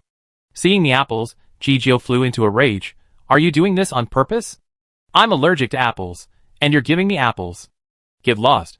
With a wave of her hand, she tossed the apples and fruits to the ground. Standing up angrily, she said to Ba, "Let's go. They don't welcome us." Zheng Yuan was horrified. "Master, please stay. I go get the fruit right away." Ba and Jijio then sat down with sullen faces. Zheng Yuan was truly fed up. What on earth were these 2 idiots up to? Other players had hosted other Ji Wang disciples before, some destroying their families, some not.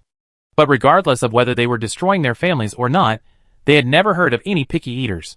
Driven to desperation, Zheng Yuan shouted into the chat, "Trade wood or nails for various fruits and nuts." "Xia Xiaoyu, fruits and nuts are rare. Who would trade them for wood?" "Yin Xiaolin, exactly. Do you think they're fools?" When everyone saw him emerge, they hurriedly asked, "Zheng Yuan, how are things? Are Ba and Jijio easy to get along with? Do they have good tempers?" Zheng Yuan didn't want to let anyone know he was unlucky enough to have encountered 2 difficult people.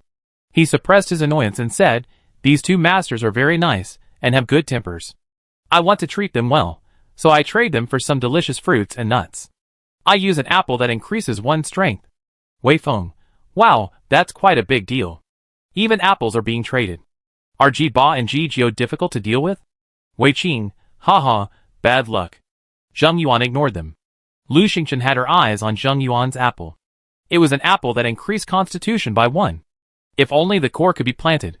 Lu Xingchen, I do have some fruit here. Zheng Yuan immediately sent her a private message. What fruit do you have? Lu Xingchen, I only have half a basket of strawberries. Want some? Trade me for your apple that increases constitution by 1. Anything that adds stats, especially fruits that permanently increase stats, is extremely valuable and priceless. They can usually be exchanged for equipment and weapons. Lu Xingchen was only going to offer half a basket of strawberries. Zheng Yuan was furious. Do you think it's worth it? Lu Xingchen asked back. Do you think it's worth it? Her question had a deeper meaning. Zheng Yuan thought about it, and concluded that if the strawberries satisfied Ji Ba and Ji Jiu, then they were worth it. It had to be said that the other people's fruits weren't particularly good. They mostly had wild oranges and other wild fruits. He turned back to the 2 plague gods and asked cautiously, Strawberries, are you going to eat them? Ji Jiu's eyes lit up, and she said disdainfully, It's just okay. So you love them? Zheng Yuan gritted his teeth and said, Exchange. Lu Xingchen got a bargain, no problem, he'd get them all back sooner or later. The 2 quickly completed the transaction. Zheng Yuan received half a basket of strawberries, his nose nearly crooked with anger. In his impatience, he hadn't examined the basket carefully. It turned out the basket was so small, it only held 5 or 6 berries. Luckily, the strawberries were large, bright red and juicy, looking tempting, otherwise, he wouldn't have been able to take them. Zheng Yuan washed the strawberries and presented them respectfully. Ji Ba and Ji Jiu quickly finished their meal. Ji Jiu ate the most. Afterward, she whispered to Ji Ba, Isn't this a poor fellow? No, let's just leave. It's a formality at least. Ji Ba, wait a minute. Master ordered us to complete the process. Zheng Yuan's mouth trembled with anger. These 2 are not good people. They say bad things in public. How uncivilized. The couple looked up at the setting sun and said to Zheng Yuan, Dear adventurer, can I have dinner with you? Still want to eat? Isn't it just past 4 o'clock?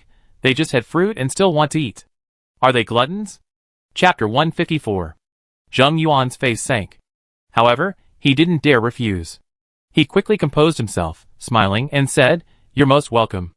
Masters, please rest for a while. I go cook. Zheng Yuan reluctantly went to cook. At this point, a long time had passed.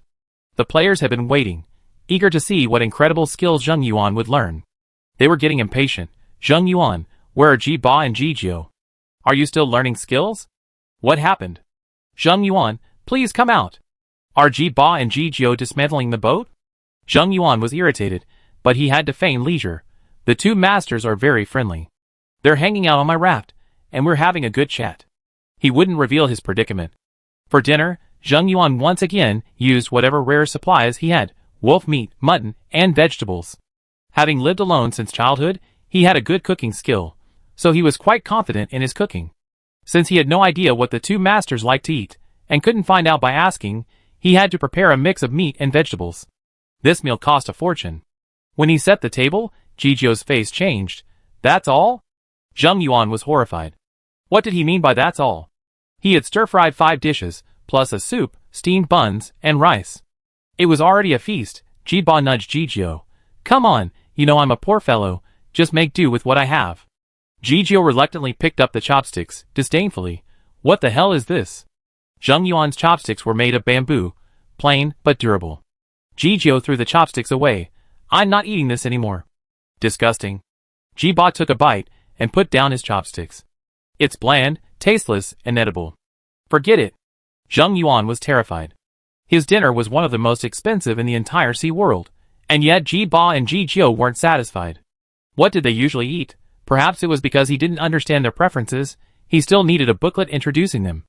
Zheng Yuan, helpless, shouted in the chat, Who has a booklet introducing Ji Ba and Ji Jiu? High price. Lu Xingchen privately messaged him. What can you offer in exchange? Zheng Yuan was overjoyed. You have one? Lu Xingchen, I'm afraid you can't afford it. Zheng Yuan thought carefully. He'd been spending a lot lately, and he really didn't have anything to exchange. He said, I have a potted purple jade grape plant. Can I trade it for their information? Lu Xingchen, no, I have purple jade grapes, I don't need them. Do you have anything else? Zheng Yuan, wait. He quickly asked his subordinates, but any good stuff he had was with him, and they were all quite broke. After asking around for a long time, he still didn't find any treasures. Helpless, Zheng Yuan could only promise Lu Xingchen something. I don't have any right now, but I've always been lucky. Once I get to the island and find something good, I give it to you, okay? Lu Xingchen, never mind. Zheng Yuan was anxious. Lu Xingchen, I apologize for what happened before. You must help me this time. At worst, I listen to you from now on. He couldn't bring himself to act like Lu Xingchen's little brother. Lu Xingchen chuckled. She hadn't planned to tell Zheng Yuan anything. She was just trying to trick him into thinking he had any other good treasures. If he did, she'd try to get them. So Zheng Yuan is so broke, so worthless. Lu Xingchen ignored him. Zheng Yuan offered sweet nothings, but Lu Xingchen remained silent. At this moment, Xia Xiaoyu privately messaged him. I have some information about Ji Ba and Ji Jiu. What can you offer me in exchange? Zheng Yuan had nothing, so he continued to make promises. Xia Xiaoyu, never mind. Our boss won't let us do anything that loses money. She was also assigned by Qin Wuchuan to investigate Zheng Yuan. Zheng Yuan returned empty-handed. He was frustrated and helpless. Closing the light curtain, he saw Ji Ba and Ji Jiu glaring at him. Ji Ba, are you going to learn or not? If not, we're leaving. Ji Jiu, you fool. If Master hadn't told us to, we wouldn't even be here in your shabby place. Zheng Yuan shuddered. I learn. Although he didn't hear exactly what he was learning, he knew that the teachings of a master's disciples couldn't be bad. Besides, they all said it was the master's order, so it must be a hard and fast rule. No matter what, they had to teach him. Zheng Yuan was pleased. Master Ji Li's invitation card had indeed been effective. Ji Ba looked at Zheng Yuan's wooden boat and nodded. Tear it down. Zheng Yuan was stunned. Why? Ji Ba frowned. I told you to tear it down, so why ask? It's such a small place. How can I teach you if you don't tear it down? Zheng Yuan suddenly realized that Ji Ba wanted to teach him step by step. Would he be like Master Ji Li with Lu Xingchen, seeing that he was so poor, and offering him a lot of high-quality supplies to buy him a wooden boat? In that case, tear it down. Zheng Yuan took out his axe and began to tear it down. After dismantling the pile of junk, Ji Ba waved his hand and said, throw it away. Zheng Yuan threw away all the trash, but he still felt a little reluctant. After all, he had spent so much time gathering supplies to build this wooden boat. He was a little slow, and Ji Ba scolded him again. Finally, when he finished throwing away everything, Ji Ba held out his hands. Where's the wood? Where's the nails? Come, I teach you. Huh? Zheng Yuan was frustrated. He had to provide the supplies himself. He didn't have many. Seeing him dithering, Ji Ba got angry. Will you learn? If not, I'm going back. Learn. Zheng Yuan hurriedly and painfully took out his supplies. With these few things, he could only build a wooden boat. The materials are terrible. Ji Ba frowned. If you think it's bad, just give me some. Zheng Yuan almost shouted. All right, make do. Ji Ba said reluctantly. Zheng Yuan had just breathed a sigh of relief when Ji Jiu called out, come here, I teach you how to change your raft. Yours is awful, it doesn't have enough defense. Ji Jiu wanted to teach him some skills too? Zheng Yuan was delighted.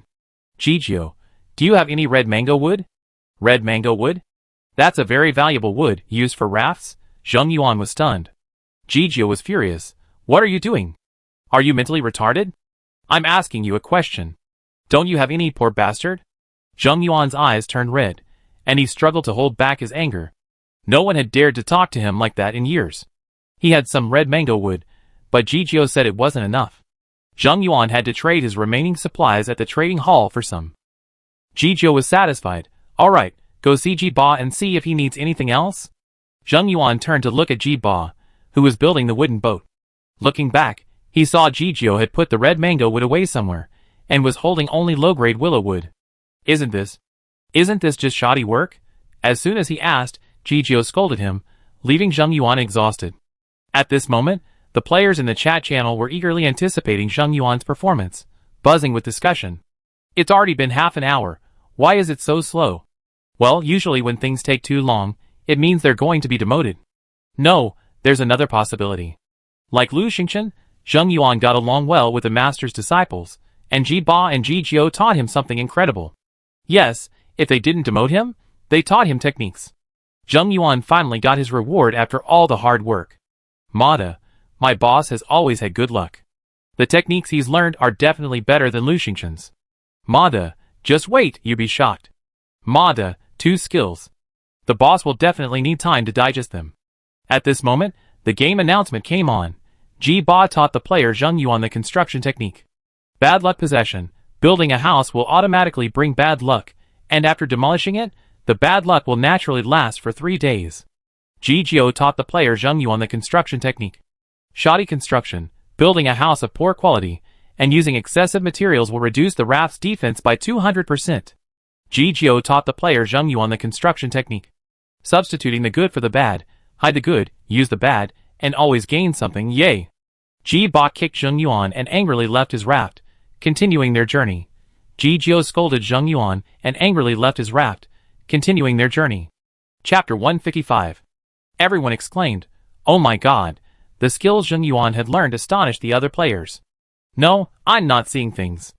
What the hell did Zheng Yuan learn? Ahem, bad luck, shoddy work, and a ripoff. I have nothing to say, except to offer my condolences to Zheng Yuan. No, Zheng Yuan is just incredibly unlucky. He learned 3 skills, and none of them are any good. Bad luck, shoddy work? That's even worse than cutting corners. If I were Zheng Yuan, I'd go crazy. Bah, who told him to be so clueless?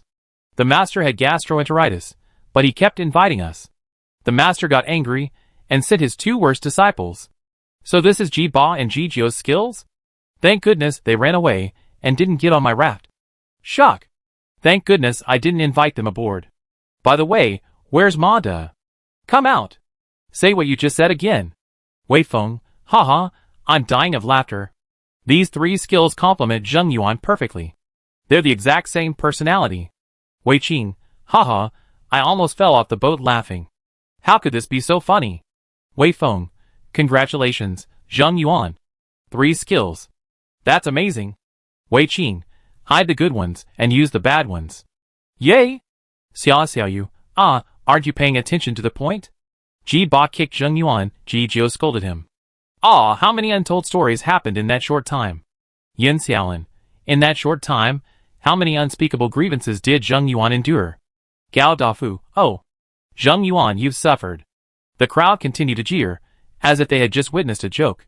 Some even began to fear the master's disciples. Master's disciples still curse? That's terrifying.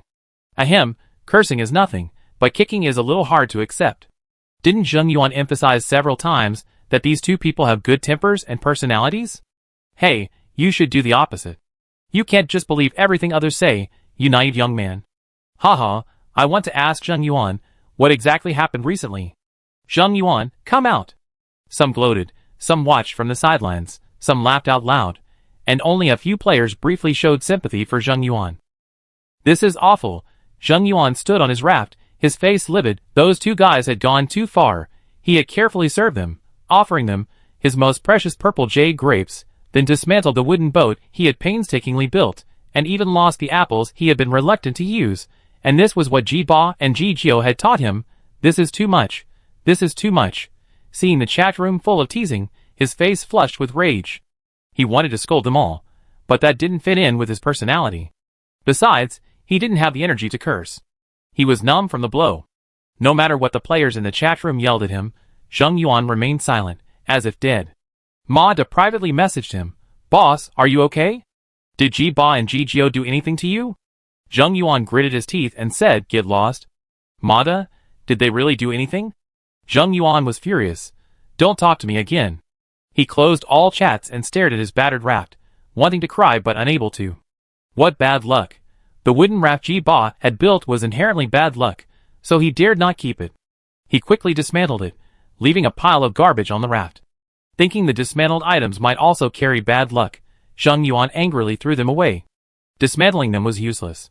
The bad luck would last for another 3 days. Zheng Yuan sat alone on the raft, a look of sorrow on his face. Now, he had no place to live. What could he do? Suddenly, a figure on the raft waved enthusiastically. Another disciple of Master Ji Li. Zheng Yuan now felt a pang of nausea at the sight of anyone with the surname Ji. He turned his head away, pretending not to see. He never wanted to see the word Ji again in his life.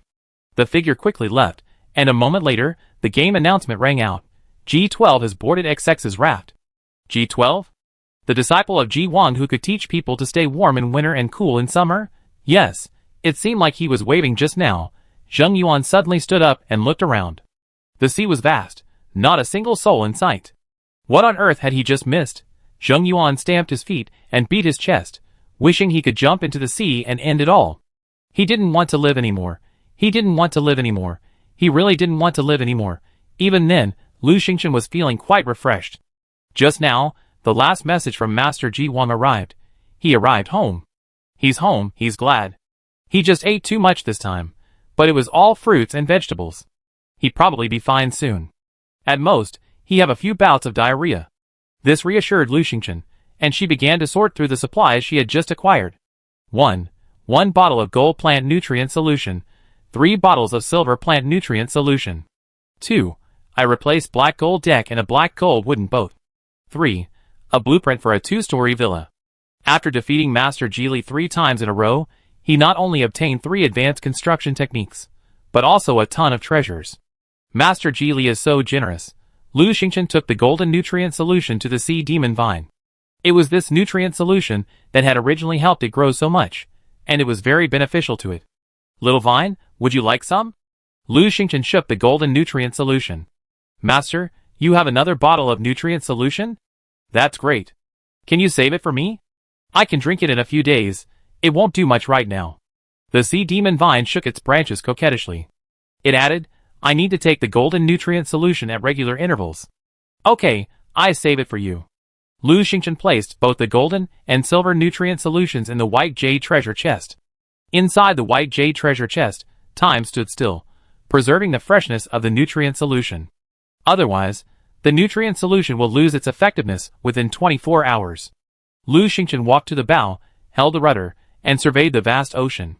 Then, she looked back at the newly transformed appearance of her raft. Before, her raft was flat, rippled by the waves, and occasionally overflowed. Besides, the raft had no sails, and oars were of little use. Most of the time, the raft simply drifted with the wind, drifting wherever it took it.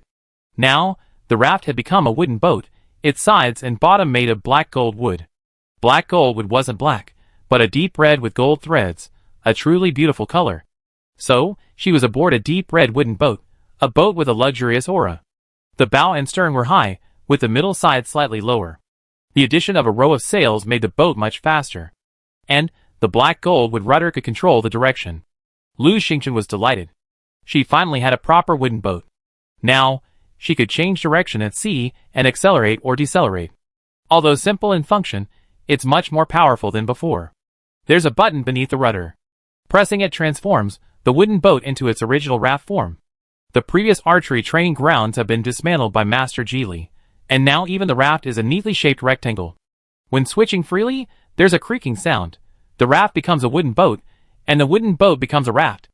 It's so fast, I don't know what kind of technology this is. In short, it's very advanced.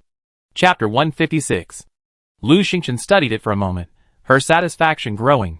Unfortunately, Master Ji had only modified the raft's exterior.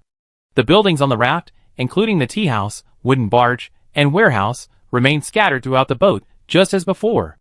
The barge, tea house, and other structures were made of ordinary wood, which immediately paled in comparison to the black gold wood. This situation reminded Lu Xingchen of a phrase, all show and no substance. That was exactly what her wooden boat looked like. She needed to redesign it. Oh, there are also blueprints for a 2-story villa. She'd take a look. Lu Xingchen immediately produced the blueprints for the 2-story building that Master Ji had given her. This was a wooden villa built on a boat 2 stories high, with a large terrace. Lu Xingchen had been excited about building a 2-story villa, but after looking at the materials, she lost interest. Wooden villa, 2-story, a 2-story villa, suitable for placement on a boat.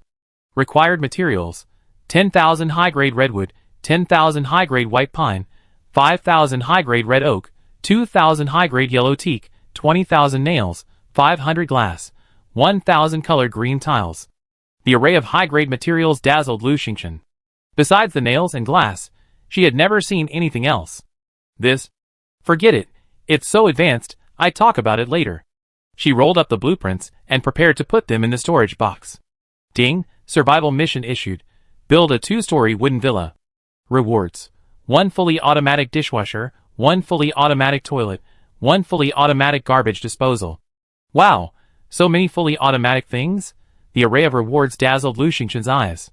A dishwasher and a garbage disposal. They were both things she desperately needed right now.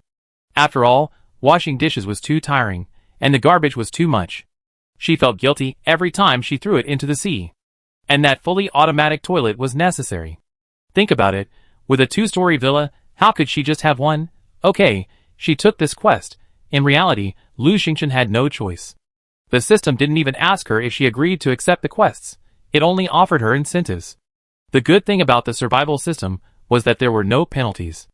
The only penalties were the rewards she didn't receive, and system quests were always related to survival.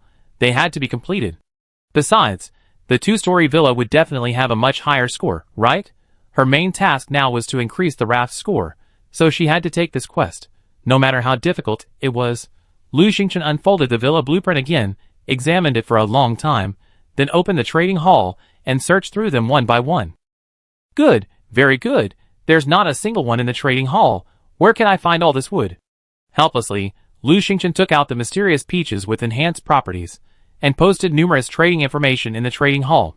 The prices for these peaches were set very high. 1 mysterious peach for 10,000 high-grade red pine. 1 mysterious peach for 10,000 high-grade white pine. 1 mysterious peach for 10,000 high-grade red oak. After putting the items on the shelves, Lu Xingchen pinched his wrist and yawned. It's night again. Oh, and today we have the double blessing of good fortune. Let's go unpack. The sea demon vine collected a pile of boxes, and Lu Xingchen opened them one by one. Opening the wooden box, I was blessed with double happiness today, and received 2 swing chairs, which I had already placed in my storage backpack. Swing frames? Lu Xingchen quickly took them out. These were 2 white swing chairs. They had 2 brackets, and the chairs hung on them, allowing them to swing back and forth. The chairs resembled wicker, with a reclining backrest and slanted handles on both sides. Together, they were about 1.67 meters long, perfect for one person to lie on. Of course, 2 people could also lean on them. The wicker chairs also had several soft blue cushions. The quality was excellent. Lu Xingchen sat on them and rocked for a moment. It felt perfect, and she looked like she was about to fall asleep. Seeing her trying out the swing chairs, Tuanchuan clumsily crawled over, clinging to the edge of the chair to climb up. As he climbed, the chair swung backward, and he tried several times but couldn't get up. Tuanchuan was anxious, whimpering as he clung to Lu Xingchen's legs. Lu Xingchen carried it to the swing chair. Okay, little one, from now on this chair is yours, and the other one is mine. Mimi and Lanlan saw this, and tried to squeeze in. Lu Xingchen quickly stepped aside, giving them a spot. So Mimi and the panda cub lay side by side on the swing chair, while Lanlan stood on the swing frame, swinging back and forth. The little ones had a great time. Lu Xingchen took out another swing chair, and placed it slightly further away from them, just opposite them. He said, okay, this chair is mine, and no one wants to take it. She sat on the swing chair for a while, and almost forgot to open the box. It was only when the sea demon vine called her that she remembered. Lu Xingchen went over and continued unpacking. Opening the wooden box, he saw the double blessing of good fortune today, and received 2 summoning cards, which he had placed in his storage backpack. Summoning cards? That's a great thing.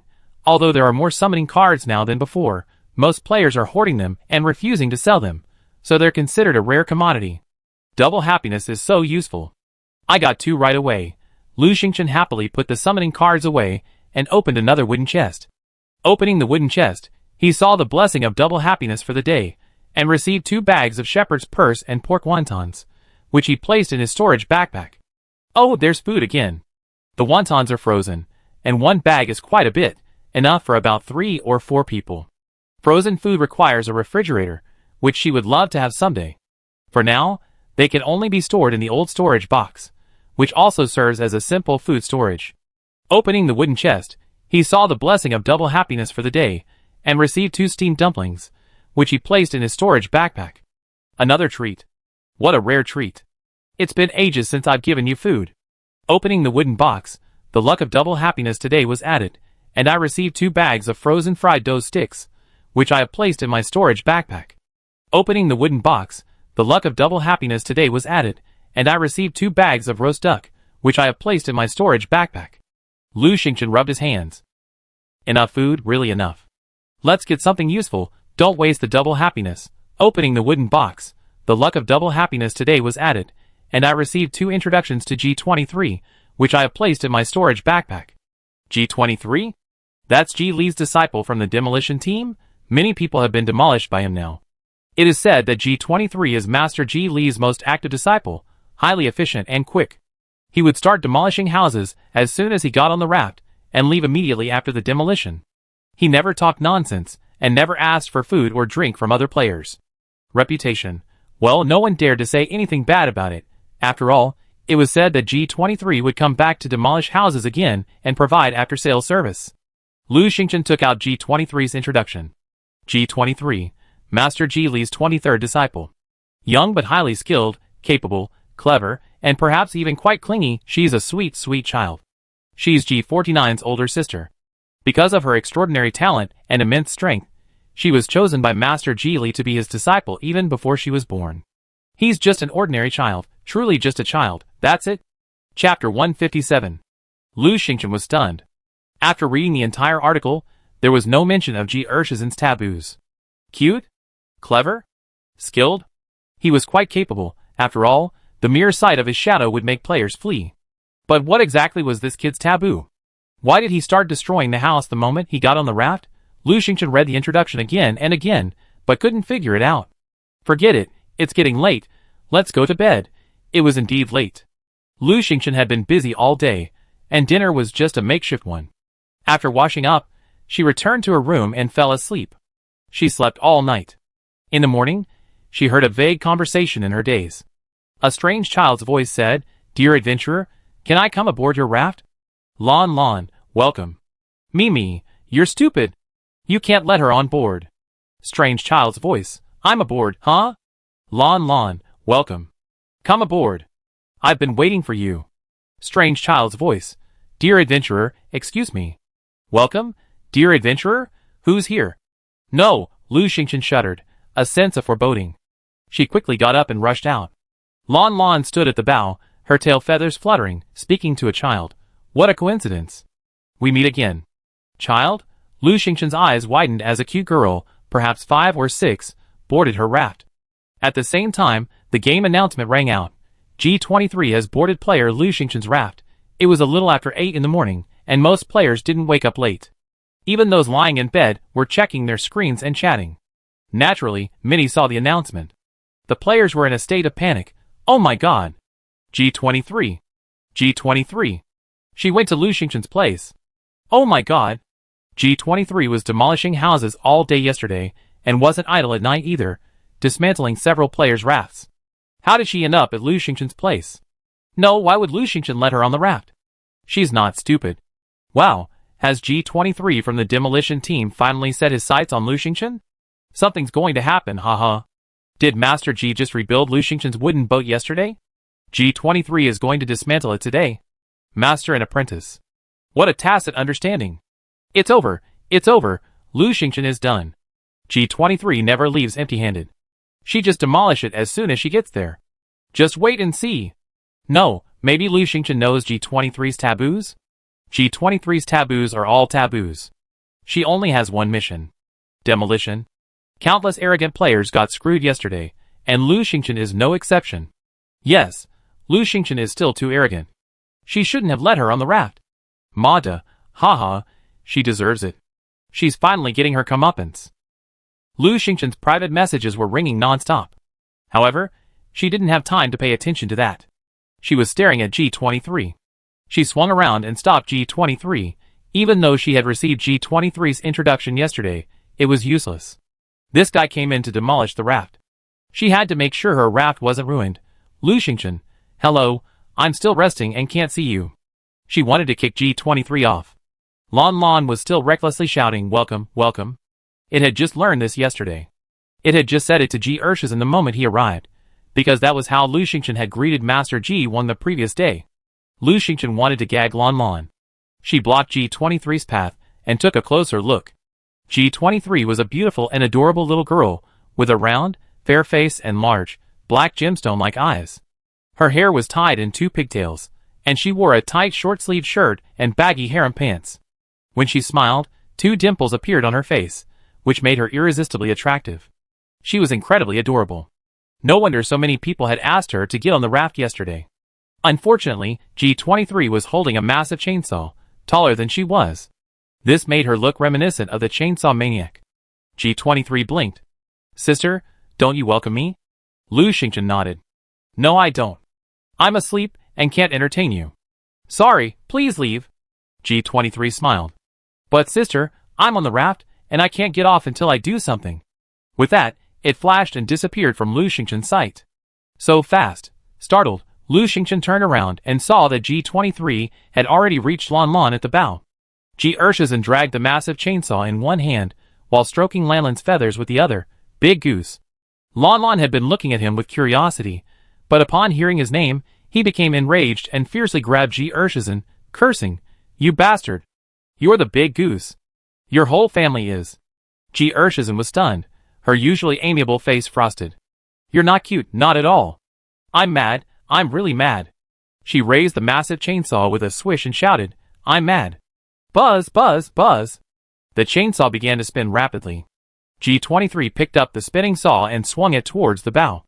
Lu Xingchen had been watching nervously. Seeing G23 about to dismantle the boat, she swung her whip and, with a snap, caught 23's chainsaw. She shouted, No, stop it, or I tell your master. She leaped over and blocked G23's chainsaw, angrily saying, What are you trying to do? I beat you up if you keep trying, you naughty brat. If she dares to dismantle the boat, she'd fight to the death. G23 rolled her eyes. You dare. Lu Xingchen said fiercely, Why wouldn't I? This boat was built by your master, Master Ji. If you dare to dismantle it, I beat you up on your master's behalf. What a naughty brat. Destroying things when she's angry? G23 also had a hot temper. She reached out and pushed Lu Xingchen, taking a step forward. Then she stumbled and fell. It turned out that the panda cub, Tuanzi, was playing at the bow. He didn't care what was happening. Seeing Lu Xingchen approach, he focused on hugging Lu Xingchen's calf, landing right at their feet. G23 stepped forward and was tripped by it. G23 was furious. You dare trip me. Eh? She looked down and saw Tuanzi. Her eyes lit up, and she exclaimed, Wow, big cat, giant panda, so cute, wow. She sat down, hugged Tuanzi, and tossed the chainsaw aside. Tuanzi was young and naive, and just wanted to be held. He immediately hugged G23's neck and nuzzled against her. G23 was overjoyed. Wow, so cute, so cute. This is the cutest baby. I've been looking for you for so long, and finally I found you. She looked up at Lan Lan and snorted. Big geese are too fierce, not cute at all. Lan Lan was furious. You're the big goose, your whole family is big geese. It fluttered its wings in anger, eager to try, but refused to fly forward. It also knew that G23 was powerful, so it only dared to bluff. The crisis was averted, and Lu Xingchen broke into a cold sweat. What a close call. Her boat was almost dismantled. Chapter 158. G23 is back to normal now, and shouldn't be destroying things anymore. She quietly put 23's chainsaw away in a hidden place. G23 noticed it, but she was busy interacting with Tuan and ignored it. This guy isn't that difficult to deal with. Lu Xingchen felt relieved and carefully considered G23's introduction. G23 is just an ordinary child, so should she be treated like a child? Or can she be dealt with just by having a cute pet like Tuan? I'm not sure, but it's safer now. Lu Xingchen sat at the bow of the boat, watching G23 interact with the panda cub Tuan. Tuan was actually quite lonely. Lu Xingchen was often out exploring the island, and even when he came back, he was busy running around, so he didn't have much time to play with Tuan. And Lan Lan and Mimi were constantly bickering and fighting, occasionally sparring, and neither of them would play with him. So, it was rare for a child to spend so much time with him. Tuan was delighted, having a blast playing with G23. Finally, he led G23 to their swing, where they swung side by side with the panda cub. G23 was overjoyed, giggling non-stop, finally acting like a child. Lu Xingchen sat on the swing opposite, staring, flicking down the screen to check the chat. The chat channel was now a mess, everyone focused on her. Hey, it's been so long, why hasn't G23 come down yet? Is Lu Xingchen's ship too big, with too much stuff, to dismantle all of it? It's over, Lu Xingchen's ship full of supplies, eh? Oh, Lu Xingchen, trade your supplies to me, and I keep them for you. Your wishful thinking is just wishful thinking. Stop it! Mada, haha, Lu Xingchen is finished now. Ji Urshizan is very capable, and can probably tear her ship apart. Haha, by then, even my boss will be no match for her. Gao Dafu, so you also think your boss, Zheng Yuan, is in trouble? Mada, our boss will make a comeback. Gao Dafu, yeah, I see. Your boss is almost finished. Wei Lin, Lu Xingchen, have you checked the private messages? Check. Lu Xingchen opened the private messages and found that almost all of her friends had contacted her, asking about her situation and suggesting moving supplies. Unusually, the taciturn Zhong Chong said a lot. Lu Xingchen replied to each one, reassuring them that she was safe for the time being. She was scrolling through the screen when Ji Urshizan suddenly looked over and said, Dear adventurer, I'm hungry. Can I have breakfast with you? Lu Xingchen, So it was exactly the same. Another freeloader. How could she refuse? It was just breakfast, wasn't it? Just a child. She could just add a little extra rice when she cooked. She had to eat anyway. Lu Xingchen teased her, really? I don't eat my food for free. G23 rolled her eyes. If you don't give me food, I tear the boat apart. Oh, this brat, even threatening. Even more arrogant than her master, Lu Xingchen snorted, if you dare to tear the boat apart, I beat you up. G23's eyes widened in surprise. You. She looked down at the adorable Tuanchuan, subdued her arrogance, and pouted in grievance. If you dare, if you beat me up, I tell my master. Lu Xingchen was puzzled. Why had G23 suddenly become so well-behaved? Could it be that Tuanchuan was so charming, even when she was well-behaved, G23 was still adorable? Lu Xingchen stood up, walked over, and stroked G23's pigtails. Be good. I'm going to make dinner. She left to cook, and before leaving, she gave little Mime a look. Mime immediately sat down not far from G23, keeping an eye on her. Lu Xingchen went to cook. She made a pot of rice porridge, heated up yesterday's steamed dumplings, and fried a few fried dough sticks. She cooked quickly. In just over half an hour, everything was ready. Lu Xingchen brought the dumplings, fried dough sticks, and porridge to the table, and stir-fried a small vegetable. She called G23 to eat. G23 sat down at the table, looking very proper, like a well-behaved child. The two began to eat. Lu Xingchen ate a little and was full. G23 devoured the remaining buns, and fried dough sticks like a whirlwind, devouring not even the rice porridge. He also devoured the last of the small vegetables. Lu Xingchen was dumbfounded. Oh, another straw bun. Unexpectedly, G23, despite looking small, had a big stomach. Today, Lu Xingchen had made extra food, intending to sell the leftovers for something else. And now, G23 had eaten it all. What a waste of food. Lu Xingchen looked at G23, who obediently wiped his mouth, with ill intent, and said, Eat my food, then work for me. G23, what for? I only know how to tear things down. Tell me where you want me to tear down. Lu Xingchen, What a naughty kid. G23 put on a cheerful smile, and went to play with Tuanchuan again, not even clearing the table. Lu Xingchen cleared the table, washed the dishes, and went to find G23. Hey, besides demolishing houses, what else can you do? G23 gave a sly smile. Sister, I only know how to demolish houses. Do you want to learn? Lu Xingchen, didn't your master teach you anything else? Like how to keep warm in winter and cool in summer? G23 hugged Tuanchuan and giggled. Sister, my master only taught me how to demolish houses. He said, I have a talent for demolishing houses, and I'm the best demolisher in the world. Sister, can I teach you? Lu Xingchen, no. Why would she learn how to demolish houses? Lu Xingchen sighed. It seemed G23 didn't know anything else. Forget about learning new skills. He was still a glutton. She couldn't afford to support him. Lu Xingchen rested her chin on her hand, watching G23 play with Tuanchuan. After a long while, the two still hadn't had enough fun. Lu Xingchen looked at the sun in the sky and asked G23, Are you not going to demolish houses anymore? She didn't want to worry about lunch. G23 was such a glutton. G23 raised her cute face. Sister, do you need to demolish a house? Lu Xingchen, I mean, don't you have a demolition mission? Aren't you in a hurry? Just go to the next one. She can't afford it. G23 giggled. Sister, I like this place, I like Tuanchuan, and I like to stay with you for a few days, okay? I teach you how to demolish a house. Lu Xingchen, thank you, but she doesn't want to. It's over, G23 is stuck here.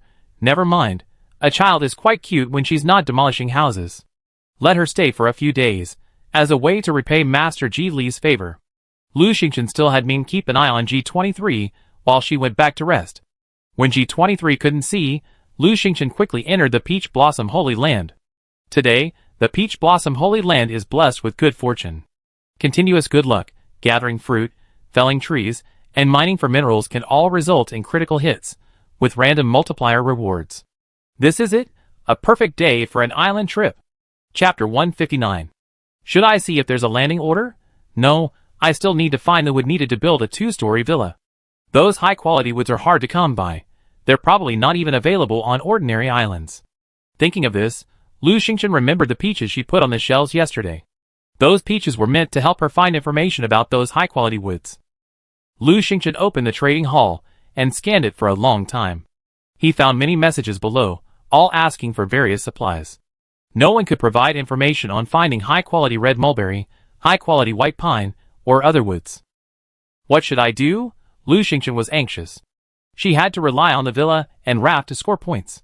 Lu Xingchen held the blueprints with a worried look on her face. She looked up and suddenly saw Ji Ershizhen, who was laughing heartily. Now, Xiaomai and Lanlan had joined the playgroup. They were playing with a sandbag, which Lu Xingchen had made for Tuanchuan. The little ones were having a blast. G23 was having a great time. With so many companions, food, drinks, and playtime, her life must be incredibly comfortable, wasn't it? Lu Xingchen walked over, resting her chin on her hand as she pondered. She returned to Peach Blossom Holy Land and picked a bunch of strawberries. After washing them, she placed a basket on the table and called out, Mimi, Lanlan, Tuanchuan, strawberries time. Lanlan was the fastest, barking and rushing over. Mimi was behind, while Tuanchuan was slower. Silly, he tugged at G23's sleeve with his beak, signaling her to follow him. G23 went over without hesitation, pinched a strawberry, and ate it. After finishing, she smiled and said, not bad. Delicious. She turned back and looked at Lu Xingchen seriously. Do you want to learn how to demolish a house? I teach you. Lu Xingchen, no need. Why would she learn to demolish a house? She rolled her eyes. Can you answer a few questions for me? G23 nodded, chewing a strawberry. I tell you anything I can. Lu Xingchen, where can I find high-grade red mulberry? G23, on an island? On some islands, but you can't go there right now, and you won't find it. Lu Xingchen was puzzled. Why? G23 glanced at her. Are you stupid? Lu Xingchen, so angry. However, she could roughly guess that it was probably because her level wasn't high enough to encounter such high-grade islands. No wonder no other player had ever encountered such high-grade trees. But she had accepted the quest, so she had to complete it. G23 must know something, but perhaps couldn't share it due to some restrictions. Lu Xingchen then asked about other high-grade woods. Like the high-grade red mulberry, they were all on high-grade islands.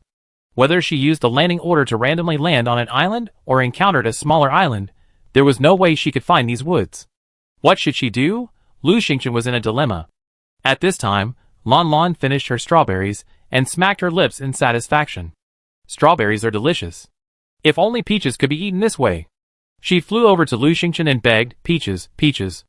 Ji Ershizhen asked curiously, what are peaches? Lanlan turned around and said, you've never eaten a peach? You're so poor. Peaches are the most delicious fruit in the world. Ji Ershizhen scoffed, it's just a peach, isn't it? Who hasn't eaten one? It's not even as delicious as a strawberry, you ignorant goose. Lanlan exploded, you're a goose. You're a goose. Your whole family is geese. G23 sneered, ugly goose. This made Lanlan even more furious. Lu Xingchen quickly hugged her, stop it, stop it. I give you a peach. She planned to tempt G23 with a peach. No one could resist the allure of a peach. Alas, every peach was gone. They were so scarce. Lu Xingchen had already picked all her peaches and placed them in Mimi's white jade treasure chest. She went to the chest and took out a juicy peach, washed it, and brought it to the table. She also held a dagger her best. There was nothing she could do but give each of them a small piece. The aroma of the mysterious peach wafted over. Lanlan, Mimi, and Tuan all widened their eyes and took a deep breath. It smelled so good. G23 was stunned for a moment, took a deep breath, and then quickly sat down at the table, staring at Lu Xingchen eagerly. Lu Xingchen cut the peach into 8 small pieces, and let the little ones eat with their forks. Lanlan had already devoured one. G23 was about to reach out, but Lu Xingchen stopped her. No, this is my pet's food. You can't eat it. I got you some strawberries. G23 asked pitifully, Why? Lu Xingchen pointed at a few of the little ones. I employ them. This is their work meal. You're a guest, you don't eat this. G23 immediately said, I can do the work too. Lu Xingchen, I don't need to demolish the house. What else can you do? G23 said pitifully, I only know how to demolish the house. Lu Xingchen smiled faintly. You can also help me. For example, take me to find high-quality red mulberry, high-quality white pine, etc. G23 frowned and hesitated for a moment. I can't take you. Lu Xingchen kept staring at G23. Noticing her hesitation, he sensed a possibility. 23 must know something. Perhaps she was holding back. He could only resort to bribery. Lu Xingchen waved his hand and produced another peach. Help me figure out a solution, and I give you a whole peach. G23's eyes rolled. I better teach you how to demolish a house. Lu Xingchen, no. G23, oh yes, I do. G23 taught the player Lu Xingchen the building skill. Demolition Master, demolition materials are reusable and in good condition. Lu Xingchen was stunned. This skill. Not bad. No wonder G23 kept wanting to teach her how to demolish a house. So this is the skill for demolishing houses. Really good. It saves materials from being wasted. Her wooden boat, warehouse, tea house, and other rooms will definitely have to be demolished. The materials used in the demolition were previously unusable and had to be thrown away. Now that they can be reused, doesn't that mean they can be used to make rafts? Excellent skill, very practical. In the chat room, everyone had been discussing G23 and Lu Xingchen, but there was no news of G23 demolishing houses. Everyone was waiting impatiently. Then, as the news broke, the chat room erupted in chaos. What the hell, G23 can not only demolish houses, but can also teach skills? Wow, a demolition master. This skill is amazing, truly amazing. Why is G23 only demolishing my house? You're teaching Lu Xingchen instead of me. My earlier judgment was correct. Lu Xingchen knows about G23. G23 is so active. If we know about him, can we also learn Demolition Master? Lu Xingchen, are you selling information? Yeah, that's a good idea. Well, I think Zheng Yuan should learn this the most. After all, his bad luck-ridden wooden raft needs to be demolished, hee. Zheng Yuan demolished it a long time ago. Do you think he dares to stay there? He's possessed by bad luck. Then he's in trouble. He's got nowhere to live, haha. The players thought of G23's Demolition Master and gloated over Zheng Yuan's misfortune. Zheng Yuan slumped on the raft, looking like he was dead. He'd been paralyzed for a long time, not looking at the screen. Just now, after regaining his energy, he opened the chat channel and saw the announcement that Lu Xingchen had learned Demolition Master. Hate, why is it always Lu Xingchen? These used to be his. Chapter 160. After teaching Demolition Master, Ji Ershizan looked at Lu Xingchen with pride. Not bad, right? Lu Xingchen nodded repeatedly. Not bad, but... She tossed the peach in her hand. What you taught me isn't worth a peach, unless you can lead me to find those high-quality woods. Ji Ershizan shook her head repeatedly. No, that old man is too fierce, and Master won't let me mess with him. Lu Xingchen asked curiously, which old man? What's his relationship with him? Ji Ershizan shook her head. You wouldn't know him even if I told you. Lu Xingchen stopped asking. Haste makes waste. Without a good relationship with Ji Ershizan, the temptation wasn't enough. Forget it, open the boxes. There aren't many boxes today, only 5. Lu Xingchen opened them one by one. Open the wooden box and get 2 white towels. Open the wooden box and get 2 soap bars. Open the wooden box and get 1 home suit. Lu Xingchen stopped. It seems today is the home furnishing special. Continue. Open the wooden box and you find 1 remote-controlled speedboat. There's a toy here. Lu Xingchen was overjoyed. Wouldn't this toy be perfect for the little ones? She took it out. The remote-controlled speedboat. Fast, powerful, and with a wide range, it's a rare toy for children. The 2 red speedboats are much longer than typical toy speedboats, at least a meter long. Their pointed tops and smooth curves reveal their impressive speed. After a moment's thought, Lu Xing rolled her eyes and put one of the remote-controlled speedboats into storage, taking only one out. She transformed the wooden boat into a raft, walked to the edge, and lowered the speedboat into the sea.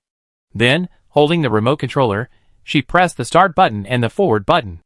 Buzz! The speedboat shot out like an arrow, its tail jetting out, stirring up a trail of white spray. Buzz! With a roar, Lu Xingchen had already turned the 4 buttons for forward, backward, left, and right switching constantly. The speedboat moved forward, then spun sharply, then backed up, whirling across the sea with remarkable agility. Red and blue lights flashed. Several small creatures were drawn in. G23's eyes sparkled. What is this? It's so fun! Lu Xingchen taught them once, and they were clever enough to learn it quickly. As soon as Lu Xingchen released the remote, Lon Lon and G23 started fighting over it. G23, I took it first. Lon Lon, nonsense. My feather touched it first. G23, don't fight over it. I stew you if you do. Lon Lon, don't you dare. In the end, G23, possessing the greater strength, earned the right to be the first to play with the remote-controlled airship. Seeing the 4 of them start playing, Lu Xingchen returned to the swing, swaying as he watched them. The noise were quite lively. Of course, it was mostly Lon Lon and G23 who were arguing, because Tuanzi couldn't get the upper hand, and Meow Meow didn't bother to compete. Meow Meow was the one standing on the speedboat. She stood atop it, letting its speed turn, and even soar, letting the water wash over her, steady as a rock, like surfing. The little ones were having a blast, and Lon Lon and G23 stopped arguing. In a flash, it was noon, and Lu Xingchen went to cook. Because she wanted to improve G23's favorability, she prepared a rather sumptuous lunch. Spicy stir-fried squid, beef stew with potatoes, braised wolf meat, roast duck freshly harvested yesterday, stir-fried spinach, and so on, a hearty feast of both meat and vegetables. Children, after all, just eat, drink, and have fun. Once they're full and having fun, everything's easy. The food was served, and G23 sat at the table. He blinked a little guiltily and said, I'm going to eat now. I won't take you looking for wood after I eat, okay? Lu Xingchen nodded, no problem, help yourself. The food was generous, and G23 ate quite a bit, though there was still some left. G23 finished his meal and patted his stomach. I know where to find the high-quality wood you want. It's on the same island, and there's plenty of it. Lu Xingchen's eyes lit up, then dimmed again. He said weakly, oh, you're not taking me again.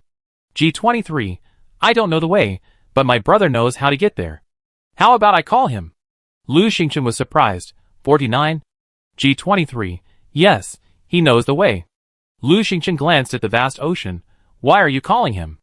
G23 stood on the surface and shouted, 49. Lu Xingchen, is that even possible? A moment later, a small boat drifted across the sea, with a child on board. It was G49. 49 reached the raft and saw Lon Lon. His expression changed drastically, and he turned to leave. 23 rushed over. Come on, 49, come up and eat. 23 lifted 49 up and dragged her all the way to the table, pointing, look, your favorite wolf meat. Come on. 49 momentarily forgot about Lon Lon, and immediately picked up her chopsticks, and began to eat. She didn't even let Lu Xingchen heat it up. 49 grabbed all the remaining food by herself, and finished it off. Oh, here comes another little glutton. Lu Xingchen suddenly understood. G23 was probably just trying to get his brother to eat for free. After all, 49 had been drifting all day, and hadn't brought any food on board. Such a small child, so pitiful. Lu Xingchen, unfailingly generous, went to get more strawberries. 49 happily devoured a whole basket. After he finished, G23 nodded at him. You ate someone else's food, so what can you teach them? 49's adorable eyes widened, a look of bewilderment on her face. Sister, I don't know how. Master said, just let me float around and make up the numbers. 23 snorted, then you're eating someone else's food? 49 was about to cry. Sister, you made me eat it. G23, no matter what, you ate so much of their food, you have to do something. 49 said cautiously, Sister, how about I spit it out? Lu Xingchen, G23 covered 49's mouth. That's disgusting. Don't vomit. Now, ask them, and see if you can help. G49 looked at Lu Xingchen with tears in her eyes. Am I any good? Lu Xingchen felt a pang of guilt. This was just bullying. But hey, you can only bully children. Lu Xingchen thought for a moment. I need high-grade red pine, high-grade white pine, high-grade red oak, and high-grade yellow teak. Can you take me to find them? G49 looked at 23. Sister, I don't want to go there. The old man is so mean. G29 patted his head. Be good. Who told you to eat so much food? Go, go. Okay. G49 tearfully agreed. Lu Xingchen couldn't help but feel pity for G23 and whispered, "Is the little one safe?" G49 glanced at her and said, "49 will be fine. It all depends on whether you dare." Lu Xingchen, "I dare, of course."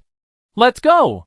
She had to go, as she could collect all 4 types of high-quality wood at once. At worst, she could just chop them down and run. Lu Xingchen converted the raft into a wooden boat. G49 walked to the bow, took hold of the rudder, and turned the boat. The sails were fully hoisted, and the boat sped along. As they sailed, Lu Xingchen suddenly felt dizzy. Looking up, she saw an island before her. The island was lush and green, covered with a variety of trees. Lu Xingchen checked the time. Only half an hour had passed. She glanced at G49. She wondered if she had just performed a space jump. 49 is quite impressive. The boat stopped, and the sea demon vines naturally kept it stationary near the shore. Lu Xingchen, G23, and the others disembarked. Before disembarking, she placed Lon Lon and Meme in the pet bag. After walking for a while, a stone path appeared before them. After just a few minutes, Lu Xingchen saw a forest of white pine trees. They were all high-quality white pine trees, each one growing incredibly strong and equidistant from each other. "Shoo!" G23 gestured to Lu Xingchen and said carefully, "Several high-quality woods are here. They're grown by an old man. We're stealing from him, so we mustn't let him find out." Chapter 161. High-quality white pine. Specially cultivated white pine, it grows longer and is harder, waterproof, fireproof, and insect-resistant, making it a rare and fine wood. Not bad. It's both waterproof, fireproof, and insect-resistant, and it's also quite thick, showing that it's been grown for many years. Lu Xingchen touched it, very satisfied. G23 pointed ahead. A little further ahead are the red oak and red musk deer groves. They're also specially planted and carefully cultivated. Lu Xingchen followed him, and within a few minutes, he found the red oak and musk deer groves. Both woods are deep red, with slight variations in color. The red oak's leaves are golden yellow with a hint of orange, while the red musk deer's leaves are red, vibrant as the crimson leaves of autumn. Furthermore, they are all relatively tall and thick, with the trees spaced evenly apart. It's indeed artificially planted. Also, there are occasionally 1 or 2 wooden chairs along the roadside or beside the trees, probably used for resting. There are 2 right next to them now. Lu Xingchen remembered something. "Didn't you say that several high-quality woods were all here? And what about white teak?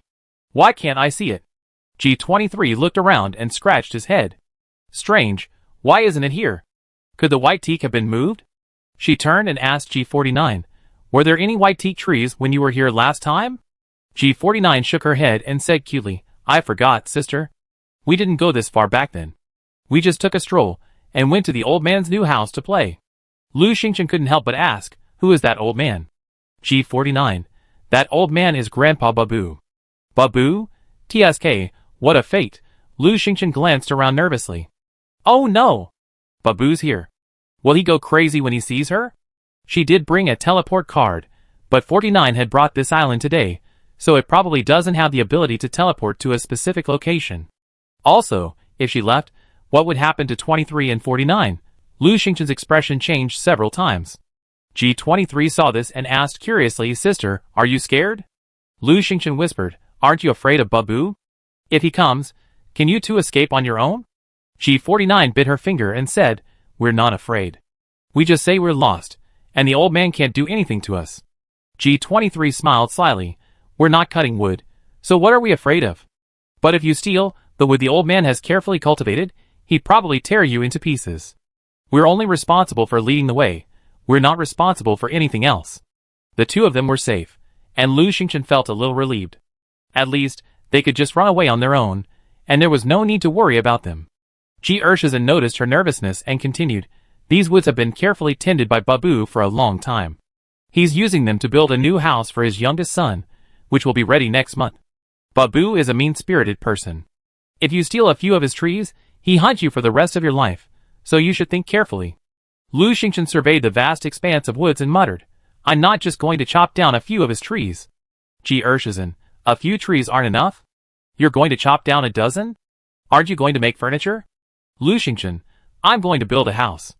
G23's face paled. "What?" Lu Xingchen glanced around.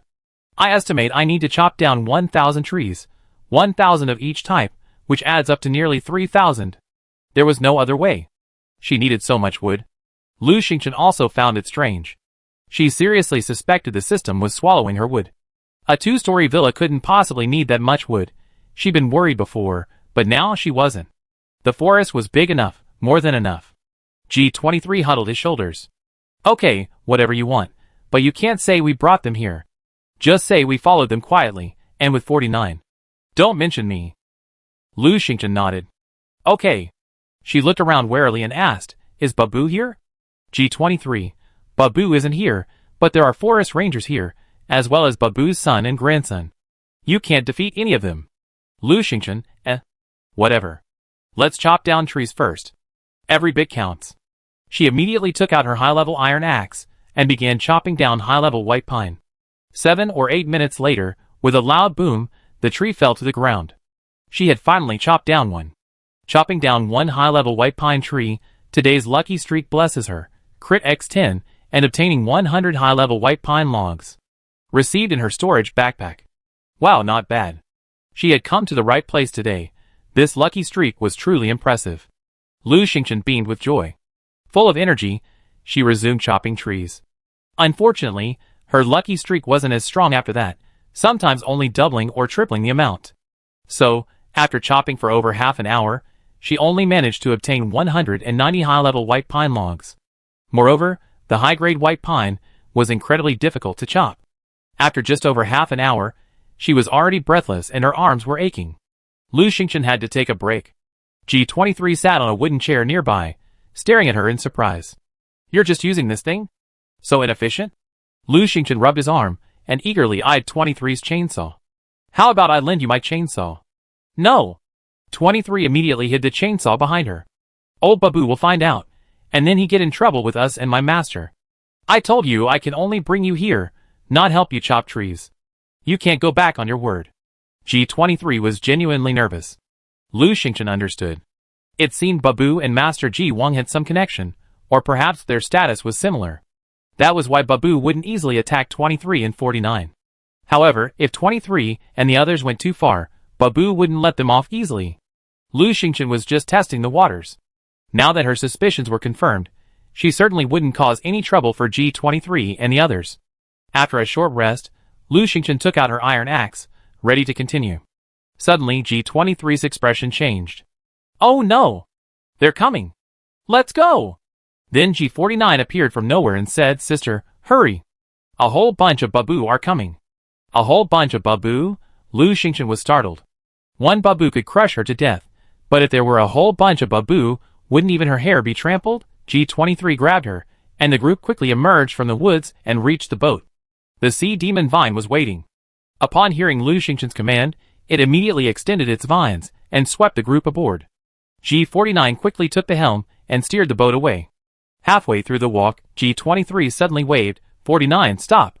G49 was on the verge of tears. Sister, if we steal old man Babu's wood, will he smash my head in? Chapter 162. G Urshizen glanced at him. You're useless. We didn't chop them down, she did. Babu will just go after her. Why would he hit you? Lu Xingchen, She wasn't afraid. She was already on Babu's blacklist. What's that called? Too many lice don't itch, too many debts don't worry. She's stolen so much from Babu, so this little bit wasn't a big deal. However, she glanced at the 190 pieces of high-quality white pine in her backpack and felt frustrated again. That's all she had. What good would it do? She was chopping trees by herself. So slow, Lu Xingchen sat on the boat, a look of worry on her face. Pop! A box landed in front of her, and the sea demon vine's childish voice rang out. Master, master, open the box quickly. Don't be so upset. Lu Xingchen took a look. Sea demon vine was truly a caring little girl. Unlike Lon Lon, who only chattered and played with her remote-controlled speedboat.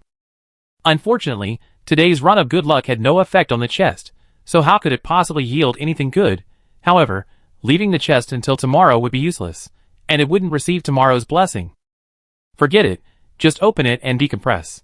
She opened the wooden chest and found one bottle of golden plant nutrient solution, which she had already placed in her storage backpack. Golden plant nutrient solution? That's a good thing. However, this nutrient solution must be consumed within 24 hours, otherwise it loses its effectiveness. She still had a bottle in her white jade treasure chest, saved for the sea demon vine. Since this one couldn't be used, she had to put it in there too.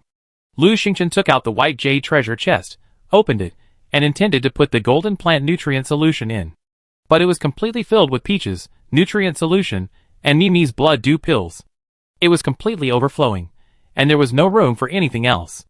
Lu Xingchen tried several times, but to no avail.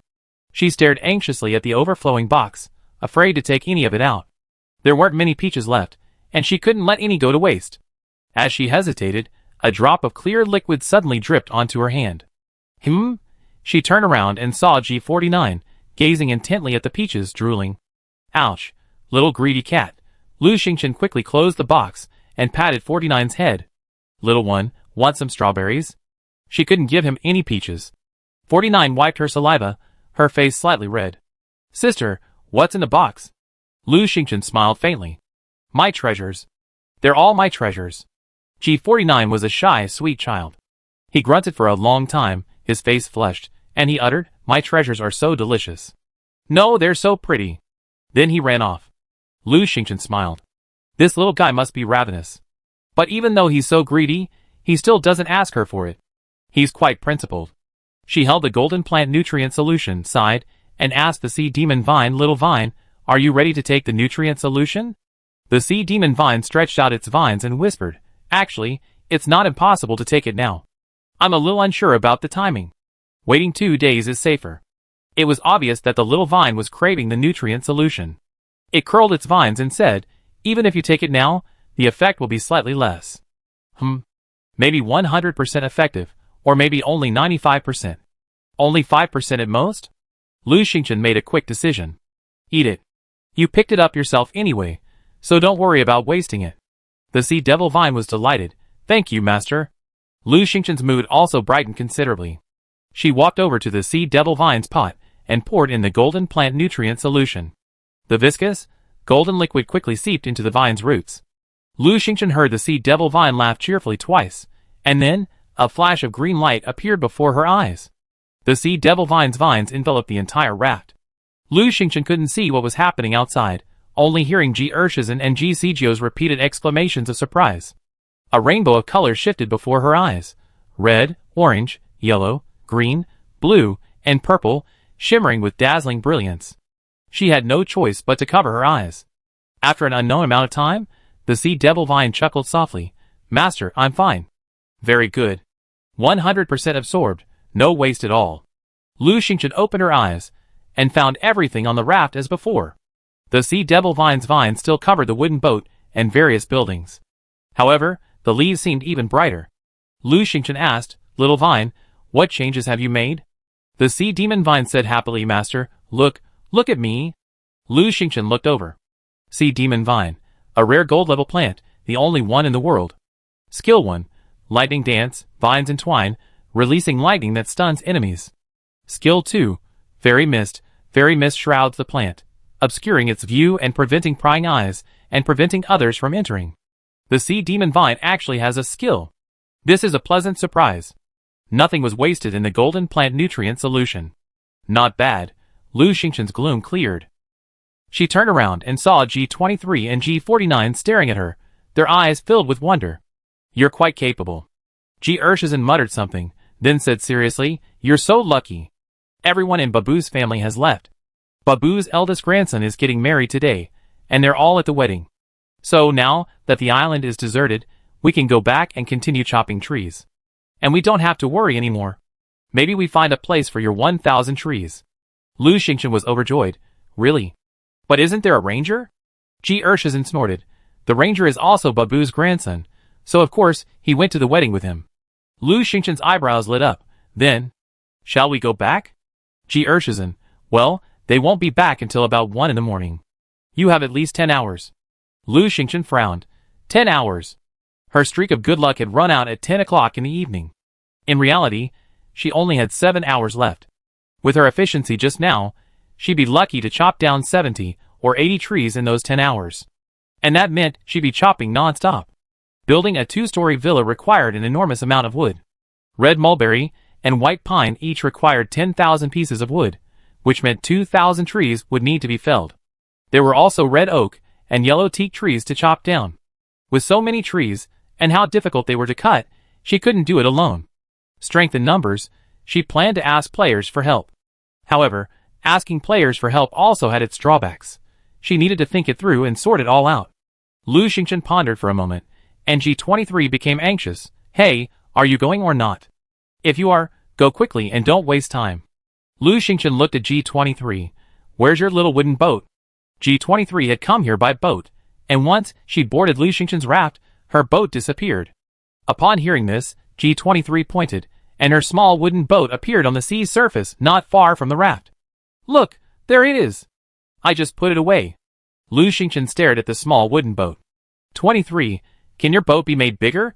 Or rather, can it be expanded? G23 was puzzled. What are you doing? Lu Xingchen, I want to ask you for a favor. Is it feasible? She explained her plan. G23 lowered her head and thought for a moment, then suddenly nudged G49. He can. His boat is a gift from Master. It can be expanded up to 1,000 square meters. He can help you. G49 looked at her sister and Lu Xingchen with a confused expression. He bit his fingernail. G23 slapped his hand away and said to Lu Xingchen, 49 can help you, but that's a different kind of favor, and you have to pay him differently. Chapter 163. Lu Xingchen asked curiously, give him what? G23, give him a peach. G49's face immediately flushed again. I'm not greedy, I'm not naive. Wow! His saliva began to flow again, and 49 frantically wiped it away. G23 pushed him aside with disdain and asked Lu Xingchen, is that okay? Lu Xingchen nodded, sure. It really wasn't possible without 49's help. However, perhaps 23 could also help. She had deliberately given 49 the opportunity to ask for something delicious for her greedy brother. Regardless, 23 was right. This was a different kind of help, and deserved a different reward. There was no harm in making good friends with NPCs. After agreeing on one last thing with G23 and resolving one last problem, Lu Xingchen could proceed with her plan. Her plan was to have the players help cut down trees, and then they would evacuate immediately once someone from Babu's family returned. After listening to this, G23 warned, there are many wild beasts on the island, most of which you cannot handle. Your people will only be able to stay within these few woods. If they leave this area, they will die. Lu Xingchen nodded, I make it clear. After careful consideration, Lu Xingchen added to the chat, I'm looking for over 100 people to help me cut down trees. They need to bring their own high-level iron axes and summon cards. Anyone interested? The chat was now buzzing with discussion about the traveling disciples of the Master, especially G23. Everyone was waiting for G23 to leave Lu Xingchen's raft. After hearing Lu Xingchen's words, no one else said anything, but Ma Do was the first to react with displeasure. Lu Xingchen, what are you capable of? You've hired so many people to cut down trees? And they even need to bring their own high-level iron axes and summon cards? That's asking too much, isn't it? Hearing Mada's words, many people shared the same sentiment, right? Just one high-level iron axe eliminates so many people. How many people can afford one these days? Yes, it requires more than just a high-level iron axe. You also need a summoning card. Anyone with both of these is a master in District 33, so they won't easily work for anyone else. Zhao Yiping, haha, I have a high-level iron axe and a summoning card, but I don't plan to work for anyone else. Lu Xingchen continued, the reward is, first, a rule that increases the raft's rating by 20 points.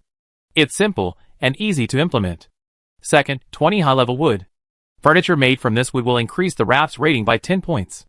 Lu Xingchen's words sent the players into a frenzy. Aren't they working so hard right now to increase their raft's rating in the hope of bringing their families over? Unfortunately, no one knew the raft rating rules, so they could only criticize the raft size and construction quality. Many people, after years of hard work, only managed to increase their rating by 2 or 3 points, and they were practically frantic. Now, Lu Xingchen's reward was a 30-point bonus, so everyone was eager. Of course, some were skeptical. Zhao Yiping asked, Lu Xingchen, are you serious? Lu Xingchen, absolutely true. Furthermore, furniture made from high-quality wood can increase its rating by 5 points. If you chop wood quickly and complete my task, you have enough left over to make more than 2 pieces of furniture. Also, you won't find high-quality wood on ordinary islands. Only here can you find it. Hearing this, everyone went even more crazy. What did this mean? Perhaps just one trip could increase your raft's rating by 30, or even 40 or 50 points. Where could I find such a good opportunity? Lu Xingchen had a good reputation, and she had previously helped everyone through the cold snap crisis. Everyone trusted her, and immediately someone signed up. Lu Xingchen, I'm signing up. I have a high-level iron axe. Wait until I buy a summons card. I'm so happy. I knew that with Lu Xingchen, the people in District 33 would definitely be better than those in other districts. This will instantly boost my rating by 340. When I get back, my rating will be 100. Haha, I can pick up my son. Upstairs, you're only picking up my son, not my daughter and wife, not my parents. Are you stupid? My wife will definitely be in the first group. I don't have a daughter, no parents. So what's wrong with only picking up my son? Don't argue, don't argue. The high-level iron axe and summons cards are selling out. Who's so wicked? Ah, it's Xia Xiaoyu. Xia Xiaoyu bought all the summons cards. The chat channel was in chaos, and Lu Xingchen checked the private messages. Wei Lin, Xingchen, call me up. I'm going too. Wei Ying, Xingchen, what great place did you find? That's awesome. Take me with you. Gao Dafu, Xingchen, look at me, look at me. Gu Yin and I are going too. Zhong Chang, Wan Miling, and others also sent messages. Lu Xingchen replied to each one. Even if they didn't come, she would find a way to get them to come. She needed their help with something. Qin Muchuan, Xingchen, we have 7 people here. We all have high-level iron axes and call-up cards. Sign up. Lu Xingchen, no problem. After a pause, she said tactfully, that place is too dangerous. Let's not let Shiro go, okay?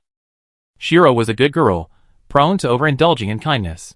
Lu Xingchen was genuinely worried she might do something bad. Qin Wuchuan chuckled.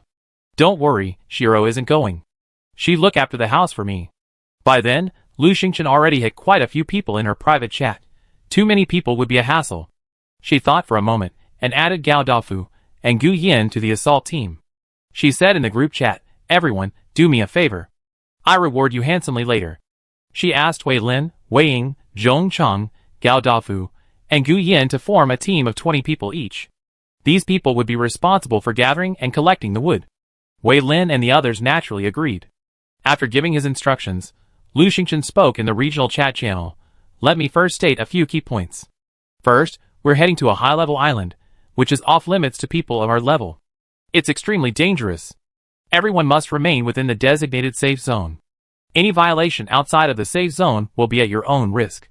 Second, we be felling high-level trees, which can only be cut with a high-level iron axe.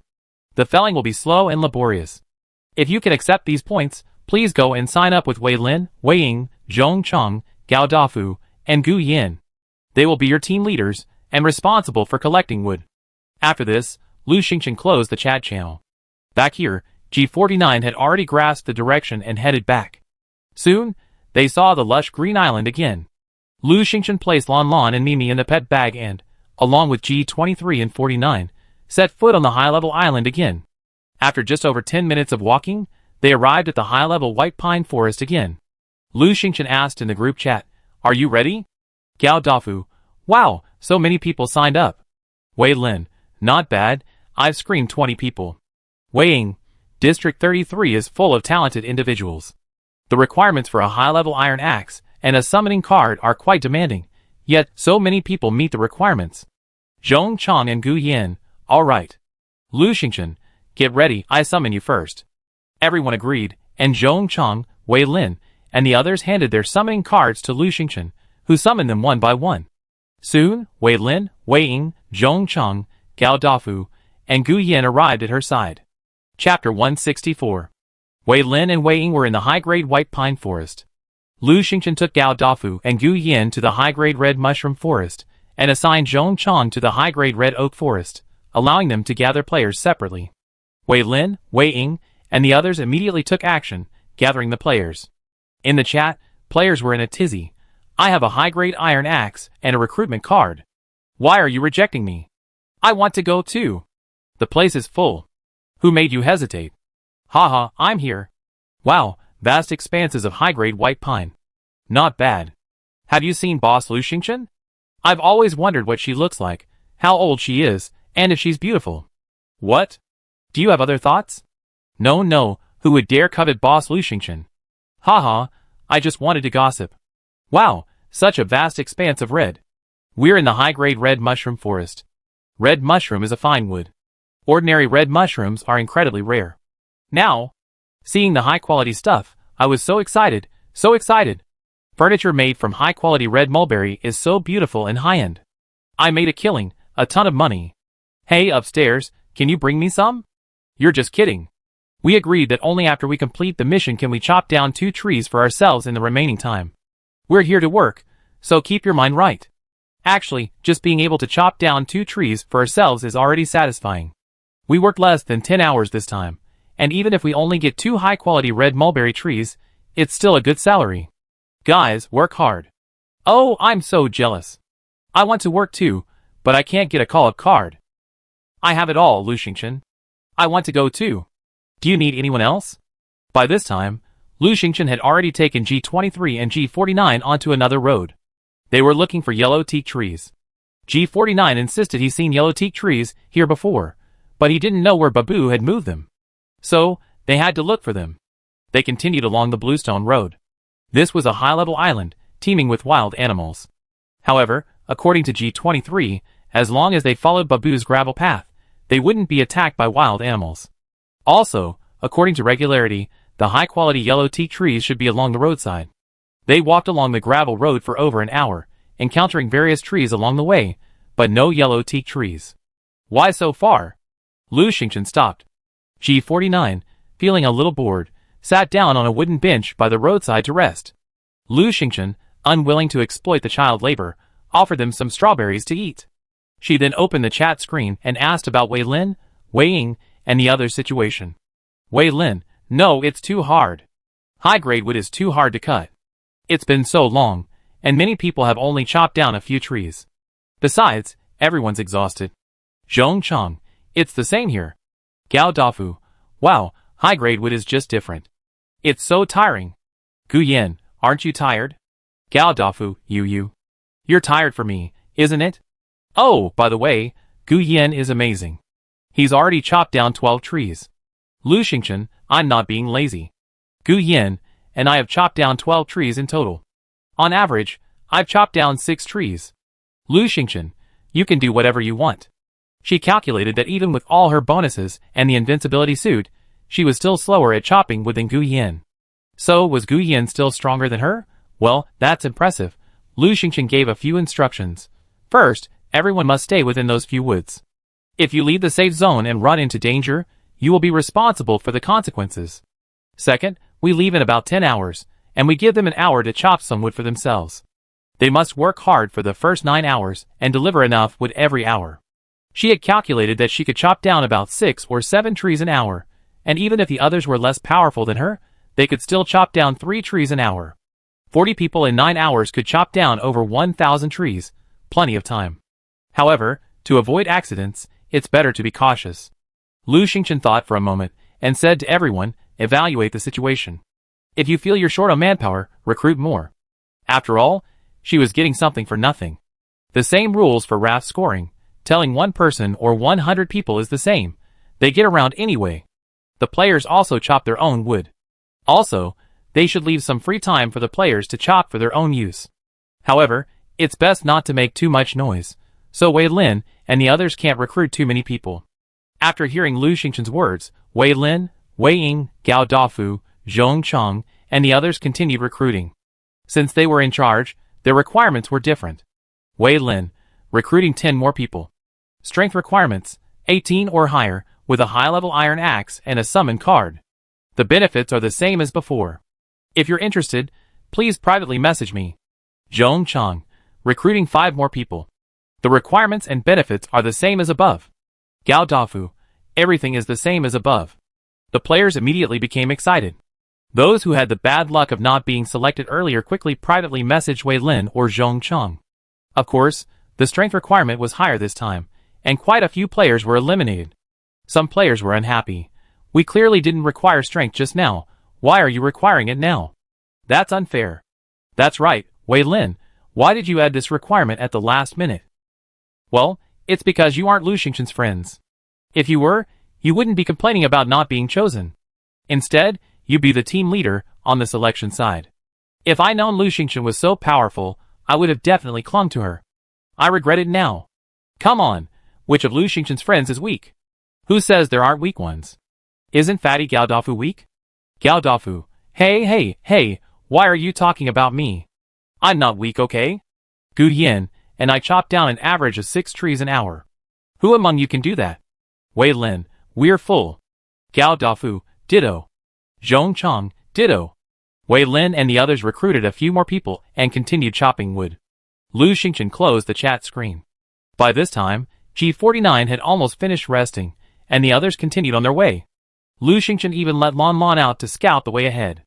Mimi also wanted to come out, and after she did, she dashed off like lightning, leaving behind a message, Master, we've made a contract. We can communicate telepathically within a certain range. I go explore the way. Call me if you need anything, I'll be back immediately. Lon Lon and Mimi left, and the others continued on their way. As they walked, the path descended into a low valley, and Lu Xingchen noticed that the weather was getting increasingly hot and humid. The towering trees in the valley blocked out the sunlight, and the stifling heat and humidity were becoming almost unbearable. Lu Xingchen paused and asked, why did Babu build the road here? It didn't look like there were any yellow teak trees. G49 looked around and said, I've never been here before. I don't know what it's all about. G23, because Babu's family's gone drinking anyway, what's there to be afraid of? Let's go and take a look. The others continued walking inside, the ground becoming lower and lower. Suddenly, G49 exclaimed, wow, flowers, white flowers. Lu Xingchen looked over, and saw a number of rotten logs lying on the ground not far from the path. On top of them were white flowers. White fungus. Chapter 165. Looking over there, I found mushrooms under the tree. Tremella, a type of mushroom, it nourishes the lungs and is a delicious food, non-toxic. Pine mushroom, a type of mushroom, a precious edible mushroom, non-toxic. Lu Xingchen checked the time. Only a little over an hour had passed, and there were still 7 or 8 hours left. She couldn't miss these tremella and pine mushrooms. She said hello to G Urshizen, walked out of the path, and went to collect tremella. Collect tremella X1, good luck today, blessing of luck, critical hit X10, receive tremella X10, added to storage backpack. This also has good luck? Lu Xingchen was delighted, then realized. Yeah, this counts as picking fruit too. I had forgotten about the good luck. I must not miss any fruit I see next time. She continued collecting. Collect pine mushroom X1, good luck today, blessing of luck, critical hit X3, receive pine mushroom X3, added to storage backpack. Soon, she had finished gathering the nearby white fungus and pine mushrooms, and before she knew it, she had left the path. G23 felt the path wasn't far away, seeing nothing in sight, so she casually followed. After Lu Xingchen finished collecting the white fungus and pine mushrooms, he looked up and saw a butterfly perched on a branch. It was a colorful butterfly, with layers of wings, each a different color, 7 in all. Beautiful yet a bit eerie. The butterfly wasn't large, only half the size of a palm. Lu Xingchen retreated cautiously. With such vibrant colors, it must be poisonous. G23 rushed over, and was delighted to see the colorful insect. A colorful butterfly? Lu Xingchen, don't scream. G23 smiled. Alright, we're almost at the yellow teak tree. G23. Colorful butterflies like to nest in yellow pomelo trees. Now that we've spotted a colorful butterfly, it means a grove of yellow pomelo trees is nearby. Let's follow it. With that, she flicked her finger, and the colorful butterfly, perhaps sensing the wind, took flight, dancing gracefully before turning and flying back into the dense forest. G23, come on, follow. The three of them followed the colorful butterfly until they finally reached a forest of yellow teak trees. They were high-quality yellow teak trees. High-quality yellow teak trees have yellow leaves and white bark. Once cut, the wood is also yellow inside. Each tree stood tall and strong, planted evenly spaced, just like the red teak trees before. They were all the same size and thickness. It goes without saying that Babu was a master at planting trees. Lu Xingchen chopped down a yellow teak tree, gaining a 10x critical hit, and 100 wood blocks.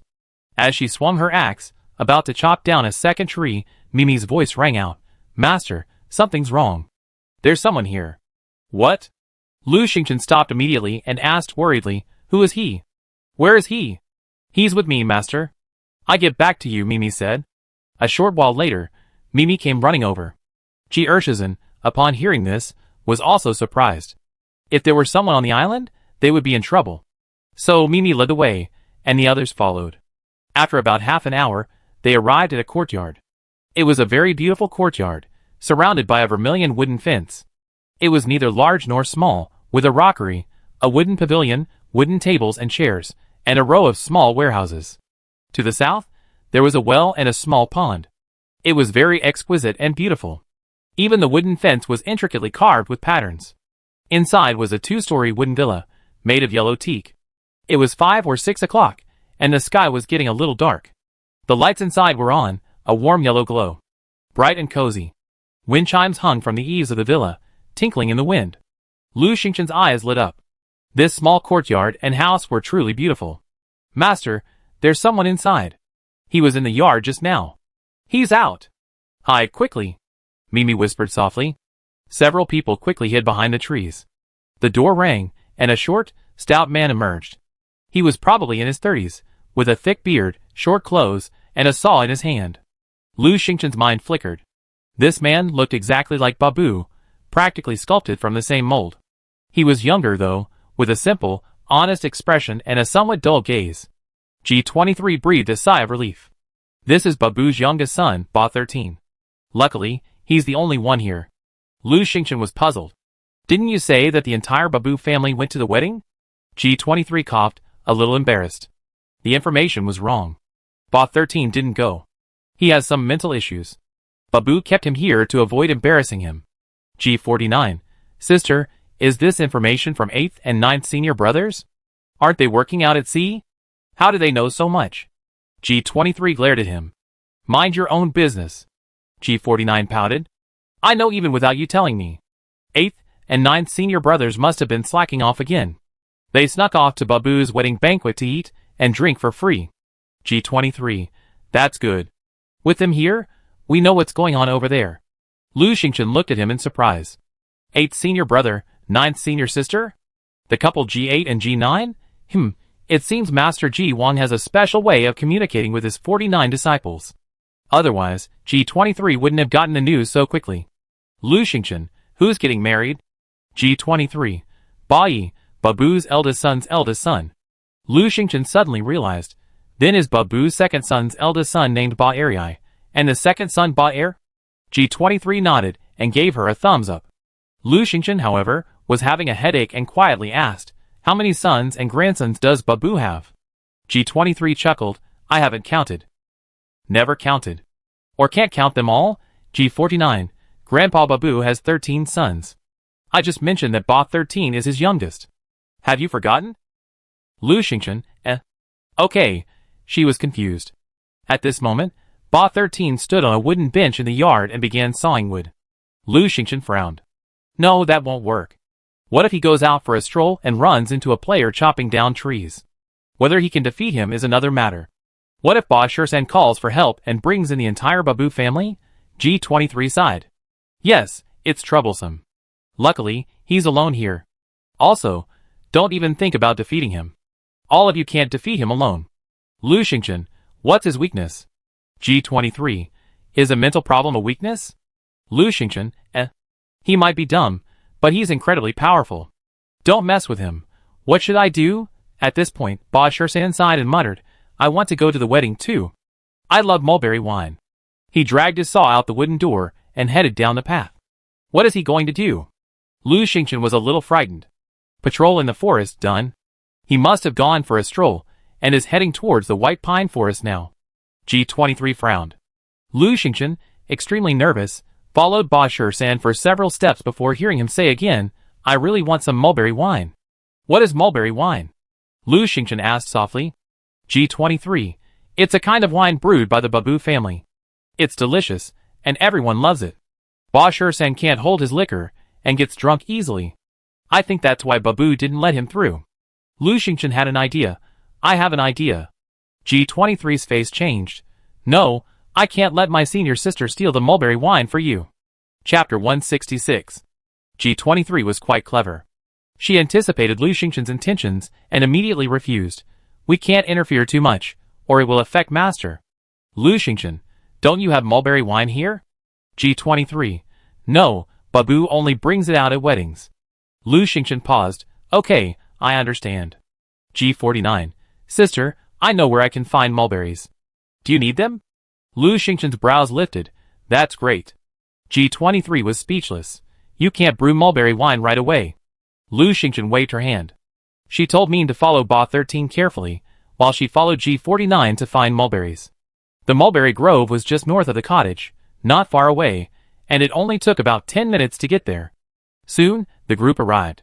The trees were lush green leaves, dotted with large purple mulberries. 49's mouth watered at the sight. 49 volunteered, Sister, I picked some mulberries for you. Lu Xingchen handed him the basket of strawberries, and 49 climbed up the tree to pick mulberries. Lu Xingchen wandered around, found a few low mulberry trees, took out a shovel, and began digging. Soon, she had a large hole, unearthed a small mulberry tree, and tossed it into her backpack. G23 was speechless, plucking feathers from a passing goose. Lu Xingchen chuckled. Since they come across them, of course they had to dig a few back home and plant them in peach blossom land. They'd be eating mulberries in a few days. While digging, Lu Xingchen called out in the chat channel, who has some wine? Strong, good wine? Want it? Someone asked, Lu Xingchen, aren't you chopping trees? Why do you need wine? Zheng Yuan, I have it. Mada, haha, our boss has it. Lu Xingchen, do you have enough supplies? Zheng Yuan, haha, nothing else is needed. Lu Xingchen, just gather me to your island. Mada, boss, and me too. I want to go too. In fact, Zheng Yuan and Ma Da had just privately chatted with Wei Lin, Zhong Cheng, and the others, but they disliked him and ignored him, so he never had the chance to visit the island. Zheng Yuan suspected that Lu Xingchen's island must be full of treasures, and he had always wanted to go. Seeing Lu Xingchen need wine, he immediately jumped out. Wine could only be obtained from chests. Something so rare was probably only his. Since Lu Xingchen had chosen to speak out, the trading hall must be gone. Zheng Yuan felt that this time, Lu Xingchen had no choice but to agree to his request. Lu Xingchen frowned. She didn't want to pay any attention to Zheng Yuan. Wherever this scumbag went, there was trouble. But for now, no one else has approached her. Zheng Yuan privately messaged, Lu Xingchen, have you considered this? If I count to 3, and you still don't agree to my request, I add conditions. How about you give me a teleportation card, a powerful red spirit fruit, and a high-level weapon blueprint? Zheng Yuan, I'm counting down 3, 2, 1. Okay, add conditions. Conditions as above. Lu Xingchen was amused. Zheng Yuan was so arrogant. Even if she didn't have his wine, she had other options. Suddenly, Qin Shiro privately messaged, Xingchen, I'm sending you the wine. Hee, you're so lucky. It's the green plum wine I just got this morning. Qin Shiro directly sent Lu Xingchen a bottle of green plum wine. Green plum wine. Brewed with green plums, sugar, sorghum, and other ingredients, it has a light, sweet flavor and is very delicious. 33% alcohol. Not bad, not bad. This wine is just right. Speaking of which, Qin Shiro was quite nice, especially to her. She would just send everything to her without haggling. Lu Xingchen was touched and said, Do you have a basket or a container? I picked some mulberries for you. Qin Shiro was excited. Ah, I love mulberries. Xingchen, you're so kind. She immediately set a basket. Some mulberries were shorter, so Lu Xingchen quickly picked a basket and sent it to Qin Shiro. Her private message kept flashing, and Lu Xingchen took a look and saw it was Zheng Yuan. Zheng Yuan, Lu Xingchen, don't hesitate any longer. I count to 3. If you don't respond, I add more conditions. Lu Xingchen ignored him. Meanwhile, G47 was eating and picking, filling his basket. His mouth was purple and red, and his face was covered in lumps. G23 wiped his hands with disdain and turned to ask Lu Xingchen, What are you going to do? Ba13's gone. Lu Xingchen, it's okay. I have my own way. She took out the green plum wine, crushed the mulberries, extracted the juice, and poured it all into the green plum wine. G23 was stunned. Are you kidding me? Lu Xingchen, isn't that just kidding me? G23 gasped. This. Is it poisonous? Lu Xingchen was stunned. It's just fruit. How can it be poisonous? G23. Okay. Lu Xingchen swirled the plum wine with mulberry juice, and the originally orange-yellow wine turned a vibrant, clear purple-red, a beautiful sight. G23 peeked in, dipped a little on his finger, and put it in his mouth, nodding with satisfaction. You're right, it tastes pretty good. Lu Xingchen smiled. Let's go! Mimi had been following Ba Shisan. It said Ba Shisan walked a few steps, looked a few times, walked a few more steps, looked a few more times, stopped and started again. He hadn't gone very far yet, so it wouldn't take them long to catch up. Lu Xingchen put the plum wine in his backpack and, along with G23 and the others, sped along. After more than half an hour, they finally caught up with Ba Shisan. Ba Shisan was carefully examining the nearby trees and muttered, I really want some mulberry wine. Lu Xingchen thought for a moment, then quietly walked a little further, placed the plum wine on a wooden bench by the roadside, and then hid away. A little further, we'd probably reach the white pine forest. What a close call. We must stop him here. After a while, Ba Shisan came over and spotted the plum wine on the wooden chair. Ba Shisan, huh? A bottle? A bottle. He picked it up, examined it, sniffed it, and was delighted. Wine? It smells like mulberries. Hey, my mulberry wine isn't like this. He hesitated, then opened the bottle cap.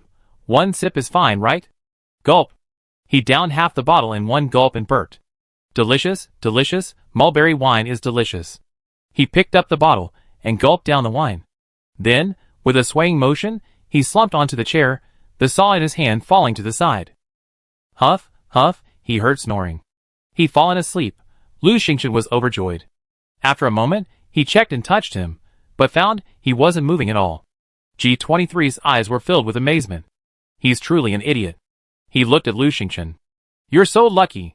When this guy gets drunk, he either goes crazy or sleeps all day.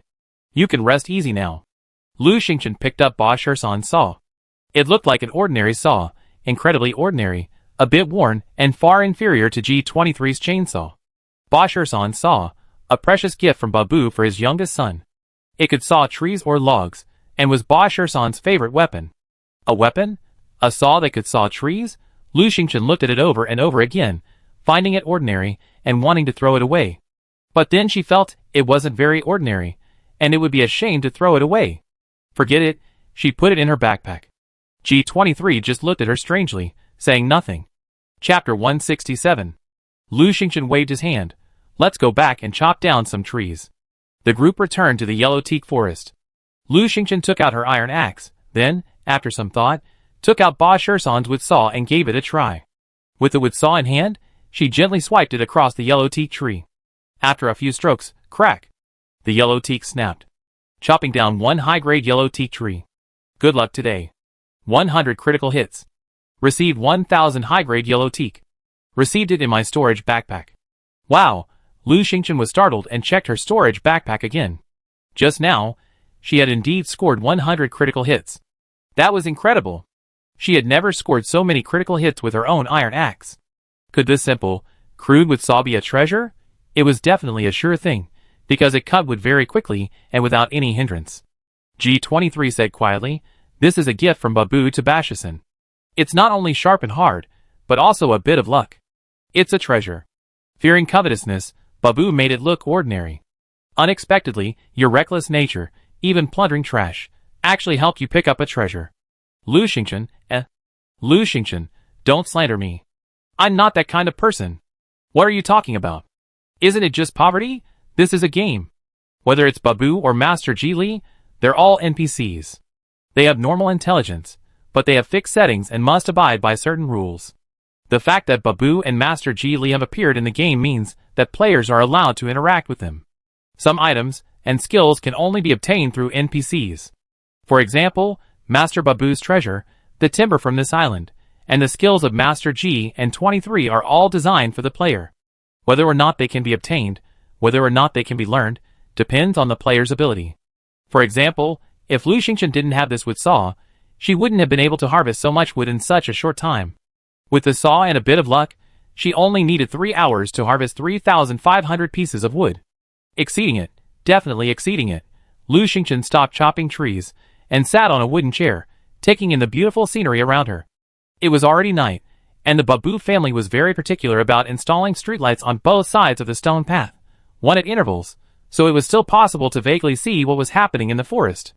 In the yellow teak forest, colorful butterflies danced gracefully. Under the night sky, the colorful butterflies emitted a brilliant rainbow light. It wasn't just one butterfly emitting the colors, but rather, They all flashed red and green, like a revolving lantern. This inexplicably reminded Lu Xingchen of the sea demon vine. It could do the same. The colorful butterfly and the sea demon vine were strangely compatible.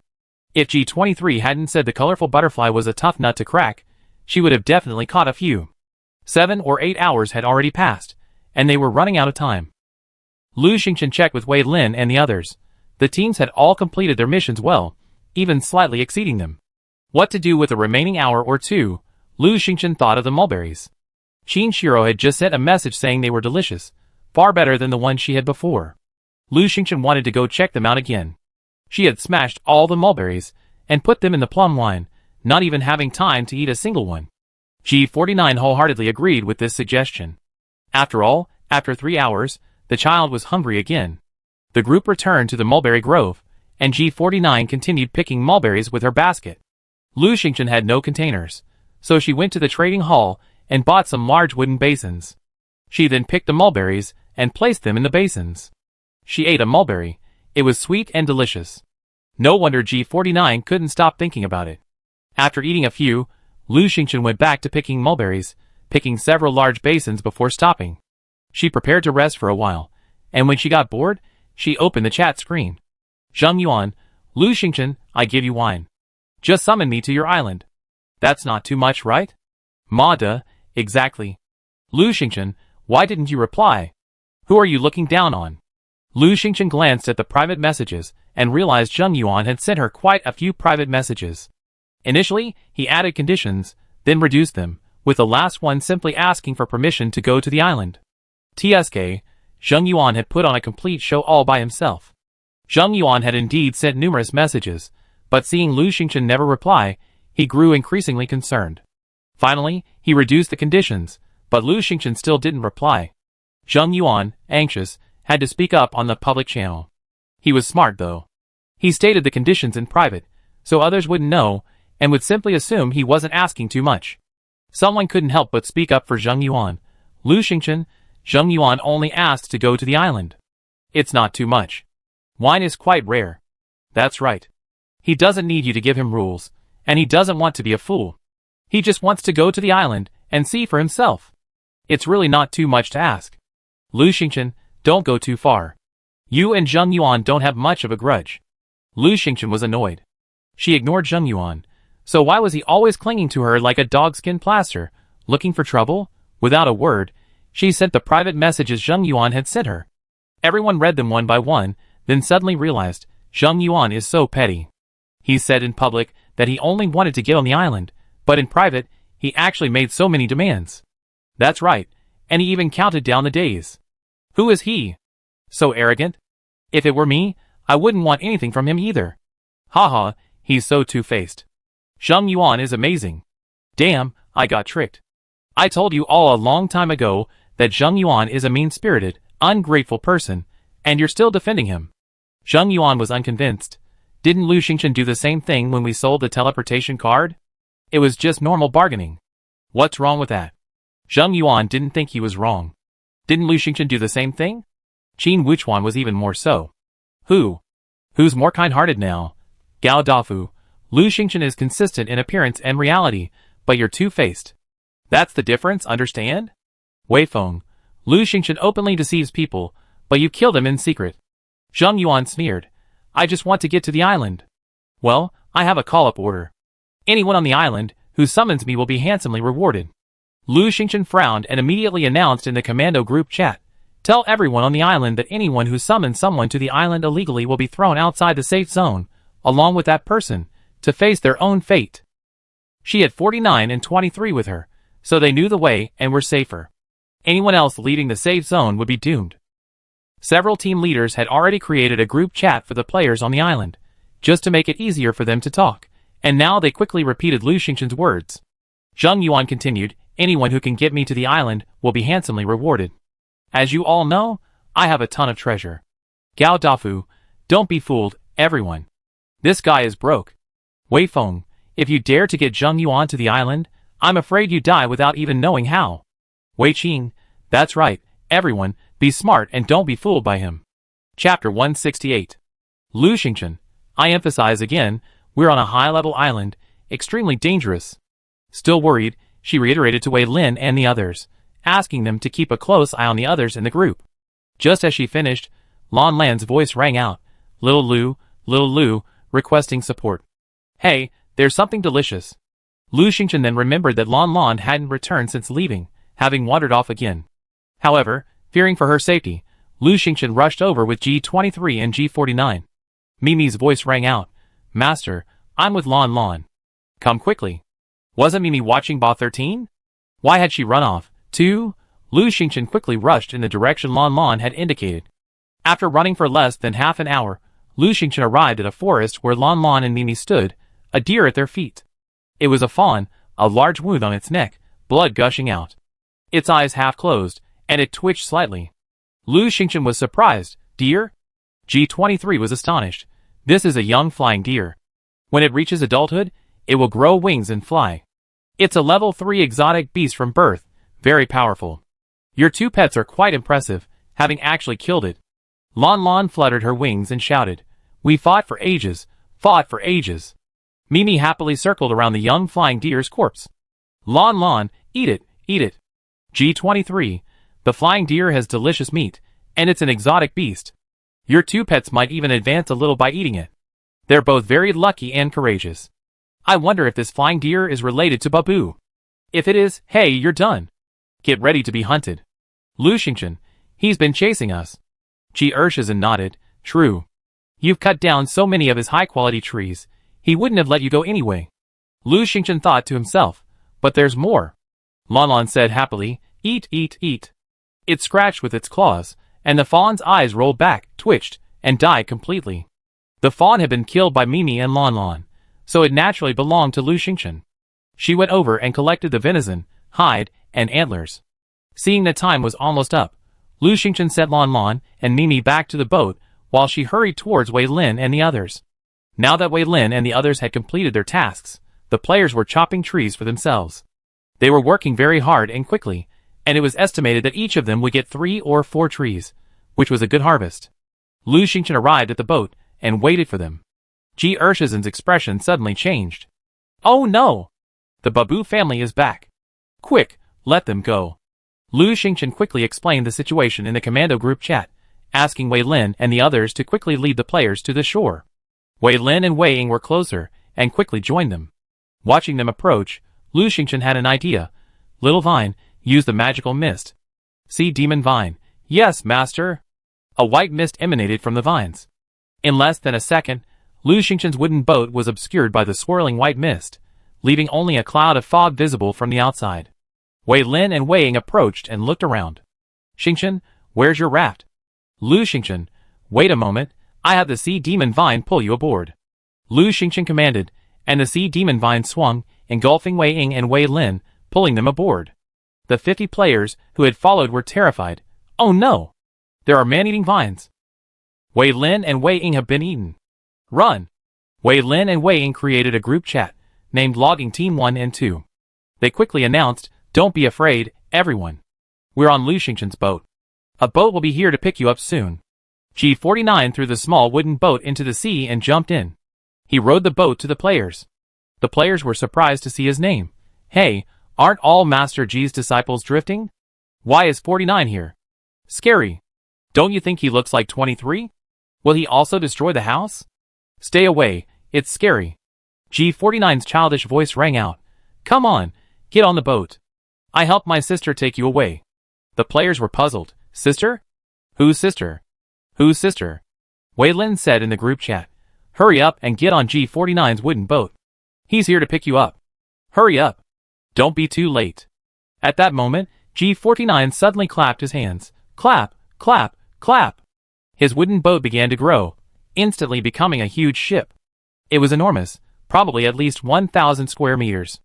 G49, hurry up and get on board. Everyone, as if waking from a dream, quickly jumped aboard. At this moment, Gao Dafu and Gu Yin returned with their men, and they also boarded G49's wooden boat. After the players boarded G49's boat, Gao Dafu and Gu Yin were also pulled aboard Lu Xingchen's wooden boat by the Sea Demon Vine. Only Zhong Chang remained. Lu Xingchen, anxious, asked Zhong Chang, why haven't you come yet? Hurry! It's dangerous to stay any longer. At that moment, Qin Wuchuan rushed out with a team of players. Lu Xingchen quickly had them board G49's boat. She repeatedly urged Zhong Chang, but there was no response. Qin Wuchuan's private message came. Something happened. We were just about to turn back when a player suddenly summoned Zheng Yuan. Zheng Yuan arrived and rushed into the woods with the other player. Zhong Chang gave chase, but he was too busy chasing them to reply. G23, let's go! Lu Xingchen hurriedly said, let 49 take the players first. I wait for Zhong Chang. 49 carried the players off the island. Lu Xingchen privately messaged Zhong Chang, come back immediately. Don't worry about Zheng Yuan. Hurry! Zhong Chang, sorry. He felt a surge of guilt. Of the 5 teams, only has had a problem. Lu Xingchen, don't worry, they're going to get away with this. Come back immediately right now. Ji Ershizan, the Babu family is back. No, I have to hide. Xiao Lu, handle this yourself. Lu Xingchen was anxious and urged Zhong Chang. Hurry, Zhong Chang. Zhong Chang, come right away. He knew where Lu Xingchen and the others were and rushed back. As they neared the shore, a group of them returned. Lu Xingchen saw them too, because they were in large and small boats. Each one looked similar to Babu, only with different names, Big Babu, Little Babu, and Old Babu. Not bad, not the Babu who had chased her before. The people looked at him strangely, and rushed over to the shore. Zhong Chang just rushed out, and came face to face with the group. The Babu people shouted, someone's coming to our house. Someone's coming. It was a mess. A vine from the sea demon vine flew out, deftly scooping up Zhong Chang, and carrying him back to the boat. At the same moment, Ba Shursan stumbled out, yelling, gone, gone, all gone. A group of Babu asked in a flurry, what's gone?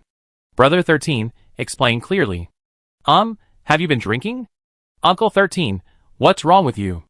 A small boat whizzed by. It was Babu, the one chasing Lu Xingchen. He jumped ashore. Ba Shursan pointed at Lu Xingchen's boat and shouted, catch them. They stole from my family, and cut down my trees. Chapter 169. Zhong Chang, coming right up. He knew where Lu Xingchen and the others were and rushed back. As he neared shore, a group of them returned. Lu Xingchen had seen them too, because they were in large and small boats, each looking similar to Babu, only with different names, Big Babu, Little Babu, and Old Babu. They were okay, not like the Babu that had chased her before. The others looked at him strangely and rushed ashore. Zhong Chang just happened to rush out, and come face to face with the group. The Babu shouted, someone's coming. Someone's coming. It was a mess. The sea demon vine immediately sent out a vine, deftly scooping up Zhong Chang, and carrying him back to the boat. At the same moment, Ba Shursan stumbled out, yelling, gone, gone, all gone. A group of Babu asked in confusion, what's gone? 13th brother, explained clearly. Have you been drinking? 13th uncle, what's wrong with you? A small boat sped by.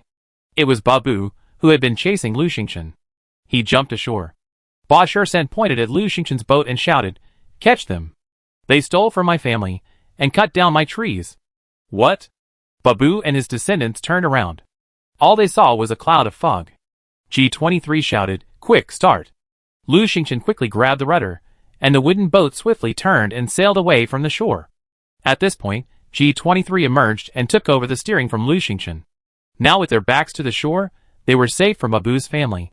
Even with the fog, they couldn't see anyway. Quick, stop them. They stole our things. Many people shouted. Bab turned around. Stop them, kill them. Bab unsheathed his iron hammer, and the others drew their weapons, hammers, axes, and saws. The cold gleam was terrifying. Although Wei Lin, Wei Ying, Gao Dafu, and the others were trapped in the fog, they couldn't see the white mist. They could clearly see the scene on the shore. They were all extremely nervous. After all, these were a group of NPCs. Lu Xingchen patted Ji Ershizan's shoulder. Thank you, Ershizan. She turned and went to the stern. Kill them! Bab roared. Kill them! His descendants shouted. Swish, swish, swish. Countless weapons flew towards them. Startled, Lu Xingchen quickly stepped back. Bang! An iron axe came crashing down, hitting the stern of the wooden boat with a clang. The axe flew back, nearly falling into the water. Lu Xingchen flicked his whip, bringing the iron axe towards him. A rare iron axe. Lu Xingchen, overjoyed, called to the sea demon vine, little vine, collect your weapons. All right. The sea demon vines danced, swish, swish, swish. They swept up several weapons, pulled them back, and bang, bang, bang, threw them onto the deck. The wooden boat sped away, and as the coast receded, Lu Xingchen heard several angry roars. My weapons, my axe are gone. Ah, my long sword is gone too. Shameless thief, return our weapons. The noise faded, and soon the coast was no longer visible, leaving only the vast ocean. Lu Xingchen breathed a sigh of relief. She turned around and saw Wei Lin, Wei Ying, Gao Dafu, and the others looking at her with admiration. Gao Dafu was the first to give a thumbs up. Lu Xingchen, you're amazing. Not only did you steal their wood, you even stole their weapons. I admire you. Wei Ying, Xingchen this. You stole the NPC's weapons. Will they hate you? Aren't you afraid? Gu Yan, what are you afraid of? Lu Xingchen sighed. I'm afraid, but it's useless now. She didn't mean to do that. The weapons flew over on their own. She vaguely felt that these NPCs had rules and restrictions. For example, they could have boarded the ship to pursue them, but they didn't. So, these NPCs can't actively pursue players at sea? Lu Xingchen quickly put her mind to it. After all, she made a profit this time. Gu Yan picked up a long sword, examined it, and said to Lu Xingchen, name your price, I buy it. He handed the sword over. High-level long sword, extremely sharp, quality, high-level, additional effect, luck. It turned out to be a long sword with luck. No wonder Gu Yan liked it. The quality was merely high-end, so Lu Xingchen looked down on it and casually handed it to Gu Yan. Okay, I give it to you. Last time, I accepted a bunch of junk from him, along with a landing warrant to Island 1699. I owed him a favor, and now it was time to repay him. Gu Yan was overjoyed, a smile breaking across his stern face. He thought for a moment and said, I just happen to have a blueprint here. I give it to you. Gao Dafu was anxious. Hey, I got the blueprint. Gu Yan glanced at Gao Dafu. I found the box. Gao Dafu, I opened it. Gu Yan, if I can't find it, you can't open it. Gao Dafu, oh, it's for Lu Xingchen only. If it were for anyone else, I definitely wouldn't agree. Lu Xingchen asked in surprise, are these boxes you found on the island? Gu Yan nodded. Lu Xingchen sighed. She'd been so lucky today. Had she put all her luck into cutting wood? She hadn't seen a single box. Who knew what blueprints could be on Ba Shirsan's island? She casually opened the blueprint, took a quick look, and her lips curled up. Oh my god, what you think is coming true? The blueprints for the painted tiles. She now had all the wood, leaving only the glass and the painted tiles. The glass was easy. She had plenty in stock, and the trading hall had plenty too, so it was easy to get. Now, the only thing missing was the painted tiles. She'd been wondering what this was before, wondering what it was, and now it was here, the blueprints for the painted tiles, beautiful and hard painted tiles. Required materials: 2 ordinary stones, 2 clays, 1 granite. Thankfully, the necessary materials weren't hard to come by. Now, the 2-story wooden villa was finally ready. Lu Xingchen looked at the other weapons. Besides the rare axe, there was also a high-level hammer, which wasn't very useful. It could be sold though. Everyone was resting. Wei Ying and Mimi sat on a swing chair, petting the panda cub, while Wei Lin, Zhong Cheng, Gao Dafu, and the others sat at the table. Everyone was exhausted after chopping trees for a long time. Wei Lin, Xingchen, I've sent you all the wood I've chopped. You can collect it later. Wei Ying, I sent it too. Gao Dafu and the others had already sent it to her. Lu Xingchen, let's rest for a while. We cook later. She was tired too. So Lu Xingchen sat on another swing chair and clicked on the chat screen. In the chat channel, most of the people speaking were the players who had previously chopped trees. Haha, we're leaving. I ended up chopping down 3 white pine trees and got 30 logs. I chopped down 4. It was a real race to the finish. Haha, I can make 2 wooden beds now. Lu Xingchen said I can get 10 extra points. I chopped down 3 high-quality red pine trees. They're so beautiful, I can't bear to use them. Hee hee, so happy. What a joyful and fulfilling day. Someone asked curiously, where are you guys now? It's not time to call up the cards yet, is it? Haha, you never guessed we were on G49's ship. He took us away. What? G49 is working for Lu Xingchen now? Chapter 170. Yes, I just chatted with a little kid. He's working for a peach. Haha, such a cute 49. Lu Xingchen is so amazing, he can even hire NPCs. I'm so envious. Oh, And where's Demolition Master G23? 23 is on Lu Xingchen's boat. We're not with him. TSK, I spent all day chopping trees and didn't even see Lu Xingchen. I thought I see her. I want to see her too. After all, she's the boss, haha. The players on G49's boat were incredibly excited.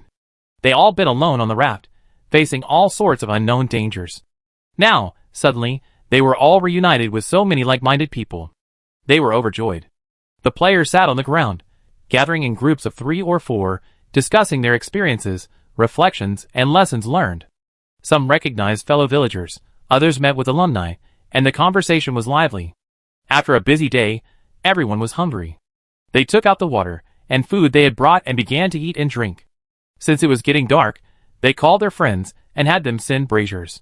One by one, they lit the braziers and placed them on the deck, where people gathered around them, chatting and eating. Clusters of fire flickered on the sea, adding a warm and lively atmosphere. At that moment, Lu Xingchen was sitting on a swing chair, browsing the trading hall. She had bought almost all the glass there, finally gathering the glass needed for a 2-story villa. Now, it was time to make the colored green tiles. Colored green tile blueprint. Colored green tiles. Beautiful and durable. Required materials: 2 ordinary stones, 2 clays, 1 granite. Ordinary stones and clay are common items, readily available in the trading hall. Lu Xingchen started by buying 24 stones and 24 clays. There was no need to buy granite. She already had 12 of them, just enough for the job. She went to the crafting table and placed 24 stone blocks, clay, and 12 granite pieces in it. Want to make the colored green tiles? Yes. The crafting was successful, and she received 120 colored green tiles. The colored green tiles were beautiful, each one a cyan with a red edge. They were beautiful and felt very solid. It turned out that one material could make 10 colored green tiles. She needed a total of 1,000 colored green tiles, but only 100 materials were needed: 200 stone blocks, 200 clay blocks, and 100 granite blocks. Subtracting the 120 colored green tiles she had just made, the materials needed were even fewer. Lu Xingchen simply shouted in the chat channel, 200 ordinary stone blocks, 200 clay blocks, and 100 granite blocks. They could be bought in the trading hall, though the price was a bit high. She wanted to see if anyone was selling them in bulk. Song Liping privately messaged her, I'm on an island with clay and stone nearby. Xingchen, I trade you 10 stone blocks or 10 clay blocks for 1 high-grade lumber. White pine or redwood is fine, is that okay? Lu Xingchen thought for a moment and said, how about 20 stone blocks or 20 clay blocks for 1 high-grade lumber? That way, you give me 200 stone blocks and 200 clay blocks, and I give you 20 high-grade lumber blocks. Just enough to make some furniture. According to current prices, 1 stone block or 1 clay block can be exchanged for 1 lumber block. High-grade lumber is 20 times more expensive than regular lumber, so this seems like a fair deal. Song Liping, okay, wait for me. I dig it up quickly. Only granite was left. Lu Xingchen waited for a while, but realized the person who privately messaged her didn't have enough granite either. So she simply ignored them, and bought directly from the trading hall. A few here, a few there, and soon, they had enough granite. She thought Song Liping would be slow, but unexpectedly, in just an hour, he had traded all the stones and clay. It seemed he had found a companion. Lu Xingchen immediately made 1,000 colorful green tiles. With that, they had gathered enough materials for the 2-story villa. While she was busy gathering materials, Wei Lin, Wei Ying, and the others had already prepared the meal. Several people had some food in their backpacks, but Lu Xingchen was too busy, so he let them get the ingredients themselves. In just a short while, they cooked a lot of dishes. All grilled. Today was a barbecue. Xingchen, come on, it's time to eat. Wei Ying called out cheerfully. Now that the materials were gathered, Lu Xingchen was no longer in a hurry. She washed her hands and sat down at the table. Wei Ying and the others set the food in the tea room and brought in 2 more chairs, making it just enough for the 6 of them. The meal was truly sumptuous. Grilled meat, fish, shrimp, everything, and even 4 roasted lamb legs, contributed by Gu Yan and Gao Dafu. Gao Dafu had finally gathered all the ingredients, and the roasted lamb legs were fragrant and slick with oil. Gao Dafu sighed, I should have brought beer earlier. Oh, all meat, no beer, it feels like something's missing. Lu Xingchen, looking at the table full of food, also felt something was missing. She stood up and said, wait for me. She hadn't opened her afternoon crate yet. What if she found some beer? In the afternoon, the sea demon vine had retrieved 6 crates, and Lu Xingchen opened them one by one. Opening the wooden crate, she found one steamed bun, which she had already placed in her storage backpack. Opening the wooden crate, she found one hand-pulled pancake, which she had already placed in her storage backpack. Open the wooden box and get a small steamed bun, which she has already placed in her storage backpack. Open the wooden box and get a small instant noodle, which she has already placed in her storage backpack. Lu Xingchen paused. It seemed like today was another breakfast special. She had just finished eating the steamed dumplings, and now they were back. She took out everything and placed it in a wooden box. Everyone was stunned. Lu Xingchen shook his hands and sighed. I'm just unlucky today. Looks like there's no beer. Wei Ying yelled, you call that bad luck? Even when I'm lucky, I can only get a steamed dumpling. Xingchen, are you being ridiculous? This is so infuriating. Wei Lin, I've only been opening 2 things lately, mineral water and instant noodles. I'm almost sick of them. Gao Dafu, Shouja pancake. I love them. Wei Ying, no Gao Dafu, you also like something so down to earth. Gao Dafu, who's still picky at this point? Just kidding, I eat anything. Lu Xingchen rubbed her hands. 2 more times. If there's still no beer, I have to treat everyone to tea. She opened the last 2 boxes. The wooden box, which yielded 1 orange-flavored soda, which she had already put in her storage backpack. The wooden box, which yielded 1 apple-flavored soda, which she had already put in her storage backpack. Lu Xingchen smiled. Not bad. Even if there's no beer, the drinks are nice. The sodas were all in dozen packs, 12 bottles each, more than enough for everyone. Everyone happily brought the sodas to the table and continued eating. This time, there was a lot of barbecue, roasted lamb legs, grilled lamb skewers, grilled wolf meat, grilled squid, and more, along with some stir-fried vegetables Wei Ying had prepared. The table was completely filled. Gao Dafu's 4 lamb legs were particularly impressive. 7 people couldn't finish 4, so only 2 were placed on the table. Everyone, hungry all day, immediately began to devour their food. Halfway through the meal, Wei Ying took a bite of grilled squid and sighed, it's been so long since we've gotten together. I still miss the time we gathered around the fire to make tea. This game forces us to separate, making it difficult to get together. Gao Dafu nibbled a piece of the lamb leg. What's so difficult? Wouldn't it be enough to have a summon card? Wei Ying said angrily, you're willing to use a summon card for a meal? Wei Lin nodded. Yes, if Xingchen hadn't been busy this time, we wouldn't have been willing to part with our summon cards. Lu Xingchen nodded. I hope the game will have more summon cards, so we can have a meal together. It felt really good to have everyone eating and chatting together. G23 was also eating. She didn't like mingling with Lu Xingchen and the others, so she sat at the same table with Lan Lanmi. They ate together, their tables very close together. Overhearing their conversation, G23 turned and said, you're so pitiful. Wei Ying sighed, indeed, so pitiful. Lu Xingchen blinked. 23, we're so pitiful.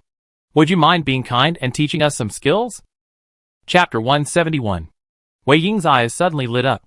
Yes, yes, I want to learn to be a demolition master. Gao Dafu raised his left arm high, like a good student. I want to learn too. Everyone looked eagerly at Ji Ershizan. Ji Ershizan coughed, almost choking, and immediately turned back. No, I'm a principled person. You're not qualified, I can't teach you. Lu Xingchen, however, had this thought. Wei Lin and the others had done her so much good, and she was just thinking of how to thank them, when, look, Ji Ershizan was ready to use her. Lu Xingchen walked over to G23 and said, want to teach? If you can, I give you another peach. G23, hey, how can I teach so many people at once? I won't do it. Lu Xingchen, 2 peaches. You eat 1, and you can save 1 for 49. You know 49 is a bit greedy, so 1 peach might not be enough. G23 hesitated and said, no, my principal. Lu Xingchen, add a basket of strawberries. G23 coughed and said, my principle is to teach at least 10 people how to become a demolition master. Well, only 9 more to go, hee hee. She had eaten her fill, stood up, and clapped her hands. Come here, I teach you. The game announcement blared. G23 has taught player Wei Lin the master demolition skill. G23 has taught player Wei Ying the master demolition skill. G23 has taught player Zhong Chong the master demolition skill. G23 has taught player Gao Dafu the master demolition skill. G23 has taught player Gu Yan the master demolition skill. After the announcement, the players went wild. What's going on? Why is G23 suddenly teaching so many people skills? I heard Ji Ersan was on Lu Xingchen's ship, and Wei Lin and the others were there too. So Lu Xingchen is setting up a cram school for them? And Ji Ersan was the teacher? I'm so envious. Did Lu Xingchen just take over Master Ji Li's disciple? Not only that, have you forgotten she's already taken over Master Ji Li's 3 times? If she can take over a master, let alone a master's disciple. I'm so jealous I'm completely paralyzed. I don't even dare to envy Lu Xingchen anymore because I don't deserve her. Now, I'm jealous of Wei Lin and the others. It would be so great to be Lu Xingchen's friend. Alas, I missed the opportunity. Qin Wuchuan and his group sat together. He brought 6 people with him, but only Xia Xiaoyu and Yin Xiaolin were his trusted confidants. After watching the report, Xia Xiaoyu sighed and said to Qin Wuchuan, "Boss, you still have to work hard." Yin Xiaolin, "Work hard on what?" Xia Xiaoyu, "Work hard to get into Lu Xingchen's circle of friends." Yin Xiaolin, "That's bad. Boss, what are we going to do if you go to Lu Xingchen's place?" Xia Xiaoyu, "Silly. Boss, go eat some meat with us. Maybe you can bring us some soup." Yin Xiaolin suddenly realized something and looked at Qin Wuchuan. "Boss, keep going." Qin Wuchuan, Wei Lin and the others were overjoyed to have learned from the Demolition Master. Now, they couldn't help but feel grateful for their previous friendship with Lu Xingchen. They had finally found a golden partner. "Come on, keep eating." The others sat down and continued eating. I just taken a few bites when I heard a commotion outside. Huh? What's that? Why is there a huge cloud of white mist? Hiss, why are there these aromas coming out of the mist?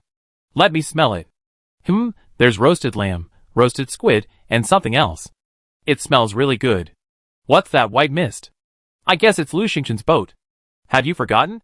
When we boarded the boat, there was a cloud of white mist not far away, and a vine stretched out from it, pulling Wei Lin and the others in.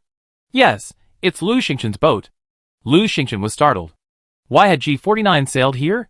Just as he was about to ask something, G23 stood up, picked up a roasted leg of lamb, and said to Lu Xingchen, 49 smelled it and is craving it. I sent him a leg of lamb. Gao Dafu quickly said, no problem. Is that enough? If not, I grill another one. G23 had already jumped off the boat and returned shortly after, saying, I told him to sail away. Lu Xingchen understood. It seemed G49 was just too greedy, so he sailed the boat here. The little guy has a pretty sharp nose. She immediately packed a basket of strawberries, a basket of mulberries, and various barbecued items, and asked G23 to deliver them. G23 carried several baskets, and went to give them to G49. Meanwhile, Lu Xingchen and the others had almost finished their meals, so she took out the stove and brewed some tea for everyone while she went to sort out the supplies. It was already late, so she washed and rested while Gao Dafu and the others continued chatting in the tea room. At midnight, Gao Dafu and Gu Yin each took a tent from their backpack, set up one on the deck, and slept in it.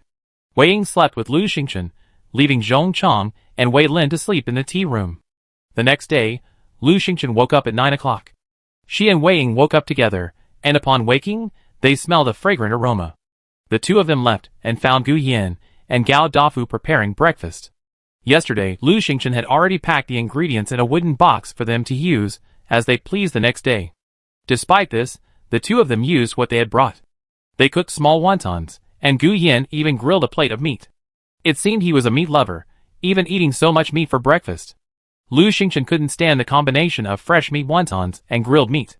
She went to get some vegetables, stir-fried them with Wei Ying, and heated up some steamed buns. Gao Dafu happily made some hand-pulled pancakes, and the group enjoyed a hearty breakfast. Of course, Lu Xingchen hadn't forgotten G49 this time, and had specially invited him over for dinner. His wooden boat wasn't going anywhere after all. After breakfast, the group, bored, fed Lu Xingchen's chickens and rabbits, and cleaned up the chicken and rabbit coops. Lu Xingchen was preparing to build a 2-story villa. She had to finish it quickly, see how much the raft score could increase, and then find a way to increase it further. To bring all her family over, she had to get the raft score above 1200.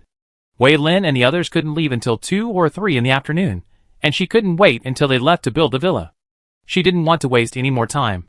When they heard that Lu Xingchen was going to build a villa, they were all excited and sat in a row watching. Lu Xingchen needed to demolish all the existing buildings and rebuild. Should we demolish the wooden boat? Yes. Demolishing the wooden boat activated the Demolition Master skill, granting 500 wood, 80 nails, and 20 glass. As expected, it was completely demolished. Even the glass was saved. Lu Xingchen gave Ji Ershizhen a thumbs up, and Ji Ershizhen snorted in satisfaction. Next, Lu Xingchen demolished the warehouse, tea room, restroom, and other buildings. Once everything was demolished, the wooden boat was completely flat. Wei Lin and the others helped move the boxes from the warehouse. Lu Xingchen opened the villa blueprints. Wooden villa, 2-story, a 2-story villa, suitable for placement on a ship. Required materials: 10,000 high-grade red pinewood, 10,000 high-grade white pinewood, 5,000 high-grade red oakwood, 2,000 high-grade yellow teakwood, 20,000 iron nails, 500 glass, 1,000 colored green tiles. Build? Yes. Chapter 172. Free construction enabled. Before building the villa, you can make minor adjustments to the blueprint. A three-dimensional blueprint of a 2-story villa appeared before Lu Xingchen, allowing her to make modifications. Lu Xingchen looked at the wooden boat. It now had high sides, with the stern and bow tilted high. If she followed the layout in this blueprint, the lighting on the first floor would be poor. How about placing pillars on the ground floor and raising the first floor? Lu Xingchen modified the blueprint, adding 8 pillars below the first floor. This made it equivalent to a 3-story villa. She also made minor modifications to the second and third floors. When she was finished, she clicked OK. The blueprint has been modified successfully, generating a 3-story villa blueprint. Wooden villa, 3-story, a 3-story villa, with the first floor supported by pillars, suitable for placement on a ship. Required materials: 10,080 high-grade red pinewood, 10,000 high-grade white pinewood, 5,000 high-grade red oakwood, 2,000 high-grade yellow teakwood, 2,000 iron nails, 500 glasswood, 1,000 colored green tiles. Build? This modification only uses a little more red pinewood. Lu Xingchen immediately said, yes. Please select a placement. Lu Xingchen placed the villa near the bow. Clatter. With a sound, countless pieces of red pinewood, white pinewood, red oakwood, and yellow teakwood flew up, rapidly stacking in the air. Soon, the villa's frame formed. Continuing to stack, doors and windows appeared, and then tiles. In just a minute, a villa appeared before everyone. The first floor of the villa is supported by 8 redwood pillars, with a 2-story wooden building above. The exterior walls are deep red, with white corners and window frames. The roof is stained green tiles with red edges. The doors and windows are large and feature clear glass. Through the glass, you can't see anything inside. From the front, each wooden building has 2 large windows and a large door, each framed by large panes of glass. A large, spacious terrace extends out in front of the 2nd-story building. A wide wooden staircase leads down to the deck on either side of the terrace. 2 wooden staircases lead up to the 2nd floor of the villa. The staircases are also deep red. 2 more wooden staircases lead up to the 3rd floor, which is similar to the 2nd, except that the terrace is narrower and, further up, the eaves rise. The roof is still in the hip and gable style. Green tiles, red exterior walls, white pine-colored angular panels, and bright doors and windows inlaid with white pine wood. This house is exquisite and beautiful, with an unparalleled sense of quality.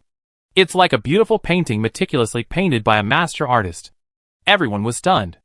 After a long pause, Wei Ying exclaimed, Is this a luxurious villa? Wei Lin, this villa is much better than ours. Wei Ying, of course it is. Don't you see what kind of wood it's made of? Gao Dafu, oh, when will I ever have a house like this?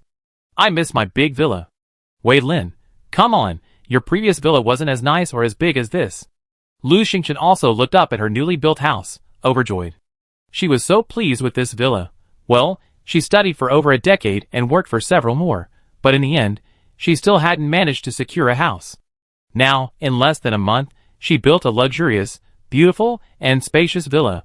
How awesome! Wei Ying was eager to go. Xingchen, can we go up and take a look? Lu Xingchen nodded. Of course, let's all go together. Wow, that's great! Gao Dafu exclaimed excitedly, rushing out first. The group ascended the stairs to the villa's 2nd floor. Lu Xingchen pushed open the wooden glass door and walked in.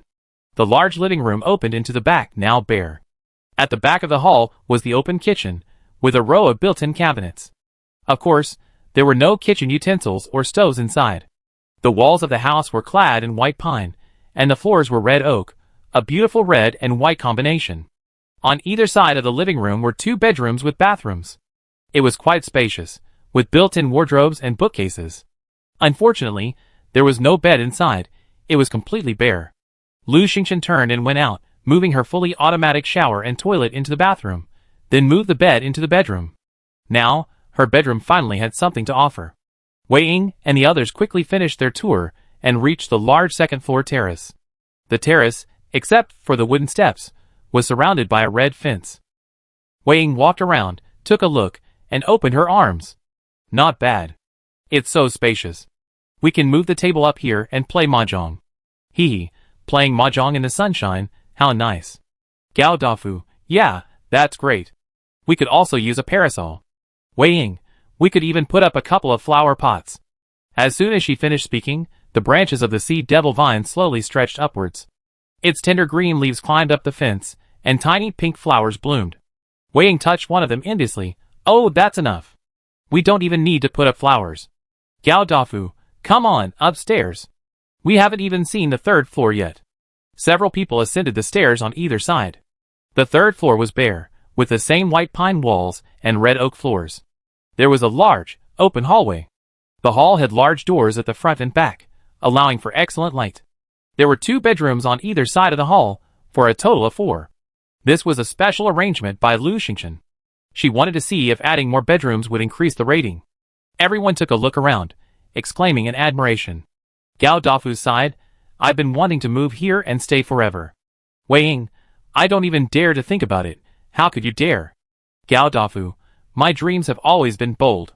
The group looked at it for a long time before finally coming down. The view from the second floor was much better than from the first floor deck. Standing on the terrace, gazing at the vast ocean, they were reluctant to leave.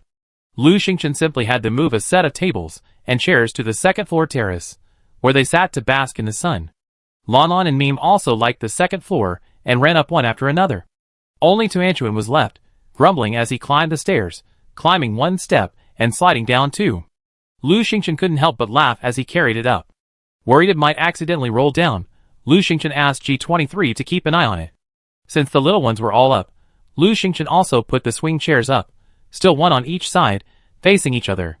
The sun was warm. Ji Ershizan and a few other kids were fighting over the swing chair. Wei Lin and the others sat around the table, leaning back in their chairs, squinting their eyes in the sun, feeling incredibly comfortable. Lu Xingchen sat on the swing chair and began to check her raft score. She was incredibly excited. After building such a luxurious villa, her wooden boat would surely score a lot of points. But then, maybe this game was just too bad.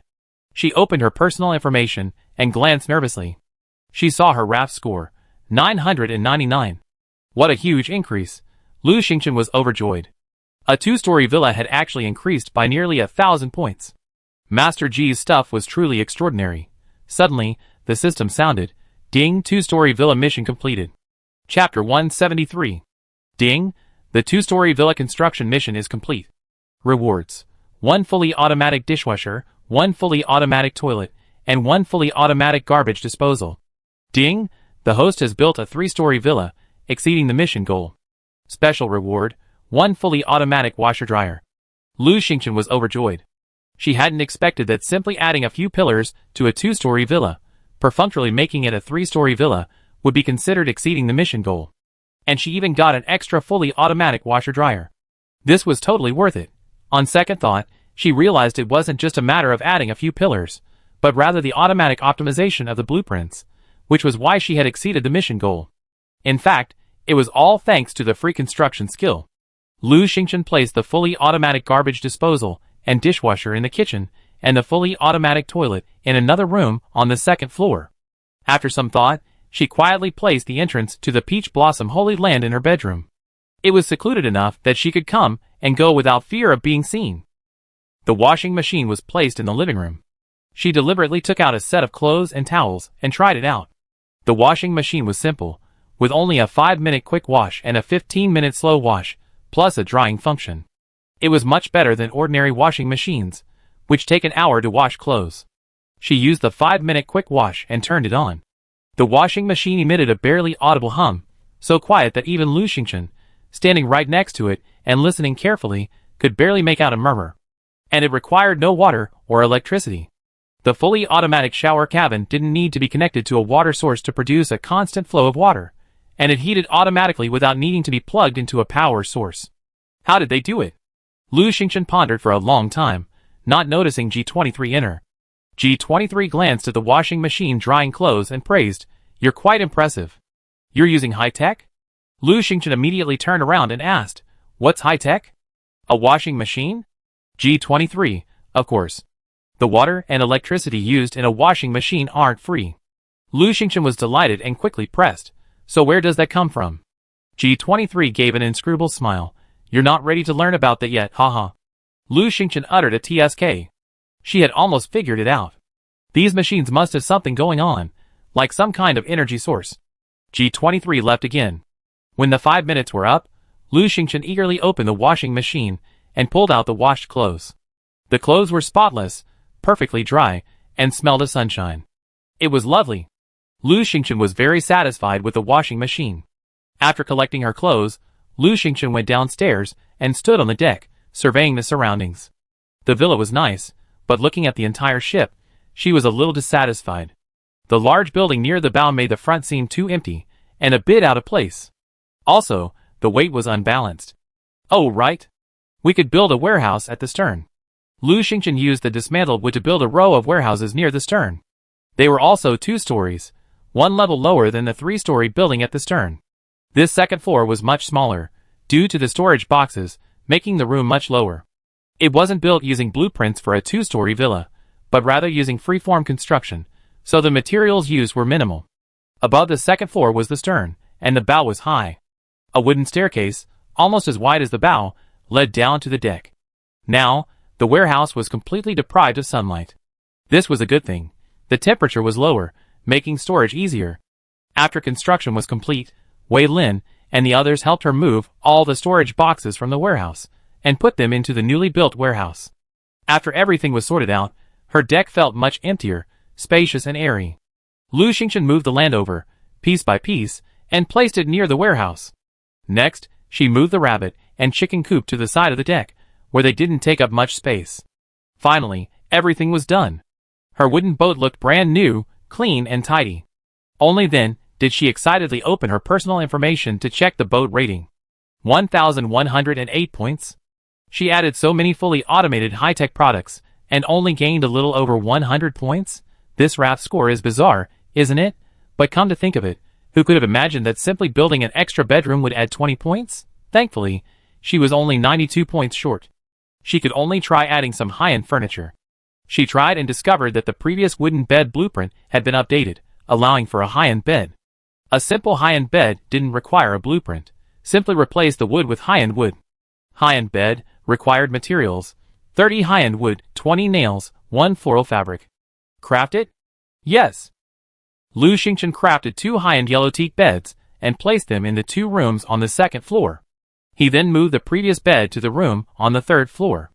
Lu Xingchen carefully observed and discovered that 1 high-quality wooden bed could add 5 points, and 2 high-quality wooden beds could add another 5 points. When she made her 3rd high-quality wooden bed, she didn't add any points at all, perhaps reaching her limit. She placed the 3rd high-quality wooden bed in a room on the 3rd floor. Next, she hung up the simple curtains she had made before, but found that she didn't add any points at all, perhaps because her curtains were too simple. Lu Xingchen then made a set of high-quality tables and chairs out of high-quality white pine, and placed them in the living room on the 2nd floor. When she checked the ratings, she found that she hadn't added any points at all. She guessed that this type of wooden furniture could only add 10 points at most. The mahogany furniture wasn't suitable for her current room, so she simply took it off the trading floor. Qin Wuchuan had previously given her a blueprint for a leather sofa, but she was short on materials, so she had to put it aside for now. After tidying up, Lu Xingchen left the hall. Gao Dafu waved at her. "Come on, Xingchen, it's time to play mahjong." "Hurry." Wei Lin, "Yeah, don't worry." To everyone else, "Your place is already paradise." Wei Ying, "Come on, Xingchen, relax." Lu Xingchen was surprised. "Where did you get the mahjong?" "I've never seen anyone find mahjong in a box before." Gao Dafu laughed. "We did it together. Wei Lin cut the wood, Gu Yen carved it, and the rest of us polished it. We made a set, haha." Lu Xingchen walked up to the 2nd floor terrace and saw a set on the table. The tiles were made of high-quality white pine wood, engraved with simple symbols: east, west, south, north, center, 1 to 9 bamboos, 1 to 9,000, and 1 to 9 strips. The engraving was surprisingly good, so lifelike that it almost looked like real mahjong. Lu Xingchen was surprised. This is so fast? Wei Ying, there's strength in numbers. Gu Yan deserves the most credit. He's fast. Gao Dafu, Gu Yan is a woodcarver. I just sketched, and he carved each one out. Lu Xingchen, you guys are amazing. Chapter 174. Gu Yan and Zhong Chang didn't know how to play mahjong. Wei Lin, Wei Ying, and Gao Dafu were 3 players short, so they asked Lu Xingchen to fill in. Lu Xingchen wasn't very good either. Her grandparents were very good, but she had only learned the basics. She sat down, and the 4 of them began playing mahjong. Zhong Chang watched, and Gu Yan pulled a chair over to the fence to bask in the sun. He wasn't interested.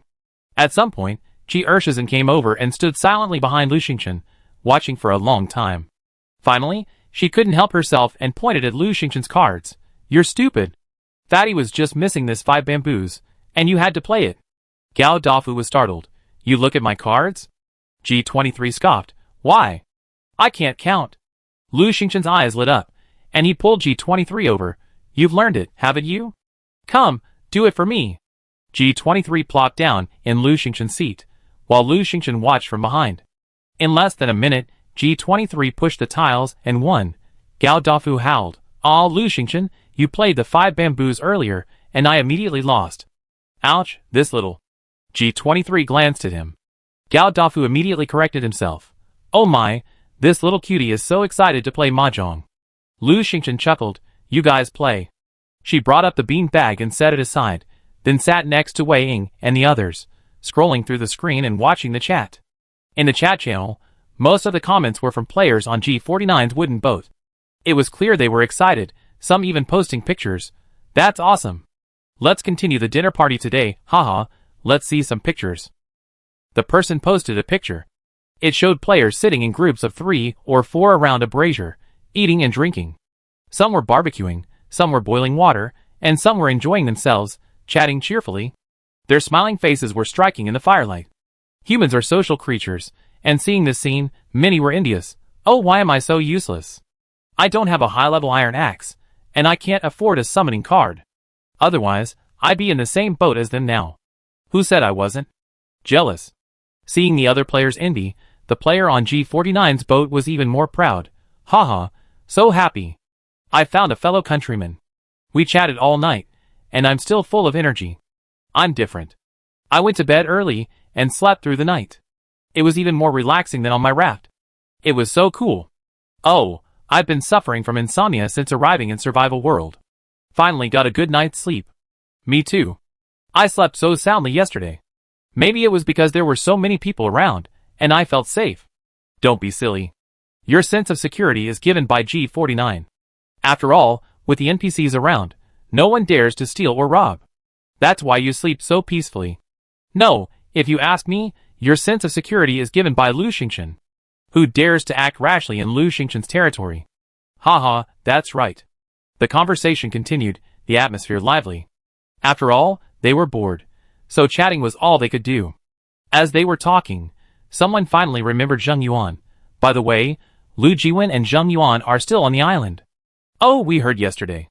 When we were on Lily Island, Lu Jiwen from Zhong Chang's group suddenly summoned Zheng Yuan. After they reunited, the 2 of them ran away and disappeared, and Zhong Chang couldn't catch up. Lu Jiwen is such a jerk. I've been warned repeatedly not to gather anyone, but he went all the way with Zheng Yuan. It's so infuriating. Such an untrustworthy person should be blacklisted. Lu Jiwen, haha, who cares? Wei Feng, hey Lu Jiwen, you're finally out. Lu Jiwen, you probably don't know where we are now, haha. Wei Feng, let's see. Who can't brag? Lu Jiwen, Boss Zheng, show them. Zheng Yuan, haha, busy. Wei Feng, shameless you. How dare you show up? Wei Qing, that's right, Zheng Yuan, don't you claim to be a good person? Why did you resort to such scheming to get to the island? This time, Zheng Yuan's forced arrival on the island has left many people dissatisfied. After all, he's always been very careful about his image, pretending to be a gentleman. Even the people from District 34 couldn't stand it anymore. Zheng Yuan, when did you become so shameless? You still think he's a good guy? Haven't you figured it out in all this time? He's a sinister and vicious villain. I've finally seen through him. He's nothing. Zheng Yuan, haha, a mob. This was the first time he mocked the players in person, and they were furious, cursing him. Zheng Yuan fell silent, clearly unfazed by the crowd's attitude. Gao Dafu, playing mahjong while checking the chat channel, couldn't help but ask Lu Xingchen, are there any secrets on that island? Zheng Yuan seems to have found a treasure? Lu Xingchen chuckled, just wait. But wasn't the easiest guy to get along with. Zheng Yuan took a swig of water, his hands raw from the pain. Despite this, he still raised his axe. There were too many high-level trees, and he couldn't rest. Lu Jiwen was also nearby. Before, Babu and his children and grandchildren had gone after Lu Xingchen. He and Lu Jiwen hid behind a tree. After waiting for a while, he saw Babu and his men leave. After half a day, they finally emerged. They had already been chopping all night and all morning. Zheng Yuan, armed with a high-level iron axe, had a good harvest. Lu Jiwen scoffed, Lu Xingchen is so foolish. He doesn't even know how to chop more. Zheng Yuan scoffed, women are so timid. They hid when they saw someone coming back. Didn't those NPCs just disappear? Lu Jiwen, yes, it's strange. Those NPCs disappeared in an instant. Zheng Yuan, but we still need to be vigilant and try to avoid NPCs. If we do encounter them, don't be afraid. NPCs are stupid and can be fooled with a few words. Lu Jiwen, boss, you're still amazing, ah. Zheng Yuan frowned. What's your name? Lu Jiwen looked at Zheng Yuan. Behind him, someone stuttered, boss. Zheng Yuan followed his gaze and saw a dwarf, probably in his 30s, looking at him sullenly. The dwarf was chubby and sturdy, his eyes a bit vacant. But the next second, he roared, catch the thief! Catch the tree thief! Zheng Yuan forced himself to remain calm. No, listen to me. Clatter. A large group of people surged in from behind. They were all dwarfs, similar in appearance to the 30-something dwarf. Some carried axes, some saws, and some wielded hammers. He saw a sea of names in red. The first dwarf, Ba Shirsan, followed by Ba Yi, Ba Ir, and so on. Ba Shirsan, kill him! Ba Yi, leave him alive. Grandpa wants him. Ba Shirsan kicked Zheng Yuan in the chest, sending him flying backwards, hitting a tree and falling back like a rag. He felt dizzy and spat out a mouthful of blood. Before he could utter another word, a group of people rushed over, punching and kicking him. In less than half a minute, Zheng Yuan was covered in bruises, his face swollen, and his ears ringing. He could almost hear Lu Jiwen's screams and curses. Don't hit me, I confess everything. You confessed. Bang. Be gentle, don't kill me, I want him alive. He can't stand being beaten. Lu Jiwen's voice faded. Dead? Zheng Yuan was shocked. He shouted, don't hit me, I'm not the tree thief, Lu Xingchen is. Ba Shirsan stretched out his large, fan-like hand and slapped him in the face, shouting, I told you to force me to drink, I'd beat you to death. Zheng Yuan's mouth tasted sweet again, and he spat, spewing out a mouthful of blood and 2 teeth. So barbaric, they wouldn't even let him talk, who forced him to drink. Chapter 175. Zheng Yuan was beaten half to death, and finally dragged into a courtyard. In the courtyard stood a small, exquisite 2-story wooden villa. A sullen old man sat on a chair in the center, glaring at Zheng Yuan fiercely. He looked at him like a dead man. Zheng Yuan's eyes were swollen from the beating. He barely opened one and shouted, don't kill me. I'm not a tree thief. Ba Shirsan was furious. I saw it all. Zheng Yuan, no, I only cut down a few. Most of the trees there were cut down by someone else, Lu Xingchen. He was determined to get Lu Xingchen out. Babu looked at him coldly. Take out all the wood you cut. Zheng Yuan, frightened by the beating, quickly took out the high-quality wood from his backpack. He was careful, deliberately moving slowly when he was halfway through, and finally stopped. Babu, anything else? Zheng Yuan, no, nothing. Babu nodded to Ba Shirsan. Fight. Zheng Yuan was stunned. No, I have more. He hurriedly took out all the high-quality wood he had cut, not even daring to keep his own common wood. Babu frowned. Is that all? Zheng Yuan shuddered. Master Babu, I really only cut down these. All the trees there were cut down by a man named Lu Xingchen. Babu, Lu Xingchen? Zheng Yuan, yes, this person is shameless. Not only did she cut down the trees herself, she also had over 100 people cut down trees for her. It was she who cut down all the trees there. Your people saw it when they came back. Babu nodded slightly. Of course he saw it. Not only that, his children and grandchildren also lost several weapons. Zheng Yuan quickly said, Lu Xingchen is amazing. She has 2 pets, a blue bird and a white sheep. Bab stood up and asked, a blue bird? Zheng Yuan nodded quickly, yes, a big blue bird. Very beautiful, very powerful, and loves to curse. In reality, Lu Xingchen was very secretive about her information, but even with all the secrecy, some information would inevitably leak out. Zheng Yuan collected it deliberately, and had the means to do so, so he knew a little about Lu Xingchen. Of course, it was only a little. Babu frowned. Could it be her? Lu Xingchen. Lu Xingchen. I remember now. Those 2 times I lost my treasure reminded me that it was Lu Xingchen who stole my treasure. Babu clenched his fists. Her again? Damn it! Zheng Yuan stared at Babu nervously, absorbing every word he said. He quickly said, yes, Lu Xingchen is very cunning. She often steals other people's treasures. If she can't steal them, she steals them. She's so shameless. Babu sat down. Tell me what you know. Zheng Yuan was overjoyed and immediately framed Lu Xingchen, pinning all the blame on her. He described a bully who was unscrupulous and had no moral compunction. Female bully. The more Babu listened, the angrier he grew. His children and grandchildren were naturally angry too. Bai said, Grandpa, this person is so despicable. It's a pity she got away, and we can't catch her. Zheng Yuan's eyes rolled. We could just get on the boat and chase her. Bashir-san, we can't chase her. Zheng Yuan had already guessed that these NPCs must have some kind of restrictions, prohibiting them from actively chasing players or killing them at sea. His eyes rolled. Lord Babu, I secretly cut down your wood earlier. I feel deeply guilty. To atone for my mistake, I am willing to kill Lu Xingchen on your behalf. Babu sneered, how? Zheng Yuan quickly replied, if I could really kill her, there would be no obstacles between us. We could even gather on one island and hunt her. Babu, you want me to let you go? Zheng Yuan said cautiously, Lord Babu, if possible, let me stay for a few days.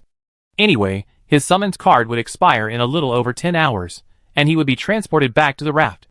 Zheng Yuan then added, actually, I came to this island to kill Lu Xingchen.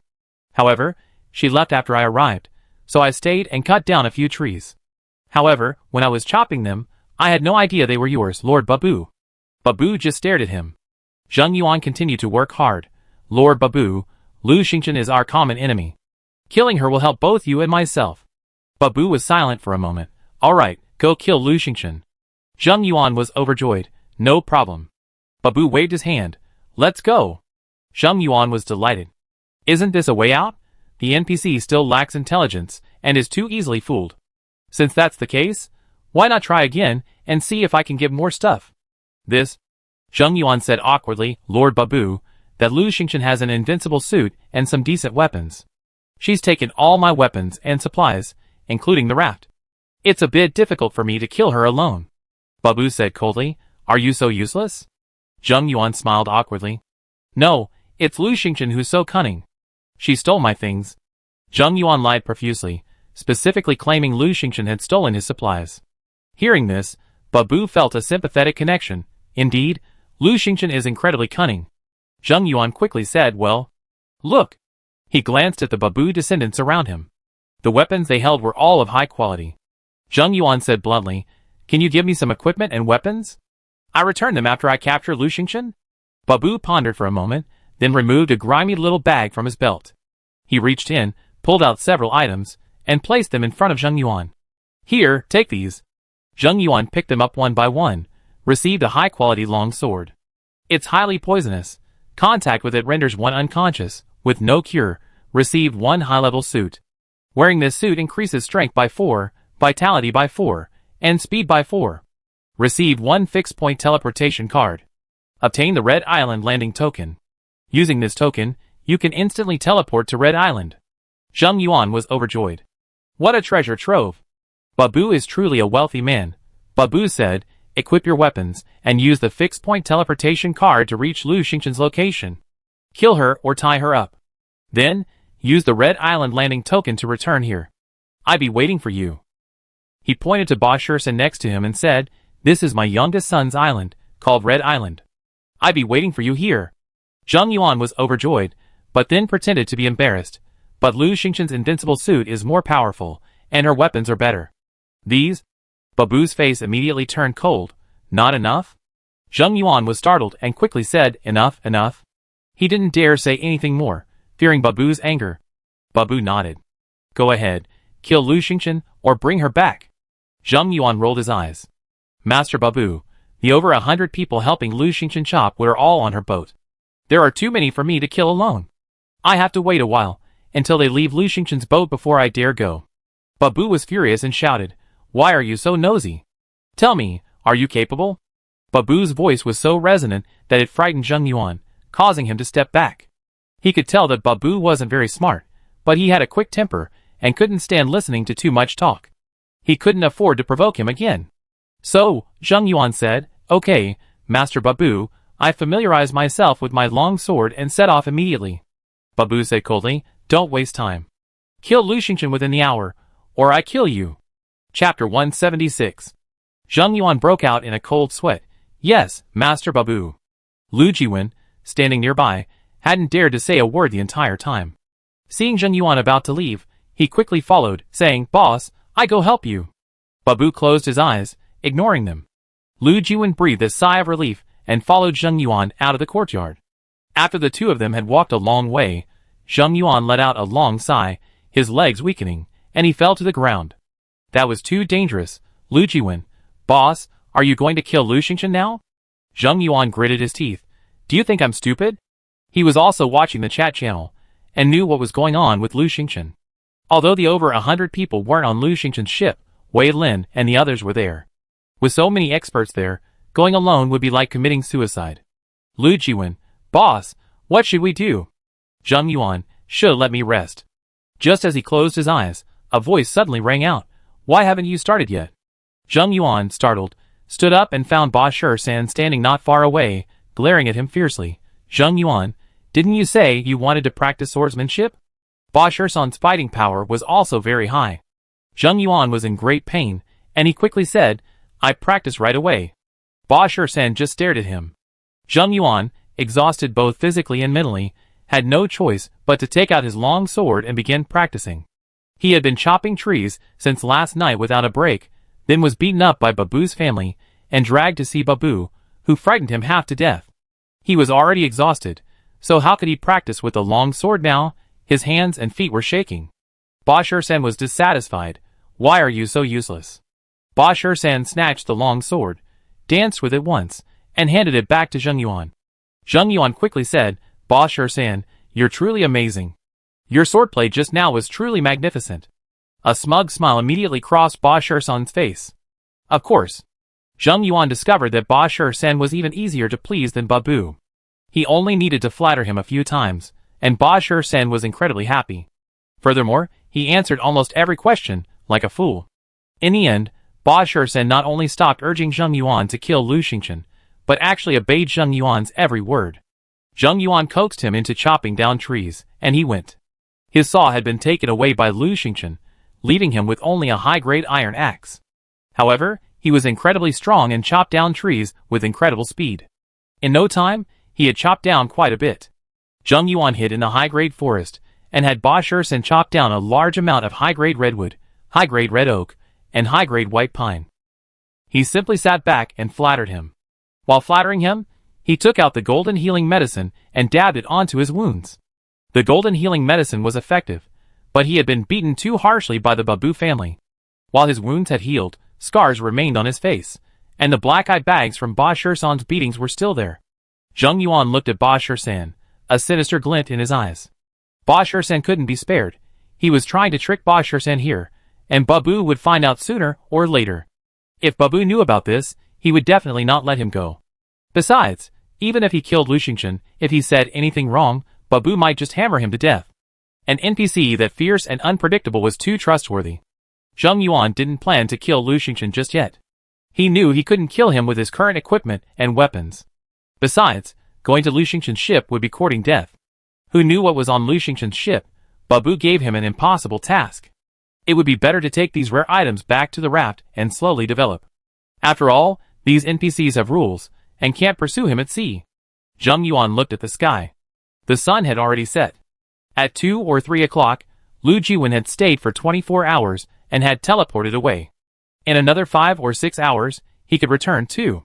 At this time, Ba Shirsen put down his axe and said, "Brother Zheng, I'm hungry. I need to go home for dinner." Zheng Yuan was startled. He didn't dare let Ba Shirsen go back. He quickly said, "Shirsan, let's eat together. I make barbecue." Ba Shirsen scratched his head innocently. "I still prefer my own food. How about you come back with me?" Zheng Yuan didn't dare. Ba Shirsen picked up his axe and left. Zheng Yuan couldn't stop him. He panicked and said, "Shirsan, come eat with me. I have a drink, look." He quickly pulled out a bottle of Coke, which he had unpacked. Unexpectedly, Ba Shirsen took one sniff and shook his head. "I don't like it. I only like mulberry wine." Mulberry wine? Zheng Yuan's heart skipped a beat. He understood why Lu Xingchen had rushed to buy wine. Now, he was incredibly glad he had brought the wine. He stopped Ba Shirsan and pulled a bottle of wine from his backpack. "Shirsan, come on, try this. Maybe it's better than your mulberry wine." This was Moutai. He opened the bottle cap. Ba Shirsan sniffed and paused. "Better than mulberry wine?" "Zheng Yuan, try it."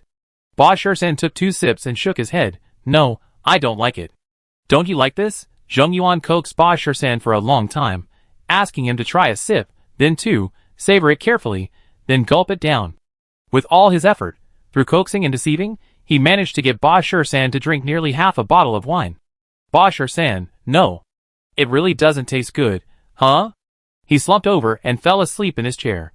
Zheng Yuan dragged Ba Shirsan to a secluded place. He had heard Ba Shirsan say he couldn't stray too far from the path because of monsters, so he had to hide him in the yellow teak forest. He was afraid Babu's family would find him. Looking at Ba Shirsan's honest face in the moonlight, Zheng Yuan's expression changed. This was the man who had kicked him in the gut, breaking 2 of his teeth, and then dragged him all the way to Babu's courtyard. He almost died. Zheng Yuan had never experienced such humiliation before. Since he had to disobey Babu's orders anyway, he might as well kill Ba Shirsan and vent his anger. Besides, killing Ba Shirsan might even give him something. This wasn't his first time killing someone. During the deserted island hunt, he killed many people by helping others escape, earning both a good reputation and points, ultimately becoming the top hunter in Area 34. Although Ba Shirsan was an NPC, he wasn't intimidated at all. The thought of killing an NPC with such high combat power filled him with extreme excitement. Zheng Yuan raised his wrist to check the time, then suppressed his excitement and closed his eyes to rest for a while. A few hours later, Zheng Yuan looked at his watch again. It was almost time. He'd be able to teleport back in 7 or 8 minutes. Only then did he take out the long sword Babu had given him, raised it high, and with a puff sound, he stabbed it fiercely into Ba Shirsan's chest. Ba Shirsan was almost sober, opening his eyes. He let out a miserable roar. Startled, Zheng Yuan quickly reached out to cover Ba Shirsan's mouth, muffling the rest of his rant.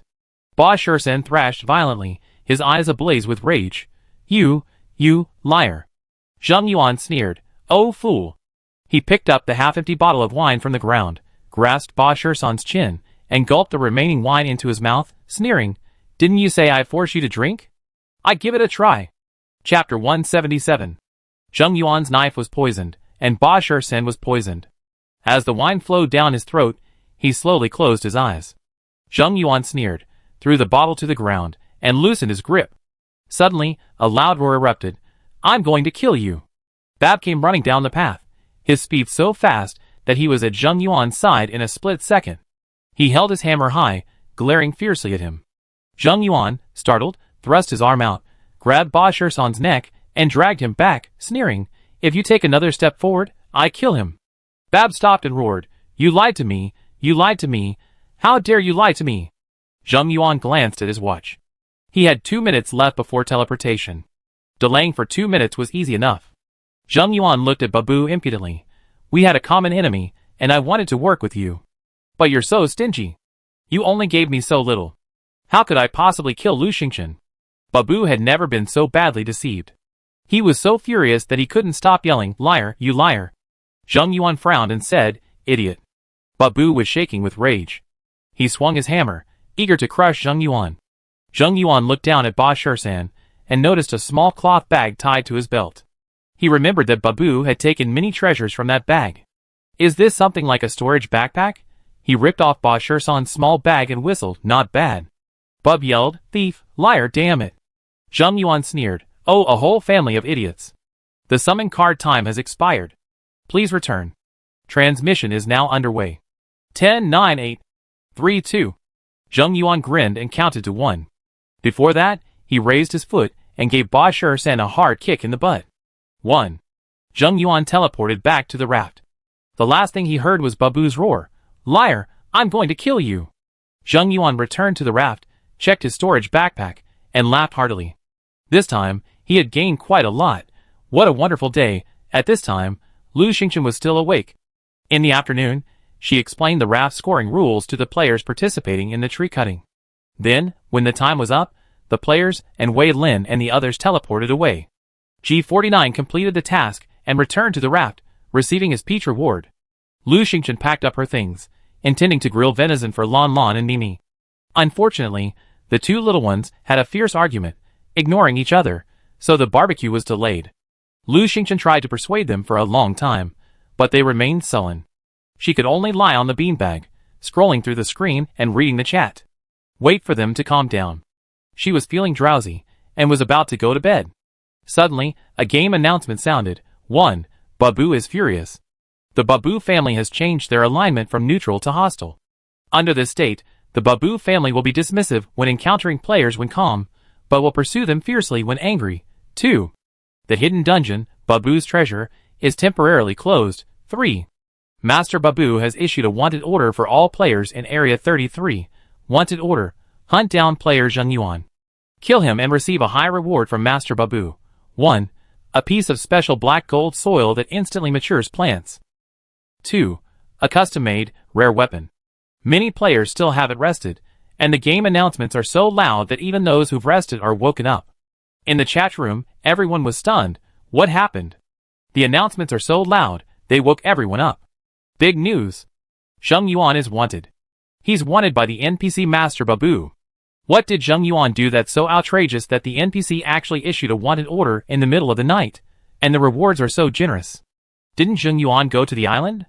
He went to the high-level island that Lu Xingchen went to, and he schemed to get Lu Xiping to take him there. He's not going to massacre the island, is he? You're still discussing this. Am I the only one who's angry? The Babu family's alignment has changed. Judging by the statement, they were neutral before, but now they're hostile. Yes, they chase players down with such fervor. I wonder how passionate they can be. Thankfully, it's just, they're more hostile than anything else. If they were truly hostile, there would be no disdain, only a passionate pursuit. What a passionate pursuit! I'm so angry! Zheng Yuan is such a nuisance. People cursed Zheng Yuan, while others genuinely wanted to hunt him down. So, they asked in the chat room for advice. The NPC is so angry, Zheng Yuan must have gotten some incredible treasures. So how do we find him?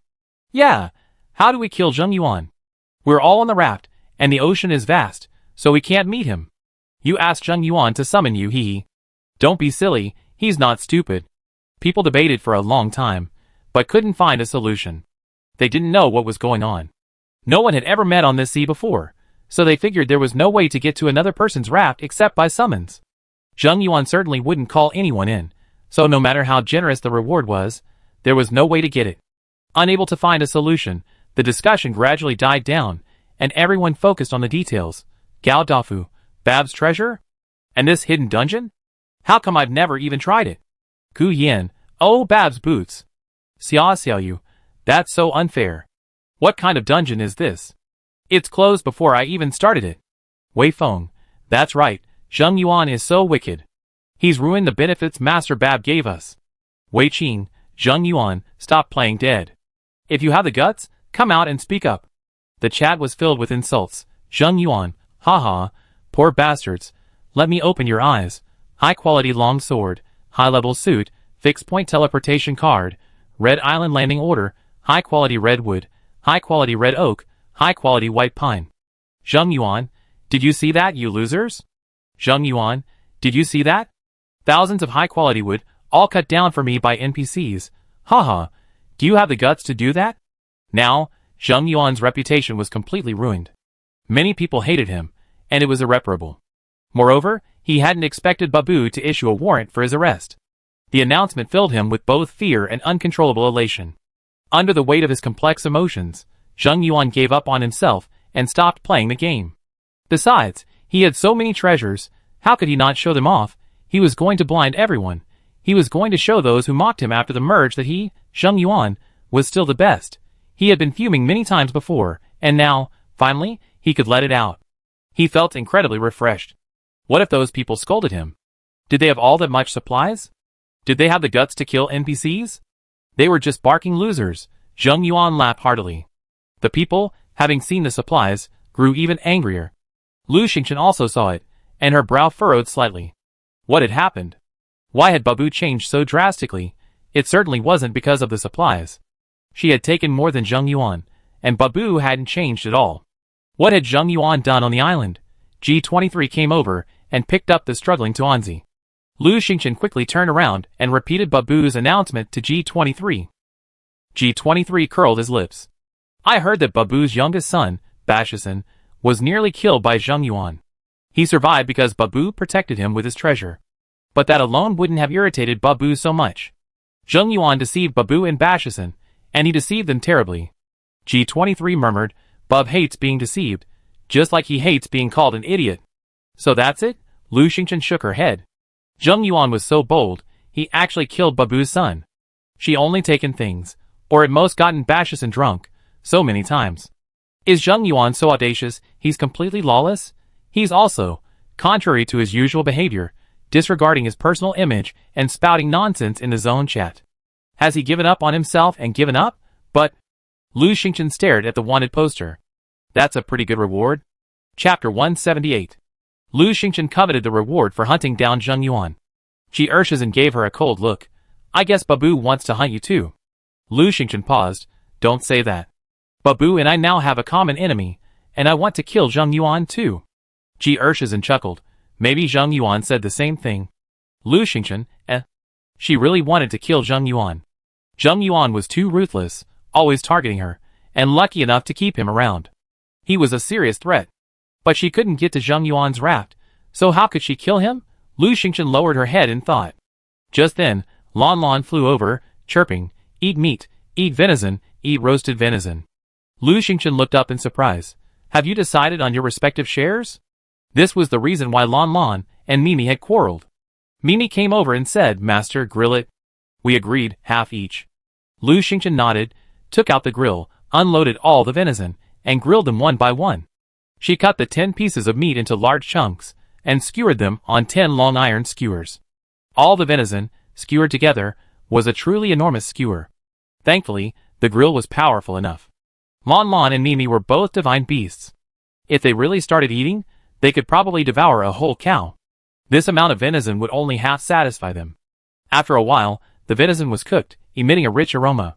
This aroma was more alluring than any other barbecue deer, and even Lu Xingqian couldn't help but swallow. Lon Lon took a deep breath. How delicious. This is the little flying deer I worked so hard to kill. TSK, I should have had 7 pieces. Meow Meow snorted, if I hadn't helped you, you have been trampled to pieces by the little flying deer. I was the one who did the most, and you still want 7 pieces? You wish. Lon Lon, I can kill it without you. Meow Meow, it's a deal, 5 pieces each.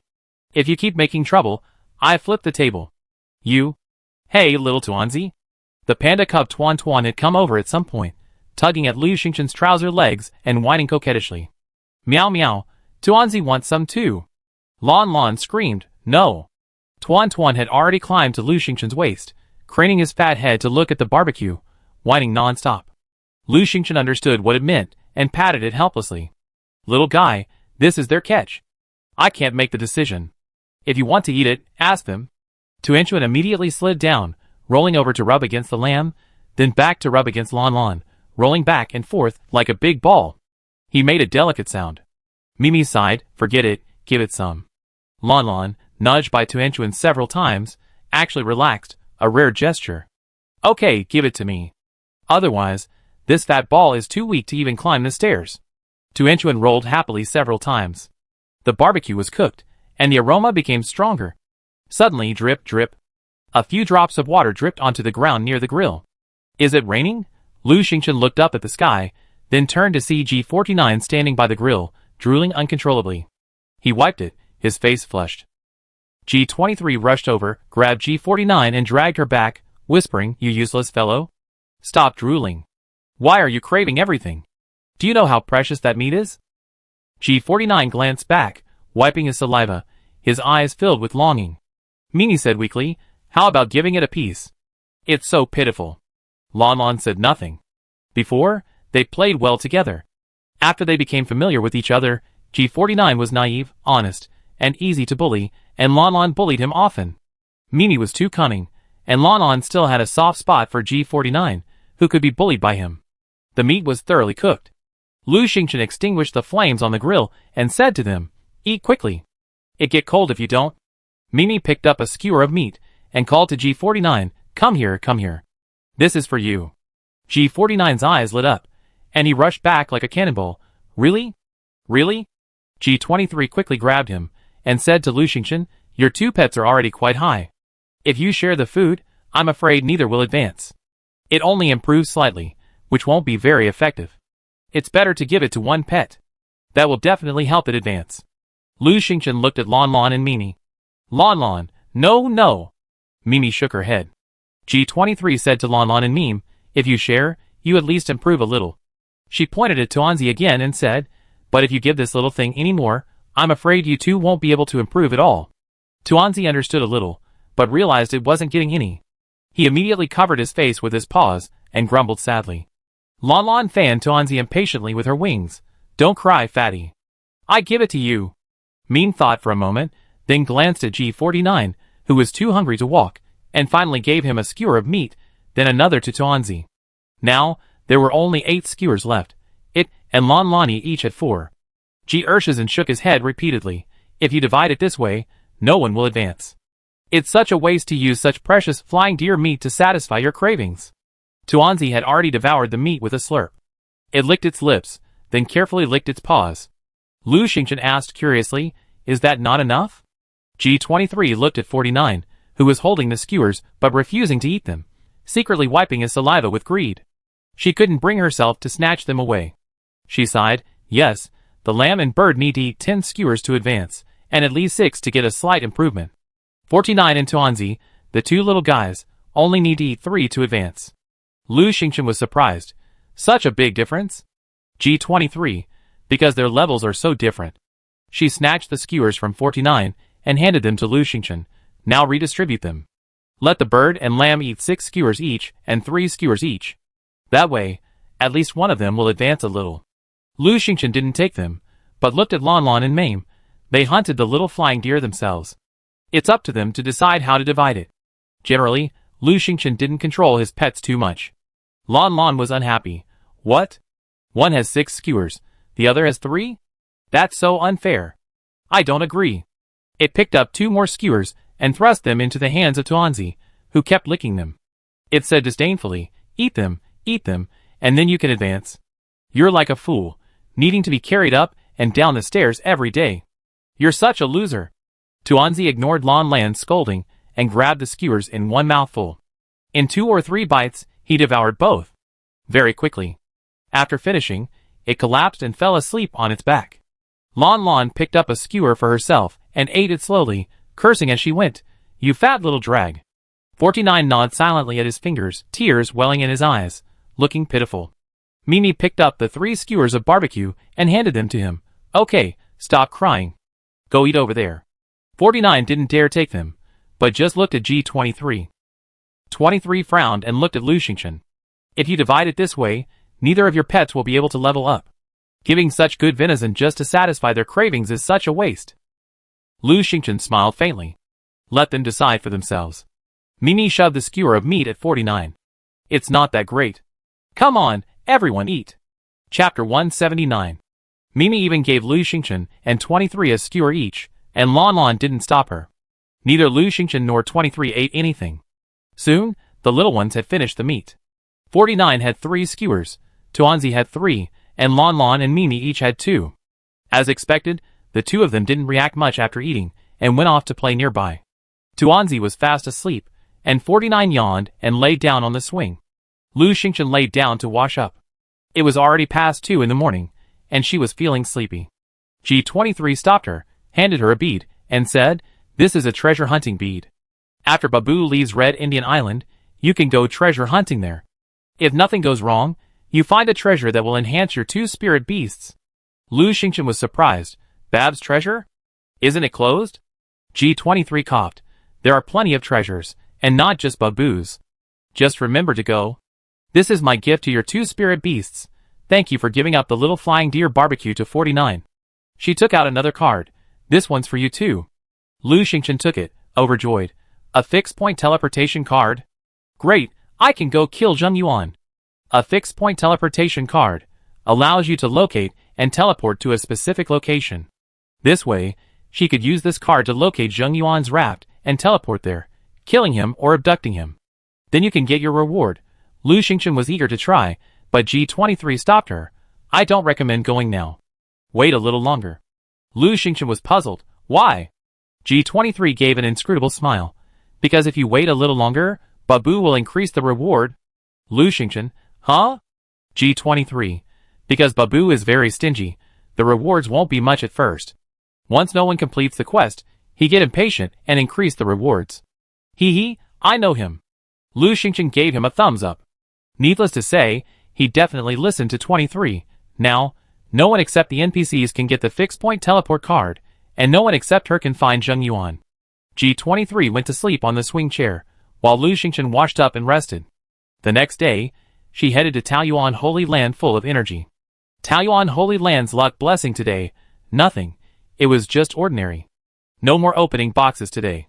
Lu Xingchen left the room and prepared breakfast. The breakfast she gotten from opening boxes earlier was put to good use. She heated up steamed dumplings, hand-pulled pancakes, fried dough sticks, and made egg soup and millet porridge, and she and the little ones had a delicious meal. There was no other way. G23 had given her a lot of treasures yesterday, so she had to make sure 49 ate well. 49 hadn't changed at all, still looking quite silly. However, 23 said he advanced and was much more impressive. Lu Xingchen couldn't tell what made him so impressive, but she did notice that he became a much more gluttonous eater.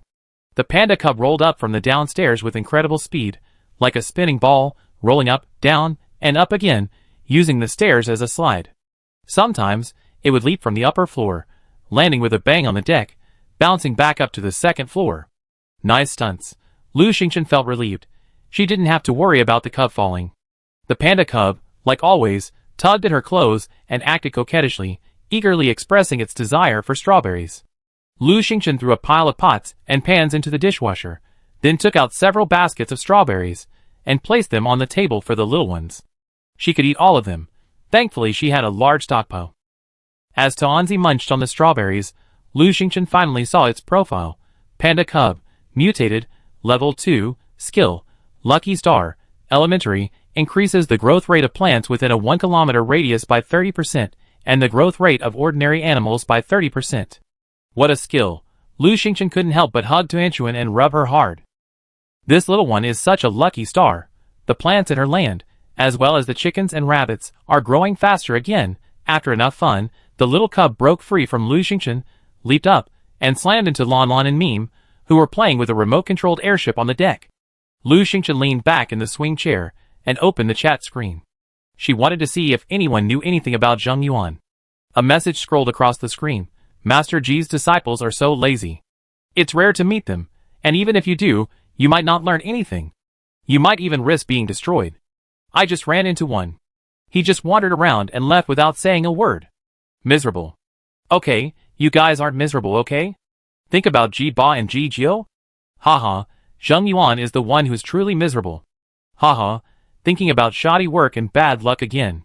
Zheng Yuan deserves it. I felt sorry for him before, but now ugh. Zheng Yuan, haha, you hate me? Come here if you can. Zheng Yuan, a bunch of losers. Gao Dafu, TSK TSK TSK, Zheng Yuan's getting arrogant. He's a world away from before. Wei Feng, has his true nature been revealed? Zheng Yuan, Wei Feng, stop talking nonsense. Come and kill me if you can. Wei Feng, gather me if you can. Mada, boss, don't call anyone else to prevent them from gathering more people to kill you. Wei Qing, oh, Mada is smart this time. Ji Ba began their journey. Jijio began their journey. Weifeng. Yeah, Ji Ba and Jijio are looking for Zheng Yuan again. Zheng Yuan, why don't you welcome them? Zheng Yuan sneered. You have the guts to let them do it again. Lu Xingchen, I have the guts. Do you want to try? Zheng Yuan, Lu Xingchen, it's none of your business. Shut up. Lu Xingchen, haha, I can get Ji Ba and Jijio onto your raft. Do you believe it? Zheng Yuan, no. Lu Xingchen, let's make a bet. Zheng Yuan, no. Weifeng, haha, you're so cowardly. Do you have the guts to take a gamble? Zheng Yuan remained silent. Weifeng, haha, meeting Lu Xingchen and immediately not even daring to gamble anymore. Zheng Yuan, weren't you quite arrogant just now? Everyone was also puzzled. Why wouldn't Zheng Yuan gamble? If it were me, I'd bet with Lu Xingchen. After all, Ji Ba and Jijio have been to Zheng Yuan's place, and there's no way they go back. Why not?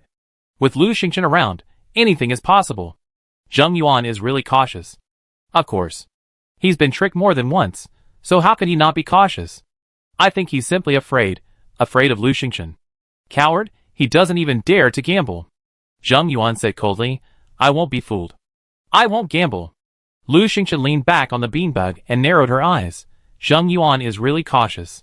He won't even gamble. If he doesn't gamble, how can I complete my mission? She still remembered the 7-day bet. As long as she completed the second bet, she would receive the second raft score sheet. Unfortunately, Zheng Yuan refused to gamble, and no one else would ask her to. She felt that she might not be able to complete her mission. G23 walked over. My 8th senior brother and 9th senior sister are here. Lu Xingchen stood up warily. Where are they coming from? G23. Here, your wooden boat. Lu Xingchen stood up. I don't want to host them. G8 and G9 had given Zheng Yuan such a hard time, and judging by the skills they taught him, it was clear they were tough to deal with. Lu Xingchen didn't want to learn the techniques of bad luck possession and stealing, and even less so, shoddy workmanship. G23 said helplessly, they all like 49. When they heard 49 advanced, they came to see her. Don't worry, with me here, they won't dare to mess with you. After a pause, G23 continued, you don't even have to worry about their food. I tell them to leave after seeing 49. Lu Xingchen, okay. 23 was so sure, so she trusted her just once. Besides, if the NPC was determined to come, she couldn't drive them away. After a while, a small boat slowly approached. Heba and Jijio waved happily. 2349, here we come. Chapter 180. Ji Ba and Jijio jumped up and casually said to Lu Xingchen, Dear adventurer, can we get on your raft? Lu Xingchen, we're already aboard. Isn't asking a question redundant? G49 glanced at the two and smiled happily. Brothers and sisters, look at me, look at me. He was eating strawberries at the table when he stood on a chair, arms outstretched, and beamed triumphantly. I advanced. Ji-Ba chuckled, you're quite capable. He and Jijio sat down at the table, their eyes widening as they gazed at the table laden with strawberries, watermelon, sunflower seeds, peanuts, and a plate of mulberries. Wow, little ones, you're having a good time. This was what Lu Xingchen had prepared for the little ones. Lan Lan Meme and Tuanzi were stuffed, and had gone to digest their food, but 49 was the only one who persevered and continued to eat.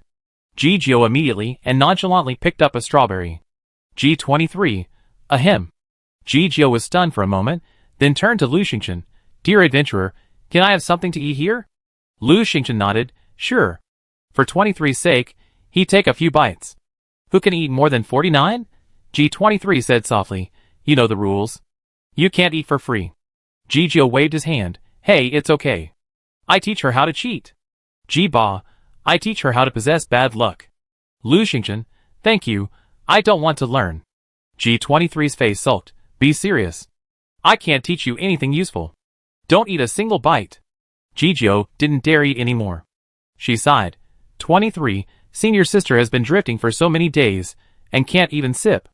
So pitiful. 49, sister 9, didn't you and brother 8 just go to Babu's wedding yesterday and eat a lot? Jijio patted him. 49, how come you don't even feel sorry for me? Ji-Ba and Jijio didn't dare eat, only looking at G23 pitifully. G23, eat, take it easy. 49 is almost bankrupting us. After you're done, teach us something useful. Show us your best skills. Ji-Ba and Jijio, okay, no problem.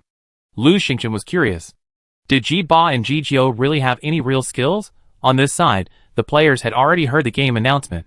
Ji Ba has boarded Lu Xingqian's raft. Ji Jio has boarded Lu Xingqian's raft. The players were shocked. Oh my god, those two troublemakers have gone to Lu Xingqian's place. It's over. Lu Xingqian is going to be plagued by bad luck. Why are they going to Lu Xingqian's place? Why did Lu Xingqian let them on board? This is a mess. I don't want to. Seeing Lu Xingqian in trouble. I just learned from her the rules for improving the raft's score. I even made furniture with high-quality wood, raising it to over 100. Lu Xingqian is a good person, so please don't let anything happen to her. Zheng Yuan, Ma De, and the others naturally saw this, gloating over their misfortune. Ma De, haha, it's fate, Lu Xingqian, it's finally your turn to suffer. Zheng Yuan, haha, Lu Xingqian, no one can be lucky forever. Ma De, I hope Ji Ba and Ji Jio will give Lu Xingqian a good scolding. Wei Feng, like scolding Zheng Yuan? Ma De, get out of here. In the chat area, many people were worried about Lu Xingqian. Zheng Yuan watched, feeling a mixture of jealousy and sourness. He recalled how things had been like this back in Area 34, when many admired and appreciated him, and if anything happened to him, they worry about him. He really enjoyed that kind of gratitude. But now, it was impossible. On the wooden boat, Ji Ba and Ji Jio were feasting heartily. Ji Ba gave Lu Xingqian a thumbs up. Not bad, you're not like those other stingy people. Ji Jio, yes, dear adventurer, I love you the most. G23 watched coldly. Alright, stop eating. It's time to teach skills. Under G23's cold, disdainful gaze, Ji Ba and Ji Jio rubbed their stomachs, wiped their mouths, and burped happily. In the area chat, players were watching the broadcast. Ma De was incredibly excited, constantly taunting him. Ma De, ding, Lu Xingqian has learned to possess bad luck. Ma De, ding, Lu Xingqian has learned to build a shoddy house. Ma De, ding. Suddenly, two announcements rang out. Ji Ba taught player Lu Xingqian the construction skill. Creating something out of nothing. What if you're short on tiles? Bricks? A few pieces of wood? Try creating something out of nothing. It really can create something out of nothing. Even if you're short on a few supplies, you can still complete the building. Ji Jio taught player Lu Xingqian the construction skill. Magnificent. Increases the beauty of buildings by 200%. Beautiful buildings make people happy, and happy people bring good luck. Yay! Everyone was stunned. They could even do this. I didn't expect Ji Ba and Ji Jio to have some skills. My god, how many supplies can you add with this creation skill? Actually, even just a little bit would be enough. After all, sometimes you really just need that little bit. This skill is pretty good. Hey, Ji Jio is a woman, right? She always has these fancy tricks. Upstairs, I'm so shocked. Did you forget about the substitution? I guess Ji Jio's substitution allowed Ji Ba to create something out of nothing. They work so well together. Lu Xingqian's got it back again. I was so worried. Ma De and Zheng Yuan fell silent, as if they had never existed. Wei Feng wouldn't let them off. Come on, Zheng Yuan, Ma De, come out and speak. Wei Qing.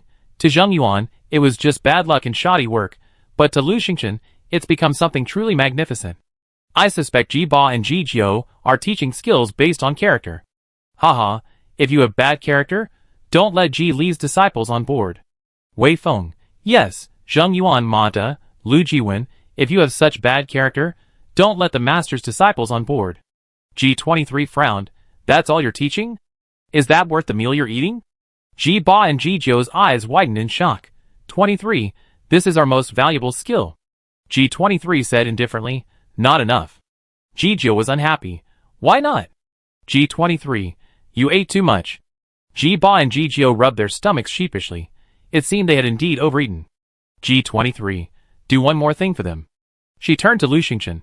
Is there anything you need them to help you with? Lu Xingqian's eyes rolled. How about this? You guys go to Zheng Yuan, Ma De, and Lu Jiwen's raft and teach them some skills, like cutting corners and inducing bad luck. And then extort some supplies. Oh, and keep Zheng Yuan's stuff. Ji Jio beamed. I'm an expert at this. I go right now. Ji Ba. Okay, we're full anyway. The two happily departed. Then everyone heard their itinerary announcement. Ji Ba and Ji Jio happily left player Lu Xingqian's raft. Ji Ba and Ji Jio happily boarded player Zheng Yuan's raft.